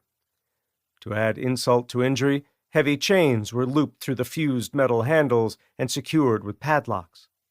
The shattered glass and skeletal human remains littering the streets in front of the bicycle graveyards were all the proof he needed that when the food ran out, the occupants of the buildings who still possessed the stamina to do so had tried to escape their hell on earth. Knotted bed sheets hung from a few of the busted-out windows. Behind some of the intact windows, he saw reanimated corpses peering down on the street. He figured the one building alone could possibly still contain thousands of undead. No doubt many of them had become infected prior to being entombed and had died and reanimated with nothing to eat and no way to get out to hunt fresh meat. Those poor souls were still in there, banging mindlessly against locked interior doors or roaming the halls in search of non-existent prey. And it was all the fault of the Communist Party leaders who wanted to hide their incompetence. Out of sight, out of mind. Better that millions upon millions of people perish under horrible circumstances than let the world see the black eye China had inflicted on itself. When the containment ultimately failed, the small minority with an iron grip over the multitudes made the calculated decision to seed the United States with the virus of their own making. Misery truly does love company. The heinous act nearly ended the United States. Had it not been for an armed citizenry, the land of the free and home of the brave would have suffered the same fate as China. The story was the same for the dozens of buildings they passed on the way out of the dead city. The lack of zombies was illustrated further when they came upon the first of many burn piles. Cade had heard about them secondhand from Harley, who had watched satellite footage of the mounds of corpses burning in real time. Now he felt bad for thinking Harley was exaggerating when he had said the plumes captured by a KH-11 satellite in a low Earth orbit were on par with those spewing into the atmosphere after the towers were brought down on 9/11. These mounds, Cade estimated, each contained 10 times the number of people who had perished on that small patch of hallowed ground in lower Manhattan on that sunny Tuesday in 2001. Cade had shivered at the time, not from the chill brought on by the drizzle that had begun shortly after they had left the warehouse, but because the sheer number of dead they had ridden past in the first 30 minutes was double the reported number of those murdered during Mao's Cultural Revolution. 3 million souls lost to an experiment gone awry. The quarantine had controlled the spread of Omega to a certain extent, but at what cost? As he imagined those responsible still sitting safe and secure in their bunkers, biding their time while their former countrymen rotted away in buildings or roamed the streets as shells of their former selves, he became furious. He hadn't wanted to kill someone this badly since those same CCP loyalists tried to finish what they'd started 3 years ago. He drew comfort in knowing that the Chinese Special Forces team responsible for aerosolizing the Omega virus to be spread over New District by drones had paid the ultimate price for their transgressions. It pained him that the ones who had dispatched the teams, cowards huddling in their bunkers in rural areas of China, likely would not. By the time the last of the burn piles were behind them, replaced by overgrown fields of green rolling away on both sides of the desolate expressway, it took Griff's voice sounding in Cade's headset for him to realize he was crouched low over the bars and milking every ounce of horsepower from the bike between his legs. When he glanced over one shoulder, he saw that he had developed too much of a lead over the other 4 Benelli motorcycles. As he eased off the throttle and returned his attention back to the road ahead, he spotted the 2 things that had been important enough for Griff to break radio silence to rein him in. The first, roughly a quarter-mile off to the right, equidistant to the road, and a copse of trees bordering a wide-open field, was a column of walking dead. He put their number somewhere between 700 and 1,000. Thankfully, they were moving in the opposite direction. Because the team had taken the time to baffle the bike's exhaust, the dead were completely unaware of their presence on the nearby expressway. The second item of interest lay around a bend in the road about a mile distant. The sea of tents surrounded by vehicles, most dwarfing the largest tent, was impossible to miss. Since Cade's attention was divided between scanning the road immediately ahead and keeping tabs on the steadily dropping fuel gauge, he had seen neither the column of Z's nor the tent city. He chalked it up to the monotonous ride on a long stretch of the Zhuangguang Expressway, mostly clear of inert vehicles and ambulatory dead. He'd let his guard down. It wouldn't happen again. Copy that, Cade responded. I missed seeing them entirely. No worries, I got you 6, Griff replied. We're still 20 miles out from Tongling. I'm thinking we're either looking at the commies' version of a FEMA camp or it's a PLA staging area. If the camp is enclosed, there will be Z's inside the wire. Not the kind of place to go snooping for fuel. If it's a PLA staging area that was stood up during those first days, I highly doubt it'll have a hard perimeter. Without prior knowledge of how ridiculously fast Omega spread in highly concentrated centers of humanity, they would have put out guards and been done with it. I'm hoping that is the case, because if we're going to find viable fuel, that's where it'll be. I concur, Cade said. Stopping and glassing it with binos isn't going to tell us much. It's a warren in there, and it's too dark. I want to get closer. 1/3 of a mile out should do it. If things look promising from there under nods, then 2 of us will go the rest of the way on foot. His thinking was that if the Z's didn't hear the nearly silent bikes from a quarter-mile out, there was a high probability they would not hear 2 operators approaching the tent city on foot. A short while later, Cade steered his bike off the road. Parking on the shoulder and deploying the kickstand, he left the motor idling and dismounted the bike. Shrugging off his pack, he pocketed a small screamer, insurance in case a distraction was necessary. Who's coming? Cade asked, looking for a volunteer. Wouldn't miss it for anything, Harley quipped. Leaving his bike idling, he dismounted and left his pack on the ground. The rest of the team knew what to do. They would be a quick reaction force and respond at once if things went sideways. Nat left his bike on the road and backtracked 100 yards or so to a point in the road where he could hear the night sounds. Taking a knee, he aimed his MK-46 in the direction they had come and started panning his head left and right, the full-color nods leaving nothing up to the imagination. The SEALs took up stations on opposite sides of the expressway where they would be able to see anyone coming from either direction. Weapons at the low ready, a few yards between them, Cade and Harley walked the shoulder single file. They didn't need to be ninja quiet. The drizzle and night sounds easily masked their near-silent footfalls. The impenetrable dark of night was also on their side. Dawn was still several hours away. Barring any setbacks, they were going to make it to their target before sunrise.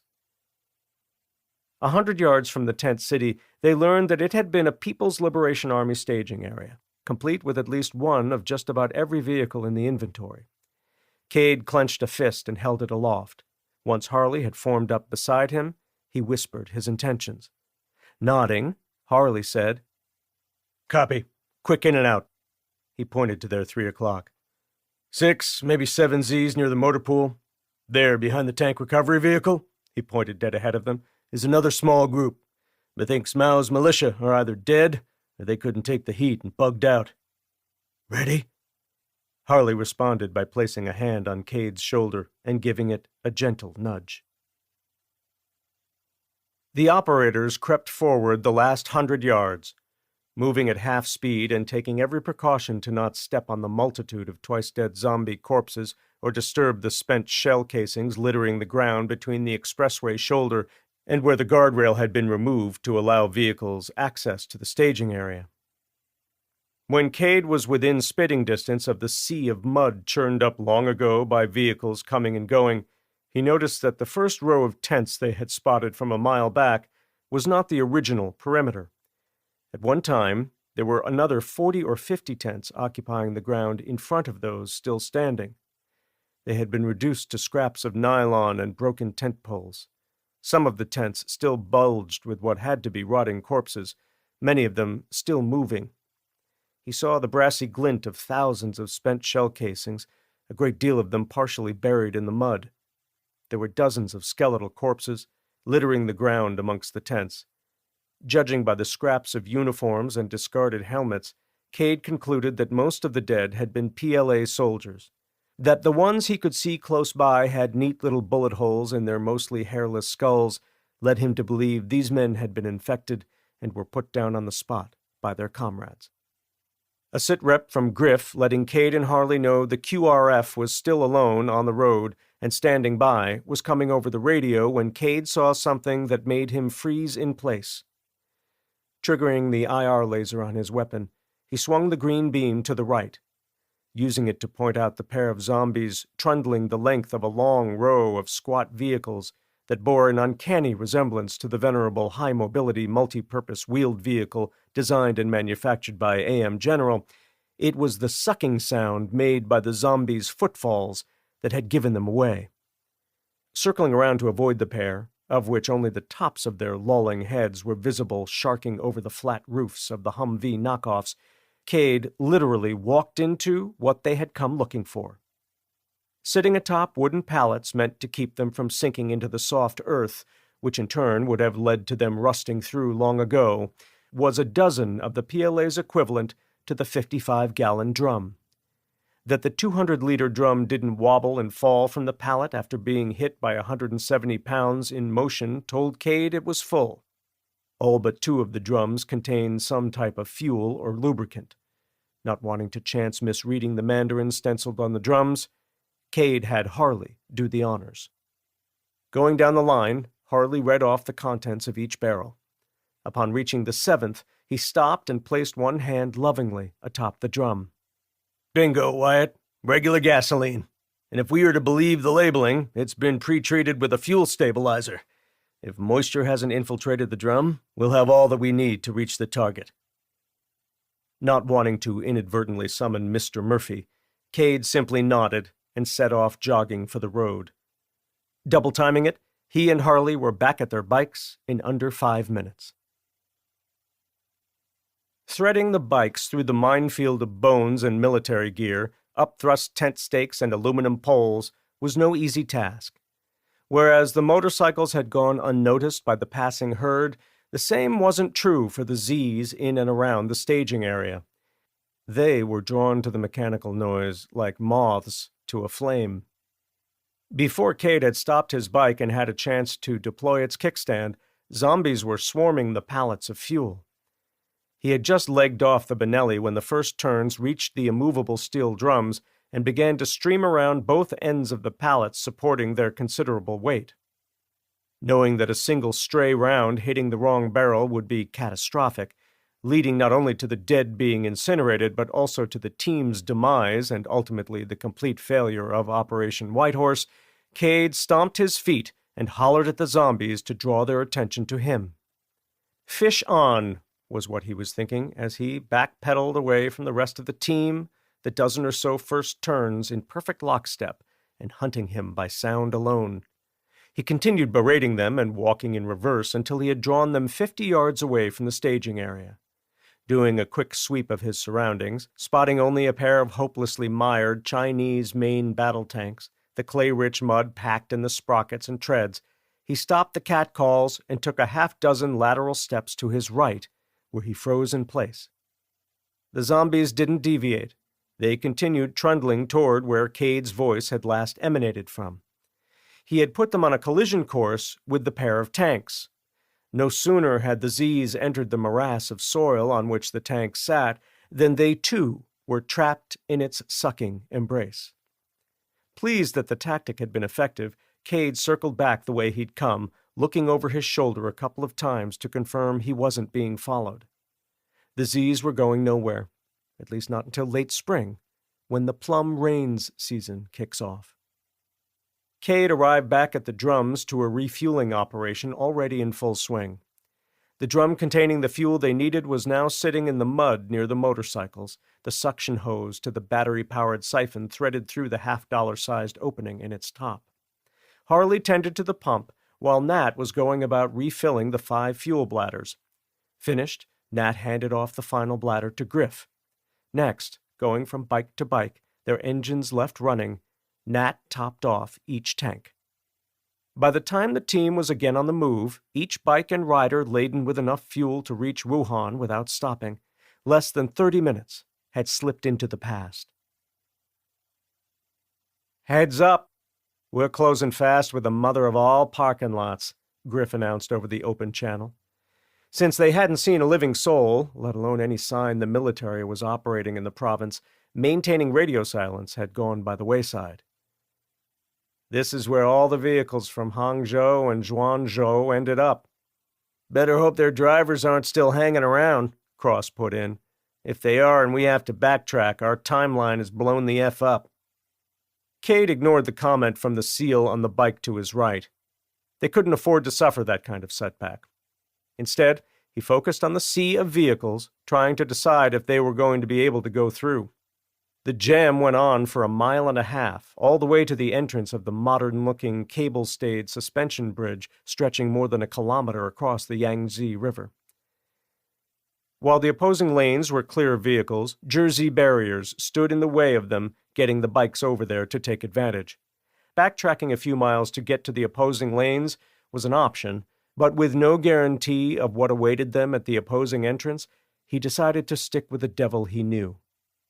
Unlike the strategy employed early in the outbreak by the U.S. government, the Chinese didn't attempt to halt the virus's spread by dynamiting their bridges into the water below. Satellite imagery suggested the heads of government always valued infrastructure over human life. As Cade drew nearer to the span, its twin H-shaped concrete supports rising hundreds of feet into the night sky, he saw evidence on the ground that a sizable horde had passed through here. It had been moving eastbound in the westbound lanes. The 2-lane jam, consisting mostly of small and medium-sized sedans with a few box trucks and sightseeing buses thrown into the mix, had been split down the middle by the swollen ranks of dead things on the march. It was like a giant zipper had been pulled. The row of vehicles on the left was pushed up hard against the inner wall of cement Jersey barriers separating the eastbound and westbound lanes. The row of cars and trucks on the right had been shoved all the way across an outer breakdown lane before finally coming to rest at differing angles against the outer wall of Jersey barriers. Body panels facing the center line were bashed in, veins of rust showing where the paint had cracked. Many of those vehicles were missing their wing mirrors. Cade didn't see a single vehicle that wasn't sitting on flat tires. Every few feet were the skeletal remains of zombies that had fallen and were trampled to death. All the evidence, when put together, led Cade to think this event had happened shortly after the proverbial genie escaped the bottle. Pulling out ahead of Griff, Cade put the Benelli's front tire on the center line, tucked his elbows to his sides, and focused on the narrow sliver of road, zigging and zagging its way to the Tongling-Yangtze River Bridge's westbound entrance. Wanting to avoid a punctured tire, he steered clear of the corpses whenever possible. When he came upon the rare spot in the road where several zombies had fallen at once, their intertwined arms and legs and spines a seemingly impassable thicket of protruding bone, he would stop, dismount, and kick at the sad sight until he had created a hole wide enough to ride through. Most of the vehicles contained mummified corpses. Though he only caught fleeting glimpses of them as he rode by, the ones he did get a good look at had all been shot in the head, execution style, from point-blank range. In his mind's eye, he saw a PLA private or corporal, no doubt acting on a superior's orders, walking the line and shooting to death anyone who offered them any resistance.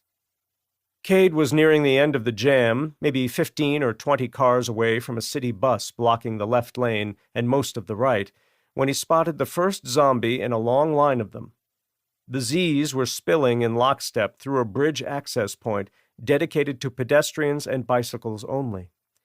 He slowed down when he saw the leaders step onto the expressway and start weaving through the static vehicles. Realizing the team would eventually be coming face to face with the dead things in the warren of vehicles, he started counting heads. When he got to 20, and it had become obvious by the reactions of the first of the zombies to set foot on the expressway that they could hear the bikes coming toward them, he made a snap decision. Radioing his plans to the men on the bikes behind him, Cade made a sweeping, slow-speed right-to-left turn. Stopping with his front tire just shy of a taxicab with a dead man still at the wheel, he backed his bike onto a small triangle of blacktop between two cars in the right side column. He killed the engine. Silence, which told him the rest of the team had found a nook or cranny of their own to hide in and had done the same. The only thing he heard, save for the shuffling of feet and soft moans of the approaching herd, was the intermittent ticking of the bike's motor cooling down. In case the Z's also noticed it and came to investigate, he unholstered his Glock, spun the suppressor on, and aimed it to his right, roughly 2 o'clock, which was the likely place he determined any threat to him would first show its face. Cade heard in his headset confirmation that the others were in place and ready to engage if necessary. With nothing else to do but wait and pray until the bell cow came into view, he went still as a statue and steadied his breathing. He only had to wait 2 minutes for its arrival. Through the color nods, he watched it stop nearby and pan its head left and right. While this was happening, its eyes were doing the same, left, right, probing the darkness tirelessly for prey it had heard but still could not see. When the slight Asian man was even with Cade's position, he noted the bite wounds covering both hands and one arm. They were defensive. That much was clear. At least he didn't go down without a fight. Shame that the common man in this country didn't have the right to bear arms. The rise of tyranny was the one thread that ran through nearly every mass gun confiscation in history, and that tyranny had led to the rise of the unaccountable bureaucracy responsible for letting the virus loose in the first place. With no checks and balances, the whims of a few had been the downfall of the many. A minute after the first zombie filed by Cade, a child zombie stopped directly in front of him. It was so close that one arm was touching the Benelli's front tire. Cade held his breath for fear it could hear him. "Go away. I'm not the droid you're looking for," he thought, to no avail. The little flesh-eater remained in place, swaying subtly, engaged in a staring contest with a ghost it couldn't possibly see. It took a hip check by an adult Z to get the undead kid moving again. Cade kept the breath trapped in his lungs for another minute. During that time, the last of the dead passed him by. Seconds later, he heard from the others that they too had miraculously avoided detection. Just to be safe, lest there be out-of-sight stragglers he couldn't hear, Cade remained still for another couple of minutes. When he was sure no more were coming off the bridge, he thumbed the bike's starter, towed the transmission into first gear, then rode the bike into the open. 10 minutes after their brush with the small herd, the Pale Riders were safely across the Yangtze and motoring north by west on the Lutong Expressway. Consulting his Sunto, Cade was confident that before first light, the team would be in Hubei province and have eyes on the Wuhan Institute of Virology. Chapter 23. September 13th, 2015, 3:11 p.m. M&M Stables, 15 miles northwest of New District. Raven's eyes were glued to the color display on the remote control clutched in her hands. It was one component of another of Kay's inventions. The former DARPA scientist had not only upgraded the quadcopter Raven was piloting with a high-resolution gimbal-mounted camera, but she had also rigged the drone to be able to deliver munitions on targets half a mile from the operator's location. Putting warheads on foreheads was how her father would describe the capabilities of the prototype she was learning to pilot. She was sitting on a grassy bluff overlooking a deep canyon whose granite and sandstone walls were painted red and orange by the sun. She was grateful she was not sitting on a hard leather saddle, her backside's home base nearly every waking hour for the better part of 2 weeks prior to today. She had come to learn that saddle soreness was a real thing that first full day of equestrian training. The pony rides her parents had treated her to at county fairs hadn't prepared her for the aches and pains brought on by the unnatural act of sitting upright on a moving animal and having to adjust on the fly to remain in the saddle. On top of that, she was expected to divide her concentration between watching the trail ahead and remembering to give the horse proper input to keep it going in the direction she wanted it to. The chestnut mare issued to her by the owners of M&M Stables, an outfit that had been training the nation's special operations soldiers to ride horses and to scale and rappel the sheer walls to her fore since the early days of the global war on terror, was a gentle soul with a mischievous streak.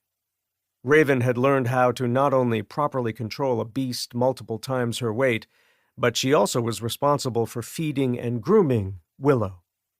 The bond she had forged with the horse over so short of a time, she was told by the daughter of the owners of M&M, would last a lifetime. Raven feared the bruises on her butt would as well. With Keep, Rug, Spicoli, and Dumb watching over her shoulder, she jinked the drone around a tall pine 1/4 of a mile distant, started the craft into a steep dive, then pulled up into a steady hover a dozen feet over a red sun canopy set up on the valley floor. Focused solely on the image on the display, she side-slipped the drone a yard or so until it was dead center over the canopy, thumbed the clear cover away from the pair of switches on the remote, one labeled Arm and the other Deploy, then toggled them both in quick succession. By the time she heard the solid click of the deploy switch being thrown, she was witnessing the simulated munition free-falling from the drone's undercarriage. The 3 men behind her went silent as they, too, watched and waited for a result. Seeing the ordnance strike the X atop the canopy and carom off, Rugg shouted, "Direct hit!" and offered Raven a high five. "That's 3 for 3, right?" Hitting the return to base button on the remote control, Raven set it aside and turned to face the gallery. "That's 4 for 4, she said to Rugg. "But who's counting?" At first, it had felt kind of weird to be the only female left of the original 3. Barbie had washed out the 3rd day here at the ranch, stumbling with a 60-pound rucksack on her back and a weapon cradled in her arms, leaving her no way to brace her fall, had literally broken her. Her left kneecap, to be precise. No sooner had the drone returned to the bluff, landing perfectly on the square of plywood it had launched from, than Osborne was rising from the folding chair set up behind the recruits and ordering them to police up their stuff and mount their steeds. "Raven," Osborne said, grabbing the reins of his Appaloosa named Kyle. "Leave the drone assembled. We're probably going to need it where we're going." Already in the process of disassembling the drone, she nodded and said, "Yes, sir." As she reattached the landing gear, basically just 4 long struts with rubber pads on the end, she was trying to guess what the Special Forces trainers had in store for them. To say Osborne and his cadre were trying to break her and the others by working them hard around the clock would be a vast understatement. The trainers had been trying to locate every chink in the squad's armor, with the remaining twin, D, having been the last liability to be let go.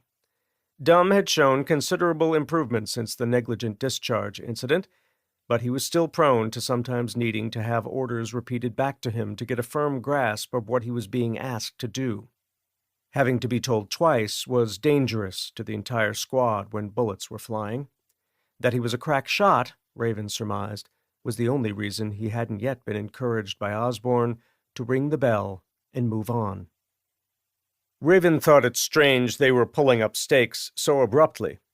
They had brought along 5 fully charged battery packs and enough inert bombs for everyone to get 5 shots on goal, so to speak. Osborne usually had her go first in every evolution, to set the bar, she supposed. That the guys had yet to get their shot at her score made the decision to leave right now even more perplexing. Leaving the case for the drone and the landing pad behind, she clipped the quadcopter and remote to her pack, slung her SBR, and planted her butt in Willow's saddle. When the others saw she was aboard and her boots were in the stirrups, they spurred their horses on. In no time, the squad's horses were single file and galloping hard to catch Osborne's horse. When the squad arrived at the cluster of nondescript log cabins nestled in a copse of firs and aspens, Osborne had already dismounted and was holding Kyle's reins. Raven had just brought Willow to a halt outside of the largest of the cabins, the only one with a steel roof and picture windows, when she was approached by Osborne. Without offering an explanation, he handed her the reins to his horse and instructed her to go to the stable with the others. "Feed the horses and put their saddles away," he instructed as he took his M4 from the tooled leather scabbard attached to the Appaloosa's saddle. "When you're finished getting the horses squared away, get your kit in order. We're going with live rounds, both primary and secondary." Spicoli said, "Is this part of our training?" Taking charge, Raven said, "You heard the man. Let's go. Time's a-wasting." "Time's a-wasting? Really? Who are you, Duncan Winters?" That did the trick. The others turned their mounts around and trotted them off toward the stables. When Raven twisted in her saddle to face Osborne, he was already halfway to the large central building. She watched him until he had jogged around the corner of the building and was out of sight. Going low in her saddle, she urged Willow forward, whispering in her ear that everything was going to be all right. Considering the urgency Osborne had displayed, she had a hard time believing her own words. Osborne pulled up to the stables driving a black Toyota Land Cruiser. As he urged Rugg and Keep to stow their gear and get in, up rolled a second black Land Cruiser carrying the two SF guys from the Manitou Springs evolution. The blond guy with the porn star mustache was driving. He ordered Spicoli and Dumb to get in. Standing in the middle of the two cruisers, Raven shot the man a "what about me" look. Craning out his window, Osborne told Raven she was riding shotgun with him. Didn't have to tell her twice.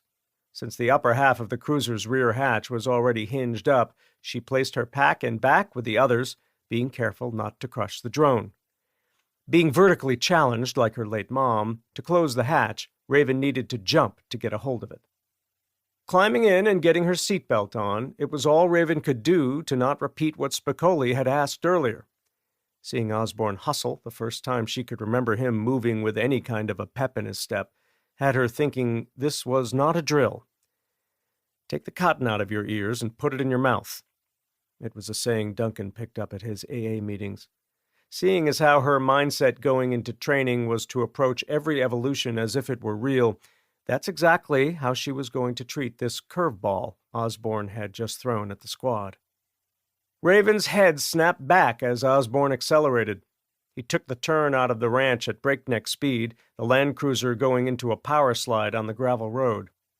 At the last second, the combination of Osborne's counter-steering and the all-wheel drive capability of the SUV saved them from pranging one of the big hewn beams supporting the M&M Stables sign arcing high over the entrance. One hand on the grab handle, Raven twisted in her seat and looked at Keep and Rugg. Both men were a little pale in the face. Keep's pallor especially noticeable on account of his African ancestry. Finally, after traveling nearly 2 miles on Lucky 4 Road, gravel pinging off the SUV's underside and the column of dust in their wake making the cruiser carrying Dumb and Spicoli difficult to see, it was Osborne who broke the silence in the cab. Eyes never leaving the road, he said, "A Burr crew ran into trouble a few minutes ago. One of 2 members of the 4th ID detail escorting them is dead. The other one and several members of the Burr crew were injured as they entered a building whose front door had been booby-trapped. As of now, the details are hazy. 2 things I do know is that bad guys showed up and forced the survivors to hole up in the building. Sending a quick reaction force from Peterson or Carson isn't an option." He shook his head as he brought the cruiser to a skidding halt at a T in the road. "They're already putting out fires elsewhere." Keeping his foot on the brake, he made eye contact with the 3 trainees, beginning with the 2 in the back seat, then ending with Raven. After a couple of seconds of silence, he went on, saying, "We're the QRF. Any questions?" Keep and Rugg merely shook their helmeted heads. Raven said nothing. There was nothing to say. Either Osborne was one hell of an actor, and when they got to where they were going, rifles and simunitions would be swapped for their primary and secondary weapons, or today they were all going to get their baptism of fire as members of the new United States Army.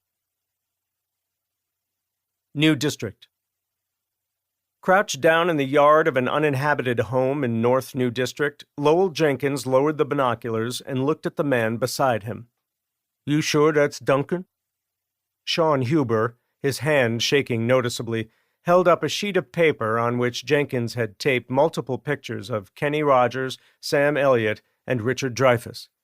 After inquiring about Duncan Winters at the Jiggling Corpse several days prior and receiving multiple differing descriptions of the man, Jenkins had come up with the strategy of asking those same people to compare Duncan to celebrities who best fit the descriptions they had previously provided.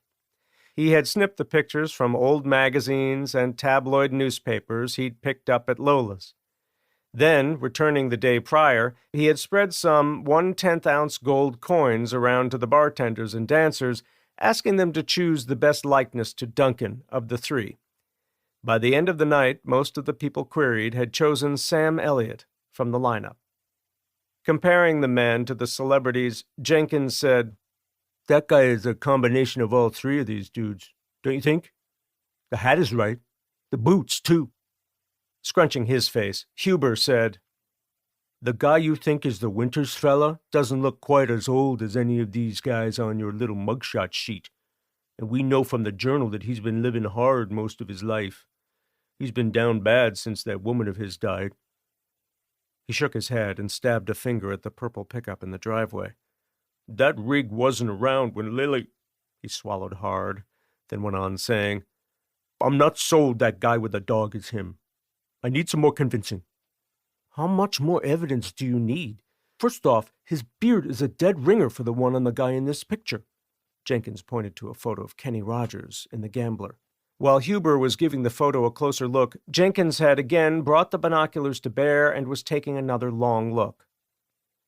"But then again," Jenkins finally said, "now that I think about it, this dude's is pretty close to—" Now he was pointing at a profile headshot of Sam Elliott from one of the many westerns he'd starred in. Huber snatched the paper from Jenkins. He tore it to pieces and tossed the scraps into the tall grass. "It was a stupid fucking idea anyway. Only way to be sure is to go inside." "What if he comes back while we're still inside?" "We kill him and the dog and wait to see who gives a shit he's gone." Jenkins' mouth formed a silent O. "I see where you're going with this." Huber nodded. "We draw the accomplices out. If one of them that comes a-looking is driving that military rig or the Ford pickup, then we know we killed the right man. Kill two birds with one stone. I like it." "More like 6 or 7 birds," Huber corrected. "The more the merrier." It was Huber who'd found Lily's corpse the day after she was thought to have been abducted. He and Lassiter were on the I-70 and heading for the new capital when they spotted buzzards circling the overpass where they found Lily's bike.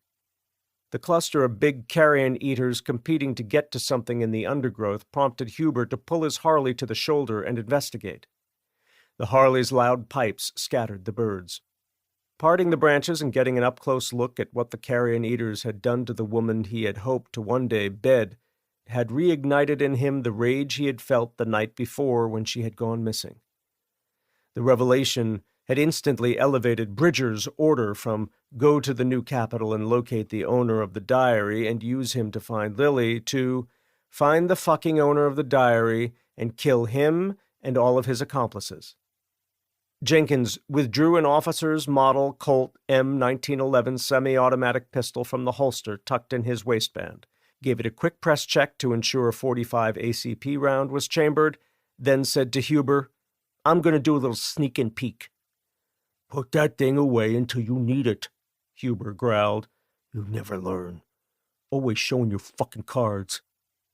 Begrudgingly, Jenkins holstered the pistol and smoothed his shirt over it. Without another word, he was up and strolling nonchalantly from the overgrown yard. Osborne threw the Land Cruiser into corners as if he were at the wheel of a low-slung sports car, not an SUV with nearly a foot of ground clearance and rolling on tires more suitable to tackling mud and snow at a reasonable pace than cornering on dirt and gravel at high speeds. The first mile between M&M's stables and Highway 24 was a dizzying blur of aspen-lined straightaways and tight hairpin turns with 100-foot drop-offs on Raven's side. The entire way, the second Land Cruiser was seemingly glued to Osborne's bumper. That the Green Beret, whose name she didn't know, had kept his vehicle on the road despite the dust plume kicked up by the lead SUV was a testament to the quality of behind-the-wheel training every Special Forces operator received prior to deploying with an operational detachment. She supposed if she made it through basic and then earned the Ranger tab like her father before her, the odds were great that one day she too would be taught the fine art of combat driving. When Osborne slowed to make the sharp right turn onto the paved two-lane, Raven thought the worst of it was behind her. She was wrong. As the two Land Cruisers sped north on 24, she caught herself sneaking peeks at the speedometer. When she saw the needle creeping past 60 miles per hour, she was grateful she had clicked into her seatbelt even though she had noted mentally that Osborne had eschewed his. As the speedometer neared the 80 miles per hour hash, with the Walmart, Safeway, and Walgreens on the south end of Woodland Park whizzing by in a blur of color, she was certain of two things. First, although the battle rattle she had on chafed her in places and made it impossible to get comfortable in her seat for even a few seconds, she was grateful she was wearing her helmet and plate carrier, for if Osborne hit an errant Z and rolled the Toyota over at this speed, the airbags weren't nearly enough to keep her from ending up dead or severely injured, the latter likely seeing her occupying a bed next to Peter at Penrose. Secondly, she was sure what Osborne was putting them all through was not a part of some elaborate evolution to test their mettle. She was fairly certain both Keep and Rugg were also in full-on pucker mode. They were behind her and had yet to say a word. A couple of times, on the tightest corners, Keep had gripped her seat back to stop himself from sliding across the back seat. If his white knuckles were any indication, he was as unnerved by the wild ride as she was. Highway 24 curled west and cut through several blocks home to restaurants and business concerns. Information spray-painted on the plywood sheets covering the doors and street-level windows told Raven that Burr had been busy here. As quickly as the small pocket of businesses peppering historic downtown Woodland Park appeared, it was all in the rear view, and Osborne was making a hard right onto State Highway 67. For a little over 2 miles, as 67 shot due north through the outskirts of the abandoned city, Osborne pushed the cruiser's V8 to the limit. At the end of the long straightaway, with a billboard advertising nearby Sourdough Ranch looming on the right, Osborne braked hard and parked in its shadow. Watching the other cruiser in her wing mirror as it pulled in and parked a yard or so from her door, Raven said, "It's pretty obvious to me that this isn't part of an evolution." She directed her gaze at Osborne. "Can you give us a Cliff's Notes version of what's going on?" After asking Raven how she even knew about Cliff's Notes, and then learning from her that it was one of the dozens of Duncanisms she had adopted since meeting him, Osborne explained that the city of Woodland Park, home to 7,000 people on Z-Day, had been the focus of a major Burr operation since the beginning of summer. By midsummer, the reclamation and eradication teams had gotten downtown and the surrounding residential areas ready to be re-inhabited by the living. "Over the last couple of weeks," he went on, "small R&E teams have been working outward from the city center. They prioritize clearing the businesses over residential. Today is the first day where their focus is solely residential. They were entering a compound northeast of town when they were ambushed." "Was it commies?" Keep asked. "I keep hearing about foragers coming up against small groups of PLA soldiers who aren't aware the insurgency died when Boda's dad and his team stopped the germ attack." He looked at Raven. "Wasn't that the turning point? It broke their will, right?" "I don't know either way," Raven answered truthfully. "It wasn't PLA stragglers," replied Osborne. "The man who called the prairie fire is a good friend of mine. I posed the same question to the head shed at Carson. I was told that Shaka's exact words before his transmission ended were, 'Looks like the Lord of the Flies out there.' I'm no literary expert, but I do know that book was about a bunch of kids shipwrecked on an island without adults." "So now that it's out in the open that this is the real deal, what's our role in it?" Raven asked. "Are you going to utilize us, or do we have to wait in the car while you and Frick and Frack assault Sourdough Ranch?" Killing the engine, Osborne said, "It's Beach and Ostertag. They're both 10th group shooters. You'd be wise to show them respect." He hooked a thumb at the cargo area. "I want you to ready the drone for launch. Configure it for reconnaissance mode. Spicoli and Dumb," he went on, "you two pull security for Bota. Stay frosty. Do not flag anyone." The men in the back seat piled out, one moving to the front of the cruiser, the other to the rear. Once the men were out of earshot, Osborne told Raven the Sourdough Ranch didn't figure into the equation. It was the 2-story home and several outbuildings a quarter of a mile down the road they would be looking at with the drone. "Whether or not your squad will be utilized will be determined after I have a better grasp on what we're going up against." He looked past Raven and beckoned Beach and Ostertag over from the other cruiser. Knowing there was nothing she could say or do to affect the outcome, Raven elbowed open her door, looped around back of the cruiser, and got to work prepping the drone for flight. 5 minutes later, Osborne launched the drone from his cruiser's hood. When the drone was nearly out of sight and everyone standing on the rural dirt road with Osborne gave him a thumbs up to indicate they could no longer detect the whine of the drone's 4 electric motors, he started it moving north by west. Once the drone was in auto-hover mode and the target was under the watchful eye of its belly-mounted camera, Osborne called Beach and Ostertag over. With the SF guys peering over his shoulder, he pointed to items of interest on the display. This went on for a minute or so. Raven guessed they were trying to establish where the tangos were in relation to the structure in which the Burr team and their security detachment had taken refuge.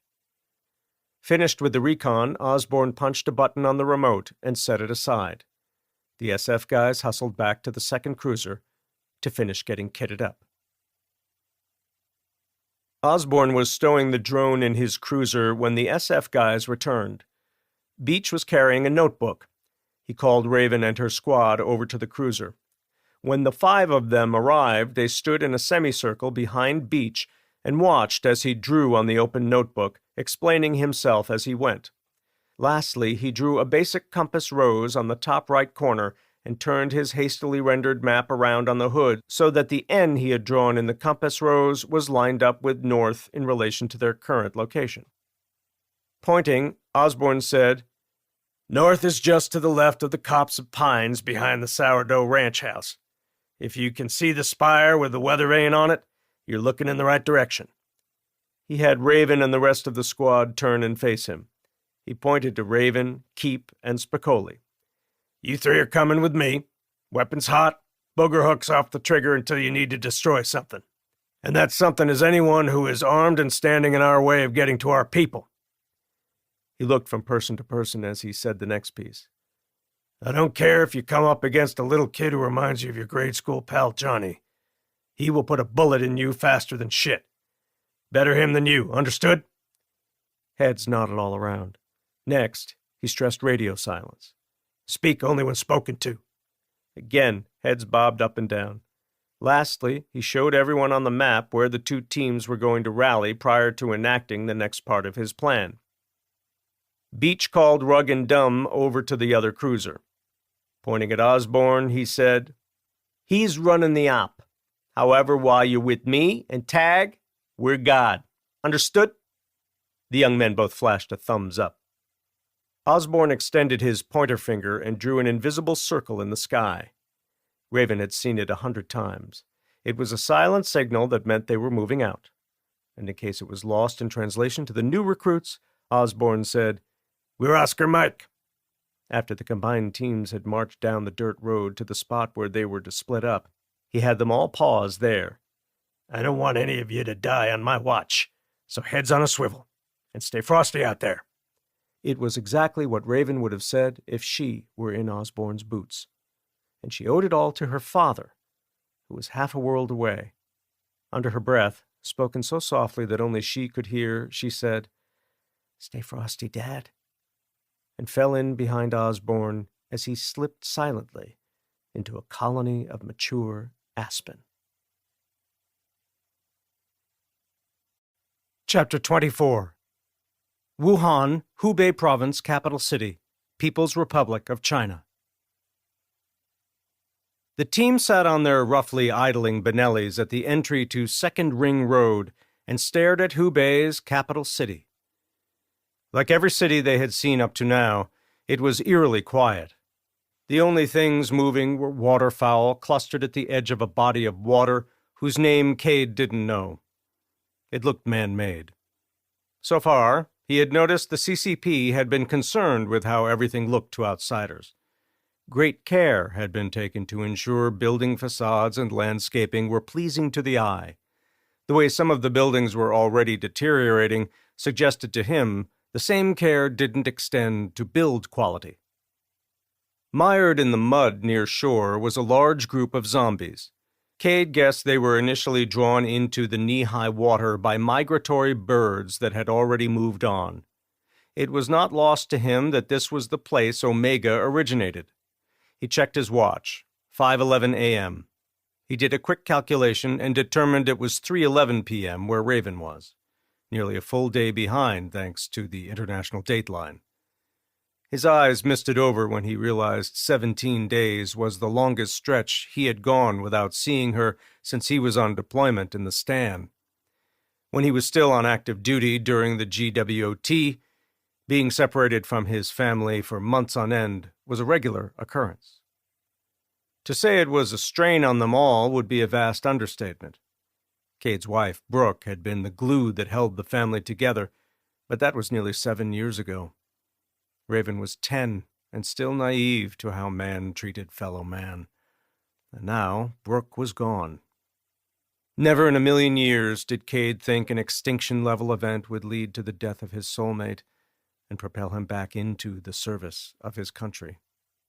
As he stared down the length of the 4-lane choked with abandoned vehicles and walking dead, it occurred to him that if the man on the ground could deliver them directly to the place in the sprawling institute where the information they sought was being kept, that information, in the right hands, could be the ticket to his daughter and those her age living a long life, free from the specter of becoming one of the lifeless husks that had made all of their lives hell since that last Saturday in July when the stuff from their collective nightmares became reality.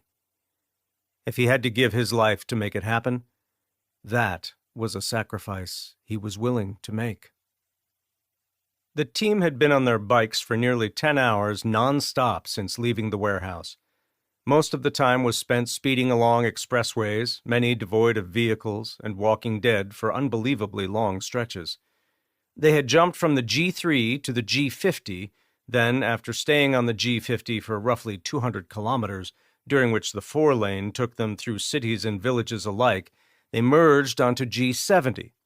The leg on the G70 was another 200 kilometers of blacktop that afforded a lot of insight into the lengths the CCP took to lock down the country. It was clear examples had been made. Hangmen were kept very busy. Proof that the people living in high-rises in the cities had been given the same treatment as those in Hangzhou were all the broken windows on display. No doubt the streets below those buildings were also above-ground graveyards for the people who chose to end their lives by jumping instead of slowly starving to death. The takeaway was that when the CCP concluded that their efforts at containment had failed, they totally abandoned the Lao Baijing, the country's common man and woman. They were on their own. No food, no vehicles, no firearms. If there was somewhere to escape to, they were doing it on a 2-wheeled vehicle or on foot. The majority, Cade had come to realize even before the team left Hangzhou, had simply given up. Counting this brief pause a few miles southeast of their ultimate target, The team had stopped only 3 times since crossing the Yangtze on the Tongling Bridge. The first was on an open stretch of the Huyu Expressway near Baofu Village, where they topped off tanks and put fresh batteries in their nods. The second was necessary to avoid the first CCP patrol they had seen since coming ashore in Hangzhou. The patrol had been engaged in combat with something a kilometer down the expressway near the Qinming Reservoir. The booms and flashes created by their cannon fire blessed Cade and the team with enough time to exit the expressway and pull into a roadside park featuring a larger-than-life bronze statue of Chairman Mao. They had parked their bikes behind a marble monument to the Cultural Revolution, shut down the motors, and then waited there for the distant skirmish to run its course. The seemingly one-sided battle went on for 10 minutes. 5 minutes after seeing the last flash of cannon fire and hearing the ensuing echoes drift over the roadside park, the long period of silence was broken by the approach of vehicles being propelled by laboring diesel motors. It wasn't long before Cade and his team witnessed a pair of ZBL-08 infantry fighting vehicles, the Chinese equivalent to the U.S. Army's 8-wheeled M1126 Stryker infantry carrier, motoring toward them on the opposing expressway lanes. The team stayed behind cover until the retreating vehicles were out of earshot. When they finally got back on the road, the opposing lanes were occupied by hundreds of zombies that had been drawn to the action down the expressway and had given chase when the patrol either destroyed or disengaged whatever they had been battling. Now, with 1 hour to go until their rendezvous with the lone asset on the ground, Cade powered up his encrypted Thoriya satellite phone. Once the opening sequence settled down, he typed out a 2-word SMS message and promptly sent it on its way. He quickly shut the handset down and tucked it in a pocket. There was no need to wait for any kind of a response from the other end. The unique SMS was expected within a certain window of time, a window that Nash's people told him would offer the greatest chance for mission success. Cade had hit his mark, sending it into the ether a few minutes early. East China Sea. Ari sat in the right seat of the matte black Ghost Hawk. It had been brought up from the maintenance level on an aircraft elevator hours ago and was now parked on the fantail of the USS Ronald Reagan CVN-76. Having just received the green for go from the Tactical Operations Center inside the Cheyenne Mountain Complex, he fired up Jedi 1's twin turbines. Nearby, the matte black fuselage rendering it nearly invisible to the naked eye, was Jedi 2. Viewing the hulking helicopter's startup process in full color thanks to the 4-tube nods deployed in front of his eyes, Ari cracked a sly smile. 14 years had passed since he had led a mission with this degree of difficulty. Like Operation Neptune Spear, success or failure of Whitehorse depended on the stealth helos remaining undetected until the very last moment. And, like the mission that saw him safely deliver a contingent of Delta Force and SEAL Team 6 pipe hitters to the interior courtyard of bin Laden's compound in Abbottabad, Pakistan, keeping time over target to a minimum on this mission was of the utmost importance. Receiving a thumbs up from Cage and hearing Haynes on the net confirming Jedi 2 was all systems go and ready to launch, Ari sought permission from Captain John Beast, the air boss who was observing everything from primary flight atop the island, 150 feet above the flight deck. Receiving clearance to launch, Ari wasted no time. 2.5 weeks aboard the flat top had him raring to go. He applied max power and pulled pitch. Unlike her normal reaction to the same input, leaping into the air with a suddenness that subjected the aviators and those aboard to a substantial G-load, Jedi 1 rose sluggishly into the night sky. Ari didn't like that he was sacrificing performance and maneuverability to accommodate the added fuel in the internal bladders fabricated by Reagan's machinists. It could not be helped. Sending 2 American aircraft deep into China, albeit 2 aircraft nearly invisible to the PLA's antiquated air defense radars, was putting 8 additional lives at risk. Having a refueling bird with a huge radar signature tag-along would not only broadcast their position to anyone in the area manning air defense missile batteries, but it would also nearly double the number of American personnel in harm's way. Instead of diving toward the Whitecaps, roiling the East China Sea's surface, Ari let her down slowly, then leveled out 20 feet above the angry swells. Once he saw Jedi 2 stack up echelon right to Jedi 1, he swung her around until the mouth of the Chun-Tang River was dead ahead, then gradually increased power. The Jedi flight had been in the air for only 10 minutes when Ari radioed the Reagan and reported that both helos were feet dry, going radio silent, and commencing nap of the Earth flight.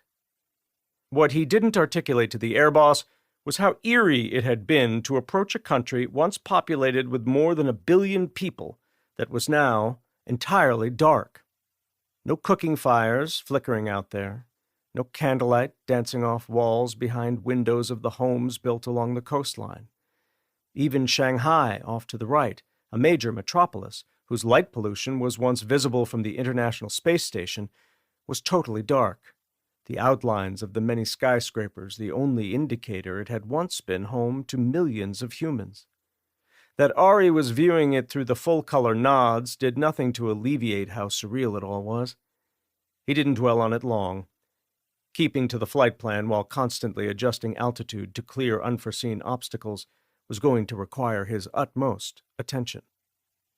In the left seat, just as the two-ship flight entered the airspace over mainland China, Wilde thumbed a Thuraya satellite phone to life, typed a 2-word SMS message, then hit send. Chapter 25. Wuhan, China. 1 kilometer southeast of the Wuhan Institute of Virology, the Pale Riders came upon the roadblock they were expecting. But the satellite imagery hadn't prepared Cade for this. The wall was impressive when viewed up close and in person, and it was holding back a throng of zombies 6 deep and 4 lanes wide. Towering 20 feet over Cade's head, it was comprised of cyclone fencing, multiple layers of chain link, all strung between telephone pole-sized steel beams anchored to the roadbed with steel plate and lag bolts the size of Nat's fist. Cement jersey barriers shored up both sides of the wall. Protruding outward from the barriers at a shallow angle were hundreds of long lengths of steel rebar. The zombies in the front row of the crush were stuck fast on the rebar spikes. The stench coming off the recent turns in the bunch hung heavy over the road. Cade guessed the humidity here accelerated their decomposition. He thought he was conditioned to it. A couple of years removed from being in constant contact with large masses of ripe specimens had a way of dulling one's memory as to how awful a wall of rotting flesh smelled. The sight of bodies slowly falling apart was another thing one never really got used to seeing. Griff shut down his Benelli and deployed its kickstand. "Damn, Wyatt," he said, waving a hand in front of his face. "Is it me, or are these ones giving off a different kind of stink?" "It's you," Cade said, killing his engine. "It's me, too. We've been blessed by the dry, hot, high plains summers. Our first turns put off very little odor, and most of them are still ambulatory." "Agreed," Nat said. "And they say time makes the memory go fonder. Whoever they are wrong." He silenced his bike's motor and dismounted, leaving it propped on its kickstand. He dug into a pocket and produced a small jar of menthol-scented Vicks Vapor Rub. Slathering a thick glob of it under his nose, he passed the jar off to Griff, who immediately waved it away, saying, "No, but thank you. I prefer to smell the rotters coming my way." Cade also declined the offered jar. Harley killed his motor and legged off his bike. Making gimme hands at Nat, he said, "If we're going to be inside a facility full of stinkers, I'm down with making that trade-off." Cross shut down his motor and left his bike leaning against one of the many jersey barriers dividing the expressway's opposing lanes. Looking the length of the highway, he said, Where are we going to stash the bikes? We could pick them up and throw them down there, Harley suggested, pointing to the water. It'd take 3 of us per bike to get it done. Cade shook his head. We don't have the time to spare. He held up 2 fingers. We're Oscar Mike and 2. Rehydrate and get a quick bite if you need to. He legged over the divider, made his way across the opposing lanes, and peered over the guardrail. 12-foot drop, some kind of deep grass to soften the landing. He looked left and spotted the bank of what was basically a gigantic pond. It was gently sloped at about 20 or 30 feet to their left. He figured they were far enough away from the water's edge for the ground below them to not be too marshy. If his assumption was wrong, getting to the grove of trees standing between them and the Biosafety Level 4 facility wasn't going to be as simple as the satellite imagery suggested. Lastly, he leaned out over the guardrail to see what, if anything, awaited them underneath the elevated road. The viewing angle allowed him to see only the first 5 or 6 feet of grass-covered ground. He didn't see anything moving down there. Griff appeared by Cade's side. "Good to go?" he asked the team leader. Cade shared what he was thinking with the former SEAL. "Looks like solid ground to me," Griff responded, calling the rest of the team over. Peering over the waist-high rail, Harley said, I concur. Griff goes first, right? Nat first, Cade said. He's the tallest. Once he's down there, he can lend a helping hand to anyone who needs it. He was looking at Harley, a sly smile forming on his face as he spoke. I know I'm only here to verify if our man on the ground is who he says he is, Harley replied. That being said, if we pull off this mission, shouldn't that solidify my status as a full-time Pale Rider? I don't think that's what Wyatt is getting at, Cross put in. It's your problem with heights. Isn't that right, Wyatt? Cade didn't reply. He was training his MP7 on the thick foliage a few yards beyond where Nat was about to make what Cade hoped would be a soft landing.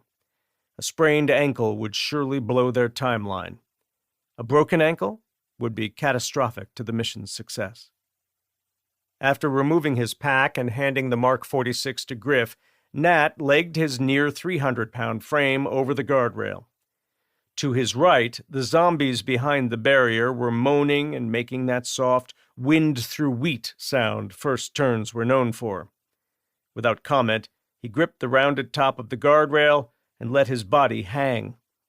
With no hesitation, he let go.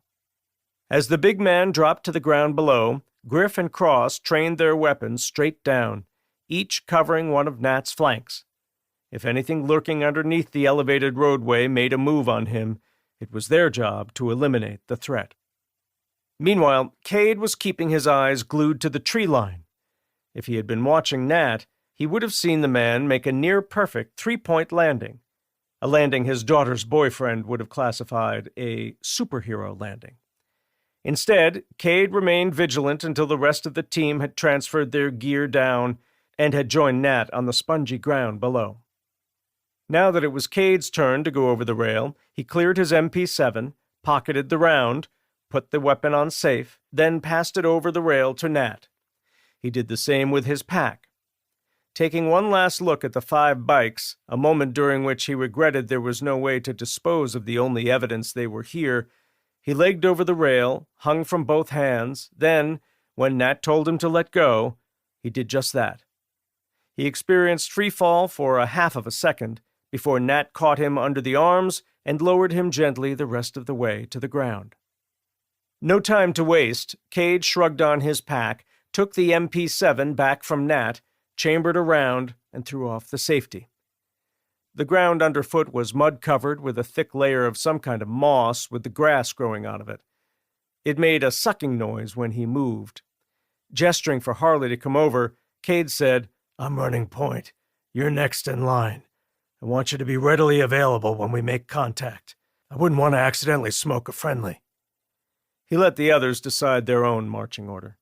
When he finally set out for the tree line, the SEALs were in the middle, Griff leading Cross. Nat, with the heavy firepower, took rear guard. It was exactly how Cade would have done it. The team was not alone when they entered the trees. Every dozen or so yards, they met small groups of zombies that looked to have been wandering the dense grove since the initial outbreak. Many of the zombies in civilian attire had deteriorated to the point that they looked like walking skeletons, shuffling slow motion between the trees, visions of hell just as deadly as the faster-moving specimens still clad in their once white biohazard suits. The team encountered a few suited zombies whose oversized protective gear had snagged on branches. When they couldn't be avoided, Cade resorted to ripping off the protective hoods and stilling them with a quick knife strike to the brain. By the time the team reached the midpoint of the grove, they had gained quite the following, the dozens of dead making a racket as they stumbled clumsily after. And though the team had the advantage of being able to see in the dark, and they were moving as stealthily as possible, the density of the foliage made it near impossible to keep from snapping a branch or stubbing a toe on an exposed root. Along the way, Cade spotted signs that movement within the grove had at one time been monitored by pressure plates positioned at staggered intervals throughout. The early warning sensors, buried by Wuhan's security, had been laid bare by the combination of years of exposure to the elements and the shuffling feet of the dead things patrolling the grove. With no power going to the devices, Cade didn't deem them a threat to the mission. After spending 5 long minutes in the trees, trudging a course that had the team moving diagonally away from the elevated highway, Cade saw the light at the end of the proverbial tunnel. But there was a problem. Just inside the tree line stood an uninterrupted run of razor-wire-topped chain-link fence. It rose 20 feet or more overhead and was crowded by 3 years of uninterrupted growth, which was why it wasn't picked up by the Keyhole satellite's high-definition cameras. Thick boughs and rambling branches hung over the razor wire in places. Here and there, branches pierced the fence, their continual growth causing the wire to bite into wood. Even as Cade was dipping into a pocket to get his multi-tool, he was surveying the scene beyond the fence. In front of him was 100 or so feet of deep grass they needed to cross. A couple of 100 yards beyond the once manicured lawn was the glass and steel multi-story structure that was the epicenter of so much misery and death. Looking at it without knowing what went on inside, one would think microchips or solar panels were manufactured within. Standing between the team and reaching the facility was another ring of 12-foot-tall concertina wire-topped diamond-link fence. To add insult to injury, dozens of zombies clad in the tattered remains of what was once the uniform of the People's Liberation Army roamed the grounds behind the second fence. The modern structure's many windows and their brushed metal frames were streaked green with tendrils of moss. The gently pitched roof bristled with antennas and satellite dishes. He didn't need binoculars to see that the latter were also green with moss. Altogether, it had him concluding that the place had been abandoned long ago. Once again, save for the fence to his fore, Nash's intel was solid. He only hoped the man they were supposed to meet showed his face real soon. Without his intimate knowledge of the facility, the team would still be searching for what they had come here for when the SOAR extraction birds arrived on station. A glance at his watch told him they had a little over an hour to get inside, secure the package, and make it to the roof. Cade had snipped through just 3 strands of wire when Harley appeared by his side. "Fuck me," Harley said, going into his pocket for his multi-tool. "This wasn't on my bingo card." Cade said nothing. Snipping another strand of the thick wire, he shuffled sideways to make room for the former spook. Working from the top, almost head-high to him, Harley got to snipping fence. He was 3 in, with maybe 20 more snips to go to meet Cade in the middle, when the SEALs arrived on scene. Without looking away from his task, Cade ordered the SEALs to watch their flanks, stressing that they were weapons-free, but that they were to go to guns only as a last resort.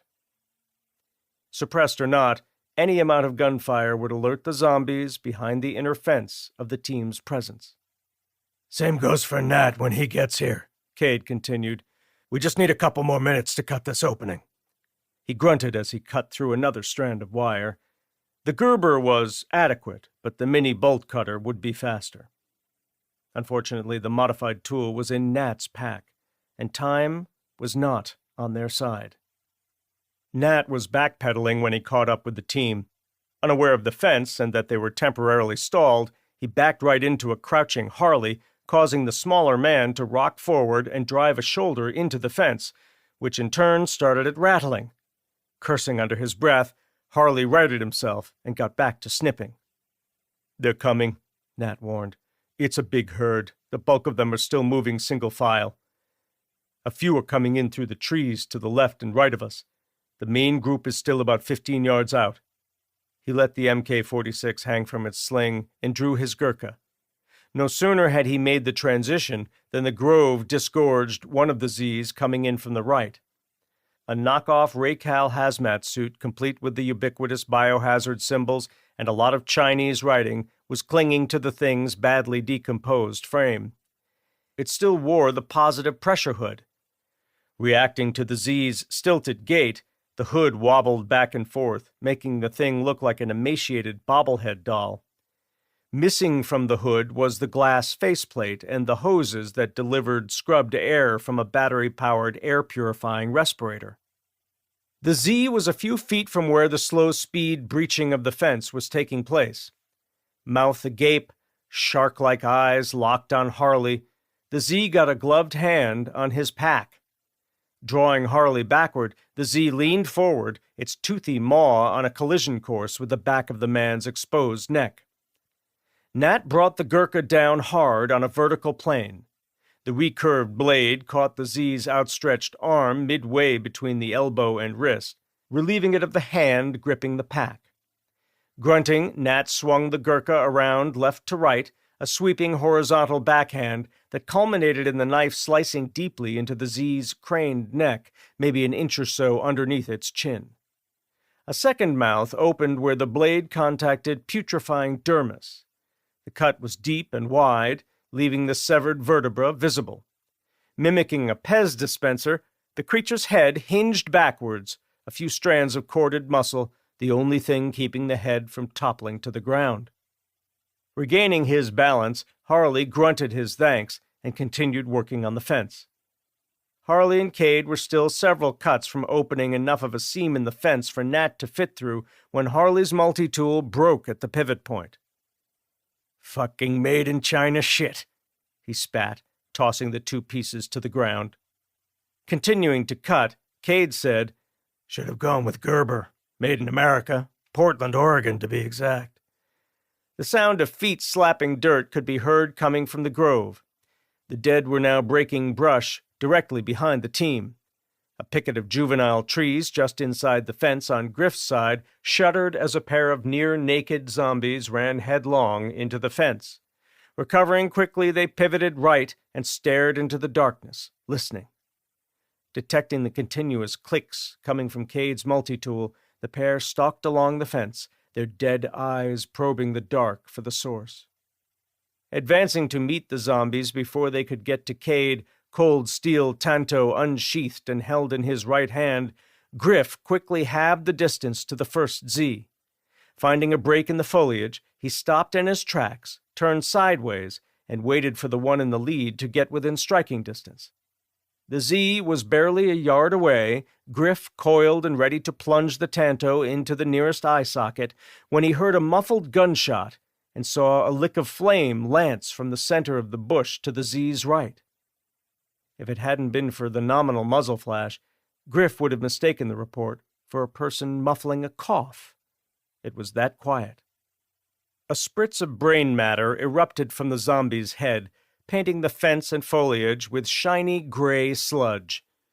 As the headshot zombie caromed off the brain-spattered fence, halfway through a one-way trip to the ground, another near-silent gunshot came from the same bush. A dime-sized hole appeared between the trailing Z's eyes, stopping it mid-stride. Granted second death, the zombie went limp and pitched forward, landing atop the first, a jumble of arms and legs, the bony elbows and knees visible through threadbare clothing. Griff was still processing what he had just witnessed when the bush said, "Listen, Realizing the bush was a man in a ghillie suit, and that the man had just uttered the first word of a 3-word confirmation phrase every Pale Rider had committed to memory, Griff said, "Top ramen." He didn't know which comedian in the head shed back at Peterson had come up with the phrase, but he had a hunch it was Smokey. It was brilliant. Griff wished he had thought of it. After engaging 3 additional zombies one at a time from point-blank range as they pushed through the nearby bushes, each of them crumbling vertically with a single dime-sized hole between its eyes, the bush turned to face Griff. "Is it Greg Harley with you?" This time, Griff detected an accent that suggested the man was of Asian descent. The English was perfect. Sizing the man up, Griff put him at 5'8" or so, average height for an American. The tips of the man's leather combat boots poked out from under the expertly made ghillie suit. The toes were scuffed, the soles caked with mud. On the man's face, all but an inch of each lens protruding from the grass covering what was likely a burlap hood, was a pair of 4-banger nods. How the man had procured them in mainland China was anyone's guess. Concluding the man was the real deal, Griff called Harley over. Harley arrived a few seconds later. After informing Griff that Nat was finishing the breaching job and that Cade and Cross were handling the undead problem, he spoke with the man briefly in Mandarin. Finished, they hugged and high-fived. Turning to face Griff, Harley said in English, "I've been looking forward to doing that for 3 years." He gestured at the humid contact. "Chino was my handler in Taiwan. This fucker took joy in talking about me in Mandarin in front of the entire detachment. Can't do that anymore, dear friend." Chino looked at Griff and spoke to him in French. Griff nodded and smiled. When Chino finished, Griff looked at Harley. "That he is, Chino. Sometimes he can be a whiny bitch, too." Dumbfounded, Harley said to Griff, "I didn't know you spoke French." "I don't," Griff said. "I just played along as if I did. I do know some Spanish, enough German to get a beer and get laid by a Fraulein, and I'm also fluent in Russian." Breaking up the reunion, Cade said over the shared comms, "Fence is breached and we need to move." Sergeant Lin Dow of the PLA's 80th Group Army saw the motorcycles the moment his ZSL-92 armored personnel carrier rolled out of the gentle right-to-left sweeper that signaled to him that this leg of his monotonous patrol was completed.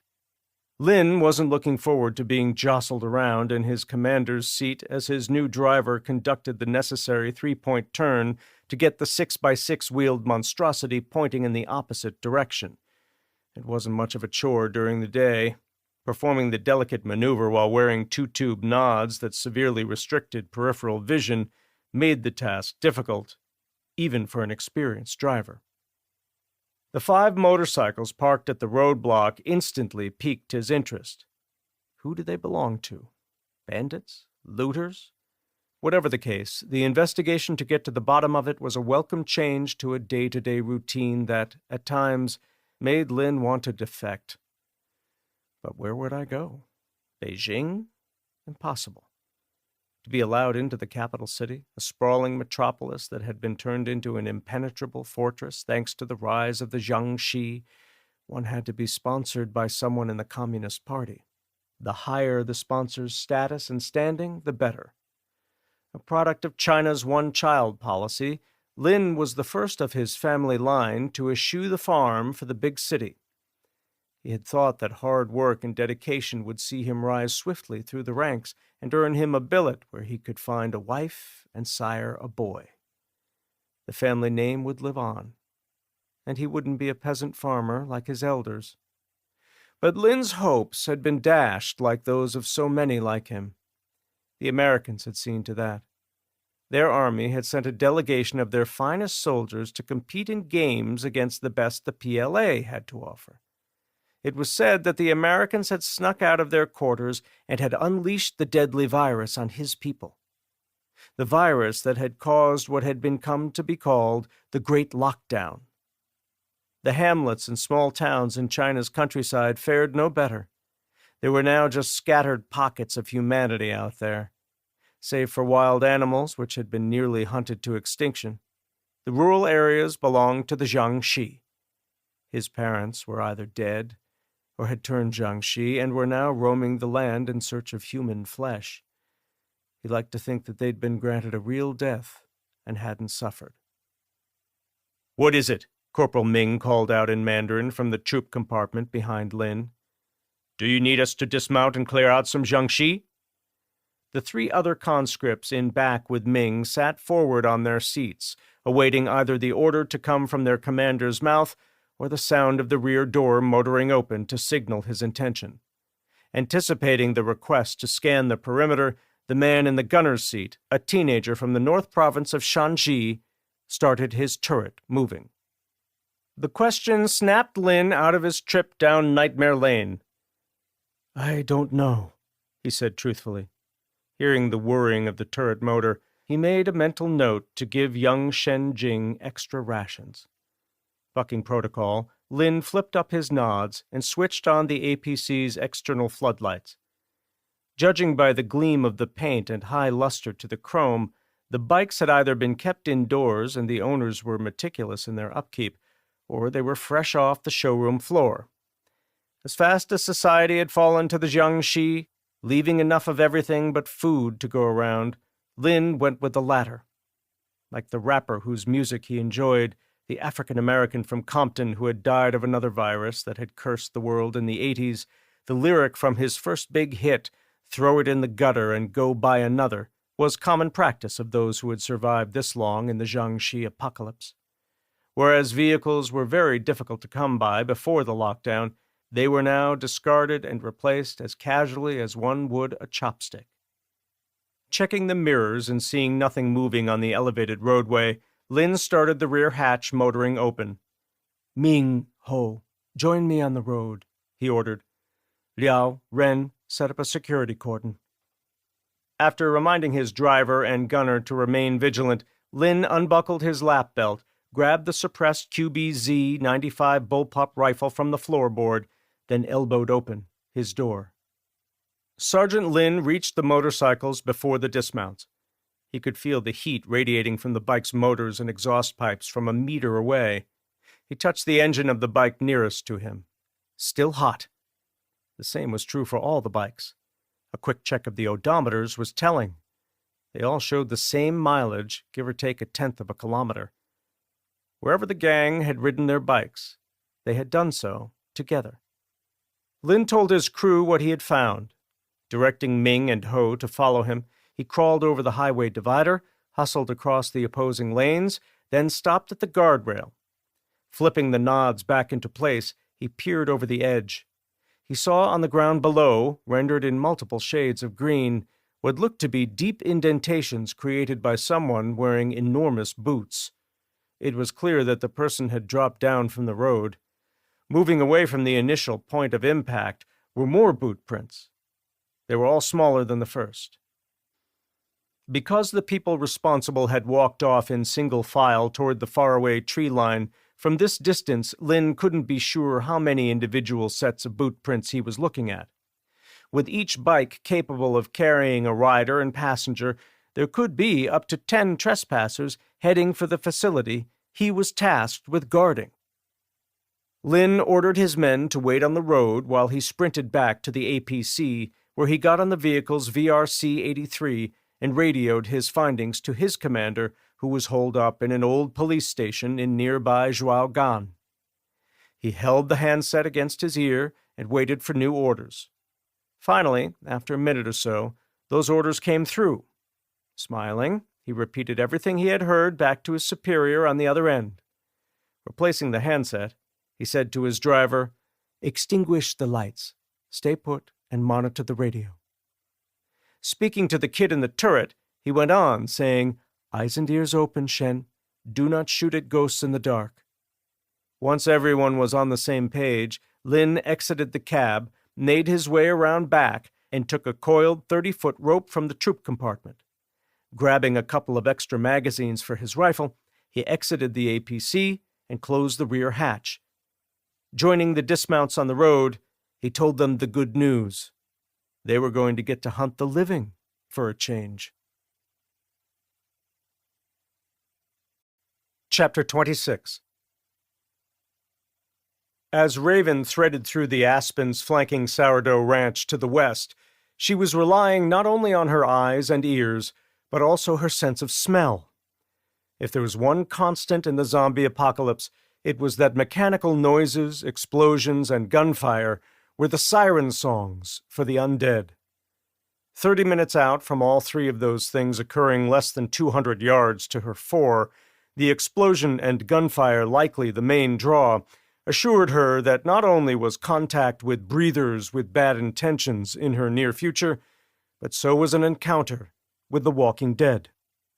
No sooner had Raven thought it than she smelled the stench of carrion.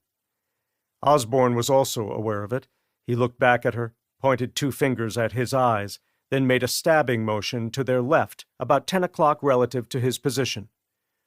He followed that up by showing her 4 fingers, 4 Z's in the woods to their left. He didn't indicate how far, which likely meant they were danger close. She turned and, using the same hand signals, passed the information on to Keep and Spicoli, who were about 5 yards behind her and maintaining adequate spacing between each other. Osborne was following a game trail. Judging by the location of the mid-afternoon sun, Raven knew they were now heading north by east. The rear of the compound that was under siege, where the outbuildings were clustered, was out there somewhere. Raven had just caught a glimpse of one of the sway-backed sheds when she heard a call coming over the shared comms. It was Beach. He was the older of the 10th group guys, maybe mid-30s.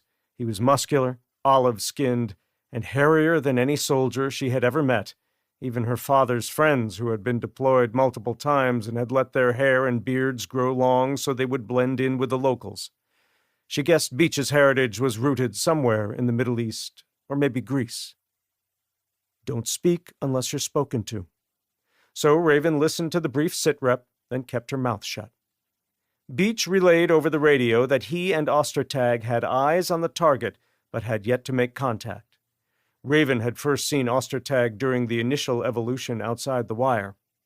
From a distance, had he not been wearing camouflage ACUs and toting a suppressed M4, she would have mistaken him for a civilian strolling the streets of Manitou Springs.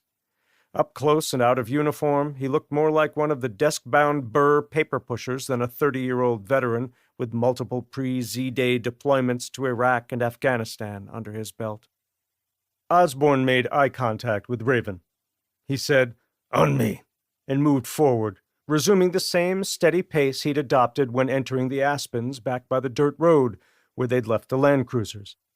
He had made maybe 15 feet of forward progress when, suddenly, he was again raising a clenched fist.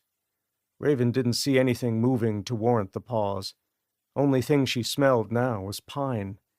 As she watched Osborne rise and take a step forward, his rifle held in a reverse grip, she realized that the birds in the trees had all gone quiet. In the next beat, Osborne was going to one knee and bringing the rifle down hard on something out of her line of sight. There was a flurry of movement. Then, without explanation, Osborne was up and moving on. Smart enough to know that following previous direction was the logical move if she hadn't received new orders, Raven rose and beckoned Keep and Spicoli to follow her. Matching Osborne's pace, she made it to the spot in the woods where he had stopped. There on the ground, wrists and ankles bound with zip ties, arms and legs trussed together behind his back with a much thicker zip tie, was a teenager. He wore woodland-pattern camouflage. On his feet were surplus desert combat boots. On his head was a black watch cap, which seemed out of place considering it was late summer. Resting against the tree the kid had been using for cover was an Army-issue M4. It was broken down, the bolt carrier group missing. The kid was unconscious, a goose egg growing behind one ear. Seeing the length of duct tape covering his mouth, Raven passed him by without a second thought. He was going nowhere, and there was no way for him to call for help. Therefore, he wasn't an immediate threat. Raven was nearing the tree line, the outbuildings and rear elevation of a massive 2-story log cabin-style home just coming into full view, when all hell broke loose. From somewhere near the front of the house came the distinctive chatter of an AK-47. The gas-operated closed-bolt configuration of the Kalashnikov made its report like no other rifle she had heard. Then, also from the front of the house, but to the right of where the AK fire had sounded, return fire erupted from the lee side of a pair of vehicles. One a U-Haul box truck, the other a white Land Cruiser wearing a thick coating of reddish-brown dust. Raven was awaiting orders from Osborne, who was about 15 feet in front of her and ducking low in response to the gunfire, when a person dropped from a nearby tree. It was another young man dressed up like a soldier. Head-to-toe tiger-striped camo fatigues with a matching boonie hat. He wore a desert-tan plate carrier, the chest rig riding over top the carrier stuffed full with magazines. Because of the AR-style rifle clutched in one hand, his landing was far from superhero caliber. Without hesitation, while the kid was picking himself off the forest floor, Raven shouldered her SBR and hovered the EOTech's holographic red dot on the kid's back, maybe an inch above the plate carrier where she saw exposed skin. As she drew up some of the trigger pull, she made sure there was nothing behind the kid she wasn't willing to destroy. Just a 10-by-10 building that may have been a chicken coop at one time, and the home behind it. Keep and Spicoli were behind her, and though Osborne was to her fore, he was not in the line of fire. Once all of this had registered, less than a second having elapsed since the kid's sudden appearance, she completed the trigger press. The bark of the suppressed weapon didn't carry far in the woods. The subtle pop registered to her ears at the exact moment the round struck the kid in the back of the neck, severing the spinal cord and dropping him to the ground along with the rifle he had been bringing to bear on a totally unaware Osborne. As the gunfire from the front subsided, a mad volley of suppressed rifle fire sounded behind her. A quick, over-the-shoulder peek told her it was Keep. Crashing through the underbrush a couple of yards in front of Keep was a half-dozen first turns, their matted hair bristling with leaves and twigs, scraps of tattered clothing barely clinging to their emaciated frames. 3 zombies fell at once, their heads pulverized by the fusillade of 5.56 rounds fired from near point-blank range. Keep was changing magazines and in danger of being overrun when Spicoli shouldered his M4 and poured fire into something out of sight to her. Hearing the sizzle of incoming enemy rounds cut the air dangerously close to her head, Raven ducked behind a nearby tree. As bullets smacked the tree, she noticed gun smoke drifting up from behind the outbuilding to the left of the chicken coop. If anything was just cause for breaking Osborne's rule, this was it. "Pod, Boda," she radioed. "Unknown number of tangos behind the middle outbuilding. Spicoli is engaging them. I'm at your 6 o'clock and taking fire. How copy?" Prone behind a 3-foot-tall pile of haphazardly stacked firewood, the only cover he was close to when the bullets started to fly, Osborne said, "Copy that. I'm going to flank them. Give me some suppressing fire." Disregarding her own safety, Raven swapped her SBR to her left hand, tucked the rifle to her left shoulder, then peeked around the left side of the fur. She had a lot of practice shooting offhand with her primary and secondary weapons. Like her father, she was a bit ambidextrous. Still, it felt foreign to her. Superimposing the red dot on the right side of the building the gun smoke was rising from, she started sending rounds downrange. As the bullets chewed into the wood and tin siding, in her left side vision she saw a form rise from behind a woodpile that had previously been blocked from her view by the fur. It was Osborne. He was moving low, his rifle trained on the left side of the building she was hammering with accurate rifle fire, which, from less than 200 feet away, was routine, no matter the hand the gun was in. Simultaneous to Raven's outgoing fire, the AK on the opposite side of the main house came alive again, stuttering away for a couple of seconds. It was answered immediately by a long barrage of return fire. Raven was performing a mag swap when she heard Osborne screaming, almost pleading for someone to put their weapon down. A half-second later, as she was thumbing the SBR's bolt release, she lifted her gaze and saw Osborne lean forward subtly. Near simultaneous to that, his rifle belched a half-dozen rounds rapid-fire. Information started coming over the radio fast and furious. First, Raven heard Osborne ordering her and her squad members forward. On the heels of that, Beach was transmitting over the open channel that the front was clear of tangos and that the house had just caught fire. When Beach signed off, Raven heard Spicoli in her ear. Breathing hard and speaking with a slight stutter, he said, "Keep is hit. What do I do?" "Collect your squad and rally on me. Never leave a man behind." Instead of hesitating, Raven radioed her intention to Osborne and acted on the latter thought. Rising and pivoting, she snugged the SBR to her shoulder and said, "Spicoli, Boda, I'm coming to you." She had taken 3 steps forward and was splitting a pair of medium-sized alders when a lone Z crashed from the underbrush to her right. She targeted the first turn and gave the SBR's trigger 2 quick presses. The rounds collapsed the female Z's face, starting a chain reaction of failing systems that caused it to plunge vertically like a marionette with clipped strings. Another Z instantly replaced the face shot first turn. It was a one-armed kid, maybe 7 or 8 when the turn had happened. It raised its lone arm and lunged for Raven's right side. Sidestepping the attack, Raven spun around and smacked the Z behind the ear with the rifle's buttstock, knocking the flesh-eater to the ground. Recovering from the follow-through, Raven planted a danner between the kid's shoulder blades, placed her weight forward to counter the thrashing taking place under her boot, then shouldered her carbine and triggered 1 round into the back of its head. As she moved on, her pants and boots spattered with brains and hair and hearing in her headset the chatter between Beach and the others as they struggled to help the Burr crew get out of the home, she resisted the urge to jump on the radio and have Spicoli try to talk her into his position. Instead, going against what seemed logical, she cupped a hand to her mouth and said, "Marco?" To her right, maybe 10 feet away, coming from behind a cluster of ground-hugging brush, she heard Spicoli say, "Polo." Crashing through the bushes to get to the disembodied voice, Raven got eyes on Keep and Spicoli. Keep was prone on his back in front of her, a white froth visible at the corner of his mouth. Spicoli stood over Keep, a hangdog expression on his face, head wagging slowly side to side. It looked as if his brain had locked up on him. Seeing as how a week prior the squad had spent an entire day being taught combat casualty care by Osborne and the other 2 SF guys, it didn't make sense to Raven that Spicoli wasn't already attending to Keep. As she directed the near catatonic man to keep watch, she cast her gaze down on Keep. His eyes fluttered once, then they snapped open and stayed that way. A good sign. Raven tore the IFAK, individual first aid kit, also colloquially known as a blowout kit, from her belt.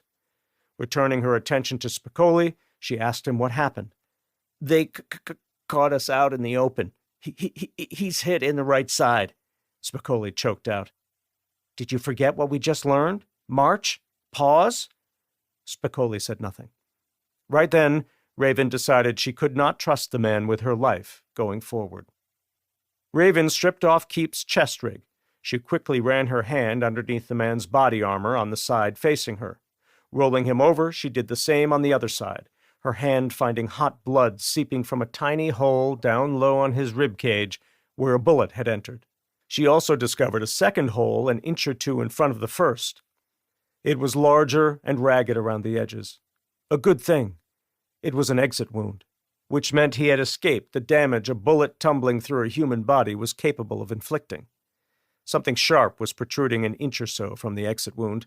The end of it felt a lot like the serrated edge on a Gerber Mark II, a broken rib, which was a bad thing, because if a lung had collapsed, fluid could fill the void. If so, the added pressure on his heart could cause cardiac arrest. Keep fixed Raven with an earnest stare. "Is it bad?" he asked in a low voice. "You're conscious and you can talk. Both are good signs." As she spoke, she was busy removing his plate carrier. Seeing that she could access the wound site without propping him up, she tossed the bloodied body armor aside and pulled his shirt up to his armpits. A froth of aerated blood had accumulated around the rib protruding from the exit wound. The entry wound was just a puckered hole the size of a pencil eraser. "Where am I hit?" Keep asked. "You have a GSW and probably a broken rib, all on your right side. Looks like a through and through." Keep grimaced. It was clear he was in a lot of pain. His espresso-brown skin was also losing color, suggesting to Raven that he was close to going into shock. "That's the good news," she continued. "The bad is that air got in through the wound. The added pressure likely collapsed a lung. That's the best case. Worst is if the rib punctured a lung. Don't worry, Keep. I've been there. Thanks to my mom, I survived." Keep's respiration started to deteriorate before her eyes. She noticed the right side of his chest wasn't rising and falling like normal. It was sunken. TPX, tension pneumothorax. Raven remembered being taught the first step to dealing with the building pressure was to seal up any open chest wounds.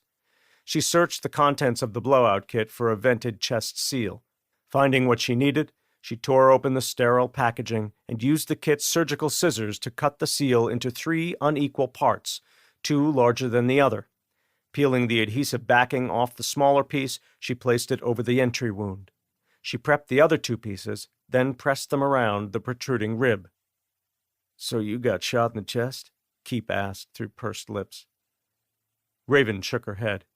"It was a bike wreck." "What's the next step?" she asked herself. Then it came to her that she needed to drain the fluid creating the pressure in his chest cavity. Thoracentesis, or pleural tap, was what Osborne called the procedure. She retrieved a specialized catheter from the kit and removed it from its packaging. Recalling that Beach had instructed them to find the clavicle on the training dummy and to count 6 ribs down, she did just that on Keep. Now what? In her head, she heard Beach saying, "Use the top of the rib as a guide. Line up with the armpit.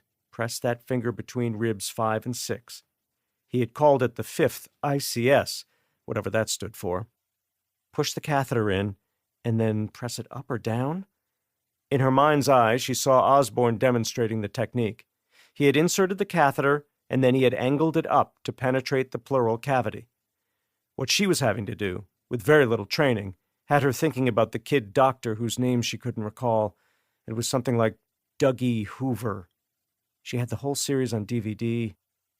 Raven angled the needle tip upward and felt what she thought had to be the needle penetrating the pleural cavity. The hiss of air rushing through the catheter told her she had done something right.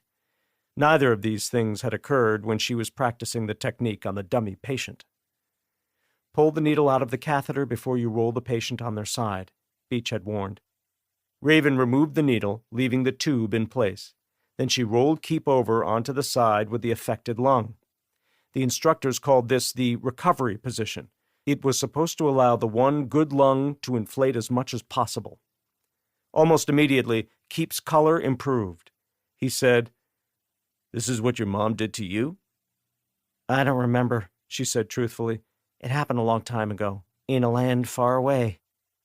Spicoli went to a knee beside Raven. "Is he going to live?" he asked, the stutter gone. Raven said, "I don't know." She looked at Spicoli. "I'm going to get Osborne. Can I rely on you to guard Keep while I'm gone?" Spicoli nodded. "I'm back now. I don't know what happened. I returned fire and did everything I was taught. I killed one of the kids. He was young, 10 or so. I lost it when I saw his head explode. Everything got real. Not paintballs this time." "Understood," Raven interrupted. "A simple yes or no is what I was looking for. Can you handle the task?" "Yes, I can. I'm sorry I let you down. Won't happen again," he promised, the stutter seemingly a thing of the past. Raven had only covered half the distance to Osborne's last known position and was radioing ahead to tell him Keep was stabilized and that she was almost to the chicken coop when he stepped from around the corner of the building her cover fire had left looking like Swiss cheese. He was showing her his palm, universal semaphore, for halt. To Raven's right, the log home was almost fully engulfed. From close to 100 feet away, the heat from the flames was hot on her cheek. The look frozen on Osborne's face was more effective at stopping Raven in her tracks than the man's raised arm. "What's wrong?" she asked. "You look like you've seen a ghost." "You don't want to see what I've seen," Osborne replied. He blinked hard 2 or 3 times, then tears were rolling down his cheeks. As Raven moved to comfort Osborne, she heard Ostertag deliver a sitrep over the shared comms. He indicated that both 4th ID escorts and 2 of the 4-person Burr crew had made it out of the burning home. One of the escorts did not come out under his own power. He had died shortly after the call for help from gunshot wounds he had sustained in the ambush. The other 4th ID guy was badly burned and suffering from smoke inhalation. He was expected to survive. The Burr workers, both barely older than the kid Raven had killed, had inhaled a lot of smoke and had received 2nd and 3rd degree burns during the extraction. Ostertag didn't say how he and Beach were faring after the intense firefight and the daring rescue. Raven imagined they hadn't escaped the inferno unscathed. Hands on his knees, eyes locked on the ground by his Solomons, Osborne said, "Talk diverted a sore bird before they scrambled us to help. It's 30 mics." Suddenly he stopped talking. His jaw locked open, and a stream of vomit shot from his mouth.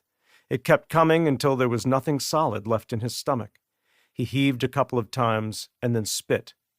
Wiping his mouth with the back of his gloved hand, he spit out another glob of phlegm. Raven said nothing. Her attention was drawn to the puke pooling in the dirt, the spreading yellow-green tendrils slowly creeping their way toward her dusty Danner boots. "I'm sorry," he said, standing straight. "I have a 3- and a 5-year-old at home. The older boy we adopted shortly after the walls went up around the district. The toddler was born at Penrose, part of the first baby boom. You know, putting zombie kids down is one thing, but what I was just forced to do." As if driven by an unseen force, Raven walked around Osborne, strode to the chicken coop, then poked her head around the corner. There were 4 of them, 3 boys and 1 girl. Like the others, they were dressed in a mishmash of camouflage fatigues, most of the components several sizes too big for them.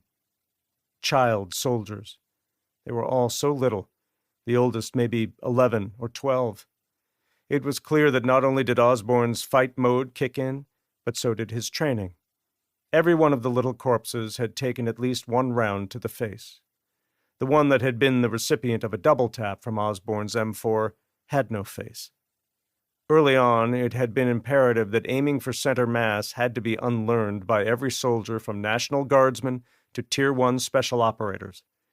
Headshots were now the gold standard. The zombie apocalypse had seen to that. Looking like a smaller version of Osborne, Raven hinged over at the waist, planted her hands on her knees, and emptied her stomach.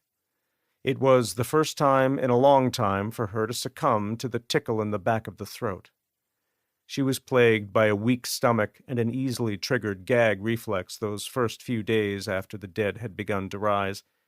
Her mother lost her cookies more than a few times during their trek from Myrtle Beach to Colorado. Raven didn't know about her father because he had been separated from them for a week or so, but if she had to place a bet, her money would be on that it ran in the family. "Let's go," Osborne said. "I won't tell if you don't." The pair bumped fists, then they doubled back to check on Spicoli and Keep. 28 minutes had elapsed from the time Osborne requested the dust-off bird and when the Black Hawk arrived, its thrashing rotors kicking up dirt and pine needles and making everyone who was able to cover their eyes and turn away from the patch of dirt inside a corral Osborne speculated had once been used to break unruly stallions. Those still ambulatory were assembled just outside of the chest-high fence made from hewn lodgepole pine posts. The injured 4th ID soldier and his fallen comrade were near the open gate. Keep was prone on the ground beside them, a bandage wrapping his chest and goggles protecting his eyes from flying debris. Osborne had given Keep something for the pain. The young man had been unconscious for 25 of the 28-minute wait for the bird to arrive. After Keep and the walking wounded were aboard the Black Hawk and the helo's sliding side door was shut behind them, the rookie SOAR pilot at the controls wasted no time getting the bird airborne. Turbines whined and rotor blades bit the air as the weighted-down helicopter clawed its way into the late afternoon sky. The Black Hawk was just out of earshot when Raven tucked the liberated land cruiser she had been tasked to drive into the gap left between the cruiser with Osborne at the wheel and the cruiser Beach was driving. The fallen soldier and the dead burr workers were laid out in the back of Beach's rig. Osborne had sedated the lone prisoner and put him in with the dead. Hopefully the cadre at the 19th hole at Shriver could get some useful information from the kid. The Farrells needed to be brought in. Learning where they stayed was the first step in making that happen. Dum and Rugg had opted to ride in Osborne's cruiser with the surviving burr workers.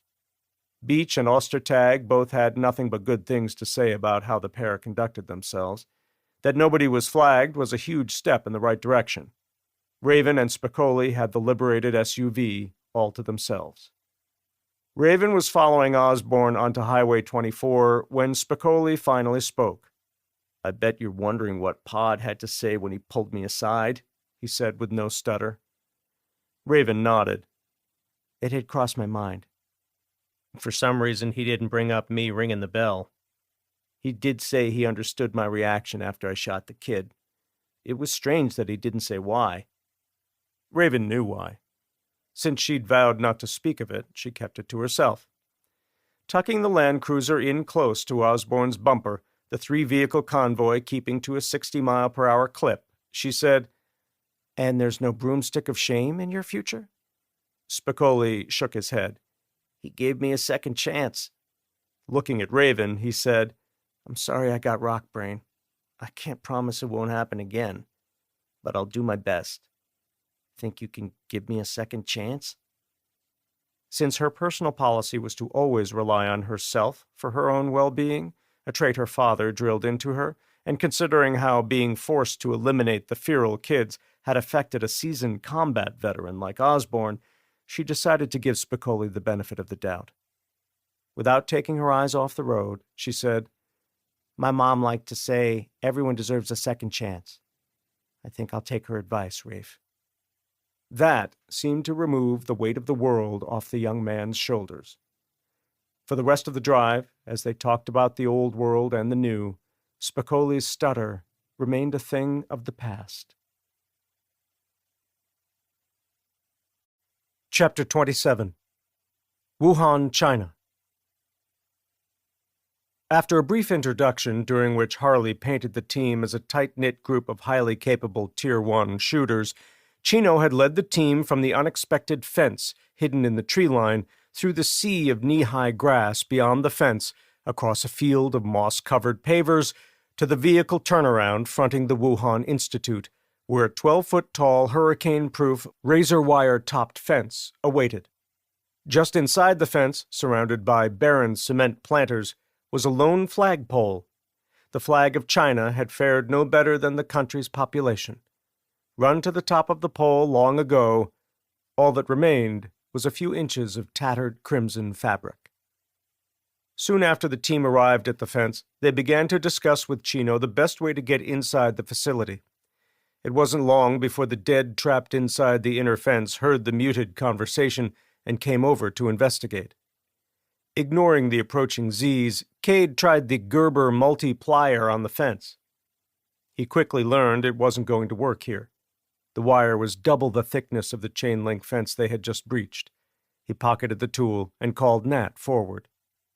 Nat set the Mark 46 on the pavers, dropped his pack on the ground beside it, and removed the bolt cutters.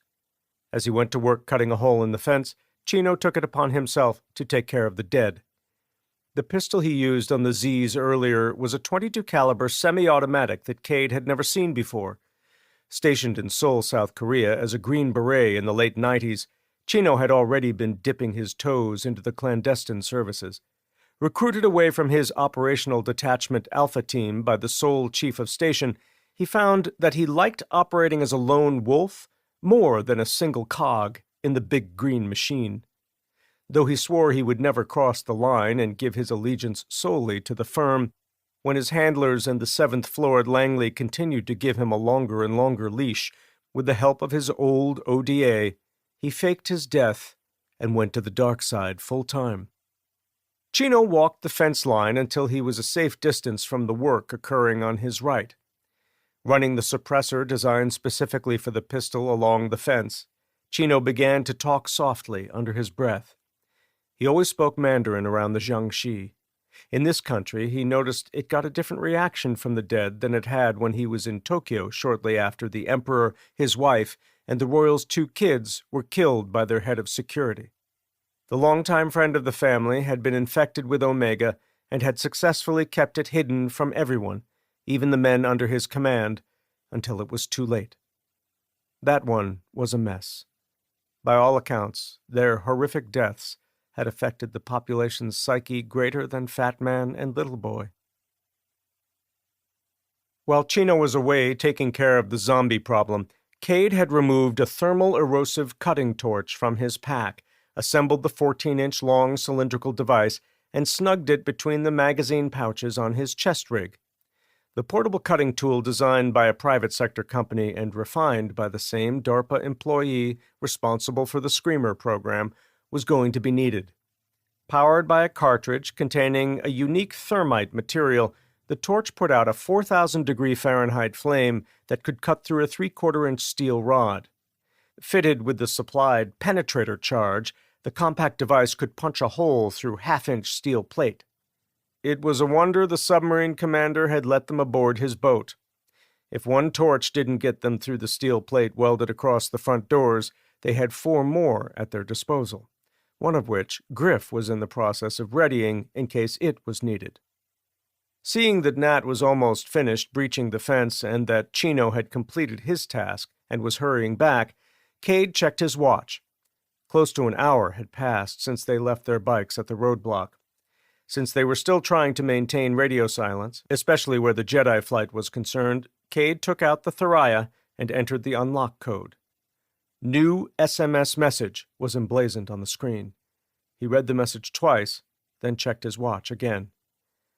Exfil and 70 mics, he said, making sure each man, including Chino, had gotten the message.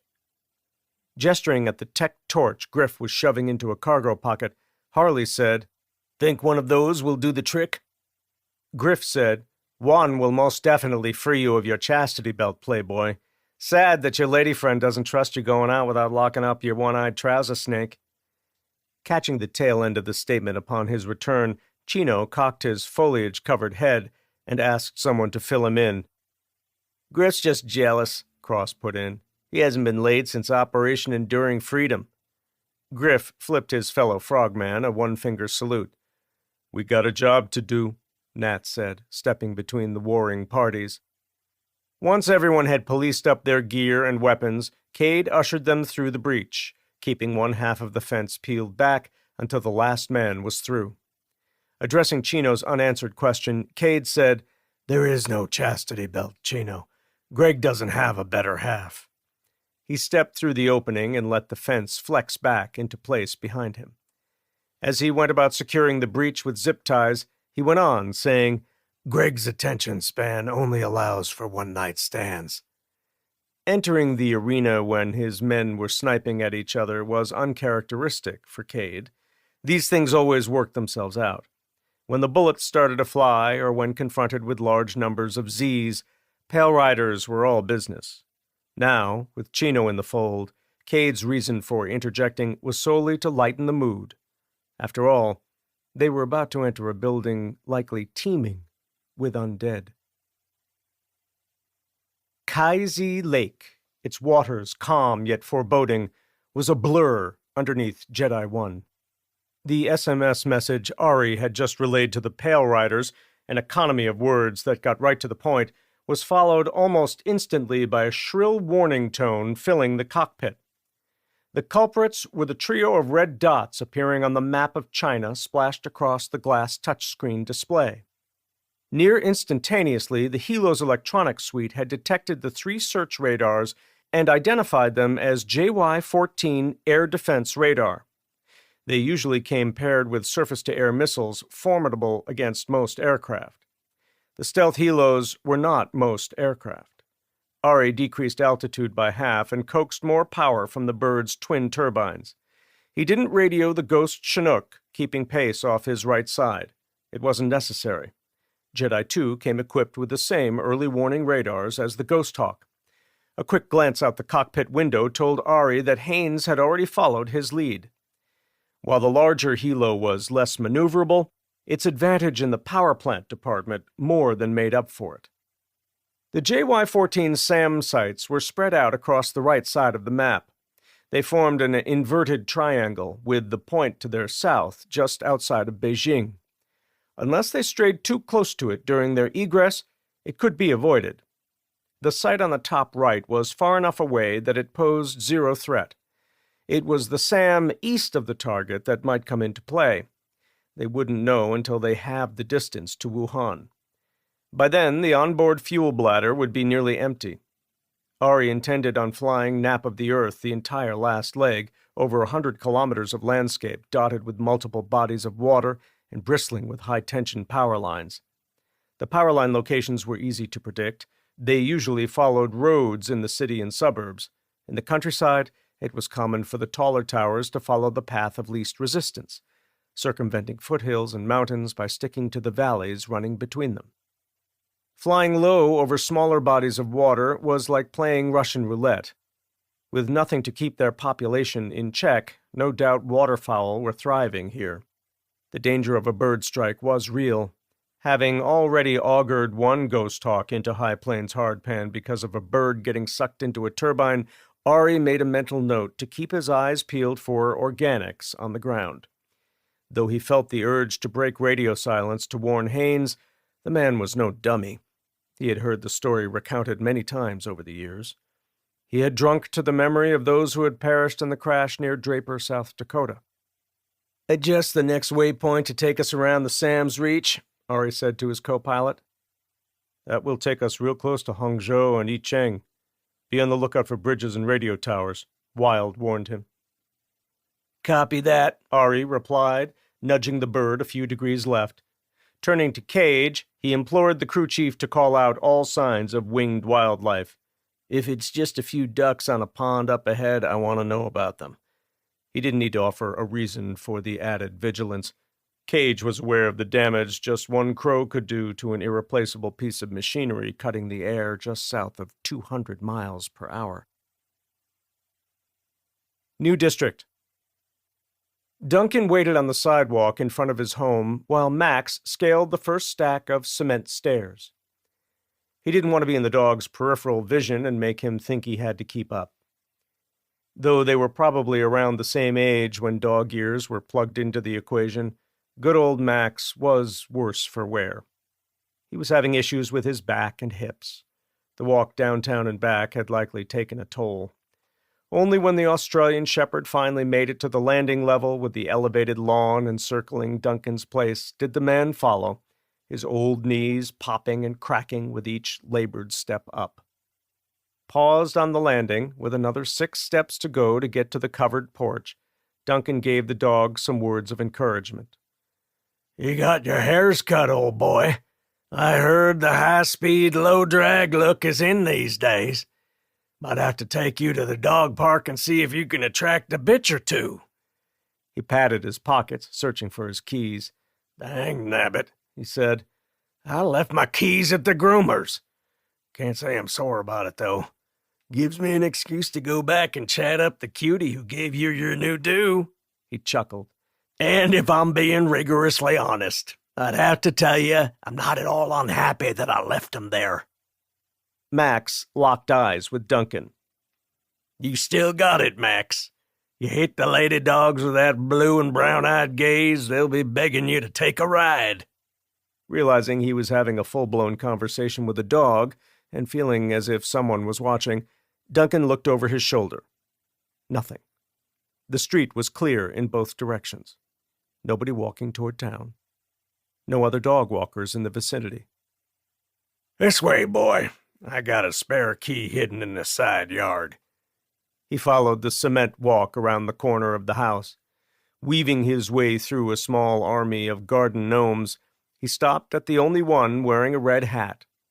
Plucking it off the lawn, he peeled the shiny brass key to the front door off the gnome's base.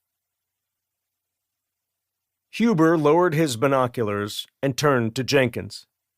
"Where in the fuck is he going? He's supposed to enter through the front door." Jenkins looked at the smartphone he was training on the home and tapped the screen, pausing the recording. "Give it a moment," he said. "Maybe he's going over there so the mutt can take a dump." "I don't like it," Huber snarled.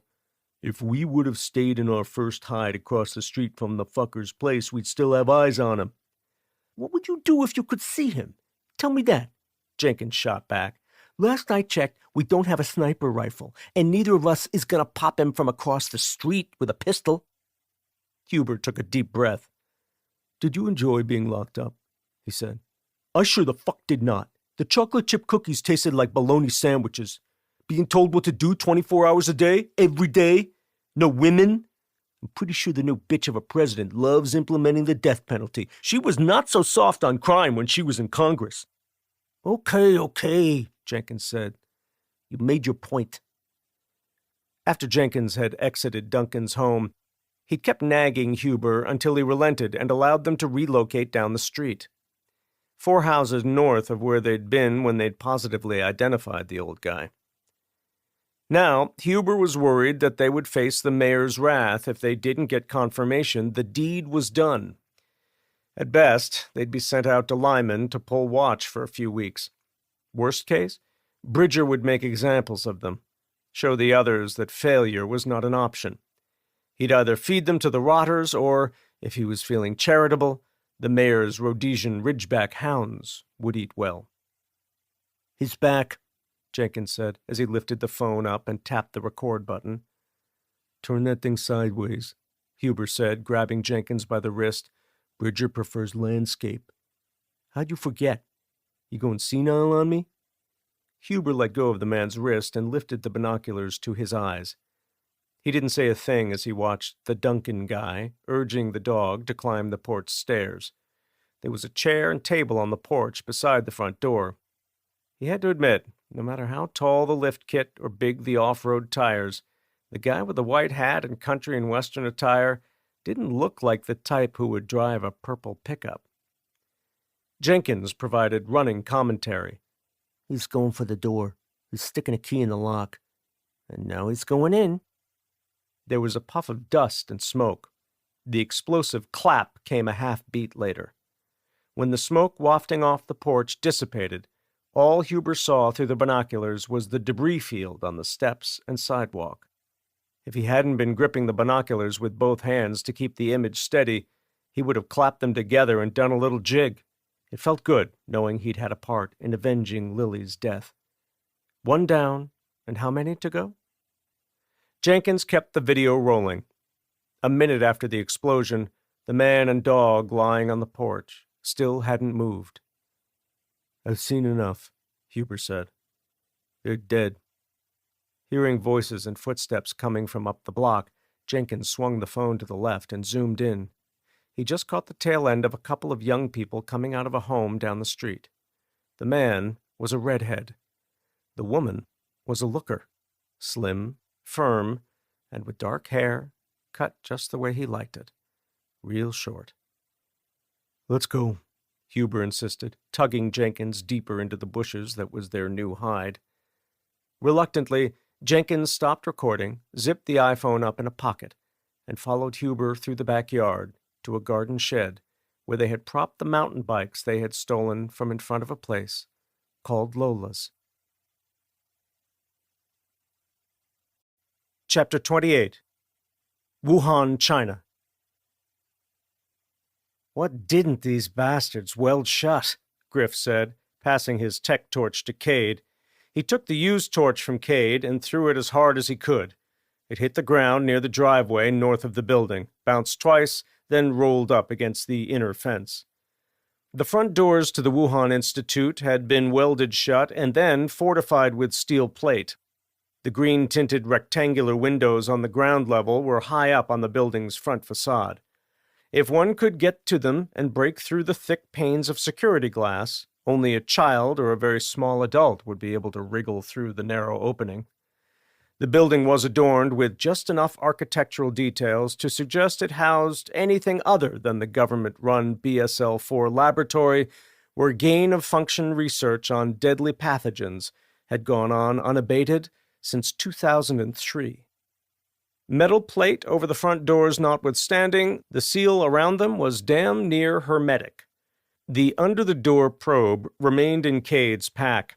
It was useless here. Whatever awaited them inside would remain a mystery until they defeated the hastily applied fortification. Starting at the ground, Cade had cut through most of the quarter-inch thick plate metal with his tech torch. He ignited Griff's torch and resumed cutting where he had left off. Touching the flame to the still glowing metal, he walked it upward, sparks and globs of molten metal raining down all around his boots.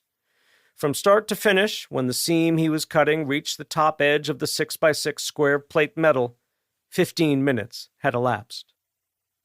Cade put an ear to the door and listened hard. Nothing. If there were dead things inside, the hissing and sparks created by the torch would have attracted them to the door. He had the team stacked up behind him when he finally cracked the door. MP7 tucked to his shoulder, he crept inside and found that the doors led to a grand foyer. What greeted them inside didn't mirror the thought that had gone into the outside facade. Function won out over form. The chairs in the lobby were plastic. The reception desk was a chest-high item made of fiberboard and finished with a veneer of faux wood. The walls were painted a bland shade of brown. Though Cade was taking it all in through the color nods, the spiderwebs and thick layer of dust that coated everything weren't lost on him. Looking at Chino, he said, "You know where we're going. You take point." He put himself behind the spook, instructed Nat to pull security at their 6, then let the others choose their places in the middle. Chino led them to one unmarked door after another, always knocking first before using Cade's lockpick gun to get them through. Like the front doors, the tolerances around the interior doors didn't allow for probing prior to making entry. After 10 minutes of this, during which the spook took them down corridors that had them plunging deeper and deeper into the vast complex of laboratories complete with their own glassed-in rooms with banks of cages, many containing the withered corpses of long-dead lab animals, they came upon a vast open room set behind inch-thick ballistic glass and accessible only by serious-looking airlocks. Except for the numerous hoses, tubes, and power cords hanging down from the ceiling, the room was completely empty.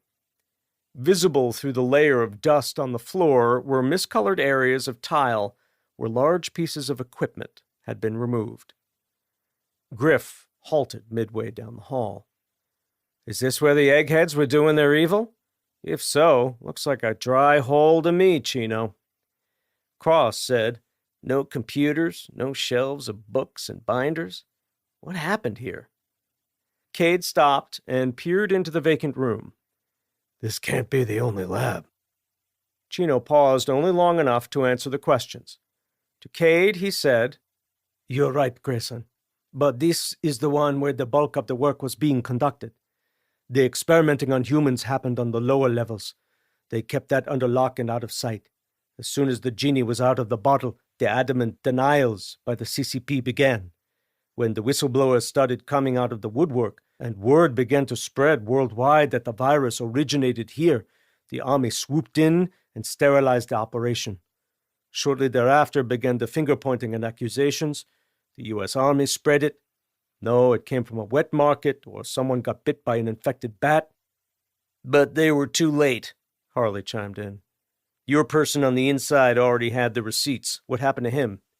Her, Chino answered. She was a long-time human asset. Parents both died during the Tiananmen Square massacre. She was raised by her grandmother, who was one of ours during the Great Proletarian Cultural Revolution. Her great-grandfather was a pilot in the Republic of China Air Force and became liaison de Chino. He was instrumental when the U.S. formed the Flying Tigers. Beginning to think he and his men were taking part in a fool's errand, Cade said, "Why isn't she here?" She was the canary in the coal mine. If you saw the leaks that came out on social media, the ones that were scrubbed as soon as they landed, that was her. She uploaded her video on that big video sharing platform. She blurred her face and masked her voice and then used a VPN so she wouldn't get burned. When she learned the PLA was balls deep in this place, tearing everything up and carting it out, she started siphoning off data. Because of her lineage, she was trusted completely. By the time shit went sideways downstairs and she realized the gain of function testing on a coronavirus, which worst-case scenario carried a sub-1% lethality, which mostly affected the infirm, elderly, and immunocompromised, word was spreading among her colleagues that the work they were doing was just a smokescreen for the PLA's depopulation program. The virus was supposed to only affect those with certain strains of DNA. Americans, Griff put in. Chino nodded. And when she decided to get out of the country with what she had collected, it was too late. Why didn't she just upload it? Nat asked. Because it's terabytes of data, Chino answered. When the roundup of her peers started here, she bagged the external hard drives and tried to get out. He shook his head. Wasn't happening. The government took the top-floor personnel first, made a show of parading them out. The director went kicking and screaming. They tore the plate off his door and tossed his office. Seeing this, Rabbit made her way upstairs to his office. It was unlocked, as was the wall safe. Griff said, "And what makes you think those hard drives are still in the safe 3 years later? Better yet, why'd you sit on this information all this time?" Chino shook his head. "Didn't you receive a briefing?" Cade said, "We were given a location and time to be here, that's it." Rabbit was sent to a re-education camp along with the rest of her team, Chino replied. The ones who were working in the basement on the Black program were never seen or heard from again. Griff said, "What happened to Rabbit? Where is she now? Does she need to be extracted?" Mass starvation is happening all over this country. The remote prison where she was being kept stopped getting resupplied. Airdrops just ceased. Every scrap of food is being diverted to Beijing.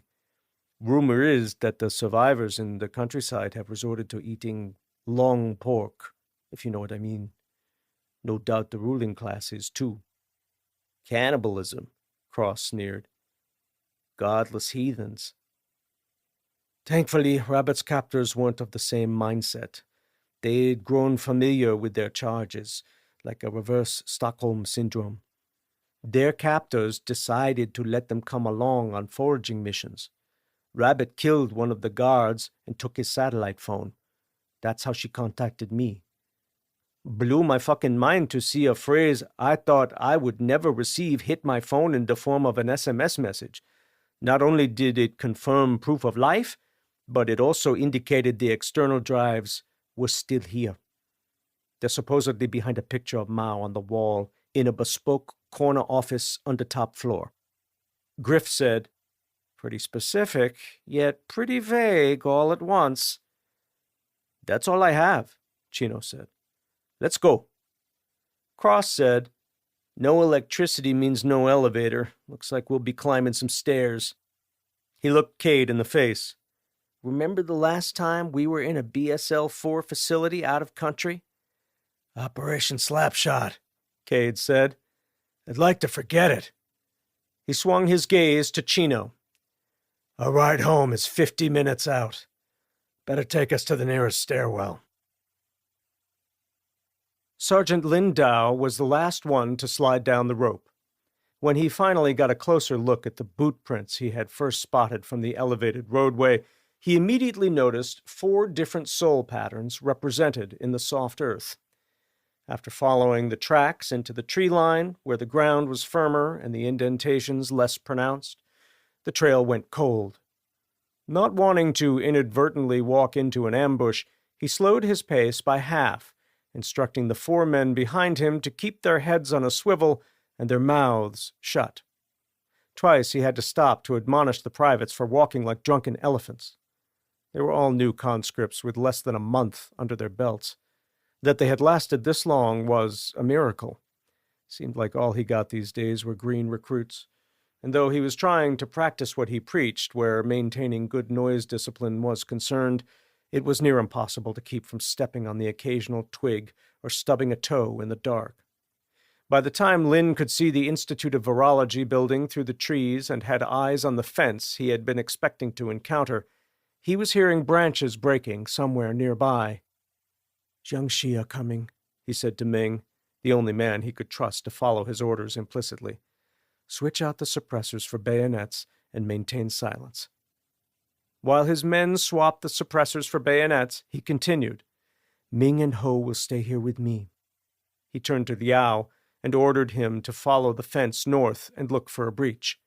Pointing to Ren, Lin said, "Same," and sent him off in the opposite direction.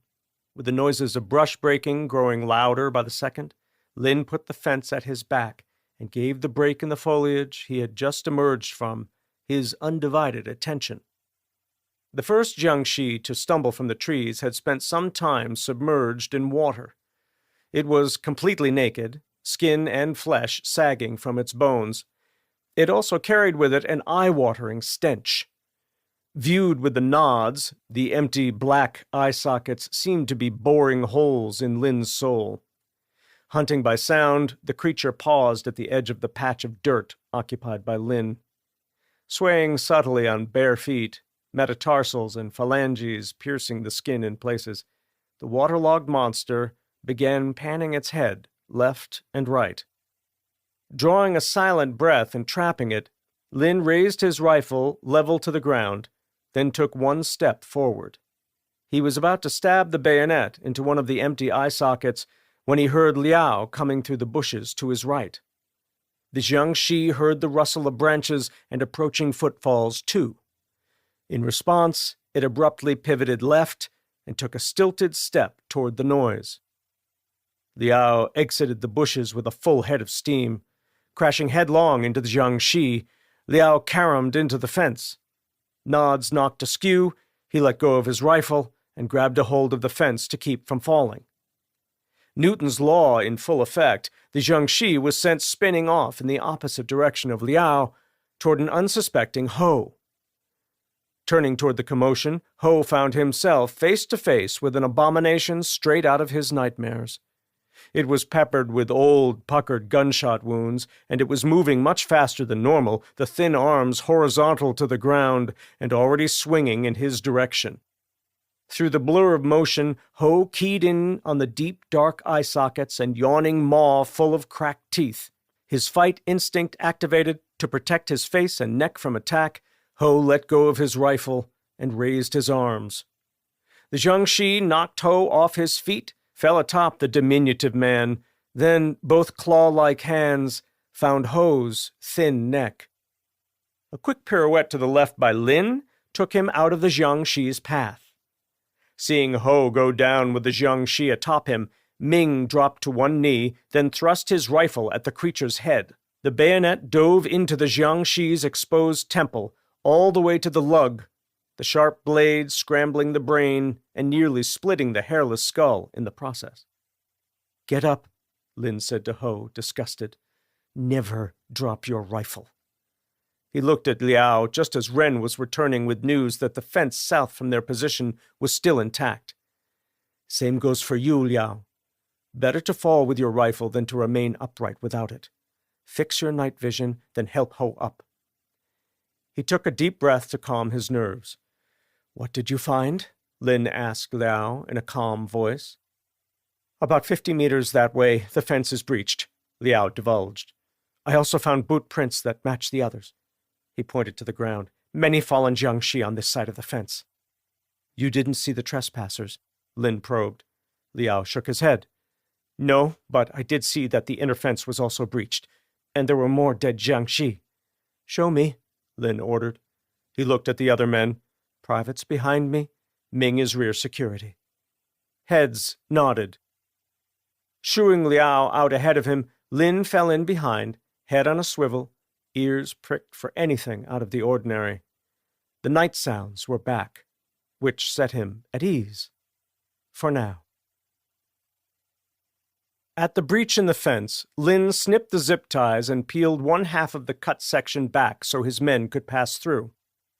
On the other side, as Lin was securing the fence with lengths of shoelace that he always carried in a pocket, he noticed on the ground by his feet a jumble of muddy boot prints. They continued across the pavers, shedding clumps of mud here and there. He could see that they ended at the Institute's front entrance. Finished sealing the fence, Lin led his men to the front entry, where he saw that the metal plate welded in place long ago had recently been cut straight down the middle. He'd seen enough of the Communist Party's work to know the cut had been made with a high-temperature cutting torch. He removed a glove and put his hand close to the cut edge. Still warm. Cracking the door a few inches, he saw that the floor inside was covered in a layer of dust. The bootprints outside the door continued into the large foyer. Even viewed through Lin's subpar nods, if the rest of the building's floors wore the same coating of dust, the boots continuing to shed mud would not be necessary for them to follow the tracks to their source. Chapter 29. The stairwell nearest to the massive laboratory, stripped of its equipment, was 20 paces down the hall from the observation windows in a recessed alcove at a T-junction at the end of the hall. The door was nothing fancy. No keypad, no biometric scanner, no place to tap or swipe an access card. It was just a basic steel slab door with a handle and 2 locks. If not for the nameplate on the door embossed with the words stairs written in Mandarin, the door could have been to a broom closet. Like all the doors the team had already encountered, the door probe wasn't going to work on this one. "We're gonna knock first?" Harley asked. Doesn't matter if the stairwell is full of dead things, Cade began. "The only way out is through," Cross finished. "I recommend we approach this the same way we did the stairwell in Winnipeg." Agreed, Cade said. "The Canadian National Microbiology Lab," Nat said. "Lopez told me the story. You all were going down, not up. Sure would be nice to go in knowing if there is something in there." "Agreed," Griff said. "At the very least, if there are Z's trapped in there, it would be helpful to know if they are waiting for us on the other side of this door." Chino said, "Allow me." He squeezed past Nat and Cross to get to the door. Standing before the door, he stuck a hand inside his ghillie suit. "You hiding X-ray glasses in there?" Griff quipped. Chino said, "Nope, but this should do the trick." He pulled out a stethoscope from within the suit and plugged the ear tips into his ears. Inching closer to the door, he held the chest piece one-handed and placed the bell side, the smaller, circular end more suited for use on infants and children, to the door's metal skin. He closed his eyes and stood very still. Though it probably wasn't necessary, Cade faced the team and pantomimed zipping his lip. Half a minute crawled by before Chino opened his eyes. Shaking his head, he flipped the chest piece around and pressed the large, circular diaphragm end to the door. This side of the chest piece allowed medical professionals to listen to a broader area of the patient's body. This time, Chino nodded, indicating he was hearing something. After another 30 seconds spent listening, he removed the stethoscope, folded it over onto itself, and stowed it away in the ghillie suit. What did you hear? Cade asked the spook. There's something in there. No doubt about it, Chino said. It's an echo chamber. Hard to tell if the sounds originate from below, above, or both. I'm convinced the landing this door opens to is vacant. No better time than the present, Harley said, stepping back from the door. Make room so Wyatt can do his thing. In less than a minute, Cade had both locks defeated with the lockpick gun. Putting the tool away in a pocket, he unholstered his Glock and twisted on the suppressor. He was about to turn the knob when Chino offered him his pistol. Cade accepted the pistol and looked it over. It was an old semi-automatic, that much was clear. Integrally suppressed, it looked like. It struck him as something the Resistance would have used to kill Nazis in the 1940s. Going by the size of the bore, he pegged it as a .22 caliber. What is it? He asked Chino. It's fucking quiet, that's what it is, Griff offered. 1943 high-standard HDMS, Chino answered. It's an integrally suppressed .22 caliber semi-automatic. In the early 40s, the Office of Strategic Services ordered a silent pistol for killing guards and guard dogs. Serial number on this one, puts it in service in 44 and 45. It's got to have its fair share of Nazi bodies on it. I carry it because ammo is lightweight, and I have lots of it. Nat said, "How'd you come to own it?" Cade had already press-checked the pistol, thrown the safety off, and was growing tired of holding on to the door handle. Enough small talk, He said. We're already 20 minutes on site. He attempted to hand the pistol back to Chino, but was rebuffed. If you're running point, The spook said. you keep it. He handed over a pair of spare magazines. She's real quiet. I want her back before you exfil. You're not going home? Cross said. Freedom Bird is coming. If all we're hauling back is some external drives, Griff added, we'll have room on board for one more body. Chino shook his head, causing the grass in his helmet to make a swishing sound. My work isn't done here. Plus, I'm not leaving without extracting rabbit and a couple other deep plants who've survived thus far. Cade felt the Thuraya vibrate in his pocket. He took it out and read the message. Putting the phone away, he said, We're patching comms with the Jedi flight. and relayed the new frequency. Once everyone had their radios on the shared channel, Cade stepped slowly backward and pulled the door open with him. There was no noise from the hinges. The stink of death that rushed from the stairwell hit them all at once. Griff said, "Smells like a dead sled driver at the end of shift. Wish I still had a Draeger rebreather." "Don't think that would help," Nat said from the back of the stack. He was reaching over heads and holding the door open with his free hand. Cade turkey-peeked around the jam, nothing on the landing. Entering the stairwell solo, he paused to listen. Something was moving in the dark above and below them. If any of them lost their cool and made any kind of noise that could be construed by the Z's as coming from prey, the team would be the meat in a zombie sandwich. Relaying with hand signals what he had just learned, Cade started climbing stairs. On the first run, he saw evidence that the dead had already been there. Unlike the hallways in the building, the coating of dust on the stairs was minimal. Still, he could tell they had been trod on by zombies with bare feet and zombies wearing shoes.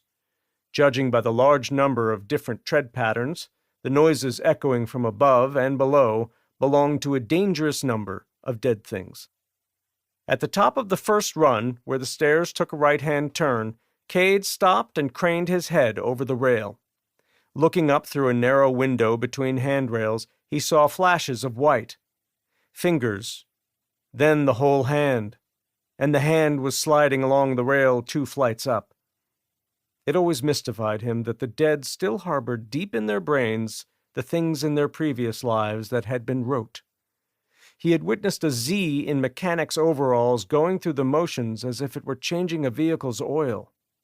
On more than one occasion, he had watched a rotter attempt to turn a doorknob. He was grateful the snippets of memory they acted on up to now were only mundane tasks, for if they ever started to utilize weapons or vehicles, God help the living. As he watched the hand on the rail, a second one appeared further up, gripping the rail near where the stairs turned back on themselves 1 flight up. Was a door left open somewhere upstairs? He hoped not. When Cade saw that the first Z was about to reach the landing above him, the meaty slap of bare feet striking concrete causing the hair on his neck to stand at attention. He looked back and showed the men on the stairs behind him the borrowed pistol, indicating to them silently that he was going to eliminate the threats with it. Leaning against the left side wall for support, he brought the pistol up until it was level with the stairs to his fore, about 45 degrees, and then he froze and waited for the first Z to round the corner.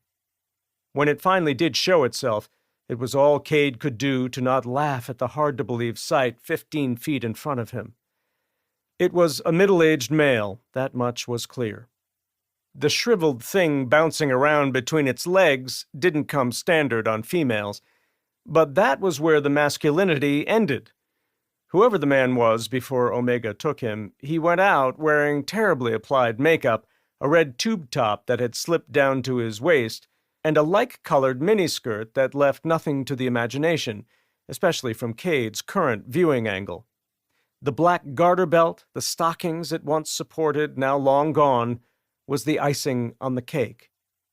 "What in the name of Mrs. Doubtfire is that?" Griff said. "Dude went out living his best life," answered Harley. "He's just a pair of red pumps away from being Julia Roberts in Pretty Woman." Cade had a quip in mind. Instead of sharing it, he would let the pistol do the talking. Drawing up what proved to be a substantial amount of trigger pull, something Chino failed to mention, he lined up the iron sights with a spot an inch or so above the undead man's ruby-red lips. When he pressed the trigger the first time, the recoil and report were both so minimal that, for a split second, he doubted the high standard had discharged a round. Confirmation came when the round, traveling subsonic and at an upward angle, made a tiny hole between the thing's lifeless eyes. Cade registered the recoil on the second half of the double tap. The report was no louder than the first. The baffle stack in the pistol was a feat of superb gunsmithing. The folks who designed the little World War II-era pop gun sure knew what they were doing. Then again, the fate of the free world rested on the broad shoulders of the men and women of the greatest generation. Failure was not an option. The follow-on shot struck the zombie in the left eye. The lead grazing the orbital socket caused it to tumble as it tore a path through the frontal lobe brain tissue. Cade watched the twice-dead corpse collapse vertically to its knees. As its upper body was pulled forward by gravity, the weight of its head started a slow-motion forward somersault that continued all the way down the stairs, picking up speed as it went. Dodging the rag doll-like corpse, its arms and legs and penis all at the mercy of gravity's pull, Cade pushed up the stairwell. He stopped on the landing long enough to verify that the others had gotten past the fallen Z sprawled on the landing below him. Nat was just picking his way past the body. The others were already on the stairs, a few feet apart, and filing up after him. This stairwell was nothing like the one in the Canadian BSL-4 lab, Cade thought as he neared the next landing. That one had been choked with zombies, most of them fresh kills. They were more reactionary and mobile than most of the Zs encountered these days. He supposed all that could change if any doors above or below his position were open. No telling how many Zs occupied the building's upper floors. Cade encountered 2 more zombies on the run of stairs leading to the top floor landing. One was in the remnants of a Raycal-style pressure suit, minus the hood. The other had died the first time wearing a 3-piece suit and leather dress shoes. Its light blue shirt and loosely knotted tie were stained with blood that had long ago dried to black. The bite wound on its neck was deep and wide, the skin curled up around the edges and looking like old shoe leather. Cade took the 2 zombies out at near point-blank range, one right after the other, a single shot to the temple for each. Following each kill shot, to keep the twice-dead corpses from tumbling down the stairs like the previous one had, Cade gave each one a nudge on the shoulder with the still-smoking pistol barrel. Instead of becoming a danger to the others, the twice-dead Zs were left sitting on the stairs. The door to the top floor was being held open by a corpse in a security guard's uniform. It had suffered a vicious attack, both arms ravaged by bite marks. The gunshot wound to the temple told Cade the man had gone out on his own terms. Poking his head through the doorway, Cade saw that he was not alone. A dozen yards to his right was a female Z. It was wandering off toward a distant corner. In the opposite direction, moving toward him at a steady pace, was a trio of zombies. There was no way they could see him in the pitch-black hallway. Though the enclosed stairwell amplified everything, he doubted the zombies had heard the suppressed gunshots. However, there was a good chance the solid thuds of the first zombie's skull smacking concrete as it tumbled down the stairs could have carried up to this floor. Ducking back into the stairwell, Cade cupped a hand over his mouth. Whispering, he told the others what he saw in the hallway. Nat was at the bottom of the run of stairs. He passed word up the line that he was picking up more movement from below. Hearing this, Cade had everyone follow him out into the hall. Once Nat was through the door, Cade moved the corpse aside and allowed the door to close. By now, the female Z had disappeared around the far corner. The trio of zombies were still on the move. They were 30 feet away and closing. Motioning for the others to follow his lead, Cade turned sideways and pressed his back to the stairway door. With little time to spare before the zombies were on top of the team, everyone had found a spot of their own against the same inner wall. Nat was just forming up at the end of the line and propping the Mark 46 against the wall to his left when the first Z reached Cade's position. Cade breathed in through his nose and trapped the breath in his lungs. As the Z passed him by, its right arm brushed the front of his chest rig. The thing kept right on going, its head always in motion, panning left and right and back again. It was hunting by sound. The stimuli from coming up against Cade in the dark had no effect. It took 3 minutes for the Undead patrol to pass by the team, and another 3 for them to get to the end of the hall and slip from view around the same corner as the female Z. Relaxing somewhat, Cade said to Chino, "What do you think?" "Not much time left until exfil," Chino answered. "There are 4 corner offices on this floor. We could split up. It would save time." Griff was shaking his head and stabbing a finger down the hall in the direction the 3 Zs had come from. "My gut tells me our prize is on this side of the building, the side with the best views." "Griff's right," Cade said. No high-ranking member of the CCP who's appointed to a prestigious position as director of the only BSL-4 lab in the entire country, whether they're contributing to the mission or not, would stand for a corner office overlooking a parking lot. They would demand an office with a water view. He looked at the men assembled in the hallway. Save for Griff, who was busy spinning a suppressor onto his Sig Sauer P226 pistol, they were nodding in unison. Chapter 30. The upper-floor hallway running along the front of the Wuhan Institute was a couple of 100 yards of gray carpet with dark wood paneling and a low ceiling. There were 8 doors to choose from. Only 2 were to a coveted corner office. Cade didn't understand how someone could work 40 or more hours a week inside a building in such close quarters with hundreds, maybe even thousands of complete strangers. Sure, the ones on this level were on a first-name basis and knew the basics about each other, at least the information they were willing to put out there. It was different in the teams. He needed to personally know the people he worked alongside, people who trusted their lives to the outcome of his decisions. It was stunning how quickly the Institute's director had been discarded. That the position had gone unfilled was not. The fall was swift, here and abroad. A lot of that could be contributed to the media gaslighting the people and the governments obfuscating the truth. Many of those, like Rabbit, men and women, most of them scientists who worked in this building, had tried to get the word out, but were silenced and imprisoned. George Orwell nailed it when he wrote in 1984, "In the end, the party would announce that 2 and 2 made 5, and you would have to believe it. It was inevitable that they should make that claim sooner or later. The logic of their position demanded it. Not merely the validity of experience, but the very existence of external reality was tacitly denied by their philosophy."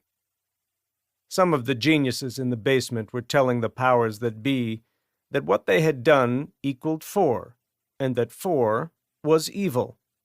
Those in power who were in control of the spigot of information insisted to the geniuses, their own population, and the rest of the world that everything they saw, read, or heard was false, that what they were doing added up to 5. Anyone who went against the grain and said differently was silenced and crushed.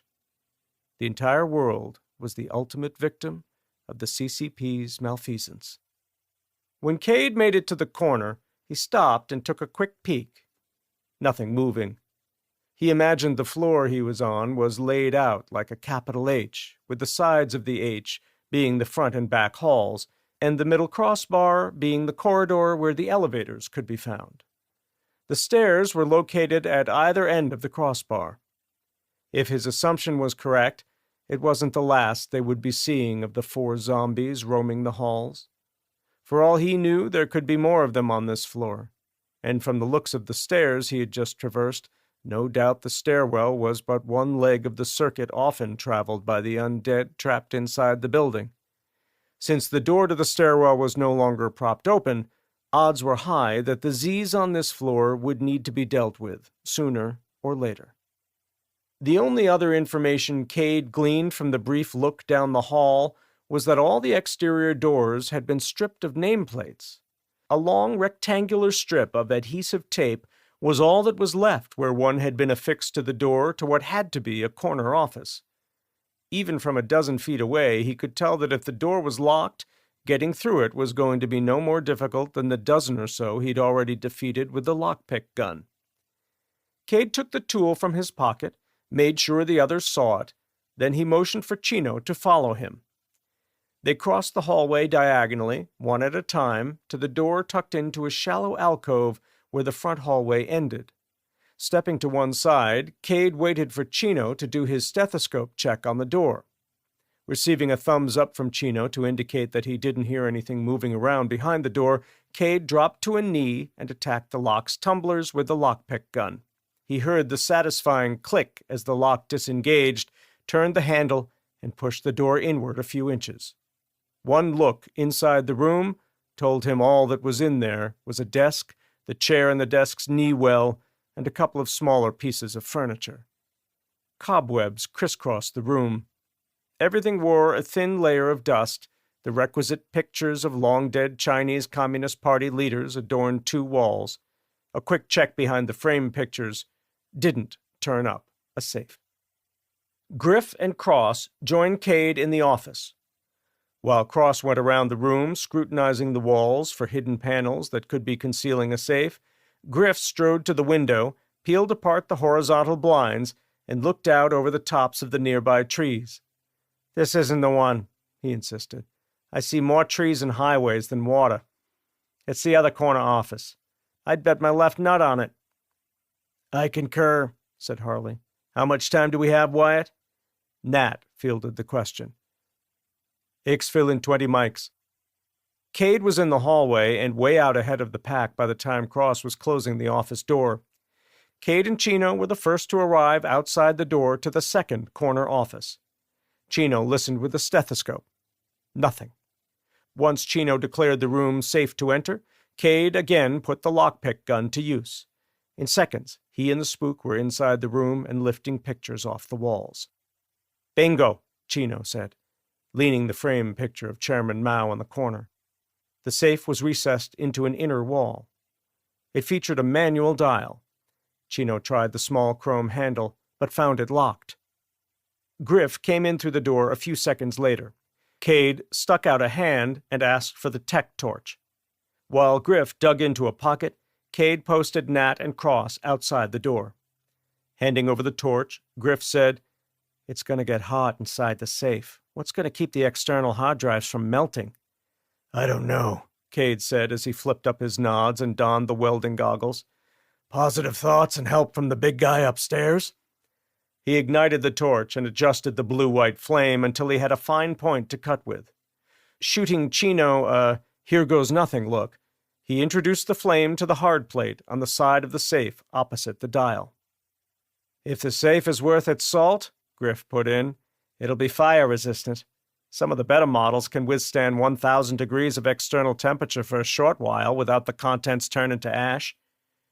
"I had considered that," Cade said, "but this thing cuts at 4,000 degrees Fahrenheit." By this time, he had opened a slot wide enough in the hard plate that he could see a door hinge.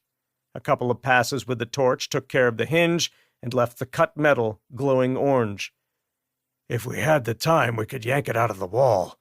Problem is—" "We don't have time to spare," Chino said, finishing Cade's thought. The torch made quick work on the second internal hinge. Cade moved over a foot or so and started cutting into the side of the safe nearest the dial.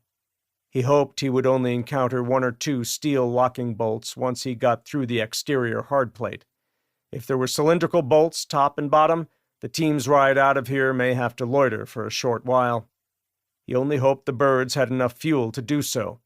Knowing Ari as he did, Cade wouldn't bet on the man having left much room for error. Reaching the bottom of the hard plate, Cade gripped the handle one-handed and pulled on it. The door moved an inch or so on the right side. Still wearing the welding goggles, which made it near impossible to see anything he wasn't putting the torch to, Cade asked Chino to evaluate their progress. The spook had to go up on his tiptoes to get a good angle on the side cuts. Shaking his head, he said, "Good news is you've cut through the 2 bolts on the dial side. Bad news is you have 2 more top and bottom." "I was afraid of that," Cade replied. He looked at his watch. 15 minutes. Regarding Harley, who was peering out the front window, Cade asked him to prepare the torch he had brought along. "On it," Harley said, letting the blind snap shut. As he was lighting the new torch, the one Cade was using sputtered and died. Passing the lit torch to Cade, Harley indicated he was going out to collect the remaining torches from Nat and Cross. "Good call," Cade replied, his gaze never leaving his work. "After you get the torches, have them clear the floor of Z's. We're going to have to hustle up to the roof as soon as I'm done here." He stopped cutting long enough to return Chino's pistol. "You go too, Chino. Secure the stairwell. We'll rally on you as soon as we're done here." Chino said nothing. He just press-checked his pistol and slipped out the door. Before getting back to the task at hand, Cade had Harley prepare the 2 torches and put them on the floor by the wall. Seeing that the smoke from the cutting job hung heavy in the air, the flickering of the torch flame lending a discotheque-like atmosphere to the room, Cade posted Harley and Griff outside the door. Lin had led his men through the Institute's front door and into the foyer, where he immediately picked up the trail of the trespassers. As he thought, though the trespassers' boots were still shedding small clumps of mud here and there, the dust covering everything, including the marble floor underfoot, made the boot prints impossible to miss. They had followed the trail deep into the lower floor, to the part of the operation Lin guessed was where workers in positive pressure suits handled the deadly viruses. At the end of a long hallway that seemed to have been designed to allow visitors to observe the scientists while they worked hard to ensure that all people of the People's Republic of China would be safe from disease, a promise the Americans had proven false by killing most of the world's population, was an elevator bank. When the call button failed to do its one job, which didn't really surprise Lin because the last time he had ridden a working elevator was months ago in Beijing, he looked at the floor and resumed following the boot prints. Because he was looking through the 2-tube nods, everything he saw was rendered in shades of green. He followed the boot marks, a darker shade of green against the lighter green of the floor, all the way to the end of the hall, where they disappeared under a door labeled Stairs.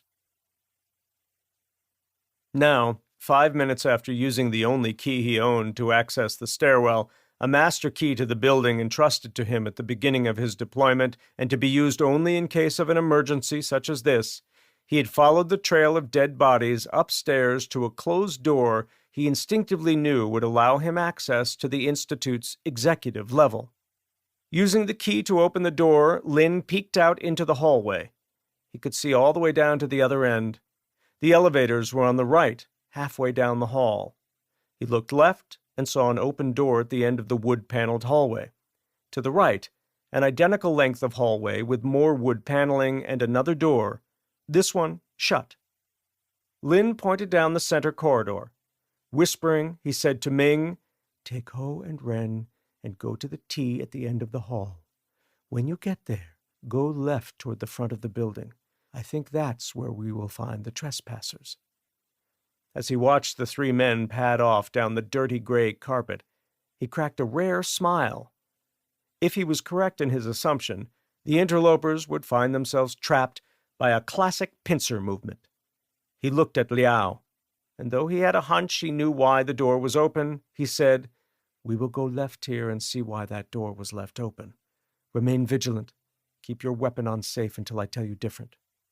Lin did not want to get shot in the back by one of his own. He'd seen it happen many times over. Most were due to negligent discharge. Some were premeditated.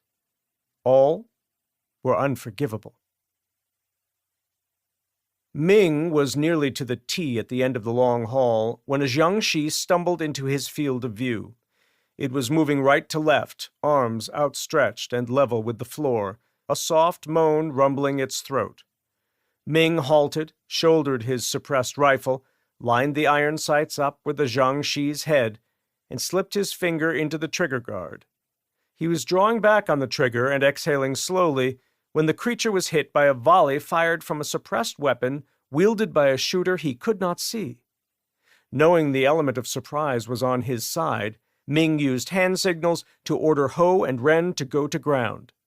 He immediately followed suit and was prone near the furthest of the two elevator bays when a second volley of gunfire crackled somewhere down the hall. It had come from the left side of the T in front of him. If the shooters were targeting more Jiangshi that he could not see, Ming hoped their shots were effective. After waiting a few seconds to see if the shooter or shooters would show themselves, Ming rose and heeled and towed it toward the lone Jiangshi corpse. He was a few paces from the T when movement at his 10 o'clock garnered his attention. Knowing that Lin and Liao were elsewhere on the floor, and that there was no chance they were the ones doing the shooting, Ming threw the safety, transferred his finger to the trigger, and hip-fired a half-dozen rounds down the hall.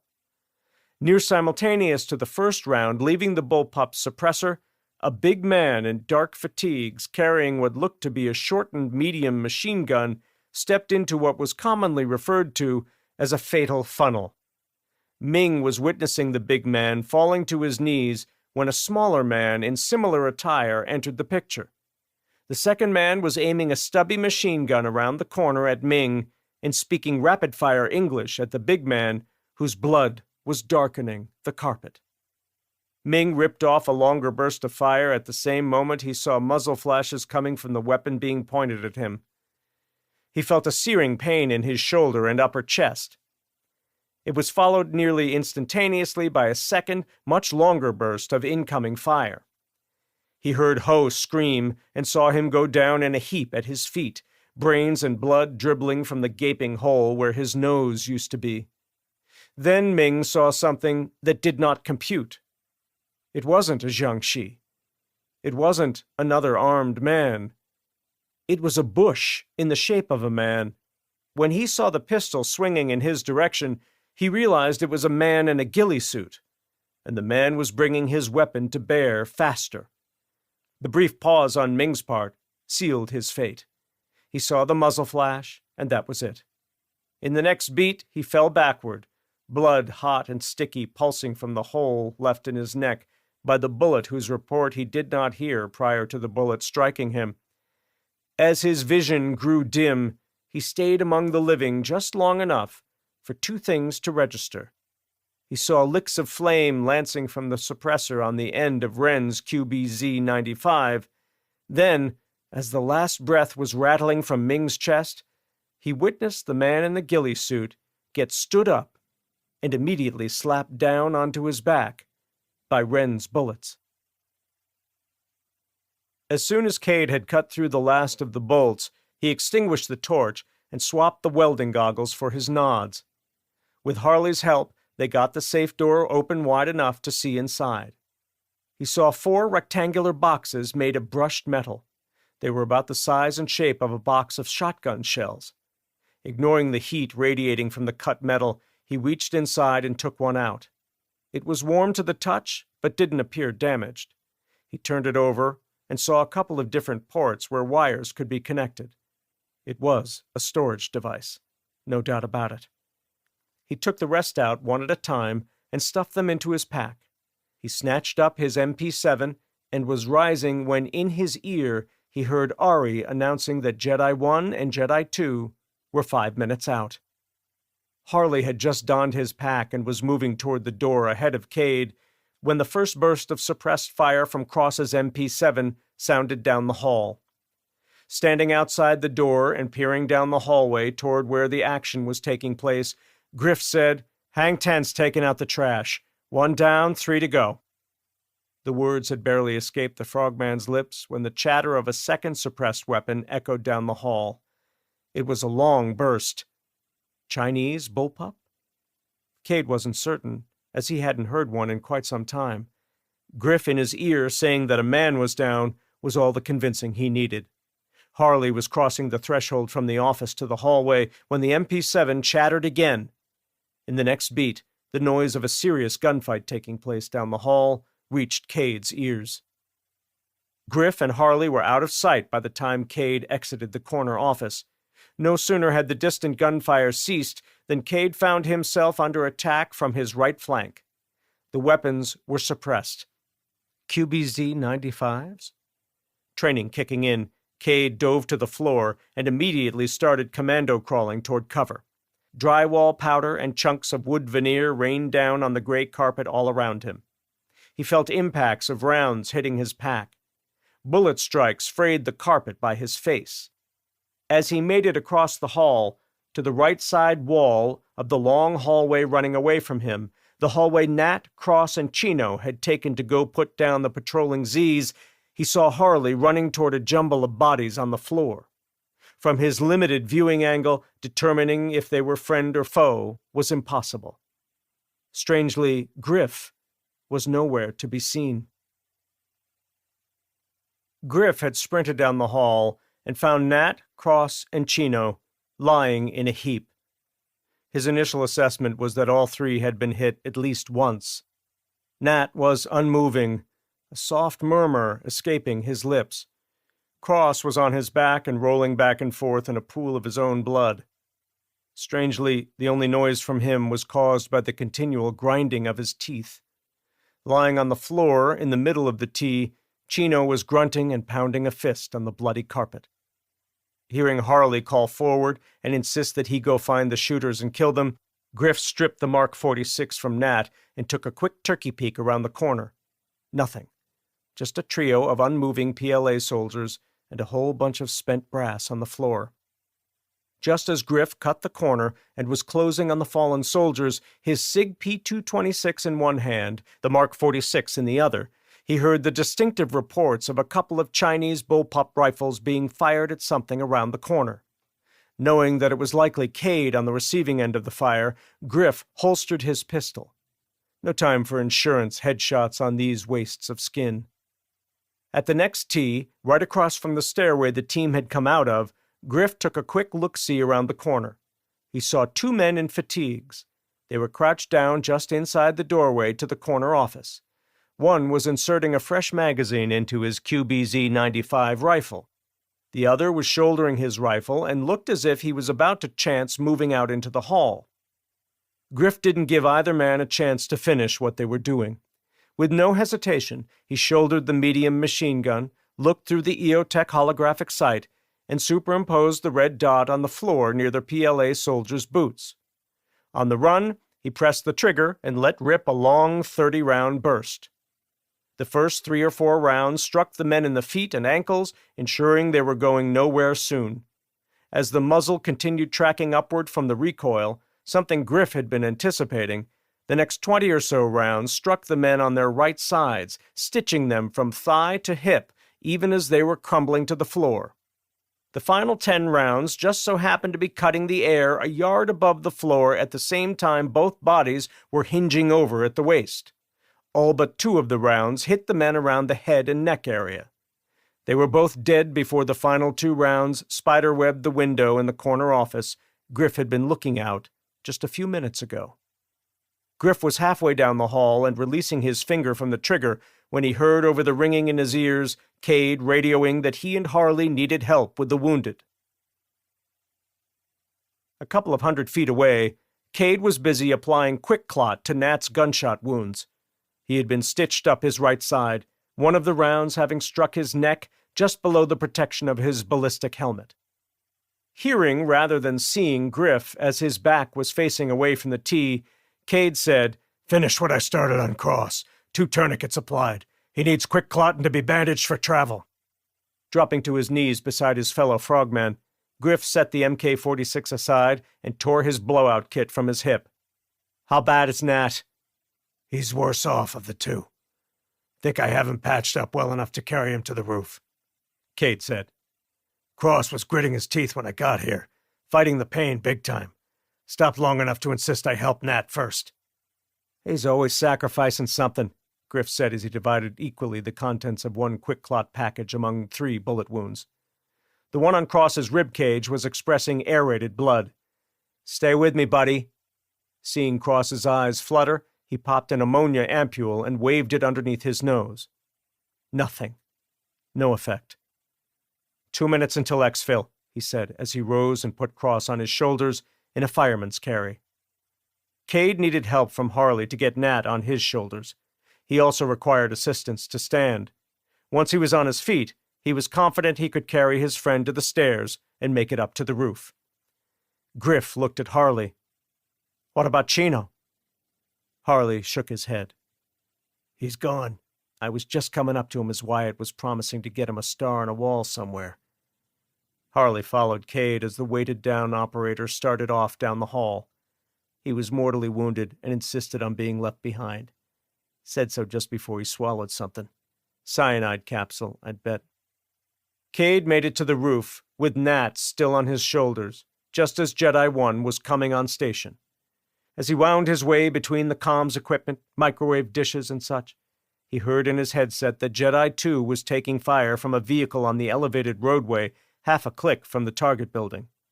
From the corner of one eye, he spotted the tracers arcing up. The fire coming up from the ground was answered at once by the stealth Chinook's miniguns. The tearing sounds of a couple of thousand rounds leaving the 6-barreled Gatling-style guns reached his ears a full second after he witnessed the twin red ropes of tracers wink out. Apparently, the 2 miniguns working in conjunction were enough to suppress the incoming fire.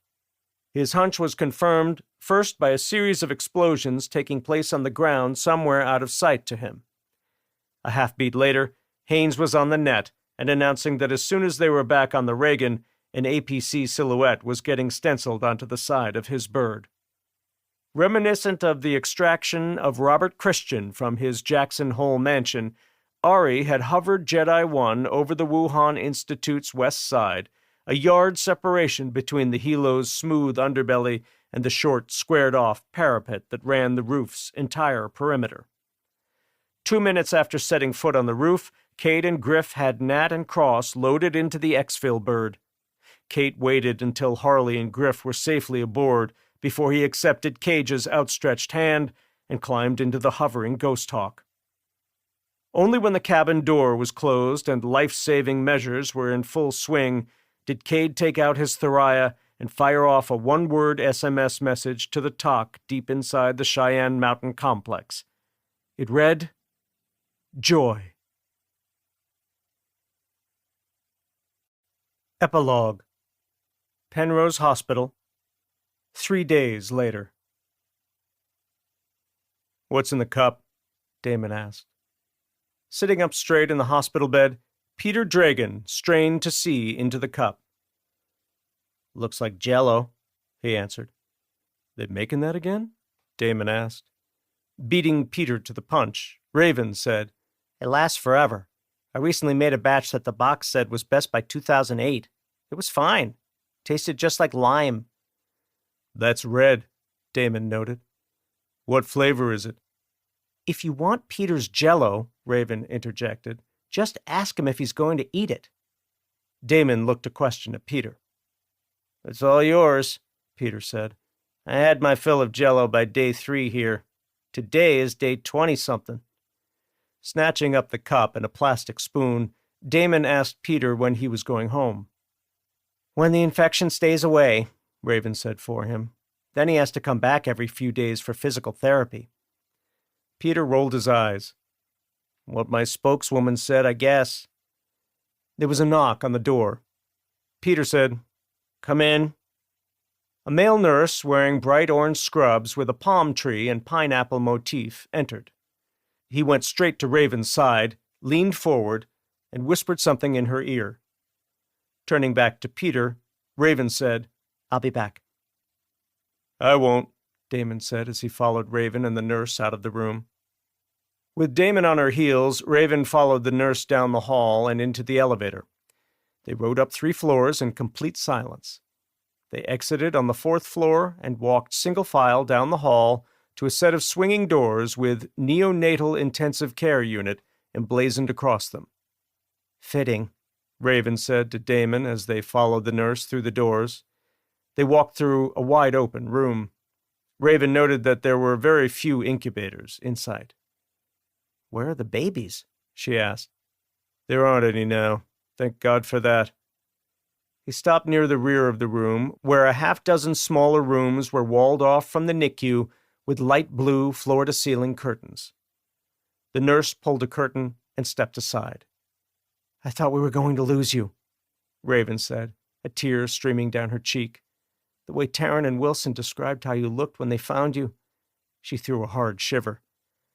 I thought I was going to lose me, too, Duncan said, his drawl unusually syrupy thanks to whatever painkillers they had him on.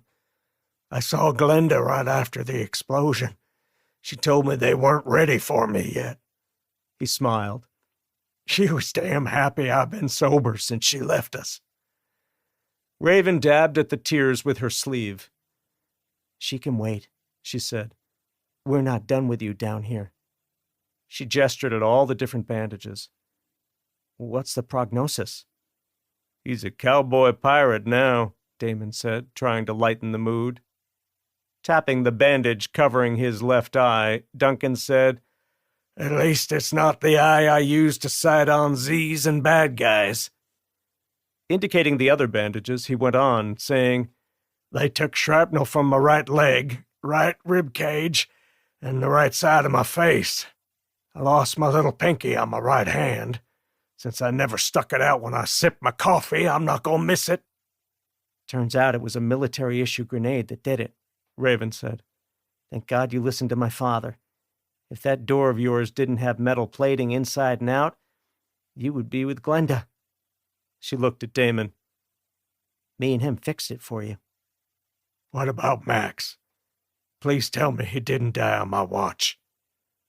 Anticipating the question, Damon said, I took him to the vet, same place you took him to have his fur trimmed. They damn near shaved him bald. It was necessary considering all the cutting they did on him. It was touch and go for a bit. They took a bunch of shrapnel out of him. He lost his right eye. Vet promised me he'll live. She also gave me these. He dug a set of keys from his pocket and set them on the wheeled stainless steel tray contraption. I left those there that day. Duncan shook his head. I've been losing stuff left and right. Been looking for my journal, too. Haven't seen it since we got saved by Boda and her crew. What was in it? Raven asked. This and that. Lock combinations, birthdays, death days, days of sobriety. A whole bunch of slip dates. Raven's eyes widened. Did you write down names and addresses in the thing? He nodded. Like I said, I've been a little forgetful. Raven looked at Damon. You think that's how they knew to target him? Damon said, Occam's razor applies. Duncan said, They didn't catch who did it? The police have no idea who did it, Raven added. They interviewed all the newcomers in the books who came in over the last month. They came up dry. None of them had a reason to hold a grudge. The questionable ones, mostly single men, they all had solid alibis. She paused for a spell, thinking.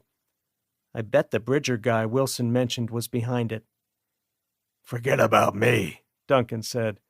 That stuff will sort itself out one way or the other. If I lost my diary in that mansion and the guy found it, it's on me to make it right. What I really want to know is how Captain America is doing. Raven said, He got shot a couple of times. Grazes only, he assured me.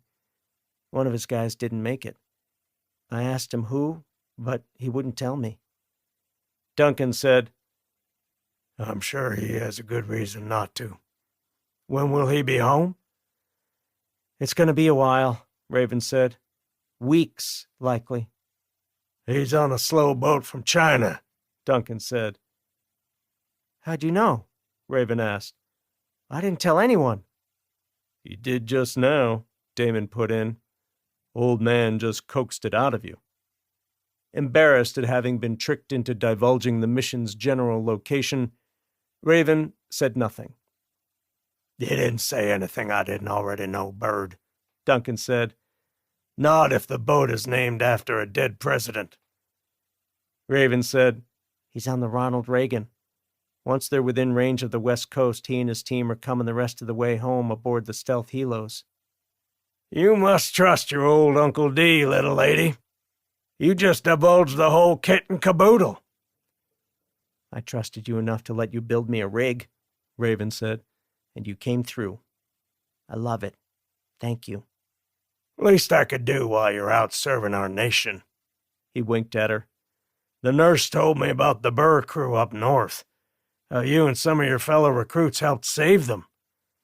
A blonde-haired, blue-eyed nurse, 40 years Duncan's junior, poked her head in. Ready for your sponge bath, Mr. Winters? Shooing the visitors away, Duncan said, I was born ready, young lady. Where do you want to begin? If you're non-committal, I have a recommendation. He'll never change, Raven said as she let the curtain drop back into place. It's going to take more than a brush with the Grim Reaper, Damon said. Where to now? To the Burr building, Raven said. I need to get my hands on that list of newcomers. What then? He asked. We find out who did this to our friend, and we mete out justice. An eye for an eye? Raven said. Exactly.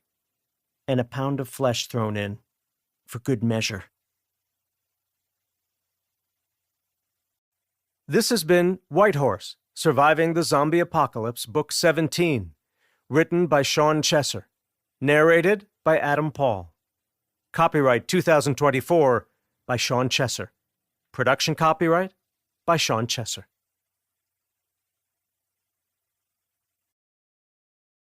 Audible hopes you have enjoyed this program.